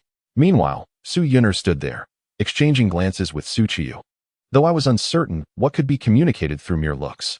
Soon, Su Yuner returned, and Su Qiyu turned and vanished into the police station, disappearing from view. Su Yuner drove ahead, glancing at me through the rearview mirror, and remarked with a smile, You have quite the charm. Even the most renowned female police officer in Ningjiang is asking for your contact information. I couldn't help but roll my eyes at her. What good could come of this? That woman might have ulterior motives, and you're aiding her. I expressed my dissatisfaction. Su Yuner then adopted a more serious tone, replying, "What is the harm in a phone number? Besides, it might not be a bad thing for you." "Not a bad thing. What could possibly be good about it?" I was perplexed, but chose not to press further. Su Yuner smiled gently and said, "You will understand in due time." I dismissed her words, unable to fathom how contacting her could yield any benefit for me. Time passed slowly, and before long, Su Yuner drove the car into her villa's courtyard. Throughout the journey, I remained vigilant, observing my surroundings, and noticed nothing amiss. As I opened the door and stepped out, I instinctively scanned the environment, only to find Wang Yi rushing toward me, clutching my arm. Her expression still bore traces of fear. Su Yuner approached, and I asked with concern, "Are you sure your home is safe?" She nodded confidently, assuring me, "Rest assured, it's absolutely safe." She walked toward the villa, and I followed with Wang Yi, inquiring, "Why is that?" With a light laugh, Su Yuner explained, "This is called Jiangnan Huafu, the most upscale villa area developed by Tianhua Real Estate, the largest property firm in the city. No one dares to cause trouble here in all of Ningjiang." Tianhua Real Estate. I nodded slightly, finally grasping the source of Su Yuner's confidence. It would indeed be a good place to purchase a home. I mused quietly to myself. However, Su Yuner immediately doused my enthusiasm, stating, "The cheapest villa here costs at least 20 million. My lips twitched involuntarily at that revelation. 20 million? I thought my monthly salary was considerable, yet it dawned on me that even after a year of hard work, I might not even afford a restroom here. I was left speechless. Upon entering the villa, I settled onto the sofa. Wang Yi remained tightly pressed against me, her hand never leaving my arm. I felt a pang of tenderness. "Are you still shaken? It's safe now. No one dares to cause trouble in your boss's home." I gently ruffled her hair and smiled. Wang Yi cast a sweeping glance around before gently nodding. She appeared to be feeling somewhat better, yet the words still lingered in her heart, laden with unease. I could empathize. A young girl, unaccustomed to life's tempests, thrust into such despair would undoubtedly be tormented. Su Yuner placed 2 cups of water delicately on the coffee table, her gaze filled with concern for Wang Yi. I spoke softly, suggesting, "Why don't you endure a little discomfort tonight, and let her sleep with you?" Su Yuner nodded in agreement. I offered Wang Yi a few more words of comfort. Although her spirits had improved, she had yet to fully regain her composure. As the hour grew late, Su Yuner escorted Wang Yi back to sleep. I returned to the same room I had occupied the previous night, allowing my thoughts to drift away as I slipped under the covers. Time flowed slowly. In a hazy state, I lost track of how long I had been asleep. Suddenly, a faint sound jolted me awake. The drowsiness evaporated instantly as I opened my eyes, only to find the room engulfed in darkness. Was there danger? My body tensed instinctively, and just as I was about to rise, a soft, melodious voice broke the silence. "Brother?" The tension in my nerves halted abruptly. That voice, Wang Yi. Soon, I discerned a vague silhouette gradually approaching. I was momentarily bewildered. What was she doing here in the dead of night? For a moment, I was at a loss for how to respond. Before I could decide, a wave of fragrance enveloped me, and Wang Yi had already settled beside the bed. My lips twitched involuntarily, and confusion washed over me. I even began to question whether I was still dreaming. "Brother?" Wang Yi inquired softly once more. Gradually, I regained my senses, recalling her harrowing experience from earlier that day. She must have been frightened and unable to sleep well. Just as I was about to speak, Wang Yi lay down beside me, curling up. I was taken aback. She made no attempt to converse, her breathing steadily evening out. Had she fallen asleep? My lips twitched again, leaving me utterly speechless. Was she truly afraid? I gently shook my head, choosing to feign ignorance, and closed my eyes once more. Chapter 61. Such an awkward situation. Time passed slowly. I endeavored to control my thoughts, gradually easing the restless feelings within me, allowing myself a sigh of relief. Suddenly, the door creaked open, and the room was flooded with light. The shock nearly rendered me breathless. I was seized by an inexplicable sense of guilt, instinctively closing my eyes. What was happening? Without a moment's hesitation, Su Yuner's anxious voice rang out. "Lindong, you must get up quickly. Yi is missing." Her words trailed off abruptly. Although my eyes were closed, I could already envision the scene. What a sheer misfortune. While I may have taken advantage of the situation, it was not of my own volition. Not only would I face impending torment, but I would also be confronted with an excruciatingly embarrassing scenario. Just then, Wang Yi's dreamlike murmurs echoed again. as if she were still lost in slumber. I could no longer maintain the faade. The only recourse now was to feign deep sleep, pretending to be oblivious to everything. I squinted as if just awakening. The bright light was indeed blinding, and I feigned a state of confusion. Upon closer inspection, I noticed Su Yuner was clad in a nightgown. The sheer fabric was subtly translucent, revealing her fair legs in a most captivating manner. The loose nightgown did little to conceal her alluring figure. True to my expectations, she stood there, frozen in place, her delicate face a portrait of astonishment. I struggled to suppress my embarrassment and pretended to just notice Wang Yi's presence. "Cousin Yu," I stammered, lowering my gaze in disbelief. Yet, before I could finish, I was once again struck by the stunning scene before me. Having entered prison before even graduating high school, I had never before witnessed such a brazen display. My thoughts were racing, words trapped within my mind. Wang Yi was gradually rousing. Her exposed face flushed a brilliant red, resembling a ripe apple. The room fell silent once more. Gradually, I too regained my composure from the stunning sight, raising my head to meet Su Yuner's astonished gaze. I hurriedly sorted through my chaotic thoughts. "How did you both end up in my room? Why are you still in my bed?" I exclaimed, feigning astonishment. Upon hearing this, Su Yuner's brows furrowed slightly, revealing her confusion. She replied slowly, "I woke up and found Yi missing, so I came to call for you. I have no idea how she ended up here." I gently patted the blanket. When did you arrive? How did you end up on my bed?" I asked, somewhat irately. Wang Yi still did not show her face, explaining, "I was scared and couldn't sleep, so I thought to chat with you. I called out, but you didn't wake up, so I just lay down. Who would have thought I'd fall asleep the moment I lay down?" Upon hearing this, I couldn't help but feel a sense of helplessness. Her words rang with truth, yet I found it hard to believe. Was I truly that effective? Afraid and unable to sleep, yet the moment she lay beside me, she fell into slumber? I had no choice but to maintain the charade, saying, "If I didn't wake, you could have nudged me. I sleep deeply. Thankfully, you came, or I might have been frightened to death in the middle of the night. Now, hurry back to sleep. Didn't I tell you this place is absolutely safe? No one can enter here." After a moment of silence, there was no response from beneath the covers. I gently tapped the blanket and inquired, "Have you fallen asleep again?" Wang Yi hastily responded, No, I'm just going to sleep now. Cousin, you should rest early too." Her hesitant tone seemed to betray a sense of guilt. I nodded softly, "All right." Yet, after a brief moment, there was still no movement beneath the blanket. Unable to contain myself, I shot her a glance and remarked, "You might as well leave. How can I sleep with you here?" Soon enough, she lifted the blanket. Before I could fully comprehend the situation, she swiftly leapt out of bed and dashed towards the door, exclaiming, "Sister Yun, I'm heading back now. You should return and rest early too." Her voice was hurried, yet throughout the exchange, no one dared to look up. All eyes were cast downward as she rushed out. I could understand her embarrassment at facing Su Yun now.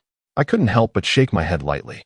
However, upon looking up, I noticed Su Yun still standing at the doorway, her arms crossed, quietly observing, with a faint smile gracing her lips. Her expression was inscrutable. Curiously, I asked, "Why are you still standing there? Are you frightened too?" Su Yun smiled mysteriously and replied, "You seem to be enjoying yourself. How does it feel?" Chapter 62. Destined to be unrelated? What nonsense. She leaned gently against the doorframe, her gaze fixed on me, a playful smile on her face. Yet, after she spoke, I suddenly perceived a mischievous glint in her smile. She had left me bewildered. What did she mean by "how does it feel"? "That's my cousin," I hurriedly interjected. However, my words carried a hint of uncertainty.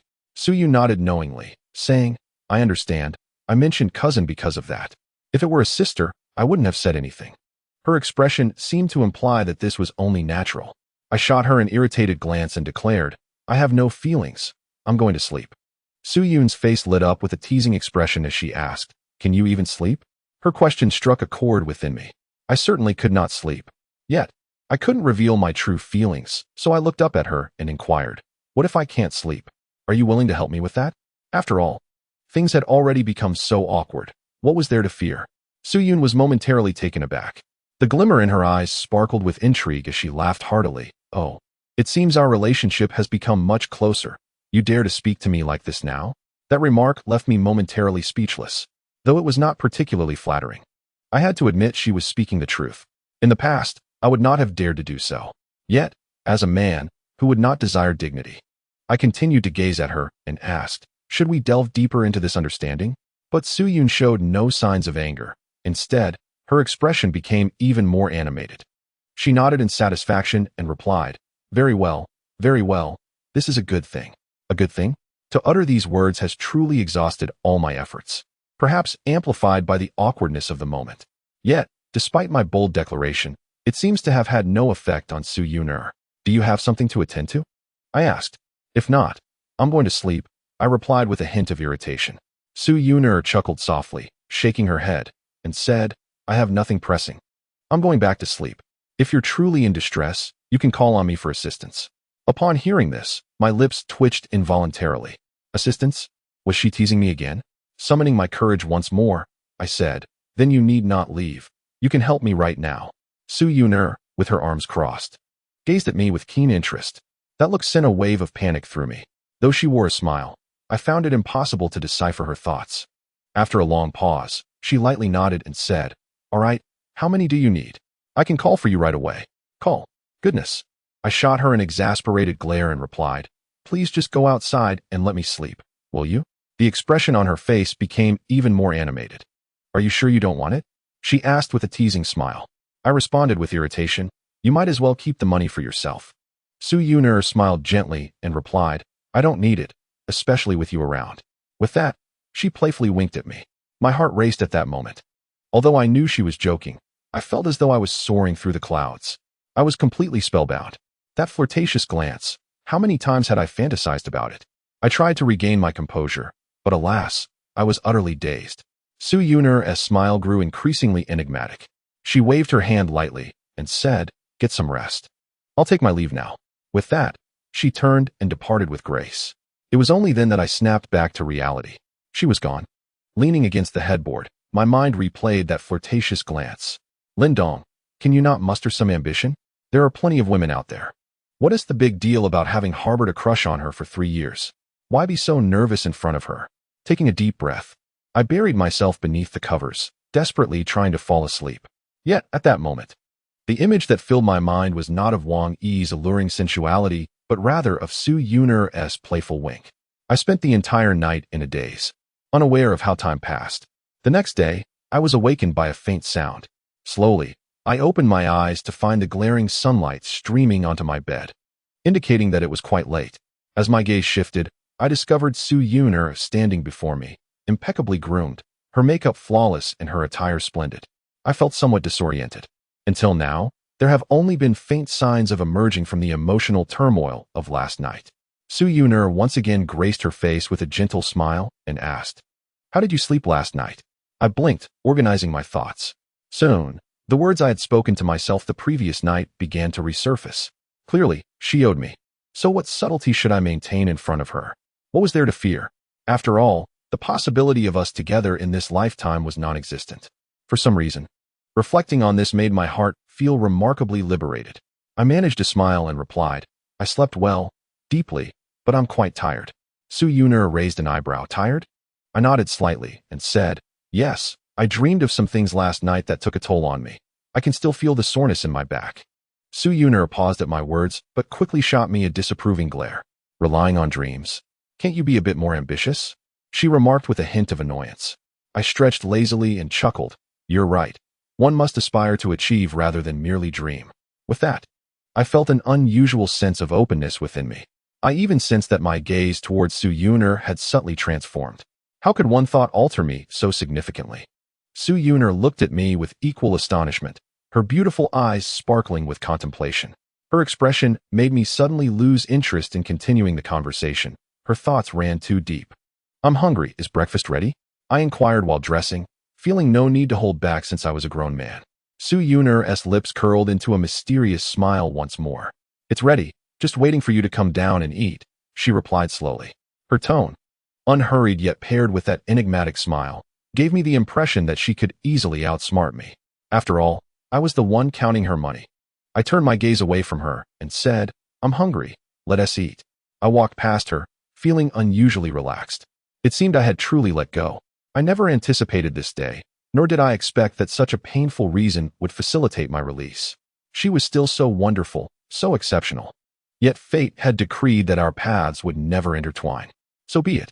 Chapter 63. Is someone ambushing? A grave misunderstanding. In that moment, I felt as if my spirit had been elevated. I was now fearless. Descending the stairs, I arrived in the living room, only to discover that Wang Yi had also completed her grooming and was seated at the dining table. She looked up at me, and the instant our eyes met, she swiftly lowered her gaze. Her cheeks visibly flushed with color, clearly still preoccupied with the events of last night. The alluring scene from last evening resurfaced in my mind, uncontrollably. I never anticipated that this little girl would possess such a significant stature. I feigned nonchalance, quietly taking a seat opposite Wang Yi. "Why aren't you eating?" I inquired, picking up my chopsticks. Wang Yi, still hesitant to meet my gaze, replied, "I'm waiting for you." I nodded gently and encouraged, "Go ahead, eat up.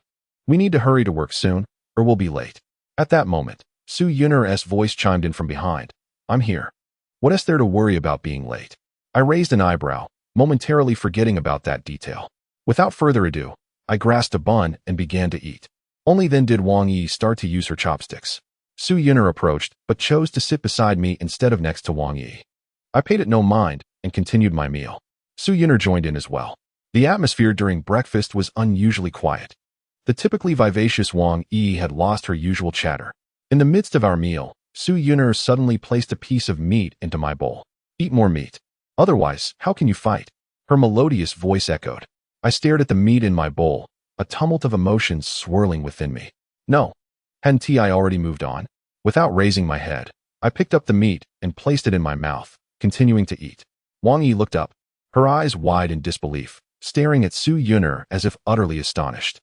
I couldn't be bothered to respond. Su Yun'er said nothing further.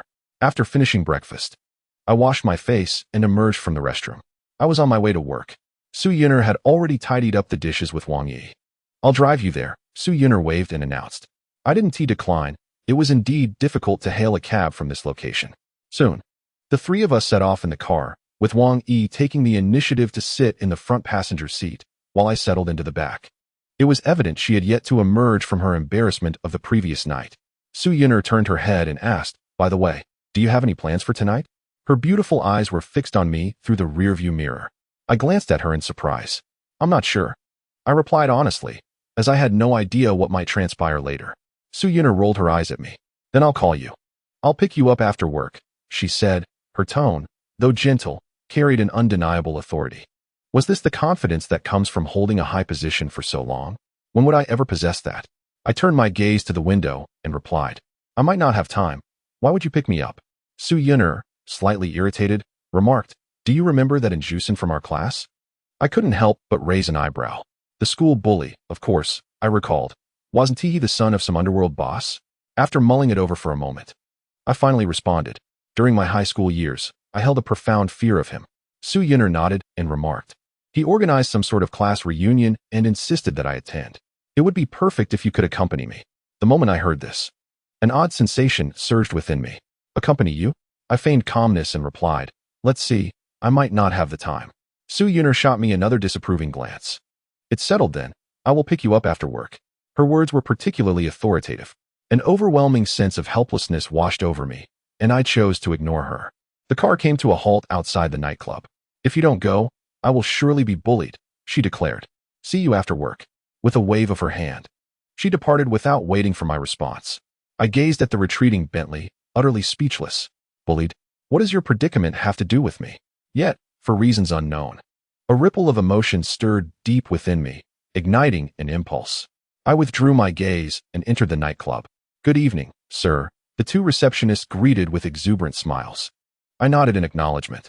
As I traversed the space, everyone began to bow and smile from a distance, and some women even cast flirtatious glances. However, having grown accustomed to the beauty of Su Yun'er and Wang Yi, I found myself somewhat indifferent to their charms. Upon reaching the third floor, I noticed an unsettling silence in the corridor. It was devoid of any presence or sound. I couldn't help but furrow my brow. Although it was still early, it shouldn't be this quiet. I slowed my pace and became alert. Upon arriving outside the office door, I scanned my surroundings, yet there was still no sign of movement. What was going on? My body tensed as I slowly reached for the doorknob. Just as my fingers neared it, a sudden click resounded. My heart leaped into my throat, and my body tensed to the utmost. Before I could gather my thoughts, The door swung open, revealing a figure along with an outstretched arm. To my shock, I instinctively seized that arm.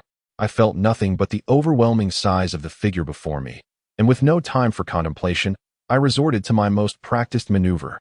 I swiftly turned, bracing my back, and executed a perfect shoulder throw. Thud! A tall figure was forcefully slammed to the ground. The man emitted a muffled grunt. Suddenly, two piercing explosive sounds echoed. My heart raced, nearly leaping from my chest.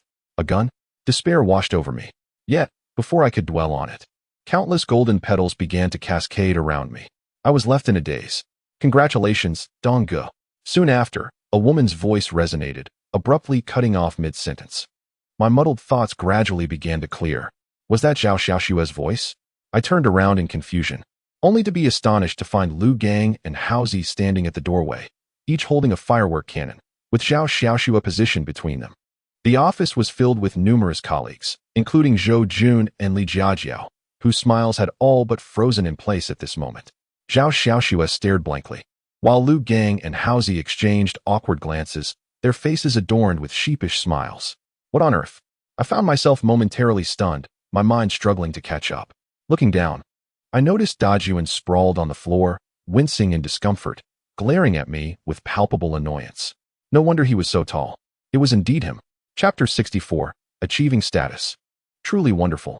I gradually began to comprehend the situation.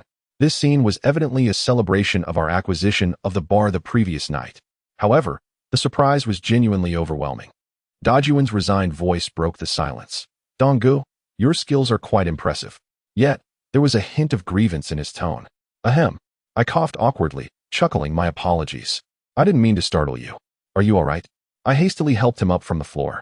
Dajuan supported his waist, shook his head, and replied with a smile. It's fine. Sinyi asked me to give you a scare. I didn't expect to be startled myself. It seemed that ever since I had rescued him last time, he had become noticeably more courteous towards me. Zhao Xiaoshua awkwardly stepped aside, while Lu Gang and Hao Zi wore equally uncomfortable smiles as they moved to the periphery. I turned my gaze to Zhou Jun, whose look of astonishment was just dissipating. He chuckled helplessly. Your skills are indeed agile. Dajuan must have suffered. I laughed heartily. My apologies once more.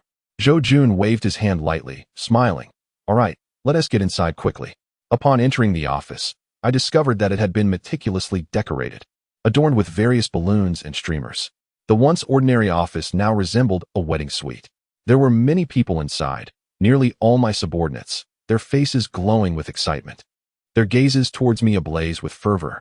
Li Jiajiao, too, wore a smile that mirrored their enthusiasm, her eyes equally fiery. Zhou Jun gently patted my shoulder, grinning. Dongzi, I never expected, truly never expected, that you would give me such a grand surprise just after becoming the head. Now I'm at a loss as to how to reward you. His reaction left me further astonished. After all, we had merely taken over a bar. Did it warrant such a claim? Moreover, with a little renovation, wouldn't it continue to operate as usual? Though perplexed, I refrained from voicing my inquiries, responding politely, Brother San, you flatter me. It is but a trivial matter. The voice of Dajun resonated with admiration. Dong-gu, this is no mere trifle.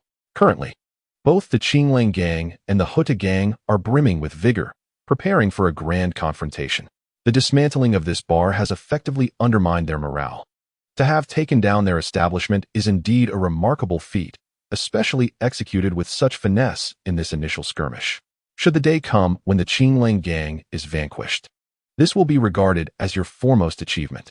His expression was imbued with sincerity. Upon hearing this, I found myself gaining clarity, albeit still feeling somewhat odd. Zhou Jun gestured with his hand and chuckled. Dongzi, I shall remember your contributions. Consider this a modest reward. He pointed towards a delicately packaged box on the desk. The faces of those present also lit up with excitement. What could this be? I inquired with a smile as I approached. With a mysterious grin, Zhou Jun replied, Open it, and you shall discover. I leaned closer and opened the box, revealing a treasure trove of red banknotes, an entire box brimming with them. My heart raced at the sight. This reward seemed excessive. Striving to suppress my astonishment, I laughed. Brother San, this is quite unnecessary. Such a sum is too much. Moreover, this victory is not solely mine. My brothers have also played their part, so let us share this bounty. Upon uttering these words, I noticed the gazes of my subordinates burning with fervor. Lu Gang and Hao Zi were particularly animated. Zhou Jun nodded in satisfaction, remarking, as the hall master, "You truly embody the spirit of leadership, always considering your subordinates. However, you must understand, I have my thoughts as well. Rest assured, all of these are yours. I have already rewarded your brothers. You are the last to receive your due." His smile grew ever more radiant. I was taken aback. Lu Gang chimed in with a wide grin. "Indeed, Donggu, we have all received our shares. It's your turn, so hurry and take it." Everyone regarded me with eager anticipation. I then closed the box and said with a smile, "Very well, I extend my gratitude to Brother San." Zhou Jun patted my shoulder once more, exclaiming, "I am increasingly convinced that appointing you as hall master was a judicious choice. Now, let us tidy up and celebrate your victory." I nodded in agreement, smiling. Before long, they exited to await me at the restaurant, leaving the office door closed behind them. As I gazed at the box on the desk, my smile could no longer be contained. 500,000. I had never imagined I would behold such a fortune in my lifetime. After some time, I finally regained my composure amidst the exhilaration. Thus, I found myself in possession of 600,000 in cash. It seemed prudent to save it. I concealed the box within the confines of the desk before stepping outside. As I just closed the door, a melodious voice suddenly resonated, startling me. Turning my head, I realized it was Li Jiao, standing beside me with a smile gracing her lips. I chuckled. Jiao, you gave me quite a fright. Why didn't you go over?" With a flirtatious smile. She replied, "That's more like it, Donggu. You finally stopped calling me Secretary Li." I couldn't shake the impression that this woman seemed to be enticing me. Yet I was puzzled. Wasn't she Zhou Jun's secretary? Wasn't she his woman? Naturally, I dared not entertain any thoughts about her. Li Jiao continued. "Third Master asked me to wait here for you to escort you over. You are now a significant figure in our Hutu gang, and you must be well taken care of." With that, her smile grew even more alluring. My peculiar feelings intensified. After all, I had been tormented by women these past few nights, making me quite averse to such matters. "All right, let us go," I quickly responded with a grin. Li Jiao nodded playfully and led the way. However, whether intentional or not, the voluptuous sway of her form beneath her fitted skirt was undeniably tempting. I awkwardly shifted my gaze elsewhere, not out of fear, but rather concern about my sleepless nights, especially since I had yet to have a girlfriend. Sigh. When would I manage to bring one home? Before long, she guided me into the dining hall where everyone was already prepared. Upon my entrance, the collective gaze of the attendees grew fervent once more. Unbeknownst to me, I had seemingly become a prominent figure within the Hutu gang. What a grand affair this was. A smile involuntarily crept onto my lips. The taste of status is delightful. Chapter 65. Brother Dong, such formality? Zhou Jun sat at the head of the table and had arranged for me to sit beside him. As we had work to attend to shortly, the celebratory feast was devoid of alcohol, yet Zhou Jun's praises made me feel somewhat bashful. His attitude towards me was unmistakably clear. De Jun's words were laced with respect, evidently acknowledging my role as a. Before long, the celebratory banquet concluded. Everyone, having feasted, departed for work, and I made my way towards my office. After taking a few steps, I heard Li Jiao's charming voice call out, "Donggu, wait for me." I smiled and asked, Jiao, what is the matter?" Li Jiao rolled her eyes playfully and retorted, "Why can't I come find you if there is nothing going on?" Her teasing tone carried a hint of flirtation. My peculiar feelings grew even more intense. It truly felt as if she was seducing me. I hurriedly replied with a smile, "How could that be? It is indeed an honor for me to be sought out by you, dear secretary." At this, Li Jiao's face lit up with a smile as she said, "Come, Donggu, let me escort you back." I felt a wave of resignation wash over me. It was not as if I could not find my way back to the office. I shook my head and smiled. Li Jiao gave me a mysterious glance and remarked, "It's a request from Third Master." I couldn't help but raise an eyebrow in intrigue. "Very well, let's go." I said no more, and she walked alongside me.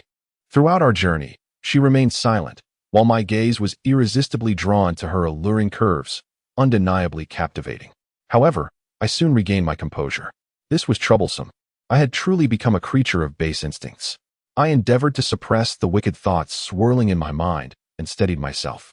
Upon entering the office, I gestured towards the couch. "Please, have a seat." Li Jiao settled down, a playful smile gracing her features. "Donggu, Third Master asked me to convey a message to you. There were too many people earlier, So it couldn't be said openly. He has received news that Zhao Hu is furious and is reportedly investigating your background. You must exercise caution from now on. I couldn't help but raise an eyebrow. Investigating me? A smile involuntarily crept onto my lips. Just yesterday, I was a mere inconsequential figure in Zhao Hu's eyes, and now he was already looking into me. Zhao Hu, just wait. Li Jiaojiao appeared surprised and said, Donggu, you seem rather pleased.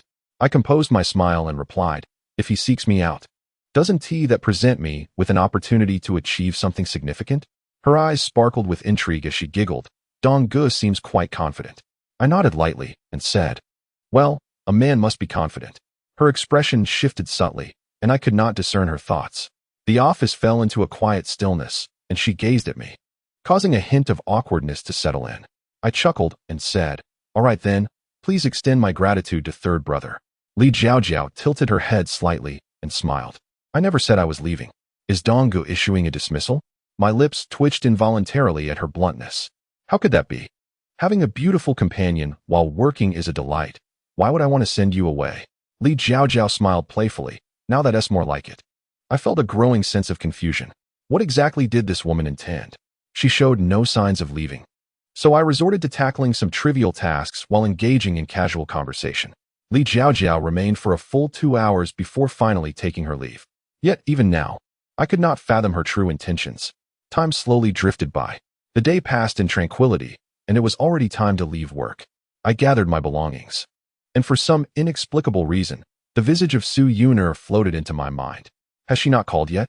No sooner had I thought this than my phone rang. Precisely as expected. Indeed, it was Su Yuner calling. I answered the call, and her melodious voice resonated. Come out. I'm waiting outside. I found myself enveloped in a tumult of emotions, complex and indecipherable. All right, I replied, hanging up the phone, yet unable to resist shaking my head and chuckling wryly at my own folly. Hadn't I vowed to let her go? What was I anticipating? Fearful of her being mistreated? Swiftly, I conjured a justifiable excuse for myself. Letting her go and wanting to see her were not mutually exclusive. A beautiful woman is a sight to behold, especially one of her caliber. Is it not natural to wish to gaze upon her? With this thought, my spirits lightened considerably. Having packed my things, I rose and departed the office. As I turned to leave, I heard a sudden call. Dongji, wait a moment. It was Li Jiaojiao's sweet voice once more. I paused, taken aback. What now? Surely, there couldn't be any pressing matters? Li Jiaojiao hurriedly approached me, saying, Dongji, San Yi asked me to inform you to keep your phone available. He is currently negotiating with Zhao Hu and the others. There might be something tonight. A flicker of concern stirred within me. Negotiating? Very well, I acknowledged. It was a relief that no immediate issues arose. Otherwise, I would have certainly missed the class reunion. I turned and descended the stairs. Regarding the situation with Zhou Jun, I could surmise that he was being coerced into handing me over under the threat of conflict. Naturally, Zhou Jun would not comply, leading to inevitable strife. Tonight promised to be lively. Exiting the nightclub, I spotted a white Bentley parked by the roadside. I approached and settled into the passenger seat. Su Yuner glanced at me, a playful smile gracing her lovely face. At last, you've shown some awareness, she remarked approvingly.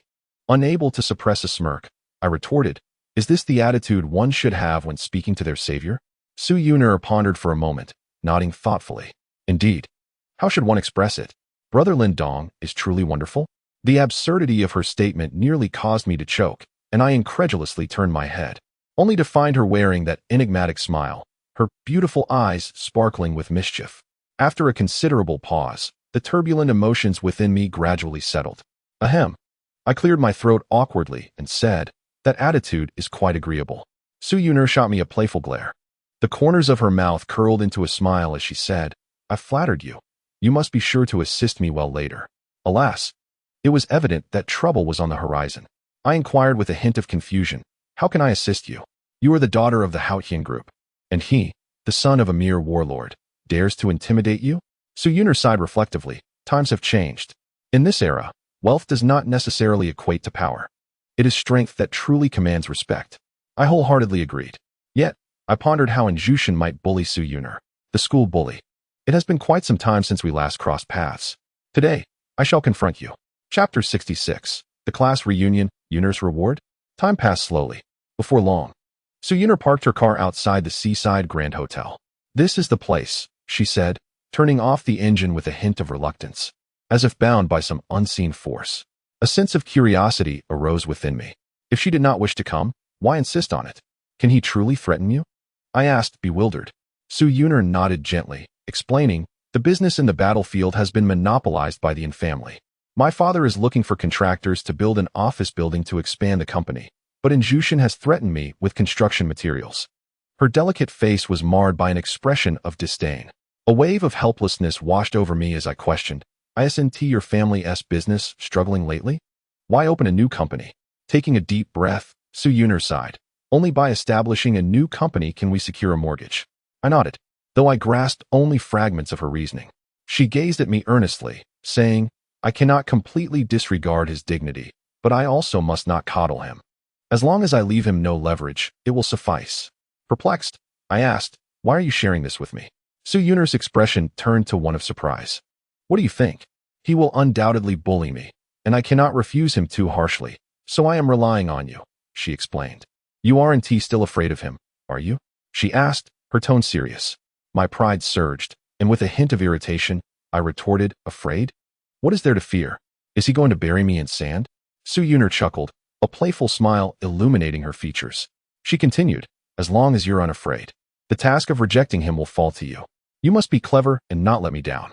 I could not help but roll my eyes at her, asking, is this your way of repaying me, or mine to you? With her quick wit, Su Yuner laughed.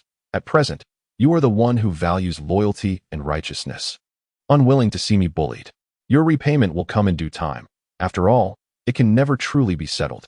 Besides, would you allow that greasy brute to intimidate me? Her enchanting eyes sparkled as they fixed upon me. At that moment, I felt my heart flutter. Mustering a fade of indifference, I replied, indeed. It would be preferable for me to bully him instead, wouldn't it? Su Yuner raised an eyebrow playfully, laughing, of course. As those words left her lips, I felt as though I were on the brink of intoxication. This sensation, so openly alluring, was a graceful seduction. I endeavored to regulate my tumultuous heartbeat and replied calmly. However, this reason is insufficient. You are compelling me to act as a laborer, toiling without reward, whilst also offending a certain affluent heir. Yet, I have unnaturally placed my aspirations beyond the window. I could not bear to meet his gaze. The expression, the smile, and those mesmerizing eyes seemed to envelop me entirely. Who could withstand such a level of beauty? You are looking at me, the melodious voice of Su Yuner resonated. I struggled to suppress the unnatural feelings within me. Turning my attention towards her, Su Yuner's gaze gradually took on an odd demeanor. She spoke leisurely. If you protect well, there will be a reward. That tone, that expression made my heart race uncontrollably. I concede, I am utterly lacking in ambition. Ahem. Instinctively, I averted my eyes and said, all right, let us proceed. If this continued, I felt I might spontaneously combust. Upon noticing my discomfort, a triumphant smile graced Su Yuner's face as she pushed the door open and exited the car, leading us both towards the hotel. The hotel exuded grandeur and opulence. Although I had achieved some standing, entering such an establishment still evoked feelings of inferiority. It was mealtime, and the place was bustling with patrons. Su Yuner's presence immediately attracted the attention of numerous men around us, while I found myself the target of countless hostile glares. I paid them no heed. Soon, we were guided by a waiter to our designated platinum box. Su Yuner whispered, there should be a good number of people inside, and many will be vying for Injushin's favor, so be mentally prepared. My brows furrowed slightly. Fine, I am not particularly concerned. After all, I've navigated through such circumstances for years. Su Yuner paused, a peculiar smile slowly appearing on her face. You go in first, I need to visit the restroom. Huh. I looked at her, puzzled. With a mysterious grin, she said, oh, just go in, something good awaits you. With that, she playfully winked at me. I found myself unable to resist. It turns out that winking can indeed be electrifying. All right, I feigned composure, agreeing as I turned towards the box. However, her wink lingered incessantly in my mind. Sigh, I am truly lacking in resolve. The waiter, with his characteristic smile, said, sir, this is the place. Please, go in. I nodded gently. Before entering, I could hear the cacophony of conversations inside, a mingling of male and female voices. This environment was not to my liking. Alas, there was no alternative. I pushed the door open and stepped inside, feeling a tinge of awkwardness wash over me. As I entered, the conversation abruptly ceased. All eyes turned towards me, men and women alike, perhaps 8 or 9 in total. The expressions of anticipation on the men's faces vanished as they realized it was me. Instead, they frowned, scrutinizing me as if I were a stranger. This was understandable, as many of them were familiar yet nameless to me.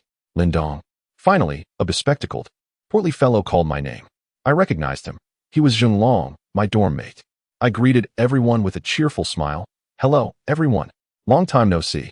The atmosphere was palpably awkward, and their faces reflected disappointment as they averted their gazes. The school bully, Jushin, was also present. He had gained considerable weight, easily tipping the scales at over 200 pounds, his face gleaming with an oily sheen. No wonder Su Yuner referred to him as greasy. He was not merely greasy. He resembled a gas station. Oh, isn't that our class is lovesick fool? Released, I see. A mocking voice rang out.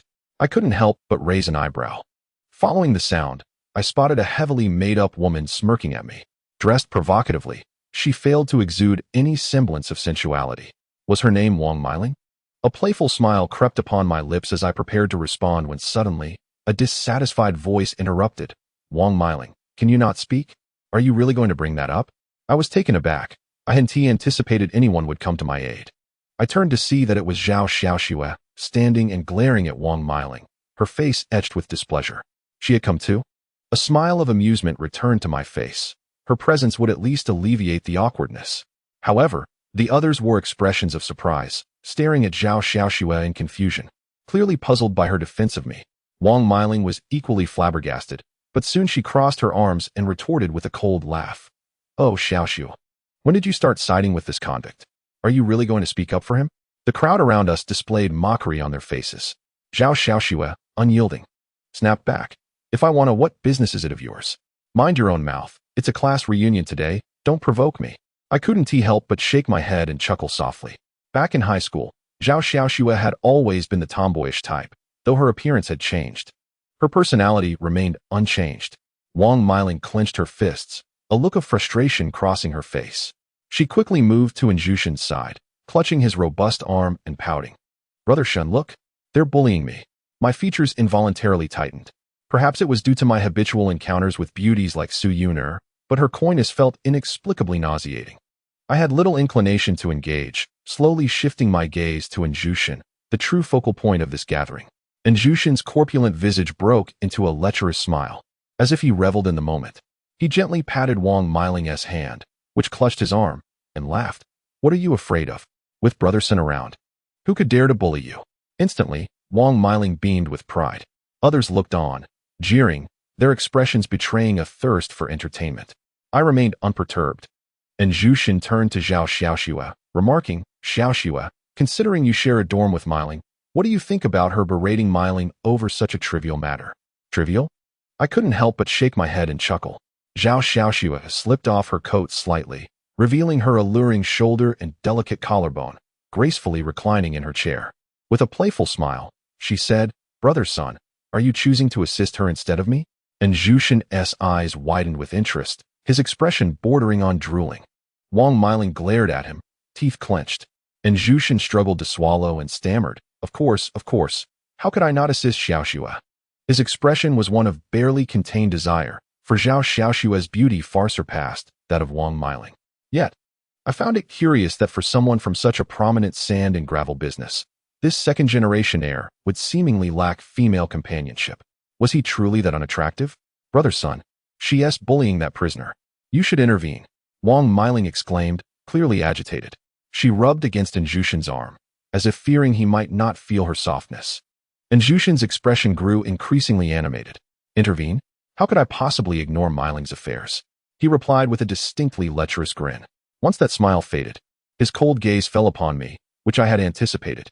He clearly wished to avoid offending either of the two women, so I became his target for frustration. Jushin smirked coldly and said, Lindong, not only did you come uninvited, but you also stirred up a quarrel between my two good friends upon your arrival. Isn't that rather unfortunate? The onlookers' expressions thickened with intrigue, their laughter resounding. I shrugged helplessly and replied with a smile. I haven't said anything at all. Don't blame me. Besides, someone invited me. Otherwise, I wouldn't even know I was here. Humph. And Zhu Shen's displeasure was evident as he retorted, "Someone invited you?" "Every single person here was personally invited by me. I don't recall extending an invitation to you." A chorus of derisive laughter erupted around us. Wang Miling scoffed disdainfully. "Is there any need to think? Of course, it was our Miss Zhao who shared this information. Who else would maintain contact with such a person? If one is too broke to afford a meal, they should simply admit it rather than concocting a plethora of excuses. Truly ridiculous." I replied with a smile. In truth, it was not Xiaoxue who informed me. "Huh?" Wang Miling continued to sneer, questioning, as the crowd gathers, "May I ask if anyone has summoned this prisoner?" The assembly shook their heads in derision. Who would associate with such a person? I fear it may taint my fortune. Indeed, how ominous. It is quite possible that our notorious Lin has an uncanny sense, drawn here by the scent. They began to mock him in unison, their laughter echoing in the room. Aside from Zhao Xiaoxue, whose face was ablaze with anger, the others wore expressions of sheer mockery. I remained unfazed. After a considerable time, the cacophony of laughter began to wane. Wang Miling's smirk intensified as she taunted, "See, no one invited you. You arrived unbidden. If it were not for Xiaoxue's tip-off, it seems your instincts would indeed be quite acute." Giggling, she covered her mouth, her demeanor particularly distasteful. I continued to respond cheerfully. "The person who invited me has yet to arrive." Upon hearing this, Wang Miling shook her head vigorously, her expression dripping with sarcasm. "The only one left who hasn't arrived is our Sioux University's campus belle. You wouldn't dare suggest that she invited you, would you?" she said with a playful glint in her eye. This statement incited another uproar of laughter. "Miling, are you not humiliating him? Who doesn't know that the only reason Lin ended up in prison was for the goddess Sioux? Indeed, if the goddess Sioux regarded him as a person, would she not care for him? How laughable. This Lin Dong must truly be deluded, thinking that by rescuing the beauty, he would earn her eternal gratitude and affection. Ha ha. The barrage of humiliating remarks continued, and the laughter grew even louder. Zhao Xiaoxue's face was etched with anxiety as she made to rise. I gently shook my head at her. She halted, her gaze fixed on me in confusion. After a long while, the mocking laughter began to subside, though the derisive expressions on their faces remained palpable, and Zhu Shen remained silent, yet his contempt was evident. I cheerfully remarked, "Perhaps it was indeed the goddess Sioux who invited me." Uft. The moment I finished speaking, their laughter, which had only just abated, erupted once more like a dam bursting. The entire room was filled with raucous laughter. Even Zheng Long and his companions were in tears, clutching their stomachs in mirth. Zhao Xiaoxue looked at me in perplexity. I couldn't help but shake my head inwardly. Why wouldn't they believe me? Chapter 68. Our matters, resolved independently. Laughter lingered in the air. I, unperturbed, awaited in silence. After a considerable time, their laughter gradually subsided, each one having exhausted their mirth. And Zhu San could no longer contain himself and spoke up. "Lin Dong, during your 3 years in prison, you may not have gained much, but your audacity has certainly thickened. I suppose you boasted quite a bit in there. Did you endure a fair share of beatings?" he remarked with a sneer. The others twitched their lips, shaking their heads in a display of silent disbelief. I responded with a smile, "Not quite. In fact, I delivered quite a few blows myself." A chorus of incredulous chuckles erupted once more. Had they not been too fatigued to laugh, I fancied their amusement would have been even more vigorous than before. Honestly, why does no one believe me? I mused. Noting Wang Miling's expression, her lips nearly curling to her ears in disdain, a sight that made me want to land a couple of punches on her. And Zhu San, with evident annoyance, added, "Lin Dong, the only reason you're still here is out of respect for our shared past in class. If you continue to act so arrogantly, I shall have no choice but to expel you from our gathering, lest you disrupt our reunion." The group nodded in agreement. With a sense of resignation, I replied, "I'm not being arrogant. I'm merely speaking the truth. Why can't you all accept it? Xiaoxue, do you believe me?" Zhao Xiaoxue appeared bewildered. Well, I believe you," she stammered, but her tone reeked of insincerity, clearly lacking conviction. My frustration deepened. Suddenly, Zheng Long stood up, scolding, "Can you stop boasting here? Your tales are making me uncomfortable. What gives you the right to act so grandiose? You a recently released convict with no occupation. And to do so in front of Sun Gu, no less. Goddess Su only came here out of respect for him. Who do you think you are? Are you taking last night's dream for reality? Spare us your nonsense and leave." He pointed his finger at me, mercilessly chiding. The surrounding crowd erupted in derisive laughter. And Zhu Sun nodded in satisfaction, his eyes gleaming with mockery. I remained unfazed, responding with a grin. What if I truly was invited by Goddess Sue? The laughter ceased, replaced by expressions of disdain that conveyed their utmost contempt towards me. Wang Meiling and Anju Sun were particularly scornful. In their eyes, I had become nothing more than a jest. Even Zhao Xiaoxua looked at me with confusion, incredulously questioning how I could possibly boast so brazenly.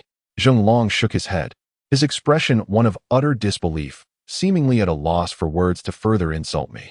Suddenly, he slammed a beer bottle onto the table, causing my brow to arch in curiosity. The others, witnessing this, displayed expressions of surprise. Zheng Long, wearing a lewd grin, declared, "Here's the deal. Let Sun Gu serve as a witness. If you weren't invited by Goddess Sue, then you'll have to shove this bottle into that mouth of yours. How about it? Do you dare?"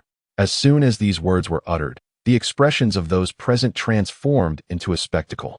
Zheng Long, in particular, exhibited an air of arrogant triumph, gazing at me with overt provocation. I responded with a smile. What if I were invited by the Goddess Sue? Without hesitation, Zheng Long replied, "Of course. Do you dare?" The others, witnessing this exchange, shared in the derisive laughter that turned its focus toward me. I couldn't help but shake my head and chuckle. "All right, then let it be," I said, feeling somewhat resigned. Zheng Long's eyes sparkled with excitement, and the others displayed eager expressions. With a resounding thud, Anju Sun slammed his palm on the table and exclaimed, "Good. In that case, let us all ensure fairness." Did everyone hear their wager? Except for Zhao Xiaoxua, everyone shouted in unison. We heard. The fervor in their voices was palpable, particularly highlighted by Wang Meiling's piercing tone. Zheng Long's face was already adorned with a triumphant grin as he declared, "Ha! Well, Lin Dong, we are from the same dormitory, but what can we do? You just have a knack for showing off. I can no longer tolerate it. Since you boast so much, I must apologize in advance." As these words fell, the others mirrored his mocking expressions, seemingly envisioning the aftermath of my defeat. I chuckled amiably. No worries. The one who should be apologizing is me. Zheng Long's smile abruptly froze. Wang Meiling, growing impatient, interjected, "Enough. Just shut up, will you? Does it hurt to stop boasting? Don't you know your own worth? Take a good look at yourself. Boasting endlessly. And who do you think the Goddess Sue is? Do you even deserve to mention her?" It was then that Zheng Long revealed a smirk. Although Anju Sun remained relatively silent, the cold smile on his face never wavered. I chose to ignore them, saying, "Why don't you place a wager as well?" Wang Meiling was momentarily at a loss for words. "You truly have no shame, still pretending to be calm? Let me tell you, when the Goddess Sue arrives, just wait to be humiliated." After hesitating for a while, she finally spat out her indignation. I shook my head and chuckled. "If you're afraid, then stop talking. It's quite vexing." Wang Meiling's breath quickened with anger. Despite her heavy breathing, she could not muster a single retort. Zheng Long, noticing this, quickly reassured her. "All right, Meiling, it's not worth your time to be angry with someone like him. Once the Goddess Sue arrives, just let him have it." He laughed derisively. Wang Meiling nodded vigorously. "Yes, someone like him deserves to be humiliated." She chimed in. The excitement among the crowd intensified, their expressions filled with glee as they directed their scorn toward me. I felt a sense of helplessness within, and Anju Sun shook his head, his laughter unyielding, stating, "There's no saving you now. You chose to show off, and I can't assist you any longer." That expression, did it reveal any intention to assist me? Just as I was about to respond, a gentle and melodious voice resonated. "It's all right. There's no need for young master and to help. We can manage on our own." Upon hearing these words, the entire assembly was jolted, particularly the men present. Almost instantaneously, their gazes were drawn to the entrance of the private room. The women too displayed faint traces of jealousy. The door swung open, and the enchanting Su Yuner gracefully entered. A subtle smile graced her lips, yet her expression bore an air of seriousness. Her presence was commanding, as if she exuded an aura of one who stands at an impressive height of 6 feet. Her elegance was simply unparalleled. Though I had arrived with her, I found myself captivated, unable to avert my gaze. She was, undeniably, a radiant vision. The others stood in speechless astonishment, their mouths agape as if one could fit an egg inside. And Anju Sun was even more affected. His hand trembled slightly, excitement coursing through him, causing his facial muscles to quiver. His throat seemed to be in a constant state of motion, and his expression suggested a desire to devour Su Yuner whole. It appeared that they hadn't fully grasped what she had just said. A smile involuntarily crept onto my lips. She stood by my side, and the feeling was rather delightful. Chapter 69. She invited me. Are you shocked? Under the scrutiny of the crowd, Su Yuner approached the table, yet even at this moment, the men remained ensnared in their awe. A smile once again graced my lips. How curious. I found myself anticipating the moment.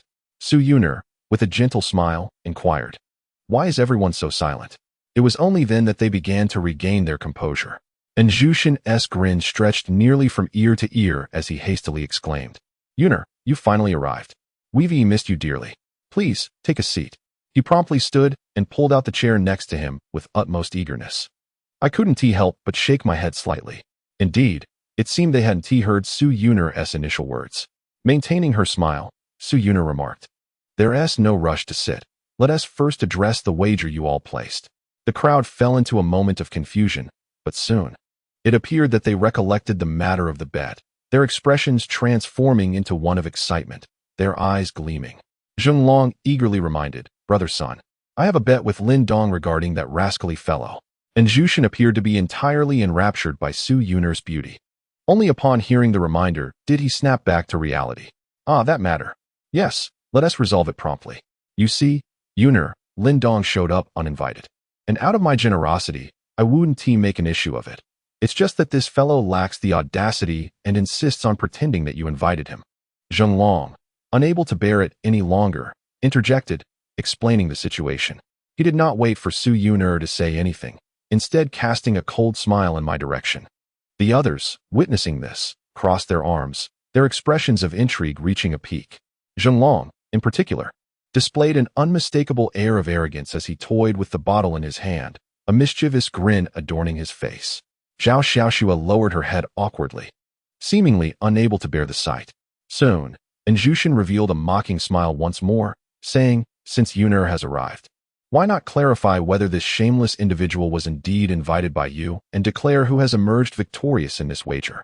The others could not suppress their derisive laughter. I redirected my gaze to Su Yuner, who was studying me with an enigmatic expression. Her ruby lips parted slightly as she murmured, "What is the wager?" And Jushin replied with a wicked grin, "The stakes are that the loser must have this bottle forced into the other mouth." He maintained his cold smile, as if certain of my defeat. Su Yuner raised her delicate brows, soon expressing her intrigue. "This wager seems rather severe. Can you withstand it?" Her words were directed at me. The surrounding crowd's eyes sparkled with heightened interest, and Zhenglong and Jushin began to chuckle sinisterly. I responded with a light-hearted smile. "I do lack experience in such matters." Su Yuner offered a gentle smile, saying, "You do not seem like a man with such experience." I was taken aback. What did she mean by that? Zhenglong smirked. "Do not worry. Starting today, you will gain experience." I could not help but shake my head and chuckle. "It is you who have experience." "Humph." And Jushin snorted disdainfully, barking, "Lin Dong, your audacity is truly remarkable, even at death's door. You still have the gall to be defiant? Bring it on, and stuff it." As his words fell, two men entered the private room, making a beeline for me. Zhenglong hastily handed over the bottle. I raised an eyebrow and asked, "In such a public setting, you plan to force it?" And Jushin replied with a chilling smile, "What else? Should I reserve a private room? That would be a waste of money. Remember, stop posing in the future. Proceed."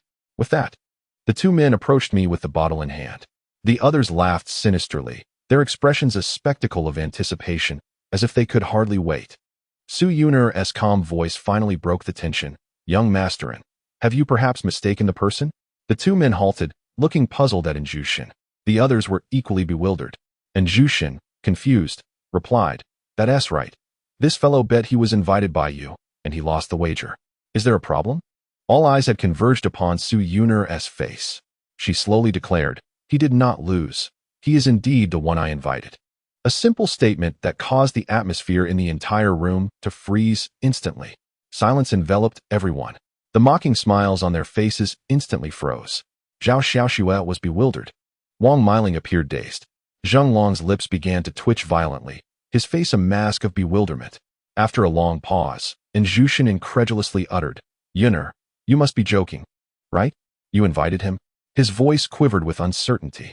Su Yuner, without a hint of hesitation, replied, "I am not joking. It was indeed me who invited him." A chorus of gulping sounds filled the private room. I smiled with amusement. This sensation was truly delightful. Impossible. This cannot be, Zhenglong muttered, shaking his head in confusion. And Zhu Xin was equally perplexed. After a while, Wang Miling finally stammered, Yuner, even if he had defended you against some thugs and spent years in prison for you, surely you wouldn't lie and harm your classmates over that? Her words prompted a collective dawning of realization among the group, as if they had all settled on this as the reason. Zhenglong hastily added, yes, you can't endanger me just because he saved you. Brother son, isn't this kind of lying not counted? And Zhu Xin was still in a state of bewilderment. Su Yuner remained silent, quietly taking out her phone and fiddling with it. The rest looked on in confusion. Soon, my phone began to ring from within my pocket. Su Yuner displayed the device for all to see, revealing my phone number on the screen. With a smile, she asked, should I show you the call log? At this, everyone fell into silence. The mocking smiles vanished, replaced by ashen faces, particularly among the men. Zhao Xiaoshua's mouth fell open, her shocked gaze fixed on me. Zhenglong's eyes widened in panic. A subtle smile crept across my lips. The truth was unmistakable. I slowly shifted my gaze to Zhenglong, saying, you see, it seems I owe you an apology, doesn't it? But I had no choice. You brought this upon yourself. I imagined that young master and would certainly prefer not to falter in the presence of the goddess Su, wouldn't he? And Zhu Xin paused, seemingly startled. Soon, he instinctively straightened his posture. Zhenglong's lips twitched violently, his body quaking with distress. The expression on his face was particularly captivating. What surprised me was that after I finished speaking, Su Yuner was also looking at me, her gaze conveying an indescribable emotion. Chapter 70. Willing to bet and willing to lose, just fill it up. I couldn't be bothered to engage further and turned my attention back to Zhu Xin. Zhenglong followed suit, looking at him as well. Before long, Su Yuner's gaze shifted to him too, and Zhu Sun felt an immediate surge of anxiety, quickly asserting, of course I would never go back on my word. Yuna, rest assured, I have always been a man of my word. He hesitated, shifting his gaze slowly to Zhenglong. Gulp. Zhenglong struggled to swallow, exclaiming, Sun Gu, you can't treat me this way. I am helping you. His expression was one of utter panic, and Zhu Xin's demeanor turned fierce as he barked, nonsense. What do you mean by helping me? Did I ask you to gamble? A bet implies acceptance of the outcome. Since you have lost, you must face the consequences. I cannot go back on my word in front of Yuna. The onlookers wore expressions of bewilderment, as though none had anticipated such a turn of events. Two men approached Zhenglong, wielding bottles of liquor. Zhenglong panicked, retreating in fear, muttering, Sun Gu, please no, don't do this. Before long, the two men had forced Zhenglong to the ground, his trousers unceremoniously stripped away. The crowd observed with rapt attention. I, however, found myself disinterested, concerned that I might lose my appetite later. Looking up, I noticed that Su Yuner seemed equally uninterested in the spectacle, her gaze instead fixed intently upon me. Suddenly, a blood-curdling scream echoed throughout the private room. Everyone instinctively averted their gaze. I paid it no mind. Moments later, one of the men called out, Sun Gu, he has passed out. And Zhu Sun, unable to bear the sight, waved his hand lightly, take him to the hospital. The two men lifted Zhenglong, one supporting his shoulders, the other his legs, and began to carry him away. Zhenglong's body bobbed as they moved, the sound of the liquor bottle clattering against the ground accompanying each jolt. Thud, thud, thud, the rhythmic noise gradually faded into the distance. Yet, all eyes remained glued to the door of the private room, expressions frozen in disbelief. Clearing his throat softly, and Zhu Sun chuckled awkwardly. Well then, since the wager has concluded, it is time for our gathering to commence. Please, everyone, take your seats. The guests settled in, their expressions peculiar, and Zhu Sun then turned to me, smiling. Brother Lin Dong, I misunderstood you. I did not realize you were indeed invited by Yuna. In that case, please join us. He gestured to the spot previously occupied by Zhenglong, with Zhao Xiaoxue on his left and Wang Miling on his right. I offered a light laugh and nodded, taking my seat. Zhao Xiaoxue had just emerged from her shock, giving me a thumbs up, seemingly at a loss for words. Wang Miling looked on with a strange expression, and Zhu Sun, brimming with enthusiasm, urged, Yuna, you should sit as well. With a gentlemanly flourish, he pointed to the seat beside him. The gaze of others swiftly turned towards her. Su Yuner surveyed the room and said with a smile, all right, I shall sit beside Lin Dong. With that, she gracefully moved her enchanting legs towards my position. The crowd was once again left in bewilderment, and Zhu Xin's eyes widened. his face etched with anxiety. Su Yuner, unhurried, stood behind Wang Miling, to my right, and softly inquired, "Is it all right if I change my seat?" Wang Miling's complexion grew markedly uneasy. "Of course, no problem." She quickly rose and made her way to the seat beside Injushin, appearing quite intimidated by Su Yuner. Unbeknownst to Wang Miling, Injushin's expression had darkened, and he was glaring at her with irritation. Wang Miling took her seat, and Su Yuner gently settled beside me. The unusual fragrance enveloping me. Everyone around stared in confusion. I could distinctly sense Zhao Xiaoshui's growing tension. After all, Su Yuner was a figure intertwined with the most elite circles of Ning City, and her beauty was unparalleled. Injushin shot a disgruntled glare at Wang Miling, then cast an annoyed look my way. "Serve the dishes," he commanded in a low voice. The waitstaff outside began to arrange the food, and as they entered, the atmosphere gradually returned to normal, seemingly casting aside the incident involving Zheng Long. As the dishes were served and drinks filled the table, Injushin exuberantly proclaimed, "We have all sorts of beverages here. Please help yourselves. No need to be polite. Let the gentlemen drink. Let us indulge." The ambience of the private room brightened under Injushin's exuberance, and the boys eagerly began pouring liquor. I, on the other hand, reached for a bottle of soft drink. Wang Miling, noticing, smirked and remarked, "Brother Shin said the boys should drink liquor. Lindong, do you not consider yourself a man?" Others turned to look at me upon hearing this. I couldn't help but raise an eyebrow. This woman, is she ever going to relent? I poured myself a glass of drink and replied with a smile, "I know whether I am a man or not, and I prefer you not to find out. This is called disguise." Zhao Xiaoxue couldn't help but stifle a laugh, covering her mouth. Wang Miling's expression darkened immediately. "Humph," she scoffed, silently pouring herself a drink. Injushin seemingly disregarded my thoughts and eagerly picked up the liquor, saying with a smile, "Yuner, it's rare for us to see you. You must drink with us today." He made a gesture as if to pour wine for Su Yuner. Su Yuner politely replied, "I want to be drinking. I don't know how." Cough, cough. Injushin pretended to cough. His acting was quite poor. "Goddess Su, Brother Shen is being so generous. It would be ungracious of you not to partake. Indeed, just a little one tea hurt. If it truly comes to that, you might as well have a beer. We could share a drink, and you could finish a bottle. Right?" The other male classmates chimed in, clearly in concert with each other. I could discern this arrangement, and how could it possibly escape Su Yuner's keen perception?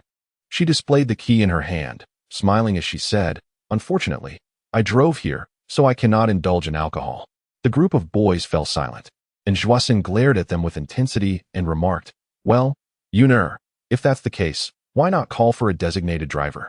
The others hastily echoed, "Yes, yes. Call a designated driver." Su Yuner remained unfazed, smiling as she responded, "You are all aware of my situation. I cannot call a designated driver. What if they were sent to harm me? Surely, you do not wish to see me in peril?" I couldn't help but raise an eyebrow. This woman is undeniably clever. With that, Zhuasen had no retort, conceding, "All right, I won't press you further. Surely, having a soft drink is acceptable?" Yet, I sensed an oddity in his tone as he spoke those words. Chapter 71. Don't eat for kidney health. I can't stand it. Su Yuner hesitated momentarily, offering no response. Observing this, Zhuasen quickly called out, "Waiter, bring the drinks." No sooner had he spoken than the waiter entered, balancing a refined red wine glass on a tray, filled with an orange beverage. It was evidently prepared in advance, and Zhuasen's face lit up with anticipation, while the others fixated on the drink. The waiter placed the beverage before Su Yuner, stating, "Miss, your drink." He then turned to leave, and Zhuasen swiftly raised his glass, exclaiming, Come, everyone. It has been 3 years since we last met. Let us raise a toast together." Yet, his gaze lingered subtly on Su Yuner's position. The others raised their glasses in unison. I glanced at the drink and chuckled softly. "Your beverage is rather special, tailored just for you." Su Yuner smiled at me with a knowing look. The others echoed, Come, let us raise our glasses and drink together." I complied by lifting my glass, and Su Yuner did the same. I stared in surprise at her. She remained silent, offering me a gentle smile, and Zhuasen's face radiated excitement as he declared, "All right, cheers." The group lifted their glasses and drank heartily. Taking a sip of my drink, I soon realized that Su Yun merely raised her glass symbolically, without actually consuming any. I felt a wave of relief and set the drink before me, and Zhuasen noticed that Su Yuner had not drunk, his brow furrowing as he cast a glance at the surrounding boys. One of them quickly interjected, "Oh, Goddess Sue, aren't you being a bit inconsiderate towards Sinji? We've even gone so far as to switch your drink to a non-alcoholic one. Why aren't you drinking?" The others chimed in, "Indeed. It's rather unreasonable not to have a drink. How embarrassing for Sinji. Please drink it quickly. Even a small sip will do." The crowd began to chatter animatedly. And Jushin smiled with satisfaction. I couldn't help but gently shake my head. Could it be any more obvious? The combined cunning of several individuals paled in comparison to Su Yuners. All eyes converged on her. Unfazed, Su Yuner smiled and inquired, "What flavor is this drink?" And Jushin replied effortlessly, "Orange." Su Yuner responded with a hint of resignation, "I'm allergic to oranges, so I can't drink it." The crowd fell into a state of confusion. The other boys turned their gazes towards Jushin. His eyes darted rapidly, and soon he lifted his head as if he had devised a solution. But before he could speak, Su Yuner interjected. "However, not drinking would indeed be impolite. I should give young master in some face. Therefore, I shall have this." The crowd was momentarily stunned. I, too, was curious to see how she would resolve the situation. Just as I turned my head, I was astonished to find her lifting the drink from in front of me. "What?" I was equally taken aback. The others widened their eyes in disbelief, their faces etched with confusion, and Jushin was practically seething with anger. Before he could intervene, Su Yuner had already brought my cup to her tempting red lips and drained its contents in one gulp. Zhao Xiaoxue stared at me in utter shock. The others' bewildered gazes shifted to me, their astonishment morphing into clenched teeth and palpable envy. I, too, was filled with astonishment. After all, I had just taken a sip. Did this not count as an indirect kiss? Yet, Su Yuner appeared unfazed, displaying the empty cup with a smile. "Now, I've given young master an enough face, haven't I?" I regained my composure and looked closely, and Jushin was glaring at me with a face full of malice, his voice strained as if forced through clenched teeth. "That's enough. You've given enough face." The anger in his tone was unmistakable. I chose to ignore him. Su Yuner feigned ignorance, smiling. "Can we start eating now? I'm hungry." Only then did Jushin shift his resentful gaze away from me. He managed to force a smile, saying, "Yes, of course." Su Yuner picked up her chopsticks and began to eat.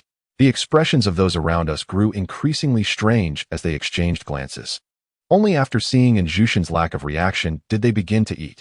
Yet, the lively atmosphere had dissipated. I couldn't help but shake my head and chuckle. Su Yuner was enjoying her meal, and I picked up my chopsticks to join her. Just as I was about to take a bite, her melodious voice chimed, "Here, have some more meat," as she deftly placed a piece into my bowl. My lips involuntarily twitched once more. The remarkable aspect was that Su Yuner's gestures and words flowed with an air of utter nonchalance, as if they were part of an ordinary day. I couldn't help but glance upward, only to find Zhao Xiaoxue staring at me in sheer astonishment, utterly flabbergasted, as was Wang Miling. As for the boys, their expressions were contorted with suppressed fury, as though they wished to devour me alive. And Jushin was even more intense, his gaze brimming with lethal intent. I nodded lightly and casually remarked, "All right, let us eat." I paid little mind to their reactions. After all, my sole task today was to assist Su Yuner and ensure her safety. Just as I had placed a piece of meat into my mouth, Su Yuner presented me with a charcoal-grilled oyster. "What the?" My body tensed inexplicably, and I could already anticipate the words she was about to utter. Everyone's eyes were fixed intently upon us. Her melodious yet casual voice rang out, "This is delicious too. You should eat more." I finally felt a wave of relief wash over me. Thankfully, she hadn't uttered anything too suggestive. The others also visibly relaxed. "All right," I replied, just as I reached out to grab it. But Su Yuner seemed to suddenly remember something and reclaimed the oyster. "No, you can't eat this. It's for nourishing the kidneys." "I can't stand it," she declared, proceeding to eat it herself. Good heavens! I instantly raised my head, my heart seemingly halting in its rhythm. Although I had anticipated something suggestive, I had not expected it to be this brazen. "I can't stand it." Could it be any more explicit? The entire private room fell into a profound silence, with everyone staring at me and Su Yuner in a daze. Their expressions were beyond description, and Jushin's fists were clenched, his jaw tightly set, the flesh on his face trembling violently. Zhao Xiaoxue's mouth hung open wide enough for a fist to fit. Yet, Su Yuner appeared utterly unfazed, continuing to eat without a care for the reactions of those around her. I swallowed hard, gradually regaining my composure amidst the bizarre atmosphere. However, I soon realized that Su Yuner was not seeking my aid to defuse the situation. Rather, she seemed intent on using me to provoke Jushin to the brink of fury. Chapter 72. No place to sit? Sit on my lap. Before I could ponder further, I felt several murderous gazes piercing into me. I chose not to look up, continuing to eat. Yet, Su Yuner's words echoed relentlessly in my mind. The ambience in the private room was irretrievably altered. Her utterance had shattered the composure of all the men present, and Jushin appeared to be struggling to suppress his rage. Go ahead and eat. However, the instant he picked up his chopsticks, his icy gaze shot a glance in my direction. This person certainly lacked subtlety. I paid no heed either. As the others began to feast, an air of melancholy lingered persistently. Do indulge. This dish is delectable, and so is this, Su Yuner coaxed, her melodious voice resonating within the private room as she continuously served me food. I had become the target of everyone's attention, and Jushin appeared to be simmering with frustration, having barely touched his meal before laying down his chopsticks. His eyes began to dart around once more. I remained unperturbed, leisurely savoring the dishes Su Yuner offered without needing to reach for my own chopsticks. Soon, she too set down her utensils. I cast a sidelong glance at her and inquired, "Have you already eaten your fill?" With a playful glare, she retorted, "I must maintain my figure. You ought to know that." My lips involuntarily twitched in response. How would I know? Although I recognized her feigned performance, my heart raced uncontrollably. It was an odd sensation. While the others kept their heads down, engrossed in their meals, I could still hear the gritting of teeth. And Jushin's expression darkened further. I realized that this evening would not end on a pleasant note. Suddenly, Jushin cleared his throat softly. The others, noticing, promptly set their chopsticks down and turned their gazes towards him. I couldn't help but raise an eyebrow. Was it about to commence? Su Yuner shot me a mysterious smile. I nodded slightly in response. And Jushin wore a smile once more and announced, "I believe everyone has had their fill. Once we finish, we shall proceed to the next activity." Excitement rippled through the crowd.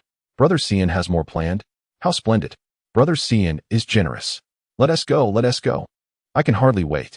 The atmosphere buzzed with renewed energy, and Jushin nodded in satisfaction, grinning. All right, everyone, do stay. If you leave, it would be rather disrespectful. Yet his gaze subtly drifted towards Su Yuner, who chose to remain unresponsive. The others echoed their agreement. My curiosity piqued. What scheme was Jushin concocting? All right, let us depart. A throng of people exited the hotel. However, upon reaching the outside, they did not board any vehicles, but instead crossed the street to the entrance of the Dream Fate bar. They surged into the establishment. Su Yuner leaned closer and whispered, "Stay alert, this is his territory." My eyebrows arched in surprise. "He is involved with gangs?" I queried, astonishment lacing my tone. She gently shook her head, replying, "Not exactly. But this bar is his, and he has his people here, along with some from the Blue Wolf Gang overseeing things. They essentially keep watch for the Blue Wolf Gang." The mention of the Blue Wolf Gang made my brow furrow once more. In light of this, I sent a text message to Liu Gang before stepping in sync with the crowd. At this hour, the bar was bustling with activity. Once we entered, rather than opting for a booth, we followed Jushin directly to an exquisite private room on the second floor. The expansive floor-to-ceiling windows offered a splendid view of the entire bar while maintaining a pleasant level of tranquility. Wow, brother Sun, I never imagined your bar had such a place. If it weren't for you, we might never have the chance to experience the bar's ambience in such a setting. Wang Miling exclaimed as she entered, her astonishment almost theatrical. The others quickly joined in with their compliments, showering Jushin with flattery. He beamed with pride and declared, "Everyone, make yourselves comfortable. Tonight, we must indulge. Drink to your heart's content, and I shall cover all expenses." The atmosphere shifted as excitement rippled through the group, and Jushin's lips curled into a subtle smirk. "Come, please have a seat." He generously gestured and settled into a plush two-person sofa at the head of the table, flanked by a large coffee table adorned with an assortment of fruit platters. The two sides were occupied by semicircular sofas. Before I could even move, the others eagerly commandeered both sofas. Zhao Xiaoxue, noticing the commotion, chose to sit beside Wang Miling. The sofa to the right was already full, leaving only the farthest seat on the left available. I couldn't help but raise an eyebrow, realizing that even at this moment, Jushin was still playing his little games. With only one spot left next to a male classmate, it seemed inevitable that I would have to take that seat. while Su Yuner was left with no choice but to remain beside Injushin on the main sofa, which he occupied alone. Lin Dong, hurry and sit down. Don't just stand there, Injushin called out. The other male classmates exchanged knowing smirks. All right, I replied slowly as I settled down. The sofa was spacious enough that even if Su Yuner joined, she would still maintain a distance of about a meter from him. Injushin's eyes sparkled with anticipation as excitement coursed through the others. Sitting up straight, Injushin said, Yuner, don't just dawdle. There's still room here. Come sit with us. We're about to start. All eyes turned towards Su Yuner. She raised an eyebrow, glancing at the floor-to-ceiling windows behind Injushin before responding with a smile. No need. I'm fine here. I'd like to observe the atmosphere of young Master N's bar. Injushin's expression momentarily stiffened, but he quickly regained his composure, chuckling, There's no space over there. Come sit with us. You'll have a chance to experience it. I began to grasp the underlying dynamics at play. Though seated at a distance from Injushin, Su Yunera appeared disinclined to move. Naturally, I could not remain idle, for my purpose in attending was to assist Su Yunera in her predicament. The moment for my intervention had arrived. I propped myself upon my thigh, just as I was about to rise when, unexpectedly, Su Yunera's delicate hand rested upon my shoulder, gently urging me back down. I could not help but raise an eyebrow in curiosity. What was this all about? The surrounding onlookers too regarded us with quizzical expressions. With a gentle smile, Su Yunera remarked, There is space. I shall sit here. And Jushin furrowed his brow, questioning, Where is there space? It is entirely occupied. We are all seated. It would be inappropriate for you to sit on the floor. Yet, an unusual intuition stirred within me, hinting that she had some mischievous scheme in mind. With a playful smile, Su Yunera slowly articulated, The floor is not an option. The sofa is too soft. I find it more comfortable here. As her words lingered in the air, her delicate hand lifted and rested upon my shoulder. Her enchanting form gradually leaned closer, accompanied by an intoxicating fragrance, as she settled herself upon my lap. Chapter 73. Is it my turn to act? Why are you pinching me? The instant she took her seat, my mind erupted in a cacophony of thoughts. Everything seemed to freeze. Even though I had anticipated some audacious behavior, I never imagined it would be to such an extent. Su Yunera, however, maintained an expression of nonchalance, as if she were merely performing an everyday act. The gazes of those around us were equally immobilized, their expressions wide-eyed and astonished. Zhao Xiaoshue's lips twitched violently, her face a mask of shock. And Jushin's corpulent form lurched slightly upward, his mouth agape, as if he might devour someone whole. Gradually, I regained my composure, though my thoughts remained frozen. All my attention fixated upon the softness enveloping my thigh. At that moment, time in the private room seemed to stand still. A mysterious smile curved upon Su Yunera's lips as she inquired, Why have you not begun? What are you staring at? It was only then that I struggled to emerge from the soft sensation. Others too began to awaken from their stupor. They exchanged silent glances, each one astonished beyond measure. And Jushin's rotund form sank back into his seat, his countenance darkening as if he might weep torrents of water, his malevolent gaze firmly fixed upon me. It was evident that I had become an object of his ire. I chose to disregard him, yet I felt an uncomfortable stiffness in my body. Her presence upon me was decidedly awkward. I swiftly recalibrated my mindset. After a prolonged moment of hesitation, my restless hands found their way around Su Yunera's waist, resting upon her long, elegant legs. The instant our skin made contact, a tumult of emotions surged within me once more. The moment my hand made contact, I distinctly felt Su Yunera's delicate form shiver slightly. Raising my gaze, I caught her casting a displeased glance at me. A smile involuntarily graced my lips. It turned out she was also apprehensive. Her reaction inexplicably calmed me, and I firmly rested my hand on her thigh. After all, I had no intention of letting her lead me around like a puppet. The onlookers wore expressions that were difficult to articulate, each seemingly stifled. And Jushin was particularly incensed. Chom, come sit over here. Are you so oblivious that you don't know to offer Yuner a seat? His words were heavy, yet his gaze was fixated on me, completely disregarding the one named Zhao Chong beside me. It then dawned on me that Zhao Chong was indeed the one seated next to me. All right. Zhao Chong hurriedly rose and swiftly took a seat beside Jushin. I couldn't help but raise an eyebrow. With a light tap on Su Yunera's thigh, a delightful sound echoed. You still won't get up? Are you addicted to sitting there? I remarked, a hint of irritation in my tone. Su Yunera's gaze sharpened, her eyes wide with disbelief as she stared at me. For some inexplicable reason, I felt a surge of pride. When I had just tapped her thigh, I distinctly sensed her lovely form quiver twice. Meanwhile, several gritted teeth sounds resonated around us. Though I didn't look up, I could easily imagine the envious expressions on their faces. Soon, the incredulous glimmer in Su Yun'er's eyes faded, replaced by a mysterious smile that was utterly enchanting. Why don't you shift in a bit? What? Are you reluctant to let me sit next to another man? Her face rarely bore such a charming expression. The other men, witnessing this, looked as if they were about to drool, their expressions radiating envy towards me to an extreme degree. I completely understood. Even I was struggling to bear it. How could others manage? Yet, I was surprised that she wasn't angry. At the same time, my boldness began to swell. I shifted inward slightly, allowing Su Yun'er to take a seat at the edge of the sofa, although her hand still rested on my shoulder, her delicate form gently leaning against me. I made a concerted effort to calm myself, slowly lifting my gaze. And Zhuoshan glared at me, his fury no longer concealed. I paid him no mind. He withdrew his gaze and spoke in a low tone. All right, then let us not be polite. Drink freely tonight. Everyone, do me a favor and drink up. If even one person abstains, I shall be displeased. His tone was exceedingly grave. Clearly, his patience with his scheming against Su Yun'er had worn thin, and he had decided to be overt about his intentions. Su Yun'er chuckled helplessly. Young Masterin, I wish to honor you, but as I mentioned earlier, I truly cannot drink.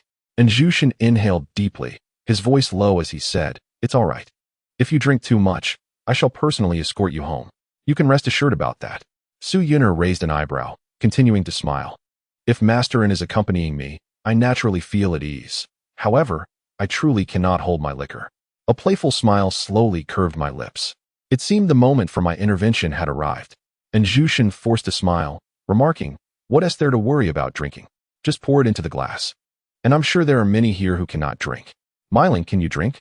Wang Meiling paused for a moment, but quickly responded with enthusiastic compliance. I can't. But if Brother Sun is treating, I must show my respect. Even if I can't drink, I'll join in.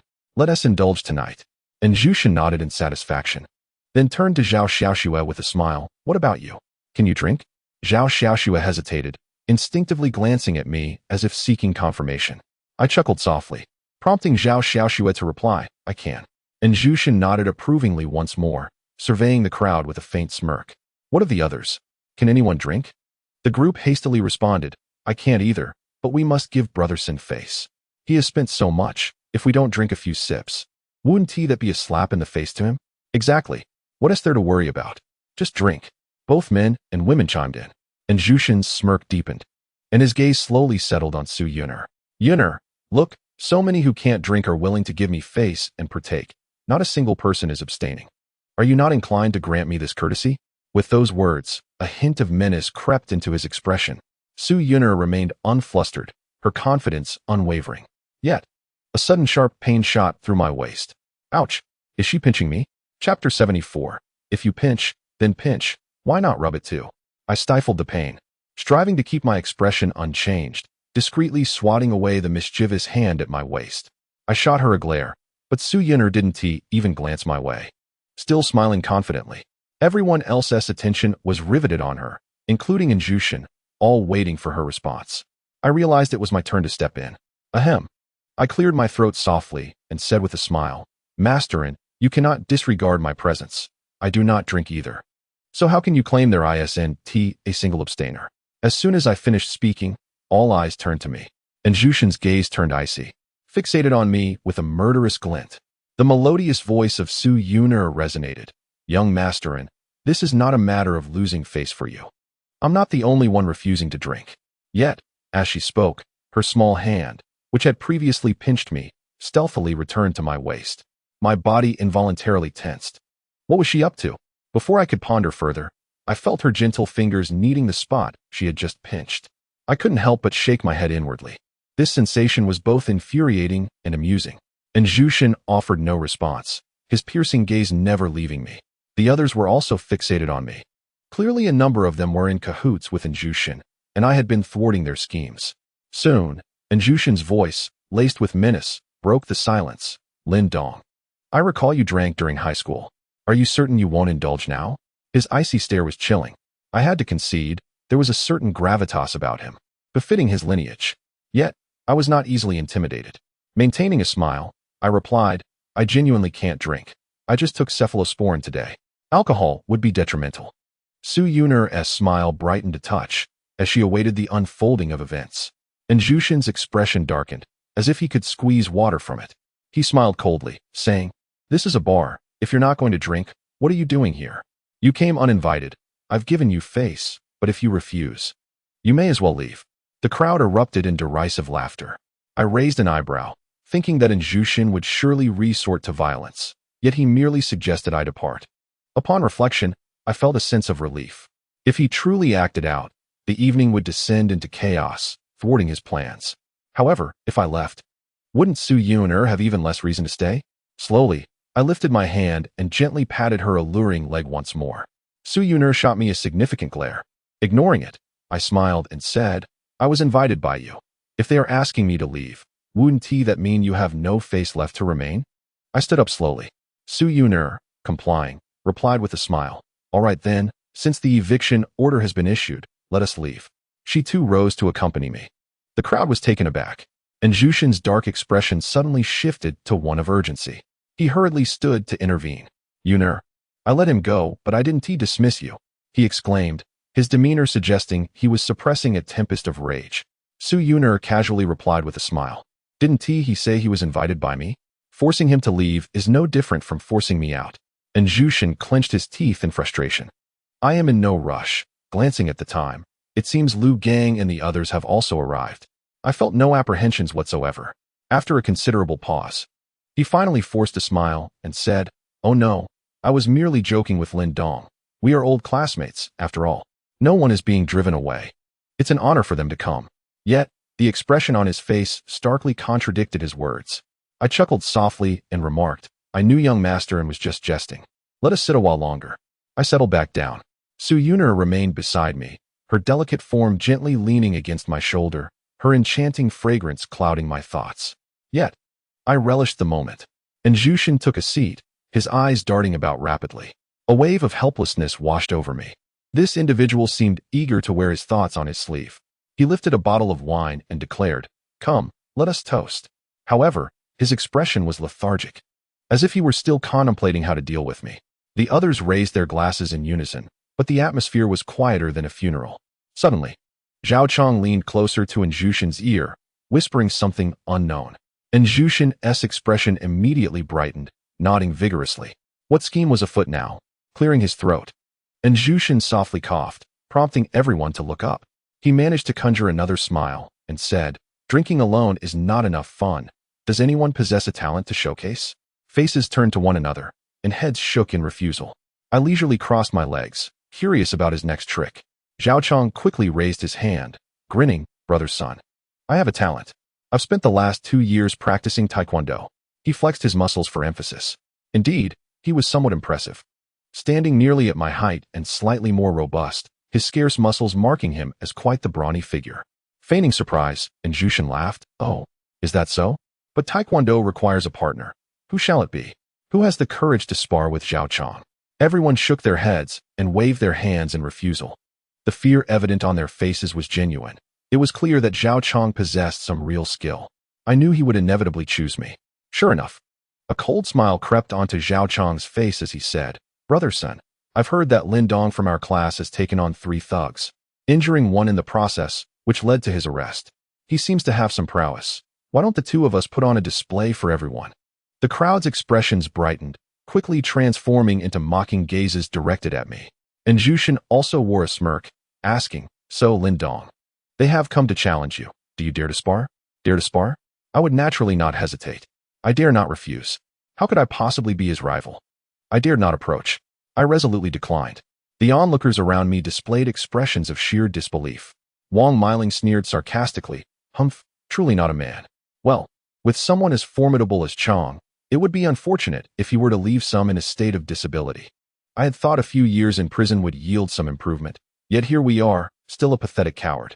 TSK, not a man at all. Her expression was exceedingly provocative. I let out a cold laugh. Not a man. Chapter 75.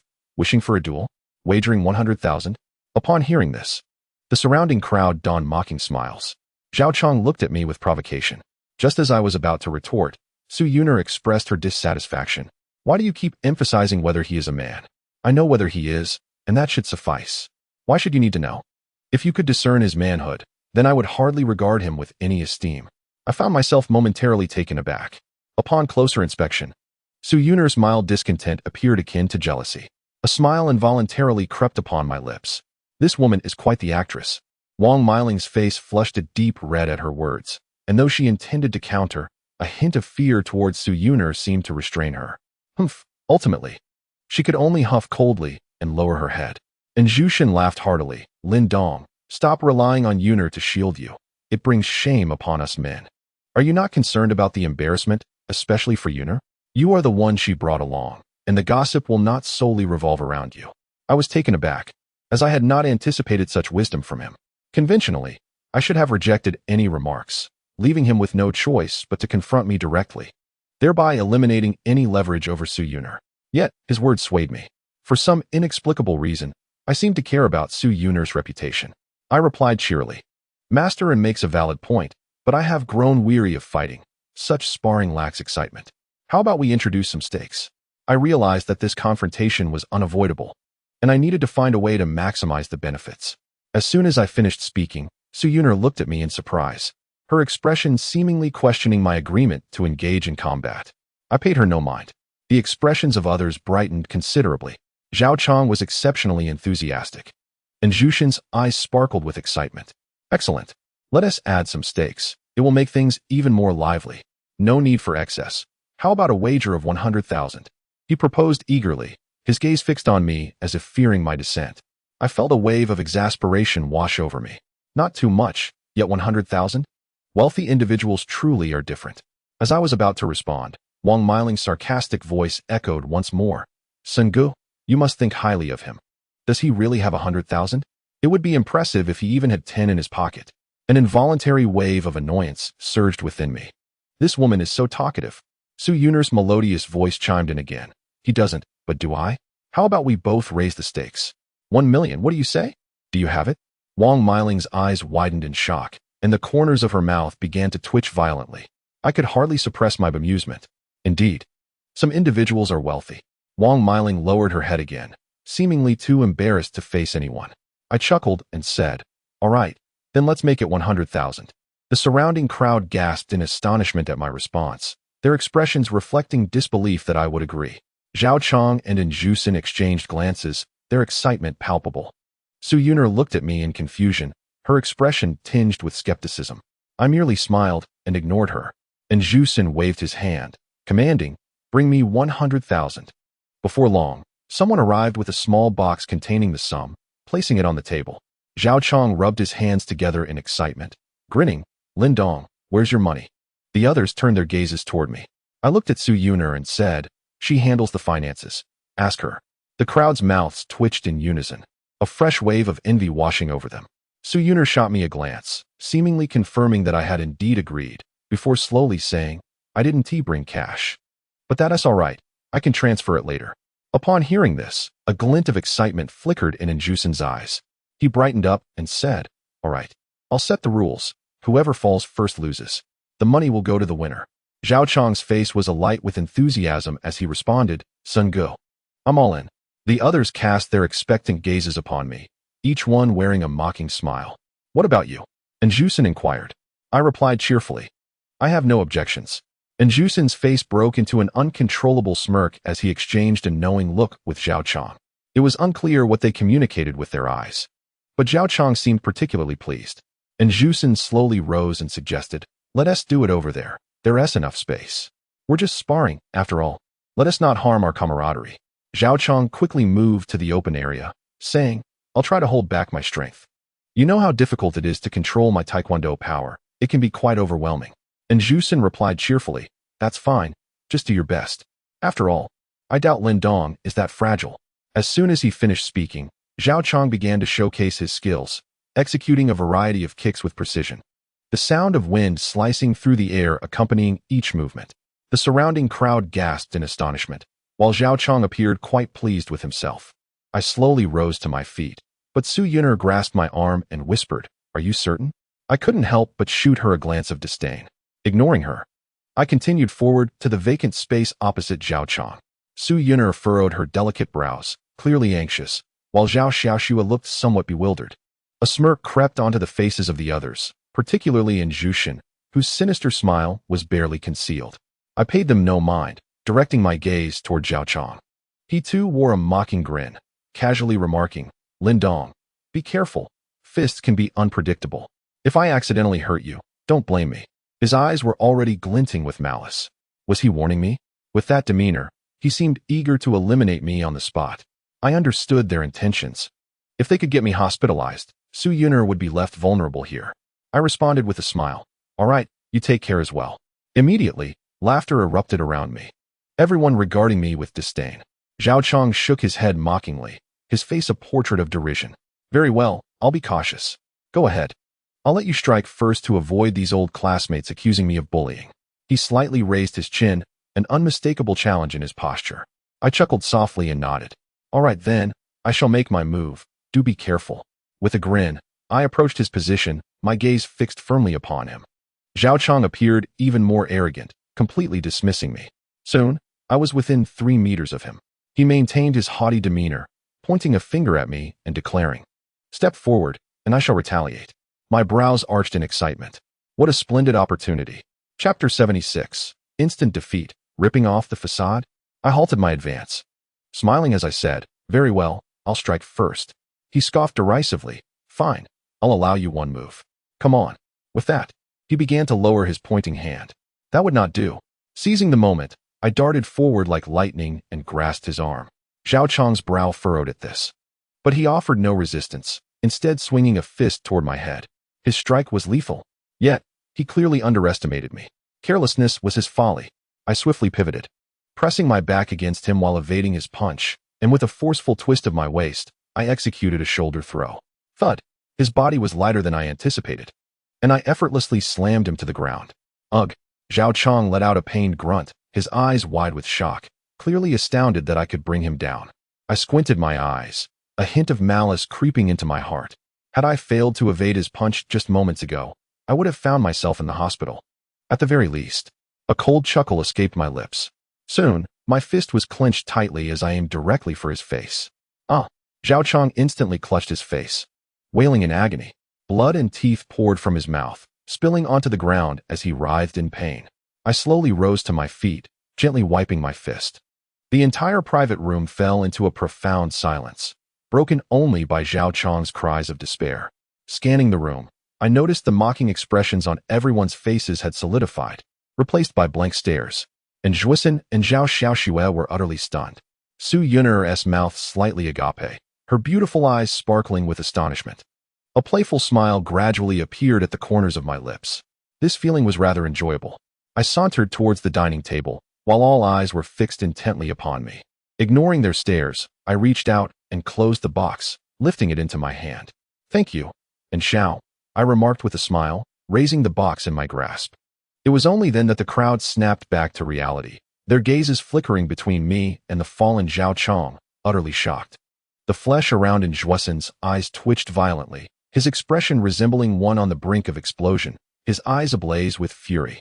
As I returned to my seat, just as I was about to sit down, and Zhuoxin's thunderous voice erupted, "Lindong." I looked up and asked, "What is it?" And Zhuoxin, fists clenched and face fierce, shouted, "Are you even human? You said it was merely a spar, yet you struck with deadly intent?" I couldn't help but let out a cold laugh internally. His intelligence was evidently sharp enough to anticipate such a scenario before any blows were exchanged. I replied with a resigned smile. "Did you not just say that fists and feet have no eyes?" I didn't mean it. He simply couldn't withstand a hit. And Zhuoxin retorted without hesitation, "Nonsense. He was already down, and you threw another punch. Do you think we are blind? He was invited by me, while you intruded uninvited. How am I supposed to explain this to my classmates?" His expression was intensely severe. I knew that Zhuoxin was determined to exploit this incident. I was too weary to argue further.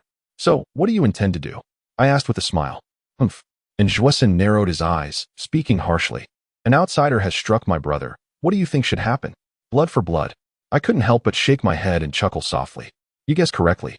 Su Yun'er's lovely face grew slightly cold as she interjected, "And Xiao, He is with me. This is rather inappropriate. Isn't it? And Zhuosen replied in a low tone, is it acceptable for him to strike my brother? Yuner, do not blame me for lacking courtesy. Today, I must avenge my brother. As his words fell, a flurry of hurried footsteps echoed from outside. In an instant, a group of 7 or 8 men burst into the private room. Despite their suits and ties, they could not conceal the thuggish aura that emanated from them. Su Yuner furrowed her brows, her expression grave, as the others regained their composure. Their faces quickly lit up with excitement. Soon, all eyes filled with mockery were fixated upon me. Zhao Chong, sprawled on the floor, struggled to speak. Shenghua, take him down, show him no mercy. Though his tone was fierce, his words were slurred. And Zhuosen, embodying a sense of chivalry, declared, do not worry. I shall avenge you. Zhao Chong's fierce gaze remained locked onto me. And Zhuosen solemnly stated, Yuner, do not blame me for this. I must provide my brother with an explanation. Come on, attack me. As his words fell, the 7 or 8 ruffians immediately closed in on my position, ready to strike. Zhao Chong wore a sinister smile, while the others' faces were painted with derision.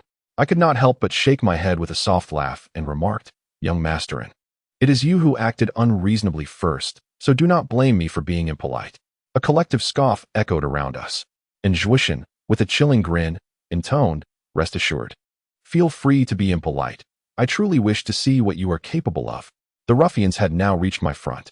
I bellowed towards the outside, make your move. This outburst seemed to startle many, and their gazes shifted towards the entrance of the private room. In the next moment, Lu Gang and the rat charged in. Brandishing steel pipes, their expressions fierce as they raced towards the group of ruffians. Following closely behind them were another 7 or 8 individuals. A sly smile crept across my lips as I crossed my arms and observed calmly. Su Yuner cast a surprised glance in my direction, soon mirroring my smile. The group of classmates stood in shock, their faces a canvas of disbelief. And Zhuosen and Zhao Chong's eyes widened, their expressions filled with confusion.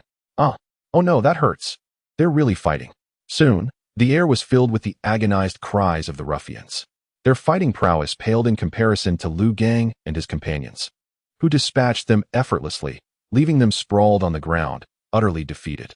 Zhao Chong, too, did not escape unscathed, suffering an accidental blow. The onlookers swallowed hard, their expressions frozen in astonishment as they gazed at me. And Zhuosen's mouth twitched violently, his face a portrait of surprise. Enough. Let us not take things too far. I interjected. The key was that Lu Gang and the rat truly fought with unrestrained ferocity, striking with lethal intent. Only then did they cease their assault and take their positions behind me. Upon witnessing the scene, the expressions of my classmates morphed into panic, and none dared to meet my gaze. As I scanned the room, every head bowed in submission. Lu Gang raised the steel pipe in his hand and pointed it at Zhuosen, inquiring, Donggu, shall we take action against this fellow? Chapter 77. I am Donggu, and she is Dong Sa? His demeanor suggested he might charge forward at any moment. Lu Gang was indeed a fierce individual. Just as I opened my mouth to respond, and Zhuosen's incredulous voice interrupted, aren't you one of the 3 underlings? Are you affiliated with the Tiger Head Gang? The surrounding crowd widened their eyes in shock, their fear intensifying exponentially at the mention of the gang's name. Lu Gang grinned and replied, indeed, young masterin. And Zhuosen's fury flared instantly as he shouted, are you not aware of my agreement with the Tiger Head Gang? How dare you cause a disturbance here? Are you seeking death? I could not help but raise an eyebrow. An agreement? Lu Gang displayed an expression of resignation, chuckling, regrettably, young masterin. It is your actions against our Tiger Head Gang that have breached the regulations. Shock enveloped the faces of those around us, clearly indicating that no one had anticipated my affiliation with the Tiger Head Gang. Zhao Chong appeared momentarily dazed, and Zhuosen clenched his fists. His sinister gaze fixed on me as he growled, I underestimated you. I never imagined you would associate with the Tiger Head Gang. But what of it? Given my ties with them, do you think I cannot handle you? Lu Gang, was it? I shall grant you one last opportunity. Take your people and leave. Or do not blame me for my ruthlessness. A sly smile crept across my lips. What ties? Lu Gang casually retorted, ruthlessness? I am intrigued to see just how ruthless you can be. And Zhuosen clenched his jaw tightly and declared, very well, since you have chosen death yourselves. Do not blame me. With that, he dialed a phone number. Military brother, your Tiger Head Gang members have come to stir trouble here. Was this your arrangement? And Zhuosen's deep voice resonated. I could not suppress my surprise. Military brother? Dejun? I had not anticipated that Injushin was acquainted with him. A sinister smile crept across Injushin's face as he said, "Well then, I must trouble you to come over. My people have been assaulted." Soon, the call ended. Injushin's face resumed its arrogant expression as he sneered. "The third underling of the Tiger Head Gang, Dejun, is on his way." A collective gasp of astonishment rippled through the crowd. Dejun? The infamous underground assassin of Ningjiang? He is coming in person? Goodness. Singun knows such a figure. My word, an assassin. Whispers of astonishment filled the air. I found myself taken aback. An assassin? The military might indeed be formidable. Yet I did not anticipate its overwhelming reputation in Ningjiang. Su Yun'er furrowed her delicate brows, a trace of gravity etched upon her charming visage. The renown of the military was undeniably resounding, and Jushin, observing the reactions of those around him, instantly donned an expression of triumph. He surveyed Lu Gang and others with an air of arrogance, declaring, "Kneel and apologize to me now. I can overlook what transpired earlier." His demeanor radiated unparalleled pride. The onlookers exhibited expressions of exhilaration. However, Lu Gang and his companions regarded him with disdainful smiles, resembling those who looked upon a fool, offering no response whatsoever. And Jushin's countenance began to falter. "Very well. You possess audacity. I hope you maintain such defiance when the military brother arrives," he bellowed, his voice dripping with menace. The spectators, upon witnessing this, wore cold smirks, casting pitying glances in my direction, as if they believed my fate was sealed. Su Yun'er appeared somewhat anxious. Lu Gang whispered, "Donggu, he seems quite arrogant. Should we deal with him?" Although his voice was low, the confined space of the room ensured it reached every ear.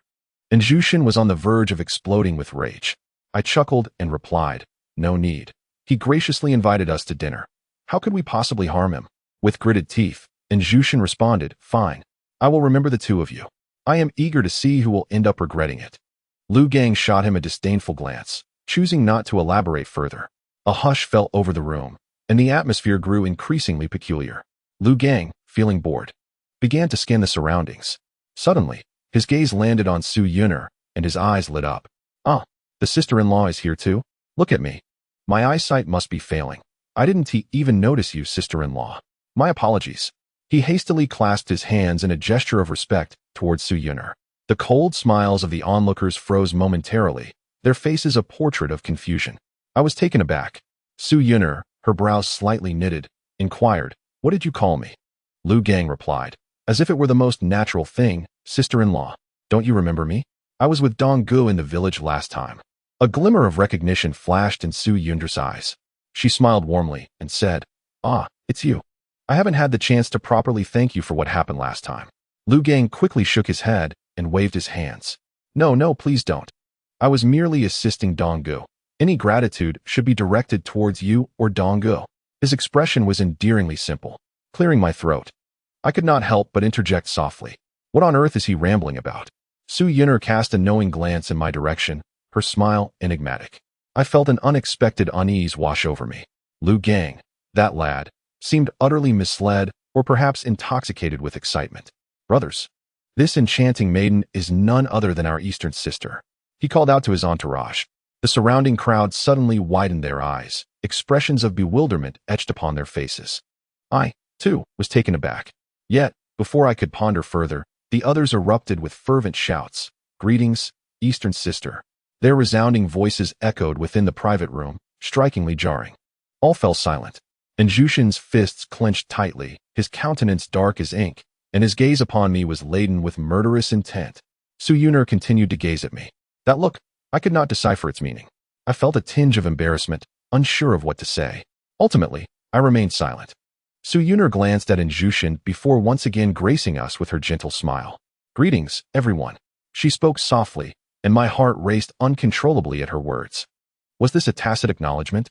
Although it surely pertained to Jushin and the others, based on my understanding of Su Yun'er, I expected her to retort. I looked at her in confusion, and she responded with a mysterious smile. I couldn't ascertain her thoughts, yet I found myself oddly enjoying the moment. Heavy breaths from Jushin resounded within the room, particularly grating to my ears. Strangely, I felt a surge of pride. Su Yun'er averted her gaze from me, her lips curling into an enigmatic smile that left me puzzled. What could this woman be contemplating? Before I could dwell on it further, a heavy sound of footsteps approached from outside. The army has arrived. Chapter 78. Identity revealed? I am the Hall Master. Anticipation washed over everyone's faces, followed by a cold smirk. And Jushin also wore a dark smile. The smile on Su Yun'er's delicate face faded, her expression shifting to one of concern directed at me. I chuckled softly, assuring her, it's nothing to worry about. Su Yun'er whispered, and Jushin has an agreement with the Tiger Head Gang. He remains neutral, and their members cannot cause a ruckus here. The Tiger Head Gang wouldn't offend them just to protect you. I couldn't help but raise an eyebrow. The critical point was that I hadn't expected Su Yun'er to possess more knowledge than I did. I replied cheerfully, rest assured, everything will be fine. Su Yun'er regarded me with an odd expression, seemingly perplexed by my confidence. The door to the private room swung open. Su Yun'er quietly said, if things go awry, just shift the blame onto me. I was taken aback by her words. This woman genuinely seemed to fear for my safety. I chose not to respond. All eyes had now converged upon the entrance of the private room. The imposing figure of Dejun came into view, his gaze piercing and expression grave, exuding an overwhelming aura that instilled a palpable sense of pressure.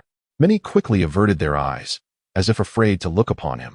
In contrast, Zhao Chong and his companions trembled with excitement, their sinister smiles directed at me, as though they already envisioned my dismal fate. Su Yun'er regarded me with a serious expression, while Jushin quickly donned a smile, stepping forward to greet him. Brother Jun, you have finally arrived. If you had delayed any longer, my bar would have been dismantled by your subordinates. His words, though respectful, carried an undercurrent of dissatisfaction. Dejun replied coldly, in all matters, reason must prevail. If we were at fault, I would take responsibility. And Jushin let out a cold laugh, asserting, rest assured, Brother Jun, if we were in the wrong, I would not have summoned you. Just look, my men have been beaten by yours. Dejun's expression remained impassive as he scanned the group of ruffians lying on the ground. And Jushin pointed at me, exclaiming, this dog is the root of the problem. During our class reunion, he shamelessly assaulted my classmate. I sent someone to escort him out, but lo and behold, this dog summoned your gang. They came in and beat up my people, even attempting to strike me. Brother Jun, you hold a position of great power. We seek your judgment. With that, a cruel smile returned to his face, his gaze fixated on me and Lu Gang.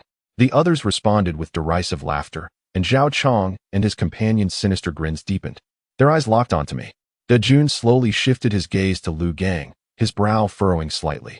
Soon, his attention returned to me, and a flicker of change crossed his countenance, clearly indicating that he had just noticed my presence. A glint of cold light flashed in his eyes as he asked in Jushin, the dog you speak of, is it him? And Jushin replied with a sneer, indeed. This dog is my classmate, who later got into trouble. I never expected that after his release, he would grow so bold as to provoke me. He continued, Brother Jun, this brat is also affiliated with your Tiger Head Gang, but I doubt your esteemed self would recognize such a lowly scoundrel. Just handle it as you see fit. His malicious smile grew more pronounced, and the laughter from the others intensified. Su Yun'er gently touched my arm, her eyes signaling me to shift the blame onto her. I chuckled softly and shook my head. Her brows furrowed slightly as she whispered, are you mad? This could cost you your life. I grinned and reassured her, don't worry. It won't. Her reaction stirred a sense of triumph within me, and I felt increasingly grateful for my status. Otherwise, I might not have known how I would meet my end. Dejun's gaze returned to me once more, and Jushin, seemingly unable to contain his excitement, sneered. Aren't you two dogs quite arrogant? The military brother has arrived, and yet you still feign superiority. What of your capabilities?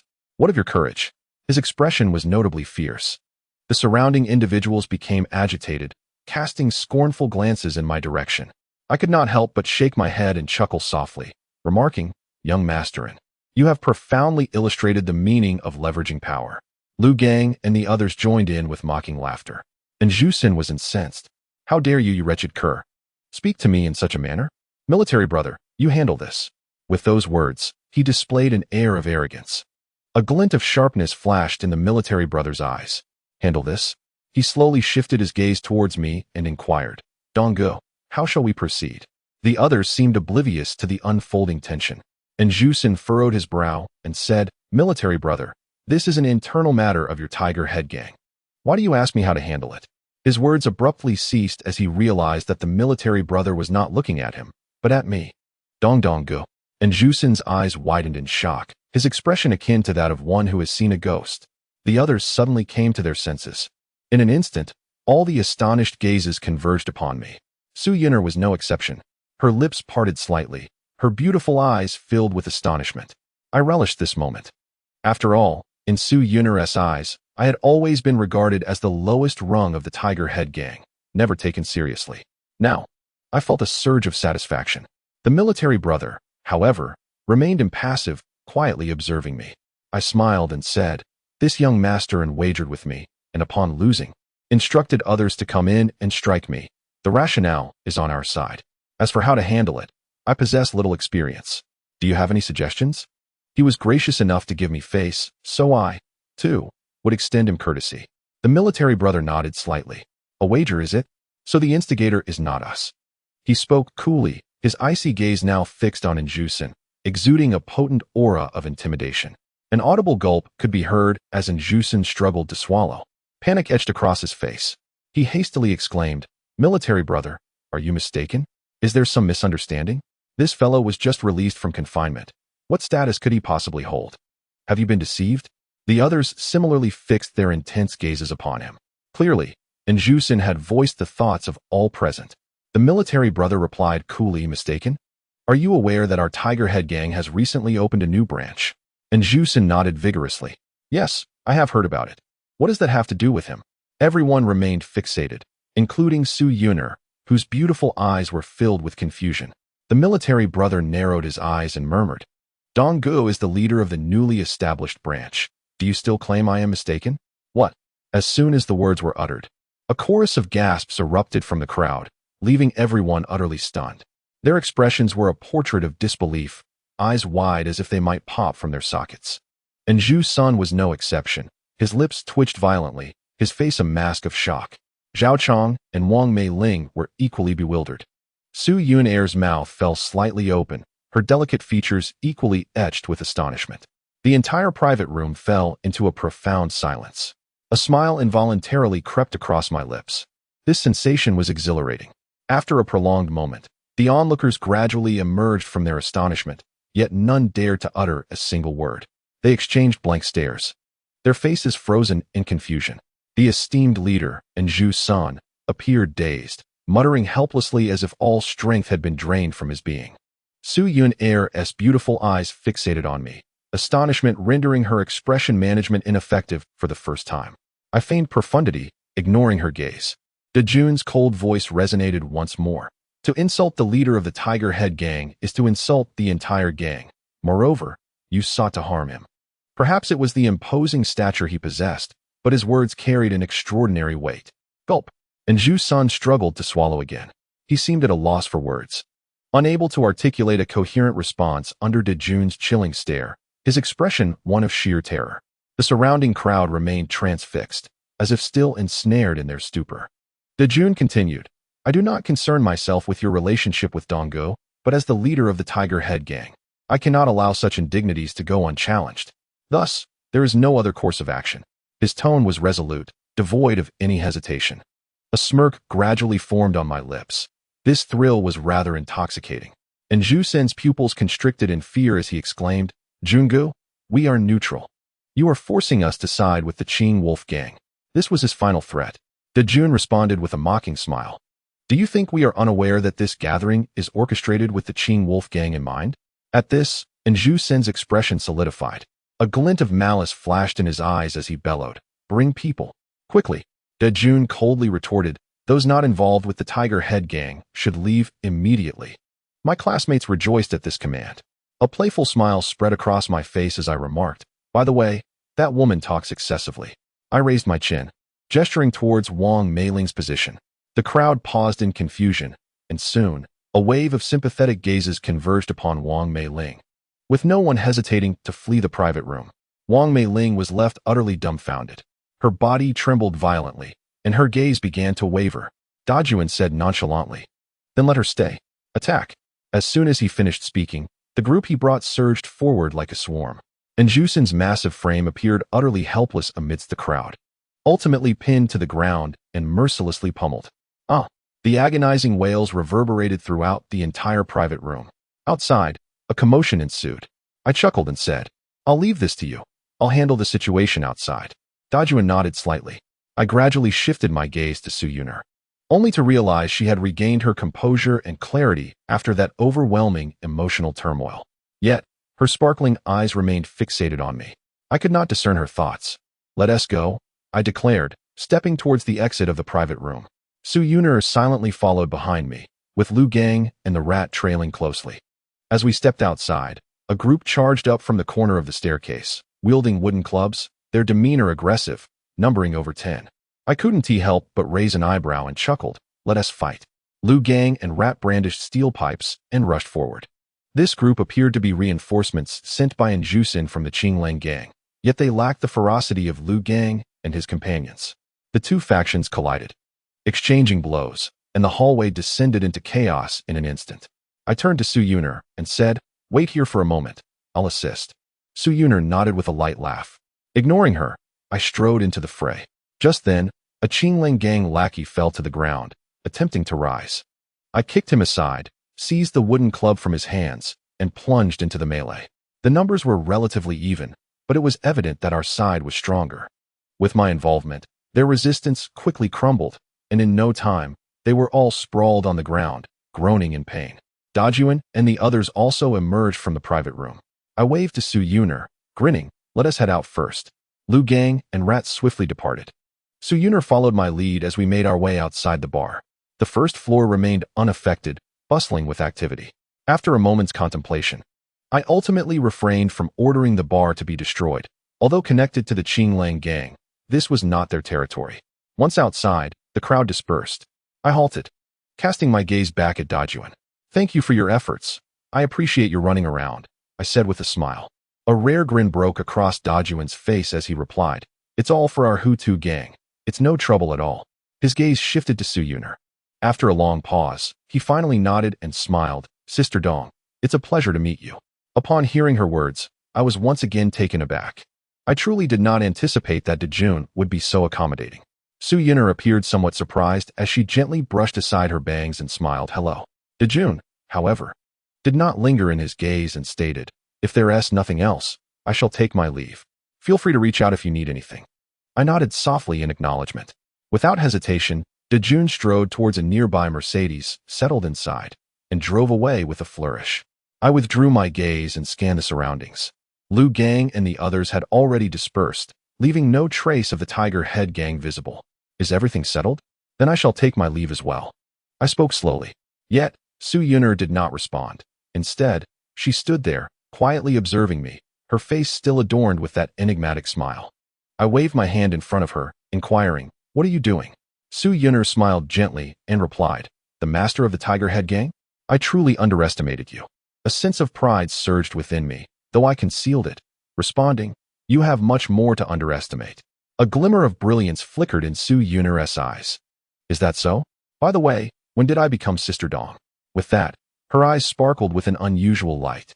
My heart tightened at her words. Indeed, we had strayed into this topic. Chapter 80. Entering your room? Misunderstandings abound. Ahem. I cleared my throat softly. Despite having mentally prepared myself, an awkwardness still washed over me. I made a concerted effort to maintain my composure and said, "It wasn't my suggestion. You readily agreed when they called you. Now that they've left, you come to trouble me?" I shot her an irritable glance. Suyuner nodded lightly. That makes sense. I was at a loss for words. I looked up, and she still wore that mysterious smile, gazing at me quietly. For some inexplicable reason, a wave of panic washed over me. "All right, I'm off," I hurriedly declared, taking a step to leave. "Wait, where are you going?"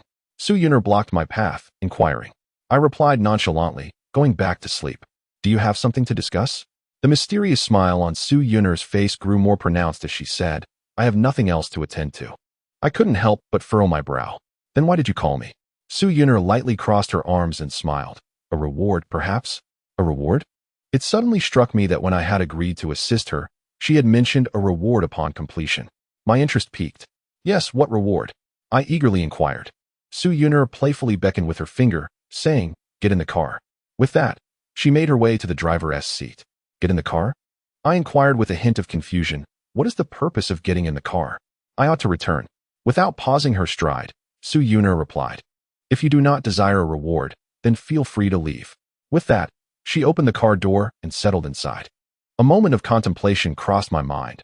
What scheme could this woman possibly have? Ultimately, I found myself unable to resist the allure of the reward and took my place in the passenger seat.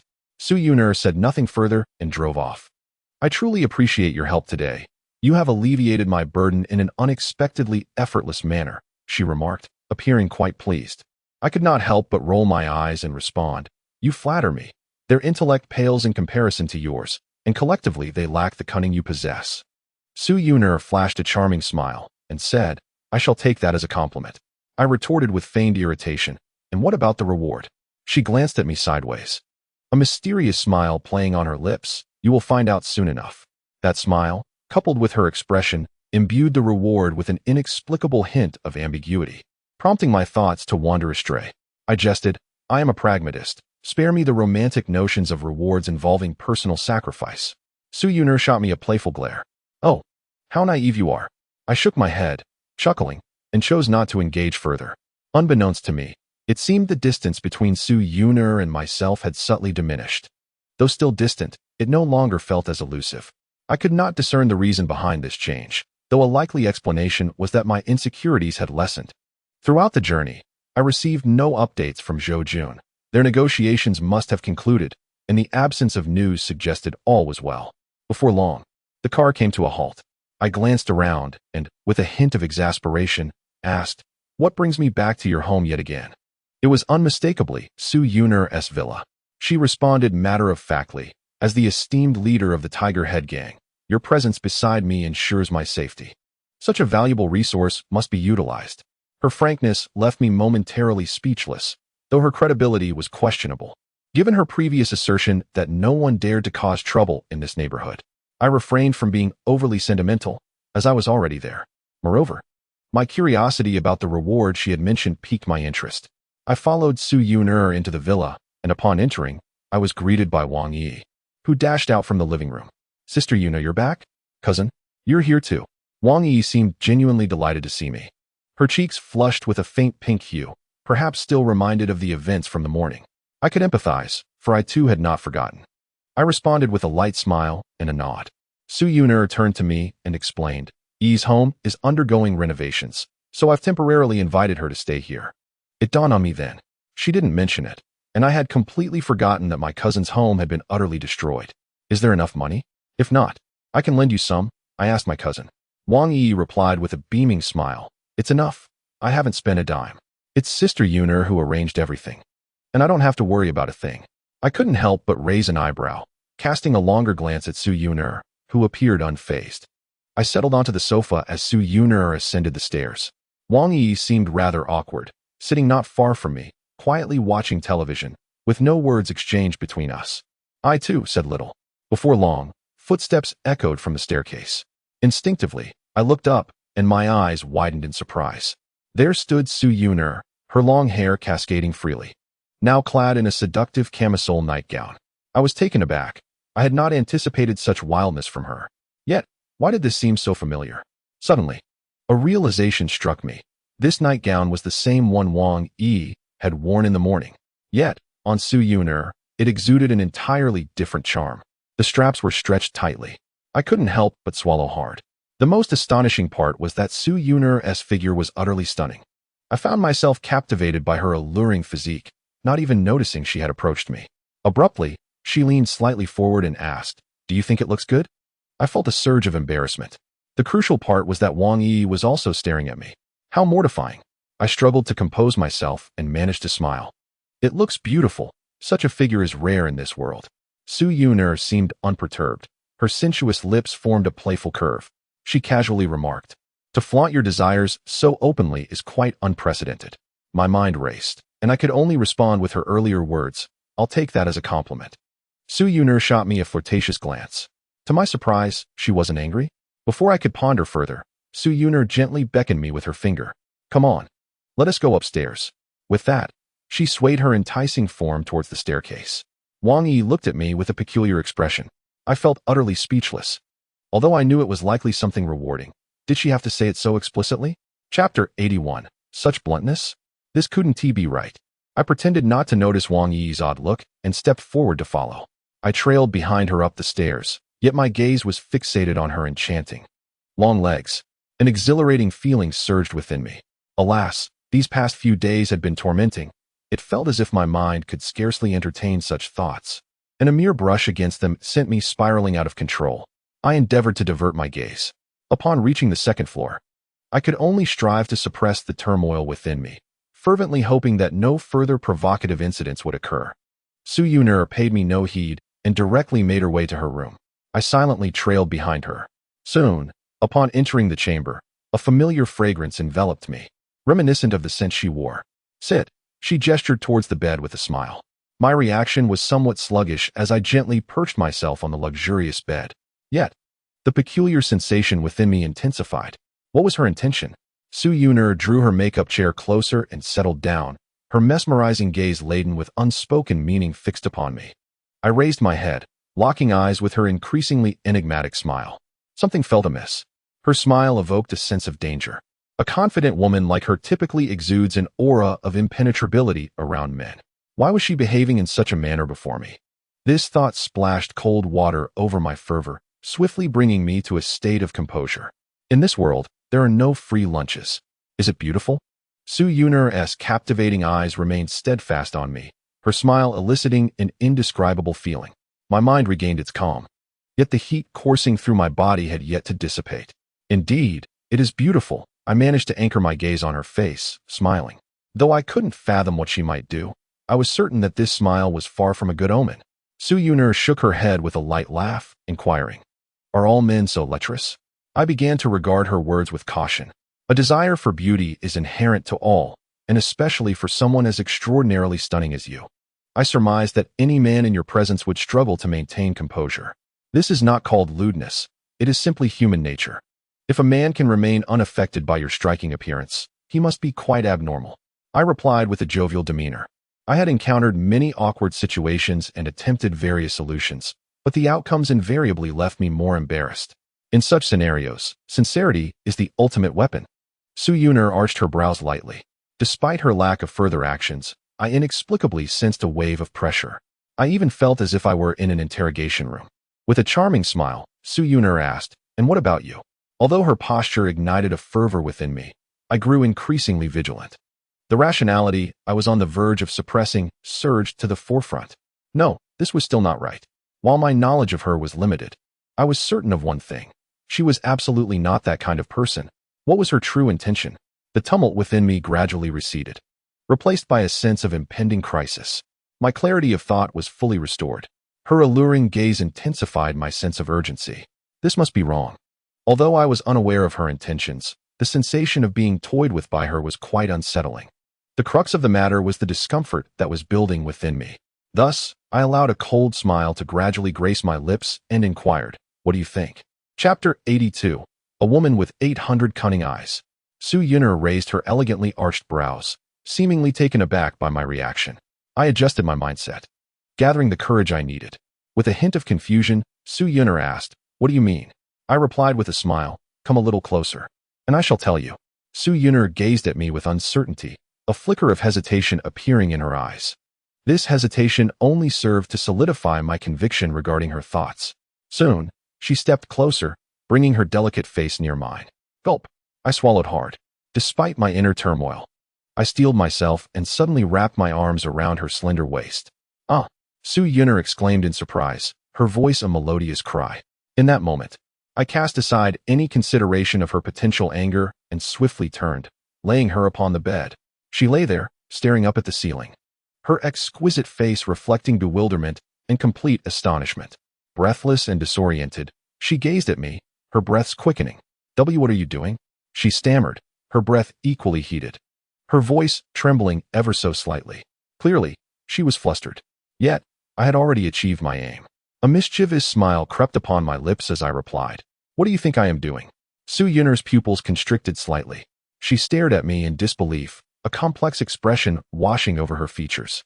I sensed a hint of disappointment lurking beneath her surprise. Slowly, I raised my hand, reaching towards her enchanting face. This impulsive action left me momentarily bewildered. While Su Yun'er widened her eyes, her expression filled with incredulity. Before long, I gently pinched her captivating cheek. My heart raced as I realized I had just made such a bold move towards the goddess of my affection. It was exhilarating, thrilling. Su Yin'er bit her silver teeth, her expression suggesting she had gathered her words and was about to speak. Naturally, I could not allow her that opportunity. Beautiful lady, do not be anxious. I merely wish to respond to your earlier question. I quickly straightened my posture, gazing at her with a cheerful demeanor. Su Yun'er's pretty face was awash with astonishment. She appeared utterly dazed. However, this reaction brought me a sense of satisfaction. This was more like it. Su Yun'er, still biting her silver teeth, queried, "Then why are you holding me? Are you out of your mind?" Her expression was one of indignation, yet it seemed she was not genuinely angry. The mysterious smile had faded, and the sense of urgency dissipated, as if she had become a touch more cheerful.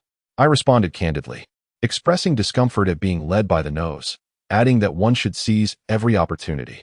Su Yun'er slowly straightened her posture. Although I was uncertain of her intentions moments prior, I sensed I had made the right wager. Soon, she leisurely remarked, "Men, you truly surprise me. What title is that?" I retorted with irritation. "Have you forgotten names and resorted to calling me man?" Su Yun'er rose gracefully, stating, "You have no idea. Few in this world merit such a designation from me." "Really?" I couldn't help but raise an eyebrow. "What do you mean?" Before I could ponder further, she smiled again, saying, "Congratulations, you have passed the test. The rewards are plentiful." Test. Indeed, it was evident that the previous encounter was not a mere coincidence. What kind of test?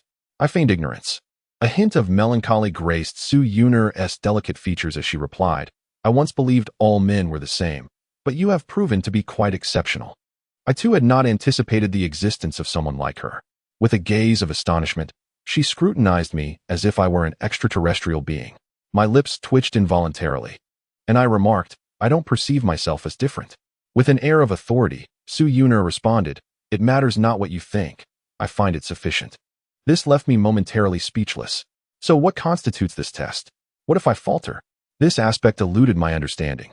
Casually, she stated, "If you cannot endure it, then revealing your true nature through such a minor loss is, in fact, a blessing."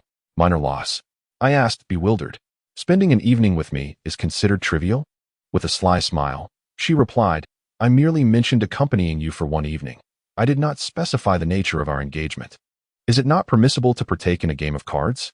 Damn, I knew she harbored ulterior motives, 100 suspicions swirling in my mind. Thankfully, I managed to restrain myself. I shot her a fierce glare and said, "Aren't you afraid I might lose control?" She cast a playful glance back at me, saying, "Do you think my father would allow me to roam freely after my abduction? Though he may look down upon me, he would never risk my safety. If anything were to happen to me, the prospect of our union would be extinguished." Her words tightened my chest inexplicably. What did she mean? Was there someone safeguarding her? Fortunately, I remained composed. Su Yun'er's melodious voice chimed once more. "All right, you have passed the test. It is time for your reward." Chapter 83. No more deception? Is she being genuine? I could not resist lifting my gaze. Su Yun'er was looking at me with a smile, her eyes radiating satisfaction. I cautiously inquired, "What reward? What trickery is this?" Su Yun'er replied with a playful laugh, "No tricks this time. It's a genuine reward for you." I cast a skeptical glance her way. "All right, what is this reward?" Instead of answering immediately, Su Yun'er gazed at me earnestly, her expression a delightful enigma. My heart began to flutter in anticipation. What could it possibly be? After a considerable pause, she finally smiled gently and declared, "The reward is for you to be my boyfriend." What? At her words, my breath caught in my throat. My eyes widened, feeling as though they might pop out of their sockets. I seriously doubted my hearing. Before I could ponder further, Su Yun'er continued with a chuckle, "Just kidding." In an instant, my previously soaring excitement plummeted, and a torrent of frustration surged within me. I took a deep breath. Is this what you call a reward? Was that earlier trial merely a test to determine my eligibility to be your pretend boyfriend?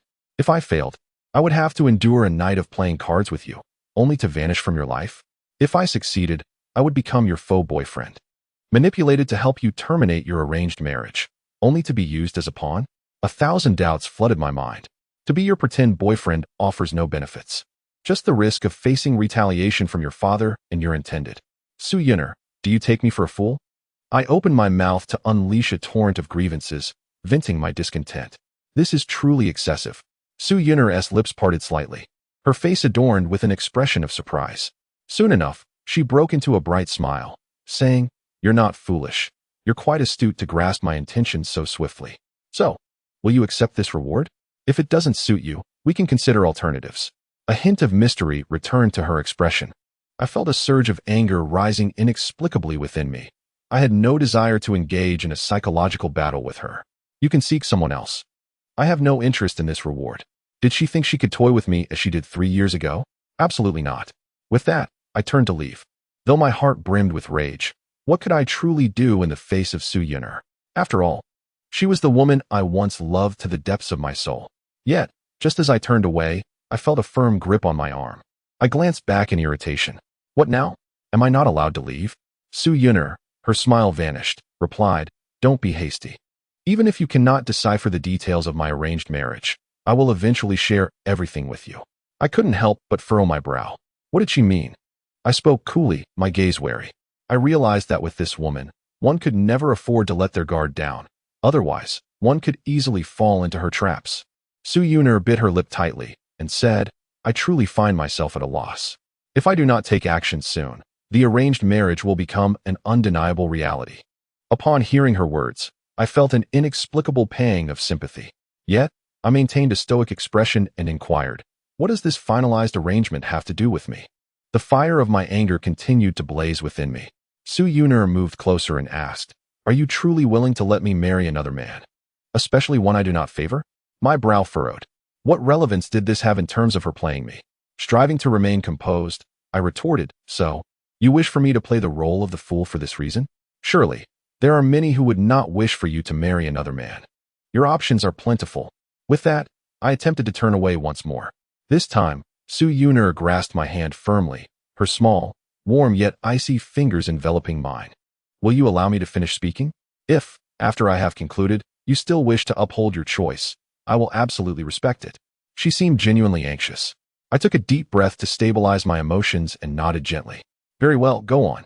Su Yunner continued, "Barring unforeseen circumstances, I am to become engaged next week, and I must terminate this arranged marriage within the week. There is so little I can do on my own. I need assistance. However, regarding the matter of a fake boyfriend, I can find no one but you. The thought of anyone else playing that role is repugnant to me. Something I cannot accept deep down." She gazed at me earnestly, her expression sincere. She added, "I simply cannot endure the way other men look at me. Initially, I did not believe you were capable, but through our interactions over the past few days, you have not repulsed me. Rather, you have intrigued me. You have shown me that there are trustworthy men in this world." Her sincerity deepened. I furrowed my brows and regarded her coldly. Su Yunner gently sat on the bed, a hint of sorrow upon her face. "As I mentioned earlier, even if you had not guessed that my request for you to be my fake boyfriend was related to the arranged marriage, I would have disclosed it to you. I would not deceive you. Most importantly, your capabilities have instilled hope in me. I never anticipated that you would be the leader of the Hutu gang. Only you, and no one else, can assist me." She looked at me with utmost sincerity. Setting aside the matter at hand, her attitude brought a measure of comfort to my heart. "Yet, despite all this, you still have not conveyed your intentions directly to me. You are still deceiving me." I expressed my dissatisfaction. Su Yunner lowered her head slightly and replied, "To be honest, it was only after discovering your identity as the leader of the Hutu gang tonight that I made this decision. I genuinely intended to reward you." With that, she retrieved a car key from the bedside table, adorned with the emblem of a Mercedes-Benz. I raised my eyebrows in surprise at this revelation. No wonder that gaze in the bar was so contemplative. It turns out she was pondering this matter. My anger subsided somewhat. Although I cannot drive, at the very least, this could be considered a reward. "You want me to be your faux boyfriend to shield you? Is that truly a reward?" I expressed my dissatisfaction. To my surprise, a delicate flush gradually adorned Su Yunner's exquisite face. "How can it not be considered so? I merely mentioned the idea of you being my faux boyfriend. There is much more yet to be said." As her words trailed off, that enchanting visage visibly deepened in color. This scene was utterly captivating. Yet what does this mean? Is there more to it? Chapter 84. Boyfriends and Girlfriends. What should be done? The crux of the matter is that her blushing leaves me utterly bewildered. "Then do enlighten me," I said with a hint of irritation. Deep down, I genuinely wished to assist her, knowing she wasn't toying with me, which quelled much of my anger. Su Yuner appeared somewhat bashful. She spoke slowly. If you help me, my mother will undoubtedly be very pleased. Her resources and connections are beyond your imagination, and the assistance she can provide you in the future will be substantial. Upon hearing this, I couldn't help but feel a stirring in my heart. This indeed would be a significant help for me. Yet would it warrant Su Yuner's blush? What else is there? I inquired. Su Yuner's eyes flickered as she continued. I wish to offer you money, but my funds are currently limited. Would an IOU suffice? Money? While I do need it, it is not an immediate necessity. The crux is that it shouldn't cause Su Yuner to blush, right? I have little interest in monetary matters. Is there anything further? I replied slowly. Su Yuner bit her lip and asked, how did you know there was more? I couldn't help but roll my eyes. Hurry up and speak. You have a penchant for beating around the bush. Su Yuner slightly lowered her head. Yet, I sensed that as she did so, her complexion grew even rosier. My heart began to flutter. What on earth is she trying to convey? I have never seen Su Yuner so bashful. After a prolonged silence, she finally whispered, didn't you say that everyone possesses a love for beauty? Wouldn't having a girlfriend like me enhance your reputation? Moreover, she hesitated again at this juncture. My heart inexplicably raced, prompting me to urge, could you speak a bit faster? No sooner had I spoken than Su Yuner clenched her small fist, her expression resolute. Besides, if you are to be my boyfriend, there are certain intimate things that couples do together, right? Aren't you fond of gaining advantages? Isn't this also a benefit? After she spoke, she quickly lowered her head. At her words, I found myself momentarily stunned. Did that truly come from Su Yuner's lips? I was utterly astonished, gazing at her in confusion. Su Yuner began to blush again. Her small fist clenched as she declared, that is all the benefits I can offer. You may decide for yourself. It was only then that I regained my composure. I gazed at her, incredulously inquiring about the activities one might engage in as a couple. Su Yuner clenched her small fists and replied, I meant in public settings, when the need arises, not at any time and place. Nevertheless, I remained utterly astonished.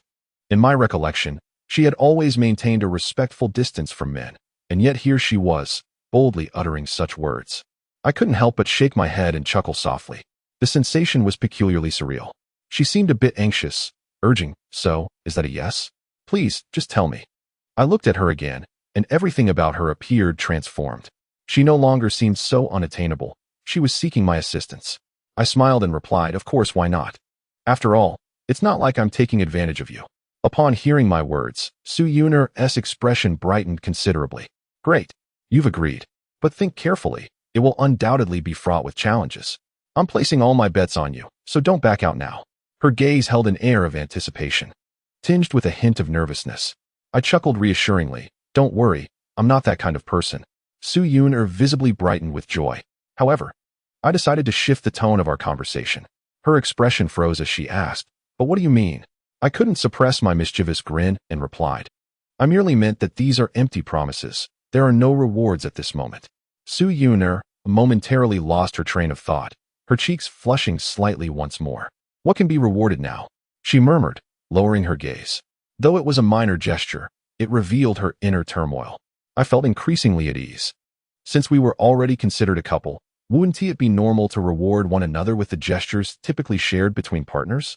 I inquired with a grin. The more awkward she became, the more relaxed I felt. Communication, after all, is a psychological game of sorts. Su Yuner continued to avert her gaze, responding, I just mentioned that in certain public situations, I could allow you to take some liberties, and it's not like we need to perform for anyone. I countered without hesitation, but this matter is inherently a transaction. You're using this to exchange for my assistance with tonight's situation with Njwison. It has little to do with any rewards. She was momentarily at a loss for words. A newfound shyness enveloped her as she stammered, what if we consider other rewards?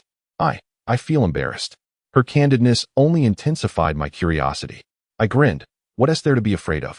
There's no one else around. I haven't even touched another woman. So I feel embarrassed too. Su Yuner's face blossomed with a deeper shade of red. My excitement surged. Was there hope? Su Yuner tightened her fists, as if resolutely deciding something. So, what kind of reward are we talking about? She finally lifted her head to meet my gaze. With a cheerful tone, I said, you decide for yourself. I am content with anything that a couple can share. I am not picky. As the words left my lips, a sense of anticipation blossomed within me. The dreams of yesteryears. Now they were tantalizingly within reach. Gazing upon her exquisite visage, my heart began to race uncontrollably. How often had I fantasized about this? I had long lost count. In this moment, I no longer wished to contemplate the consequences, such as imprisonment. I simply yearned to relish the sensation of a dream realized. She hesitated, yet I remained patient, quietly awaiting her response. At last, her melodious voice floated through the air. All right then. Chapter 85. Her first kiss, so enchanting. She had agreed. My heart felt as if it might leap from my chest. Can you close your eyes? Su Yuner's voice chimed once more. My lips twitched involuntarily, closing my eyes for just holding hands. Yet, considering that Su Yuner had likely never been touched by a man before, her shyness was entirely reasonable. Very well, I nodded gently, shutting my eyes. Though the smile at the corners of my mouth was impossible to suppress. Slowly, I raised my hand, eagerly awaiting the cool, delicate touch of her hand. However, as time passed, I felt nothing. I couldn't help but furrow my brow. What was happening? Just as I contemplated asking, a delightful fragrance suddenly enveloped me. It was her scent. Instantly, my urge to inquire dissipated, and I focused all my attention on my hand. At last, I had grasped her hand. Countless fantasies had danced through my mind, and now, they had materialized into reality. Soon, I felt that sensation. Yet my racing heart abruptly halted, as if it had ceased to beat. For the touch was not upon my hand, it was on my face. The warmth of her breath cascaded over my skin, and her fragrance surged into my senses. I was astonished. Was that the sensation of lips? In that instant, my mind went blank, and instinctively, I opened my eyes. Su Yuner's exquisite face was mere inches away. She was gently on her toes, kissing my cheek, her beautiful eyes tightly shut, her cheeks flushed, and her eyelashes quivering softly. Gulp! I struggled to swallow. Wasn't I merely meant to hold her hand? How had she gone straight to kissing me? Yet before I could ponder further, Su Yuner swiftly stepped back, returning to her previous position. Her face was so flushed it seemed as if it could bleed. Why did you open your eyes? Came her slightly reproachful voice. I felt a tingling sensation coursing through my body, as if she were playfully chiding me. Only then did I fully awaken to the reality of that kiss. Isn't it about holding hands? I said, feeling a sense of confusion. Su Yuner appeared to be striving to regulate her emotions. She lifted her gaze to meet mine, her cheeks flushed, and smiled. What's wrong? Are you not satisfied? My lips twitched involuntarily, and I replied, I am satisfied, truly. Su Yuner said softly, this is my first kiss. Do you now perceive my sincerity? If you assist me well, there will be plenty of opportunities for you to benefit in the future. Her words left me momentarily speechless, as if she were bartering her beauty for a transaction with me. Yet, deep down, I understood that her intentions were not so trivial. She was not that kind of person. I remained silent. Su Yuner gazed intently at me and declared, Lin Dong, you are the first man I am willing to trust. I have truly placed all my hopes in you. Please do not let me down. I recognize the difficulty of this endeavor. I do not ask for guarantees of success. I only implore you not to give up easily. If you do, my life will be utterly ruined. As she spoke the latter part, her beautiful eyes glistened with unshed tears. I felt her sincerity and realized that she had indeed staked everything on me. Should I fail her, she would have no choice but to accept a marriage alliance. I became acutely aware of the gravity of the situation. I took 2 steps closer, standing directly in front of her, placing my hands on her shoulders. She did not flinch. I gazed into her shimmering eyes and smiled. In your eyes, I am your pretend boyfriend, but from this moment forth, you are my girlfriend. No one shall touch what is mine. Upon hearing this, her enchanting eyes glistened once more. She raised her hand to push me away playfully, exclaiming, how cheesy. But I must admit, I quite enjoy hearing that. You need not take me as your true girlfriend. You may have your own private life. There are some things I cannot fulfill. I felt a wave of helplessness wash over me. What things? I teased. Su Yuner shot me a knowing glance. You know I am only pretending. I couldn't help but smile at her response, saying, be careful, I still possess some charm. Don't let this charade turn into something real. What was intended as a light-hearted jest to ease the atmosphere, however, elicited a playful smile from Su Yuner, who replied, then it will depend on your capabilities. I do not wish to spend my life alone. If you truly manage to win my heart, I would be grateful to you. After all, I have never experienced what it feels like to be enamored by a man. Her words left me momentarily dazed. It was precisely this aspect of her that had once made her seem unattainable. Yet, at this moment, Reality felt as if it were piercing through the veil of illusion. Su Yun'er continued with a smile. You are the first man I do not find disagreeable. I see potential in you. Keep up the good work. Her demeanor had shifted, returning to her enigmatic self. I nodded gently. Very well. Su Yun'er visibly exhaled in relief and gently settled onto the bed. She spoke slowly. The benefits of having me as your faux boyfriend extend beyond what you might think. From today onward, we can interact as if we were in a romantic relationship. You can stay here every night, ensuring you have a peaceful sleep away from the troubles you've stirred outside. No one here dares to cause a ruckus. I nodded slightly and inquired, what about your arranged marriage? Do tell me. Su Yun'er flashed a charming smile and remarked, at least you have some conscience, remembering my matters. Let us leave that for tomorrow. I'll find time to elaborate. I assented with a simple all right. It was evident that the individual she was to be wed to was no ordinary person, considering the level of anxiety she exhibited. I realized I still had a considerable distance to ascend in terms of status. Su Yun'er regarded me quizzically and asked, why are you still standing here? Why not head back to sleep? Do you wish to linger? I found myself momentarily lost in thought, yearning for her presence. Su Yun'er rolled her eyes at me and teased, get lost. Your thoughts are rather fanciful. Hurry up and leave. I need to sleep. I couldn't help but chuckle softly, surprised at the rapid transformation in our relationship within such a brief time frame. This jest was something I was not accustomed to. Sleep well. Good night. I waved gently.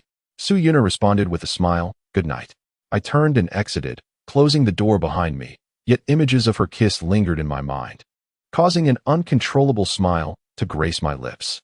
Life is truly marvelous. Without further contemplation, I made my way toward my own room. Suddenly, my phone rang. It was Lu Gang.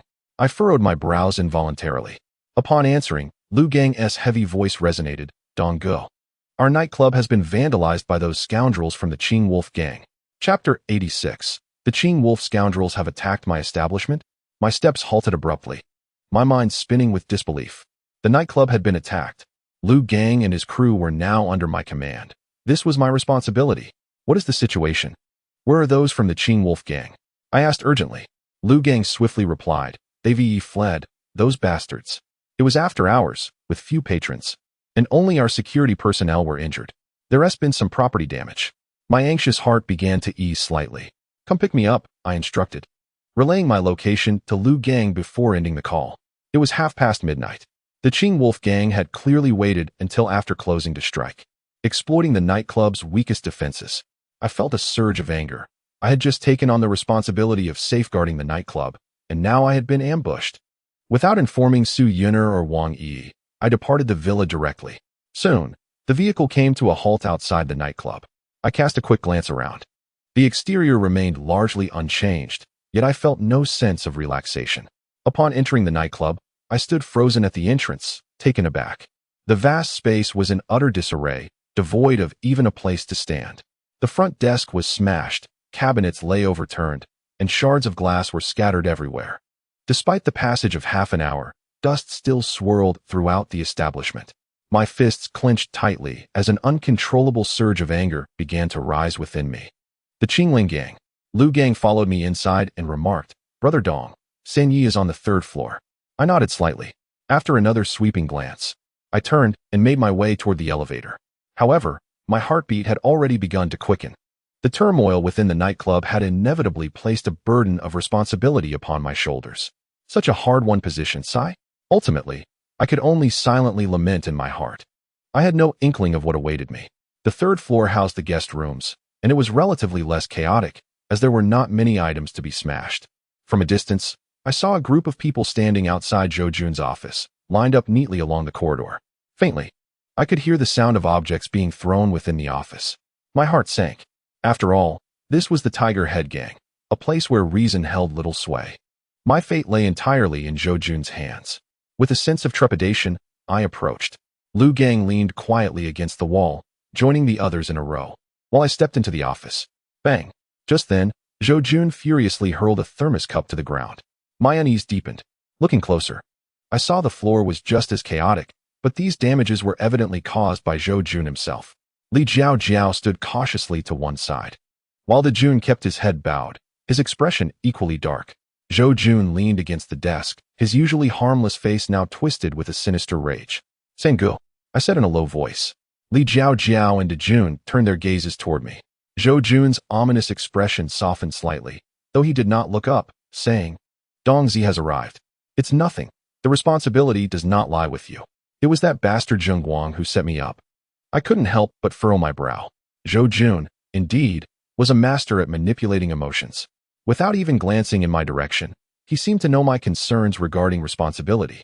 This statement clearly indicated that he had already determined this was on me, merely providing an excuse. I had no retort. It was indeed my responsibility. Sengu, I will take people to find that Zheng Guang, I declared without hesitation. Zhou Jun gently raised his hand to stop me, saying, it would be futile. That scoundrel just promised to cease hostilities, and the very moment he turned his back, he struck me with a treacherous blow. I have just conducted an investigation revealing that Zheng Guang has borrowed personnel from the knife hall, stationed at the Star Sea Bar, presumably awaiting our retaliation. As I spoke, my face contorted with suppressed rage. Knife hall, Brother Dao? I narrowed my eyes, my mind racing with contemplation. With a resounding crash, Zhou Jun, unable to contain his frustration, hurled the documents on the table to the ground. Li Jiaojiao flinched in fear. I lifted my gaze and declared, Third brother, if you trust me, I will lead a group for revenge. Dajuan gazed at me in confusion. Zhou Jun slightly raised his head, his glare fierce and penetrating, inquiring, do you have confidence? That look was indeed intimidating. I posed the question, can we uncover any intelligence on them? With concrete information, I will have assurance. Zhou Jun fixed his gaze upon me, and I met his stare with unwavering determination. Since Zhou Jun had already deemed this my responsibility, I was compelled to take action.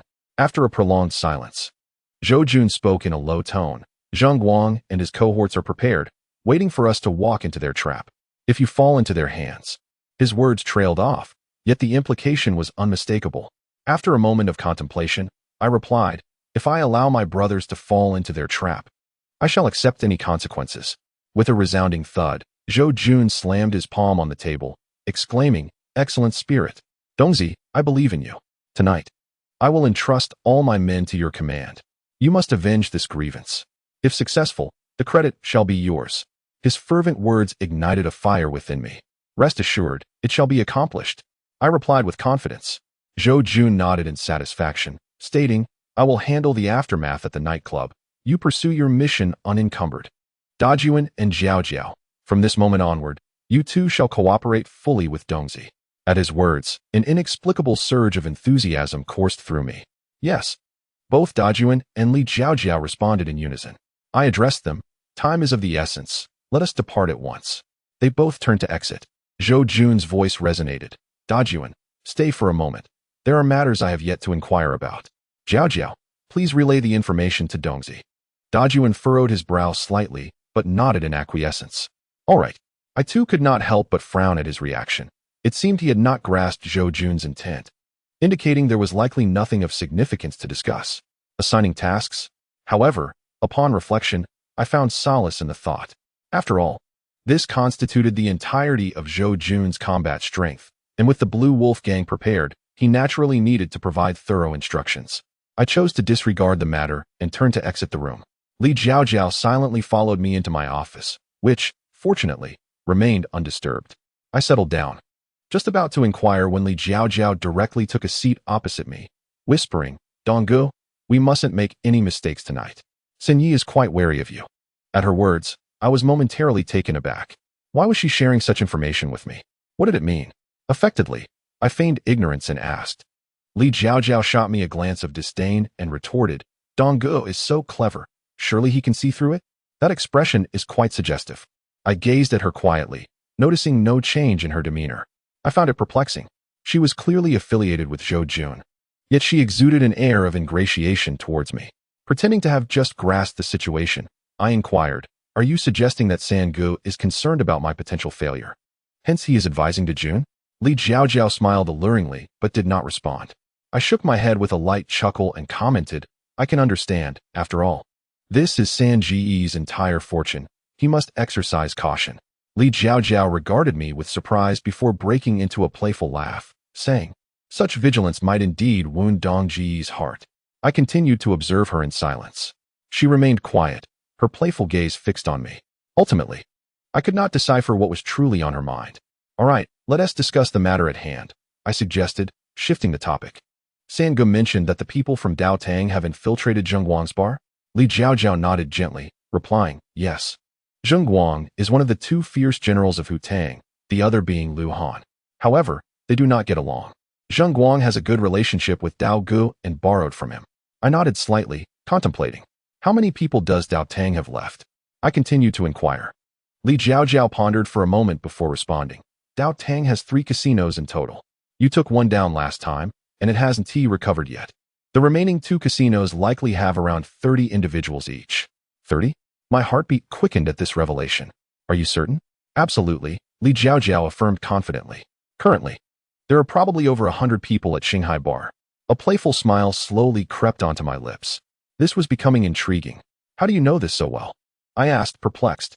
Li Jiaojiao's face lit up with a charming smile as she replied, that is a secret I can't disclose, a matter of business confidentiality.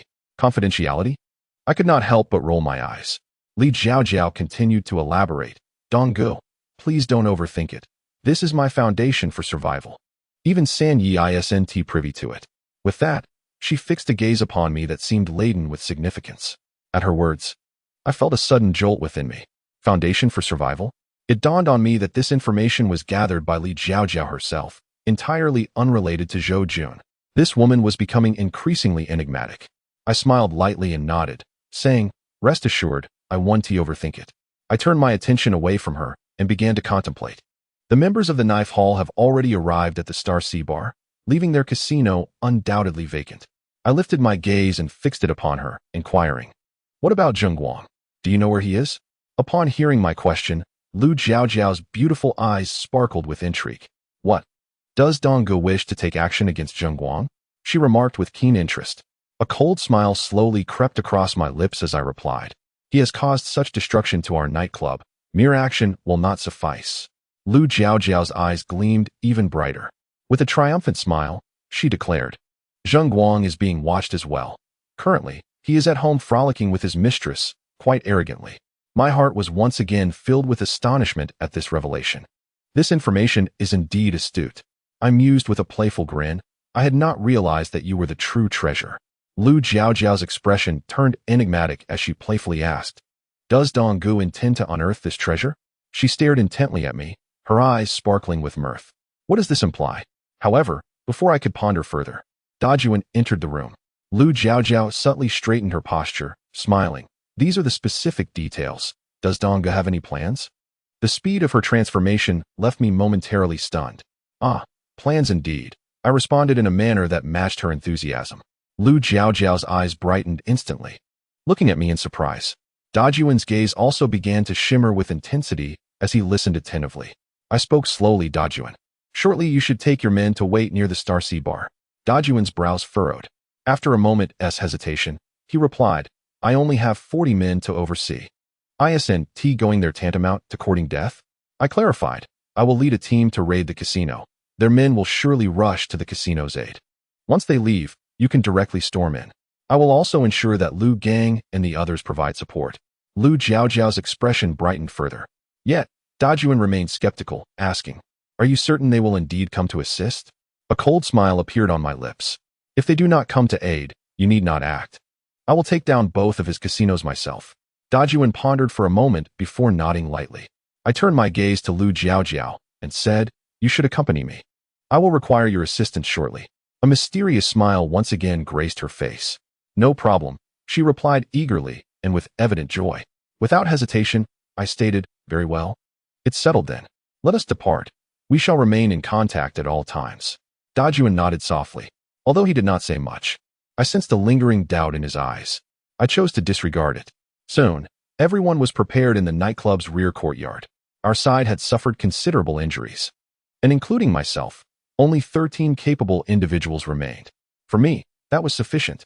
Lu Gang was driving while the rat occupied the passenger seat, and I sat in the rear alongside Li Jiaojiao.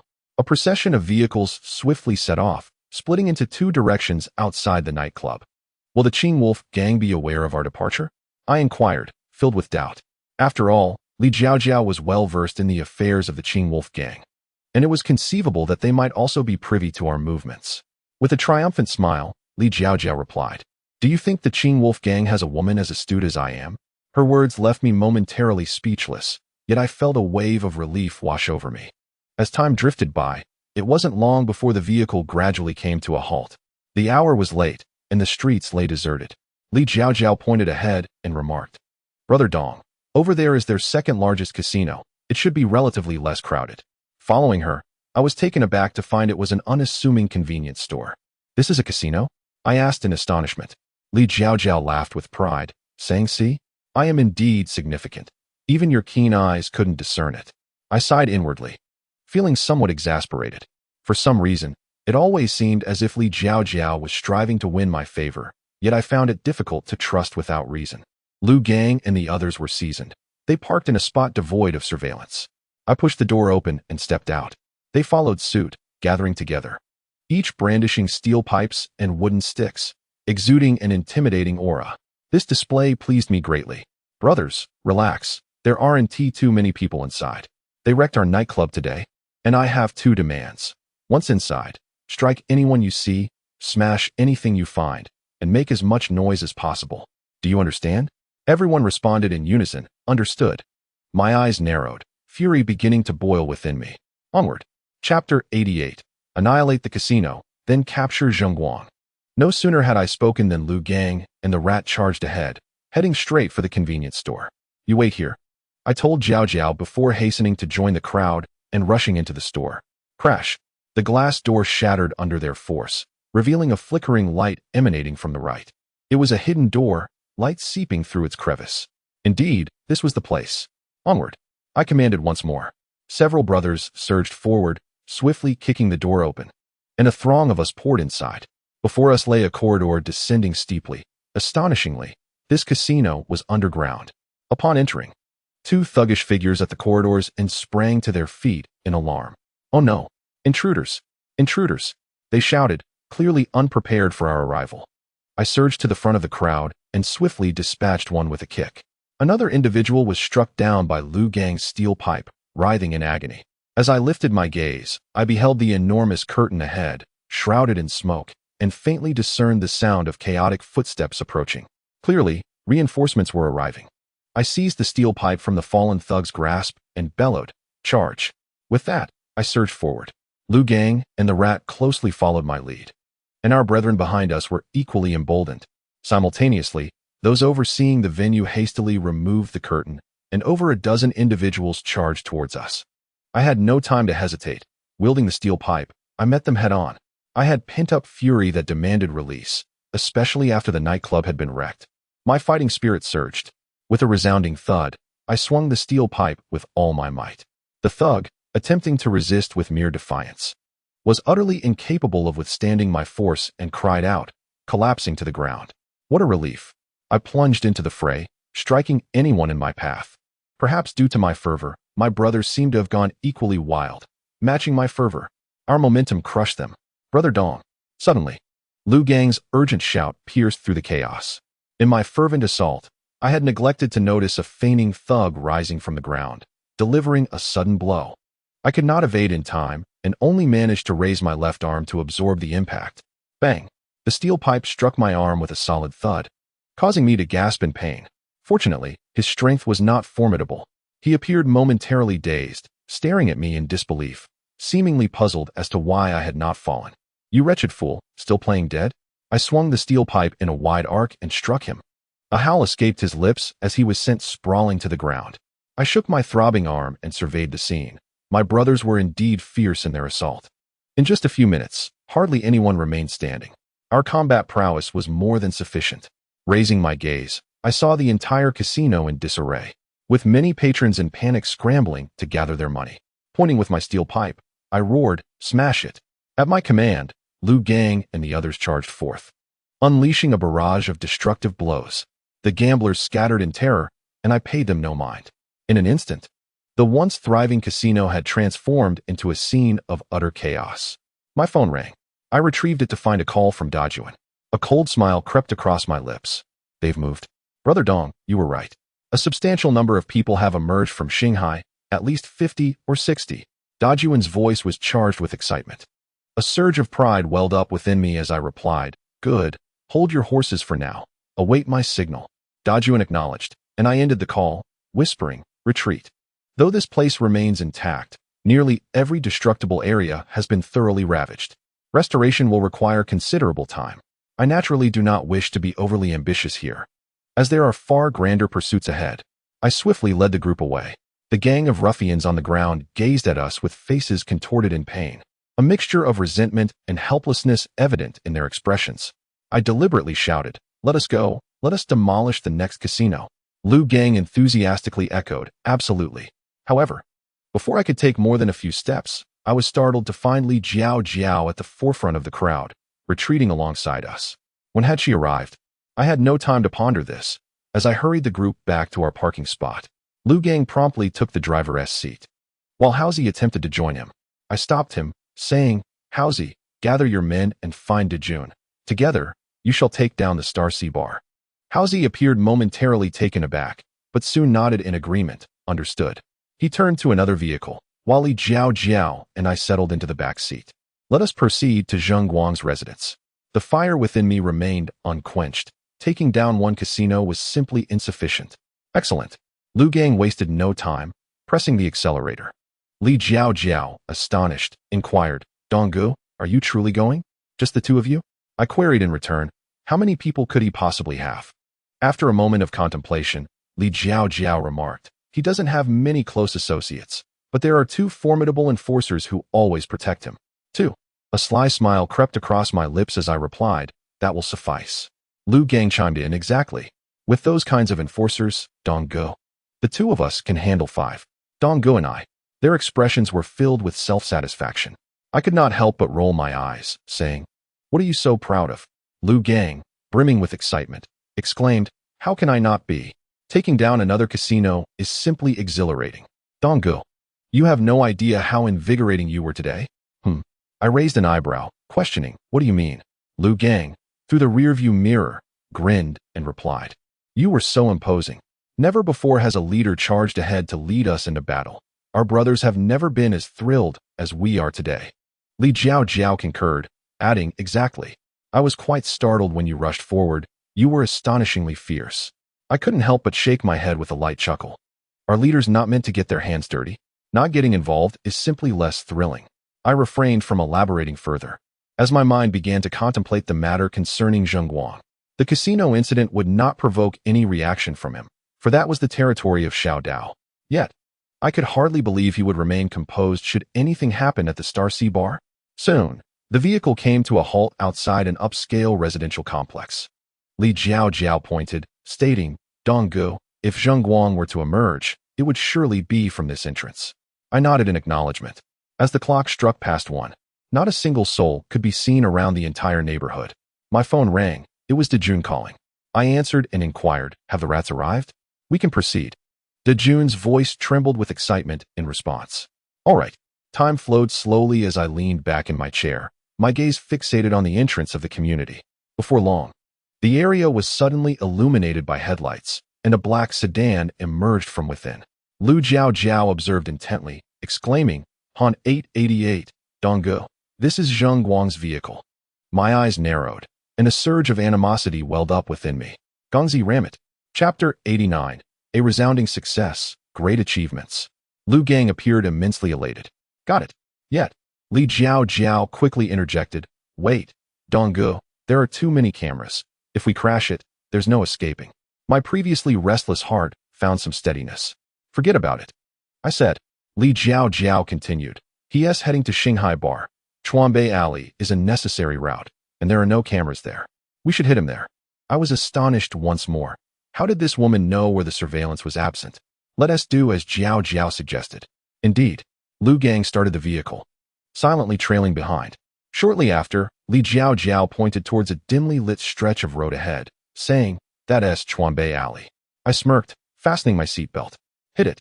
With a roar, Liu Gang pressed the accelerator, pursuing the black sedan ahead. Our car drew ever closer to Zheng Guang's vehicle. It was only at this moment that the driver of Zheng Guang's car seemed to react, the car ahead also roaring to life. Unfortunately, it was too late. Bang! Liu Gang's vehicle collided violently with the left rear portion of the car in front. Screeching. At high speed, The vehicle ahead lost control, swaying erratically and accompanied by the sound of frantic braking. Liu Gang seized the opportunity, crashing into the side of the car in front. The front vehicle was utterly out of control, skidding sideways before crashing heavily into a large tree by the roadside, flipping over, with smoke billowing from the engine compartment. Liu Gang parked the car nearby. Capture him. I flung open the door, gripping a steel pipe as I swiftly approached the location of the other vehicle. Liu Gang surged forward as well. By the time I reached the car, a burly man in a suit was climbing out of the driver's side window. Blood streaming from his head, I swung the steel pipe directly at him. The muscular man instinctively raised his arm to shield himself, letting out a pained howl. He fell back into the car, crushing the man in the passenger seat beneath him, leaving him with no chance to escape. Dongge Zhengguang is right here. Liu Gang pointed excitedly towards the back seat of the car, his face beaming with exhilaration. I scoffed, retorting, "Pull him out." Liu Gang swiftly took action, dismantling the car door and yanking the bloody Zhengguang out, tossing him onto the ground. I lowered my gaze, observing him closely. Dressed in a gray suit, he now appeared disheveled, his face smeared with blood, his demeanor dazed and confused. I placed my foot upon his face and inquired, "Old man, was it you who instigated the destruction at the Nightshade nightclub?" He seemed to regain a semblance of clarity. "You're done for," he stammered, struggling to articulate a coherent sentence. I couldn't help but sneer. "Underfoot, and you dare to act defiantly? You truly are muddled. Allow me to jolt you awake." With that, I swung the steel pipe forcefully against his arm. Crack! Accompanied by a sharp sound of breaking bone, Zhengguang emitted a piercing cry of agony. I waved my hand gently, instructing, "Take him to the car." Liu Gang glanced at me with a peculiar look before responding, "Understood." Zhengguang was shoved into the trunk. I returned to the back seat, stating, "Let us head back to the nightclub." Liu Gang nodded lightly, remaining silent. I chose not to engage with him further, rubbing my still aching left arm, only to find Li Jiao staring at me with an unusual expression. "What are you looking at?" I asked. This woman always exuded an aura of mystery, and I remained cautious around her. Li Jiao seemed to admire me, saying, "Brother Dong, your intellect is truly commendable. I never imagined you would actually capture Zhengguang." I couldn't help but raise an eyebrow. "You're impressive too, knowing about the lack of surveillance here." I replied with a smile. Li Jiao humbly responded, "It's merely a matter of memorization. I am intimately familiar with every location in Ningjiang City. I cannot compare to someone like Brother Dong, who accomplishes grand endeavors." With that, an enigmatic expression returned to her face, deepening my curiosity. Before long, Liu Gang had parked the car in the nightclub's rear courtyard. To my astonishment, the yard was filled to capacity with vehicles and crowded with people. The gang had returned before us. Zhou Jun was among the crowd, looking quite pleased. A wry smile crept onto my lips. This time, I had truly succeeded. Before I could even exit the vehicle, Zhou Jun had already gathered a throng of people around me, brimming with excitement. I opened the door and stepped out. Zhou Jun approached, enveloping me in a tight bear hug. "Ha!" he exclaimed, vigorously patting my shoulder. "Dongzi, you have utterly astonished me. You managed to resolve what had me frazzled with such ease." His expression clearly indicated that he was already aware of the happenings at the casino and bar. The imposing figure of Dejun gazed at me with palpable excitement, his typically expressionless face adorned with an unsightly grin. The others, too, were aflame with fervor, particularly my band of brothers, whose faces radiated with exhilaration. I chuckled and remarked, "It is merely good fortune. Our hometown has suffered damage, so we cannot indulge them any longer." Zhou Jun nodded vigorously. "Indeed, they attacked our nightclub, and you retaliated by seizing one of their casinos and a bar. This is a lucrative trade." He slung his arm around my shoulder, gesturing to the crowd. "Brothers, do you not agree that our Donggu is magnificent today?" A chorus of voices erupted, shouting magnificent. Dejun joined in the raucous cheer, and I could not help but smile. From this moment forth, I felt truly established in my role as the leader of the Tiger Head Gang. "Donggu, why did you not join us earlier? That was a thrilling encounter, and your absence is a regrettable one," Dejun remarked. I was taken aback. When had he become so loquacious? Liu Gang, with utmost admiration, interjected, "But you are unaware, my brother. Donggu has been engaged in substantial matters." Dejun appeared momentarily stunned, while the others exchanged puzzled glances. Oh, what could surpass the surprise of dismantling a casino and bar, along with dealing with so many of their men? "Do you have yet another surprise for me?" Zhou Jun inquired with keen interest, and all eyes turned toward me. I could not resist raising an eyebrow, relishing the attention. Gangzi, present the surprise for San Gu to behold. Li Jiao couldn't help but grin with pride at my words. Absolutely. Lu Gang strode resolutely toward the trunk. In that instant, every gaze was fixated intently upon him. Chapter 90. Don't mess with the policewoman. I'll report you for harassment. Soon. Gangzi opened the trunk and dragged out Zheng Guang, unceremoniously tossing him onto the ground. The crowd frowned, scrutinizing the scene. A collective gasp echoed around us. De Jun's pupils dilated in astonishment, while Zhou Jun's face registered sheer disbelief. Zheng Guang, he exclaimed, his incredulous gaze fixed upon me. The others, too, regarded me with astonished eyes. De Jun, still in shock, remarked, "No wonder you did not join us. You were indeed engaged in something significant." I chuckled lightly.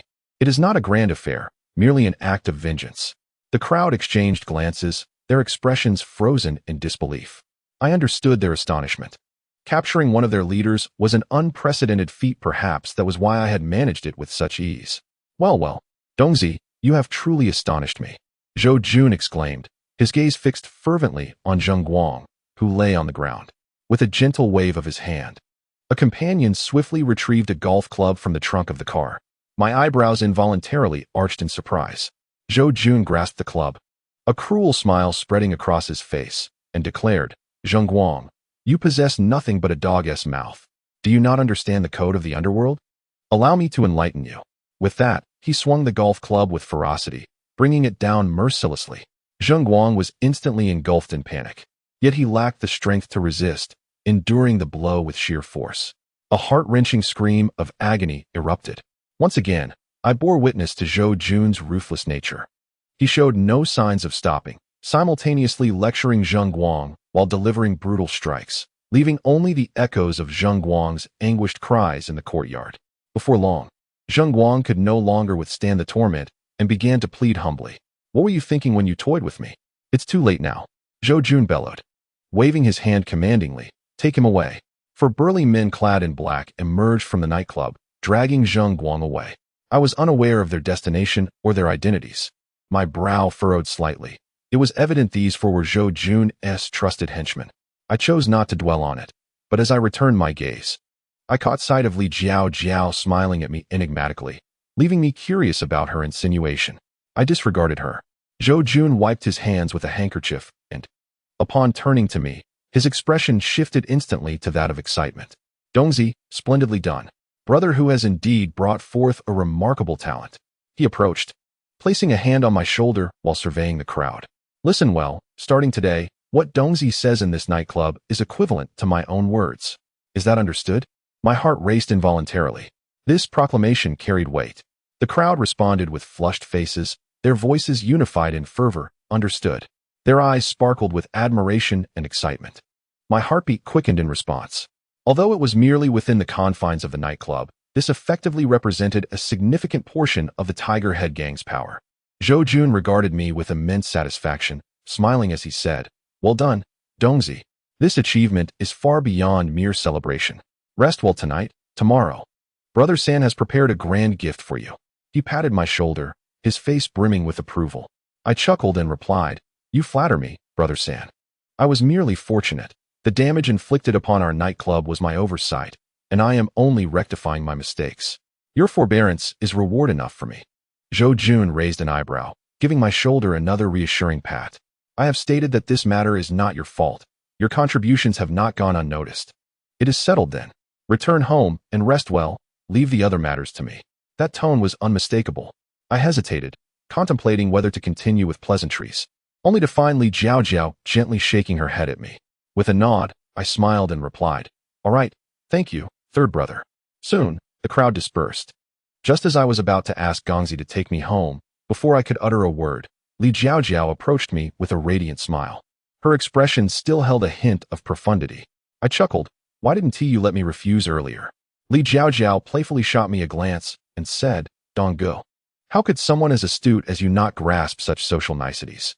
Third Master wishes to bestow a generous gift upon you, not merely as a reward, but to showcase it to the brothers as well."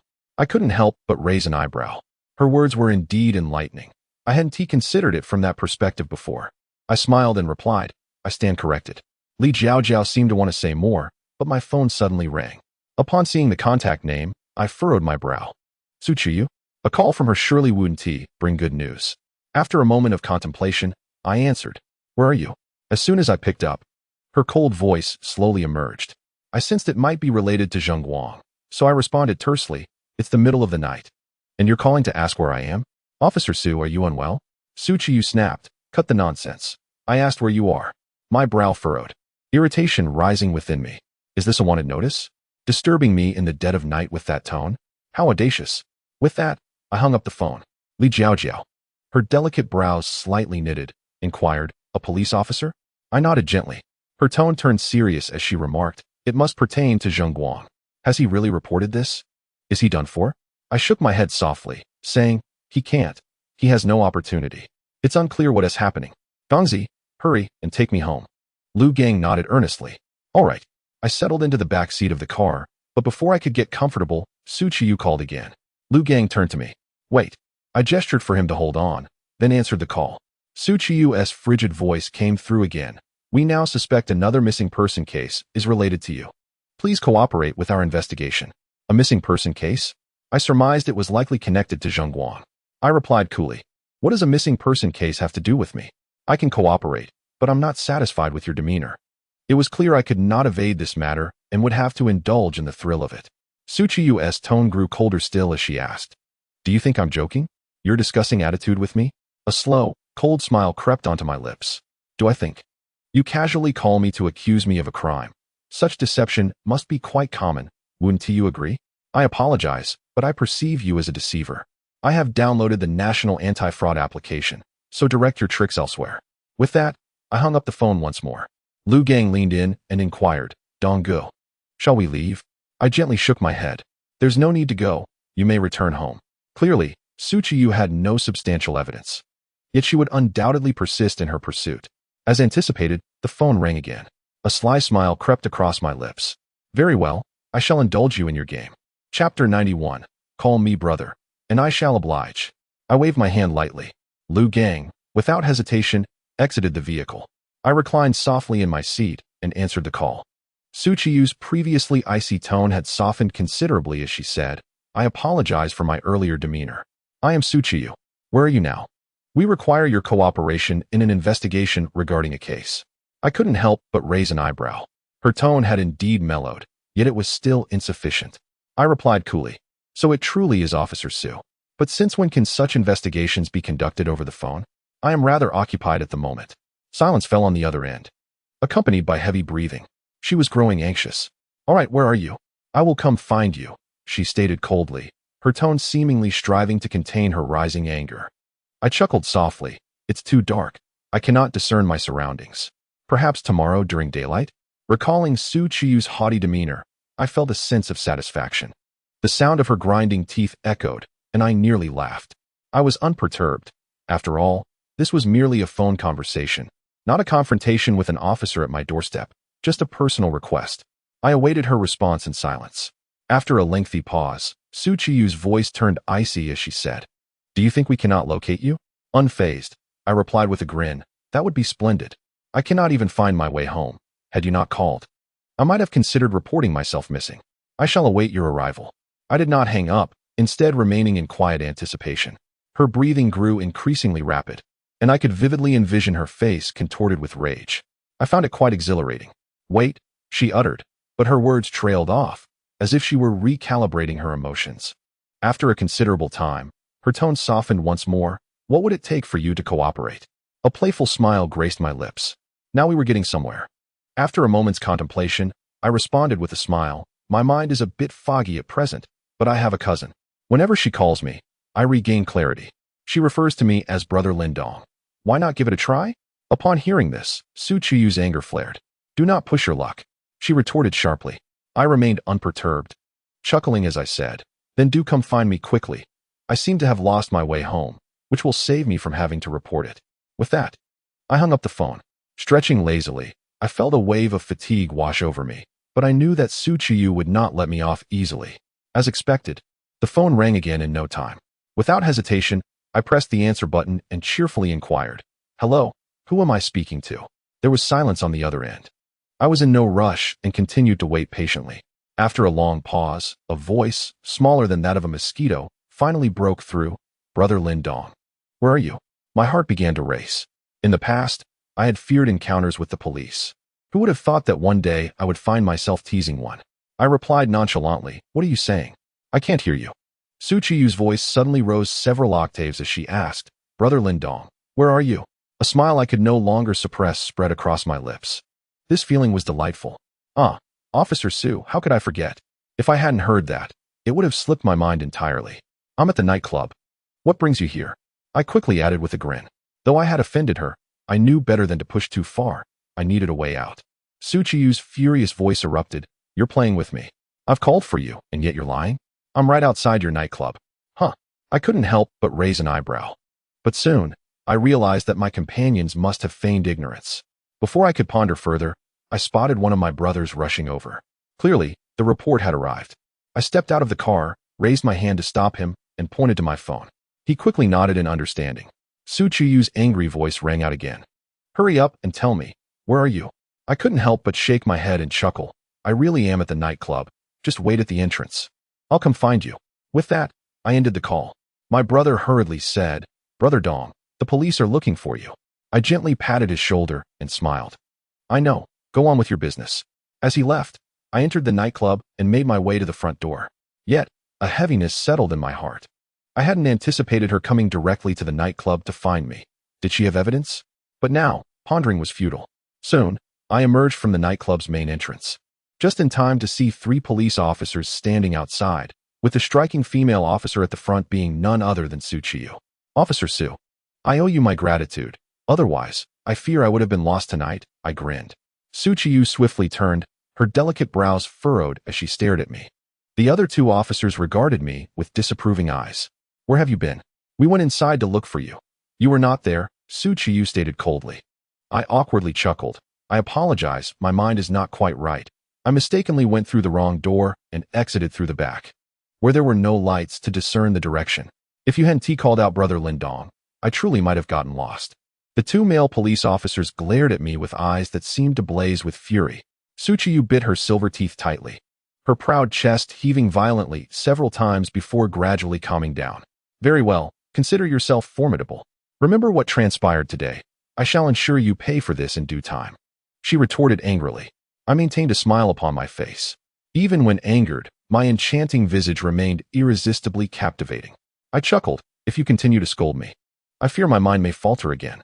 Su Chiyu clenched her delicate fists. Ultimately, she coldly stated, "Zheng Guang has gone missing. Do you know anything about this?" "Zheng Guang's case, you say?" I feigned confusion, inquiring, "Who is Zheng Guang?" Su Chiyu narrowed her eyes, scrutinizing me as she spoke. "I'll ask you one last time. Do you know or not? Was there truly evidence to substantiate such an attitude?" Without hesitation, I gently shook my head and replied, "I do not know this person. What could I possibly know?" Su Chiyu fixed her gaze on me. I met her stare with a cheerful demeanor, unwavering in my composure. After a prolonged silence, Su Chiyu finally averted her gaze and continued, "Zheng Guang's family reported his disappearance 40 minutes ago. Where were you 40 minutes prior?" At her words, I felt a sense of relief wash over me. It was evident she was attempting to intimidate me into revealing something. I responded cheerfully, "I was at the nightclub. We were preparing for renovations, and I was involved in the discussions." A glint of icy light flickered in Su Chiyu's beautiful eyes as she remarked, "Are you certain it is a renovation and not a demolition?" Chapter 92, Brother Lin Dong, I implore you. My heart tightened at her words. How could Su Chiyu be so well informed about this matter? "What are you saying?" I feigned bewilderment. Su Chiyu scoffed coldly and queried, unaware. "Allow me to enlighten you.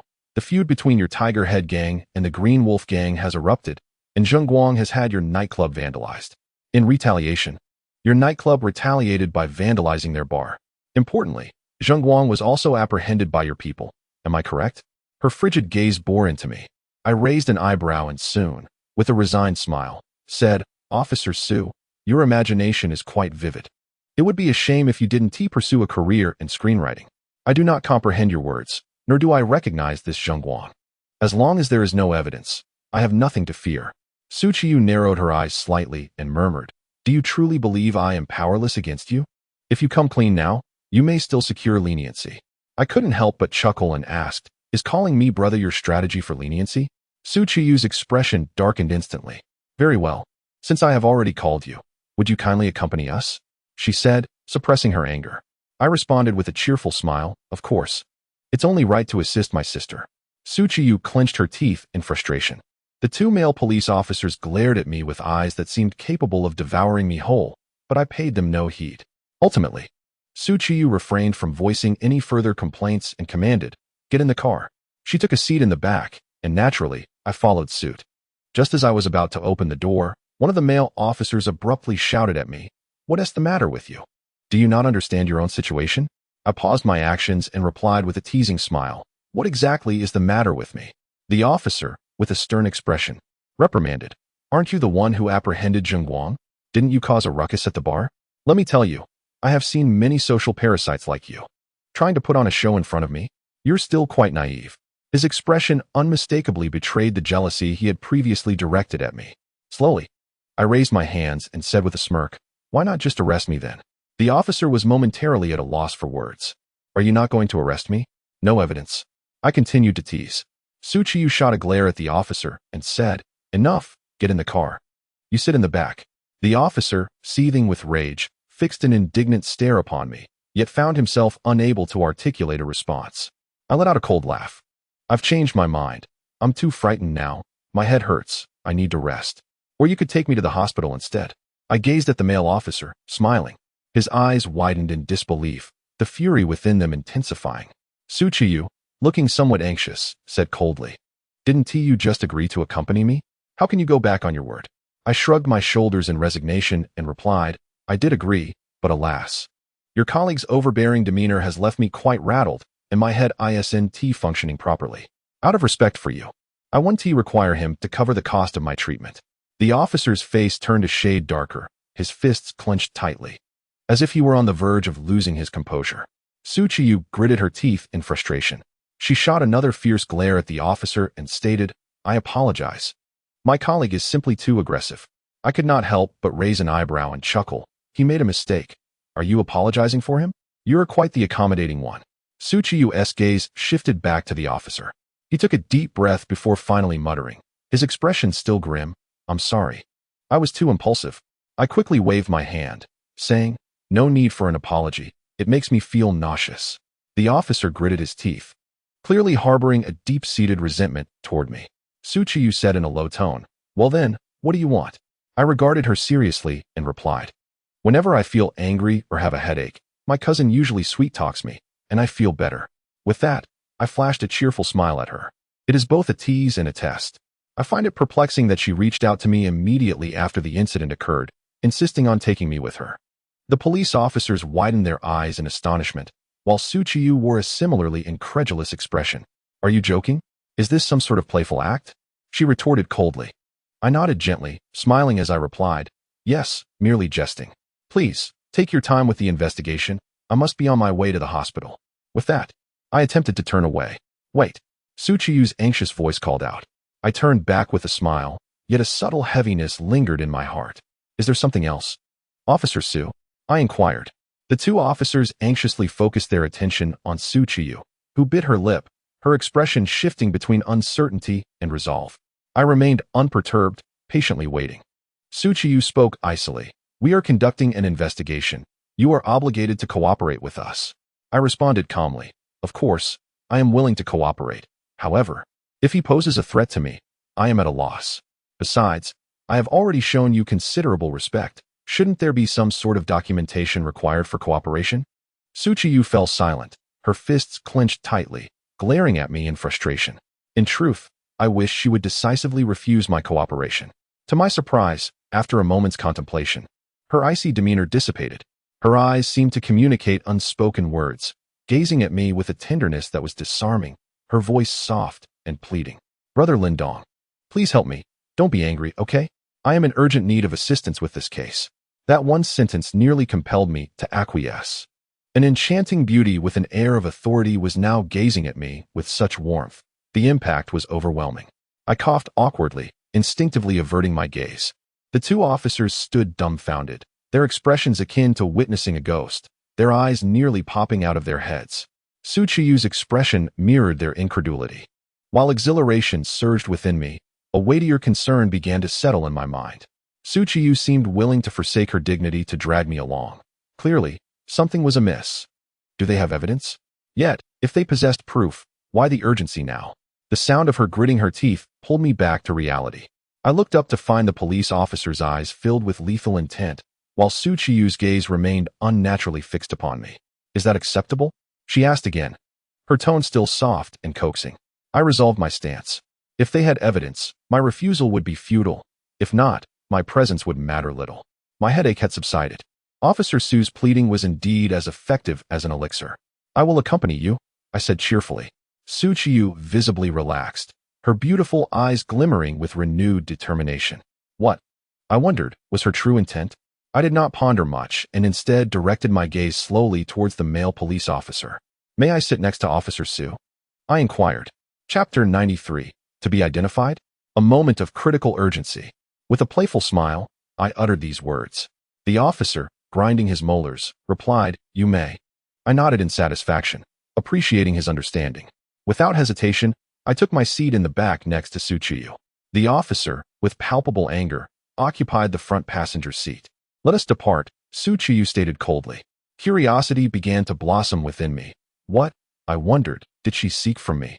As time slowly drifted by. It was already the latter part of the night, and I was unfamiliar with the route, unsure of her destination. 15 minutes later, the vehicle came to a halt. I scanned my surroundings and realized we had parked outside Zheng Guang's residence. Here, a sense of foreboding began to take root in my heart. The rules dictate that police should not get involved, yet Zheng Guang's family was not part of the underworld. If the rules were to be broken, I found myself at a loss. I could only hope they would refrain from speaking recklessly. After all, if Zheng Guang's family were to act in such a manner, the reputation of the Qing Wolf Gang would be tarnished, and with a sullied name, illicit businesses would falter. Let us proceed, Su Chiyu said coldly, not sparing me a glance. She walked ahead with hurried steps, while two male officers silently followed behind me. I refrained from turning back. Yet I could feel their contemptuous gazes upon me. I chose to ignore it, my eyes inadvertently drawn to Su Chiyu's enticing form as she swayed gracefully. Soon, Su Chiyu led me to the exterior of a villa. It was then that I noticed several police vehicles parked nearby, and through the glass, I could see numerous individuals gathered in the hall. So many officers? I furrowed my brow, a sense of anxiety creeping in. Everything was shrouded in uncertainty. Su Chiyu halted and stated, "It is still not too late for you to confess honestly. I will consider it a voluntary surrender. If you choose to remain silent, the situation will escalate." Her expression had turned serious. I raised an eyebrow. What are you talking about? Are you indulging in nonsensical rhetoric again? I have already stated that I do not know Zheng Guang. I replied coolly. A cold smile gradually crept onto Su Chiyu's face as she murmured, "Very well. I hope you can hold your ground." With that, she stepped towards the villa, her confidence unsettling me. Given the circumstances, overthinking was futile. I followed her inside, only to be met with the heart-wrenching cries of a man. The villa was lavishly decorated, and the hall was filled with officers, each wearing expressions of helplessness. A middle-aged woman sat on the sofa, weeping and wailing, while beside her sat a sullen young man, bearing a resemblance to Zheng Guang. It was evident that they were Zheng Guang's wife and child. My heart raced as I noticed the two injured men in suits standing behind the sofa. They were the ones who had been in the car with Zheng Guang during the accident and could potentially identify me. It became clear to me that Su Chiyu's intent was to have these two men point me out. Yet, I could not fathom why she was so anxious. Even resorting to a semblance of pleading, a humiliation for a woman of her stature. Su Chiyu coldly fixed her gaze upon me and inquired, "Do you not feel anguish?" I could not suppress a slight, ironic chuckle. I do not even know them. Why should I feel any sorrow?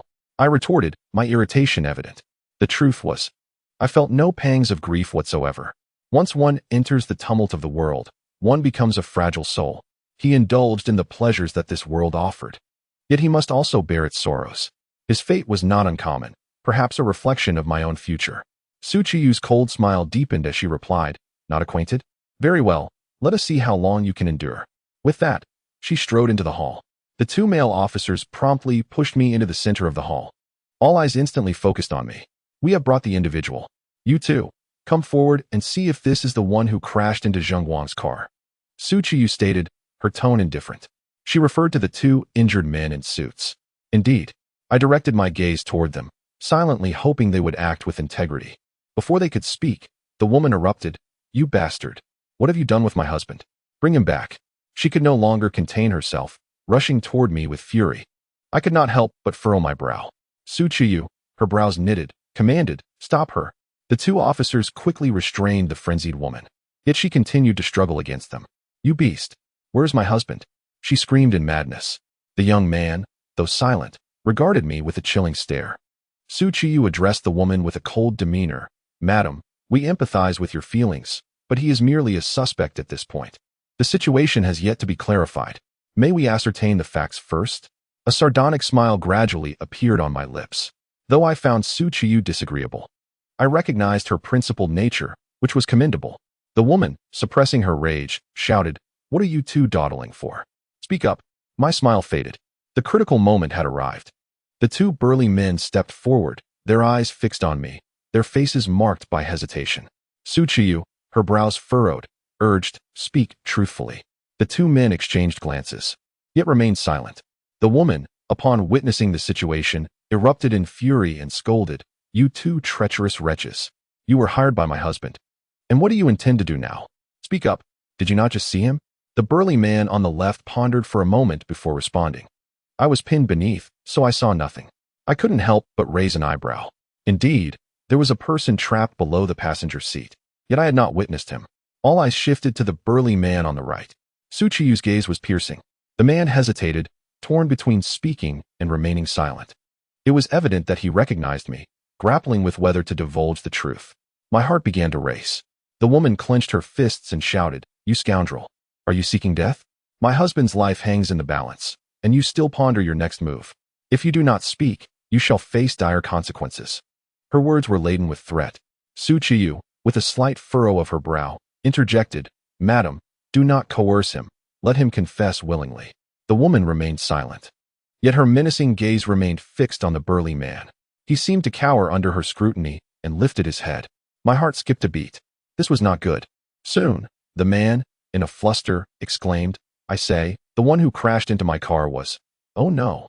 My heart was lodged in my throat. Su Qiyu's eyes sparkled with intensity. The woman's face instantly lit up with excitement. The burly man continued, it was just... But before he could finish, a deep cough suddenly resonated from outside. Cough, cough.